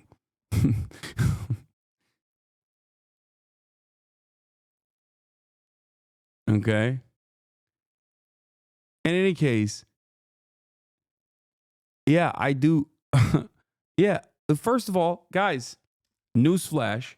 This might come as a surprise to you, but I'm financially very successful. Okay. I have 50,000 subscribers. Okay. It's not hidden.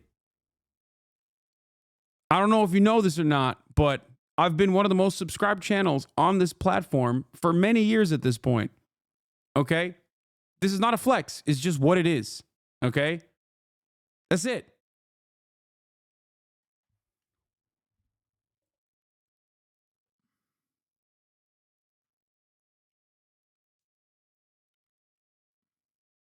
Hero of Zoe, thank you for the 5 gifted subs.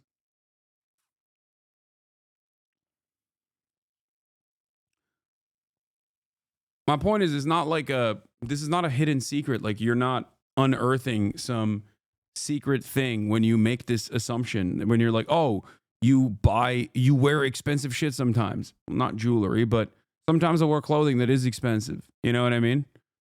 It's true. I do. It is well within my means. You know what I mean? My goal is, and my hope is, that we can redesign society so you can also have more financial freedoms. So you also don't have to fucking worry about dumb shit. Man, this is just asking to get clipped. I know. How do you keep yourself grounded? I feel like rich people often get out of touch with reality with regular people. I don't know. Well, the number one thing is that I don't actually change anything that I do in my life. When I was dead broke, I was streaming. Now that I'm not, I'm still doing the exact same thing. I spend 8 to 10 hours a day doing the exact same thing for the past 6 years. Haven't stopped, regardless of my finances. So I think that's one of the major reasons. It's not like, with my wealth, I've grown expensive taste and I just go yachting or whatever the fuck. I don't do anything else. This is all I do. This is what I like to do. This is what I get a lot of fulfillment out of. I'm about to go to Japan with a bunch of my friends. And when I'm there, I'm going to be streaming at 5 a.m. Tokyo time so that I can still cover the fucking news in Japan.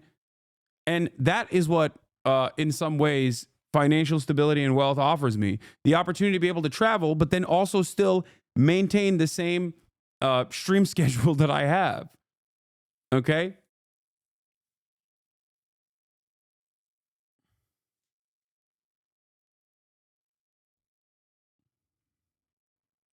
So that's it.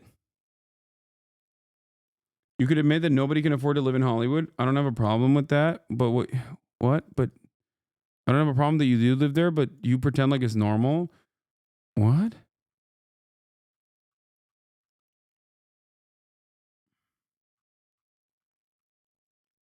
When I was nowhere near as financially successful as I was living in the same exact neighborhood. I don't know if you know that. You can still rent. You know? There's apartments everywhere. Hollywood is a fucking expensive location. Yeah, it is. Also, there's still readily available, cheaper alternatives, but it's still, of course, going to be more expensive than Birmingham. But that's not my fault. I didn't make the housing market. What do you want me to do? I don't know what's happening.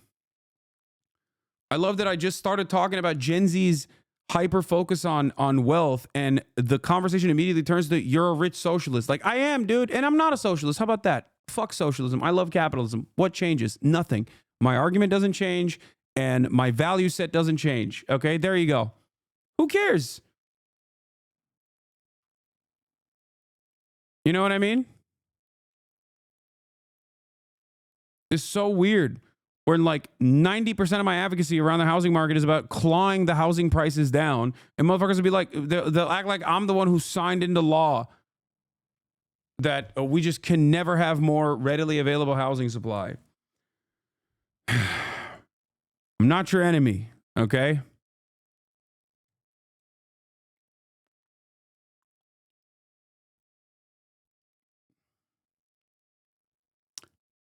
But yeah, as far as what's going on, I will do more news coverage tomorrow. I'm tired.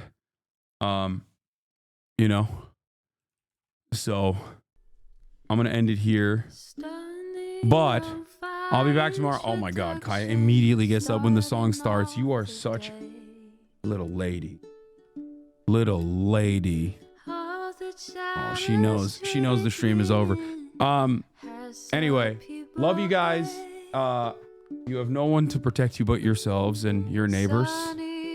Who knows what will happen tomorrow, but I will be there to cover it as always. And yeah, no matter where I am in the world, whether it's Japan or not, but I'm not going to be in Japan yet. I will be in Japan in a couple days though. Love you all and see you tomorrow. Bye-bye.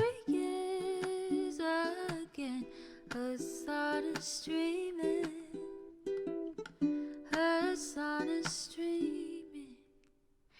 There he is again. Hasan is streaming. Hasan is streaming. Review in the P.O. box. Uncle Uyghur's face. Sudden discord at your prop. Great names take embrace. Tiny Bernie Sanders, LGBTQ Air Force. The whole left at your fingertips. Ane at your door. H3 crowded debate, the Young Turks online show. 3 full fucking years of this, plenty more to go. 90-day fiance talks of champagne bourgeoisie. A Trump rally live reaction, a mass riot at DC.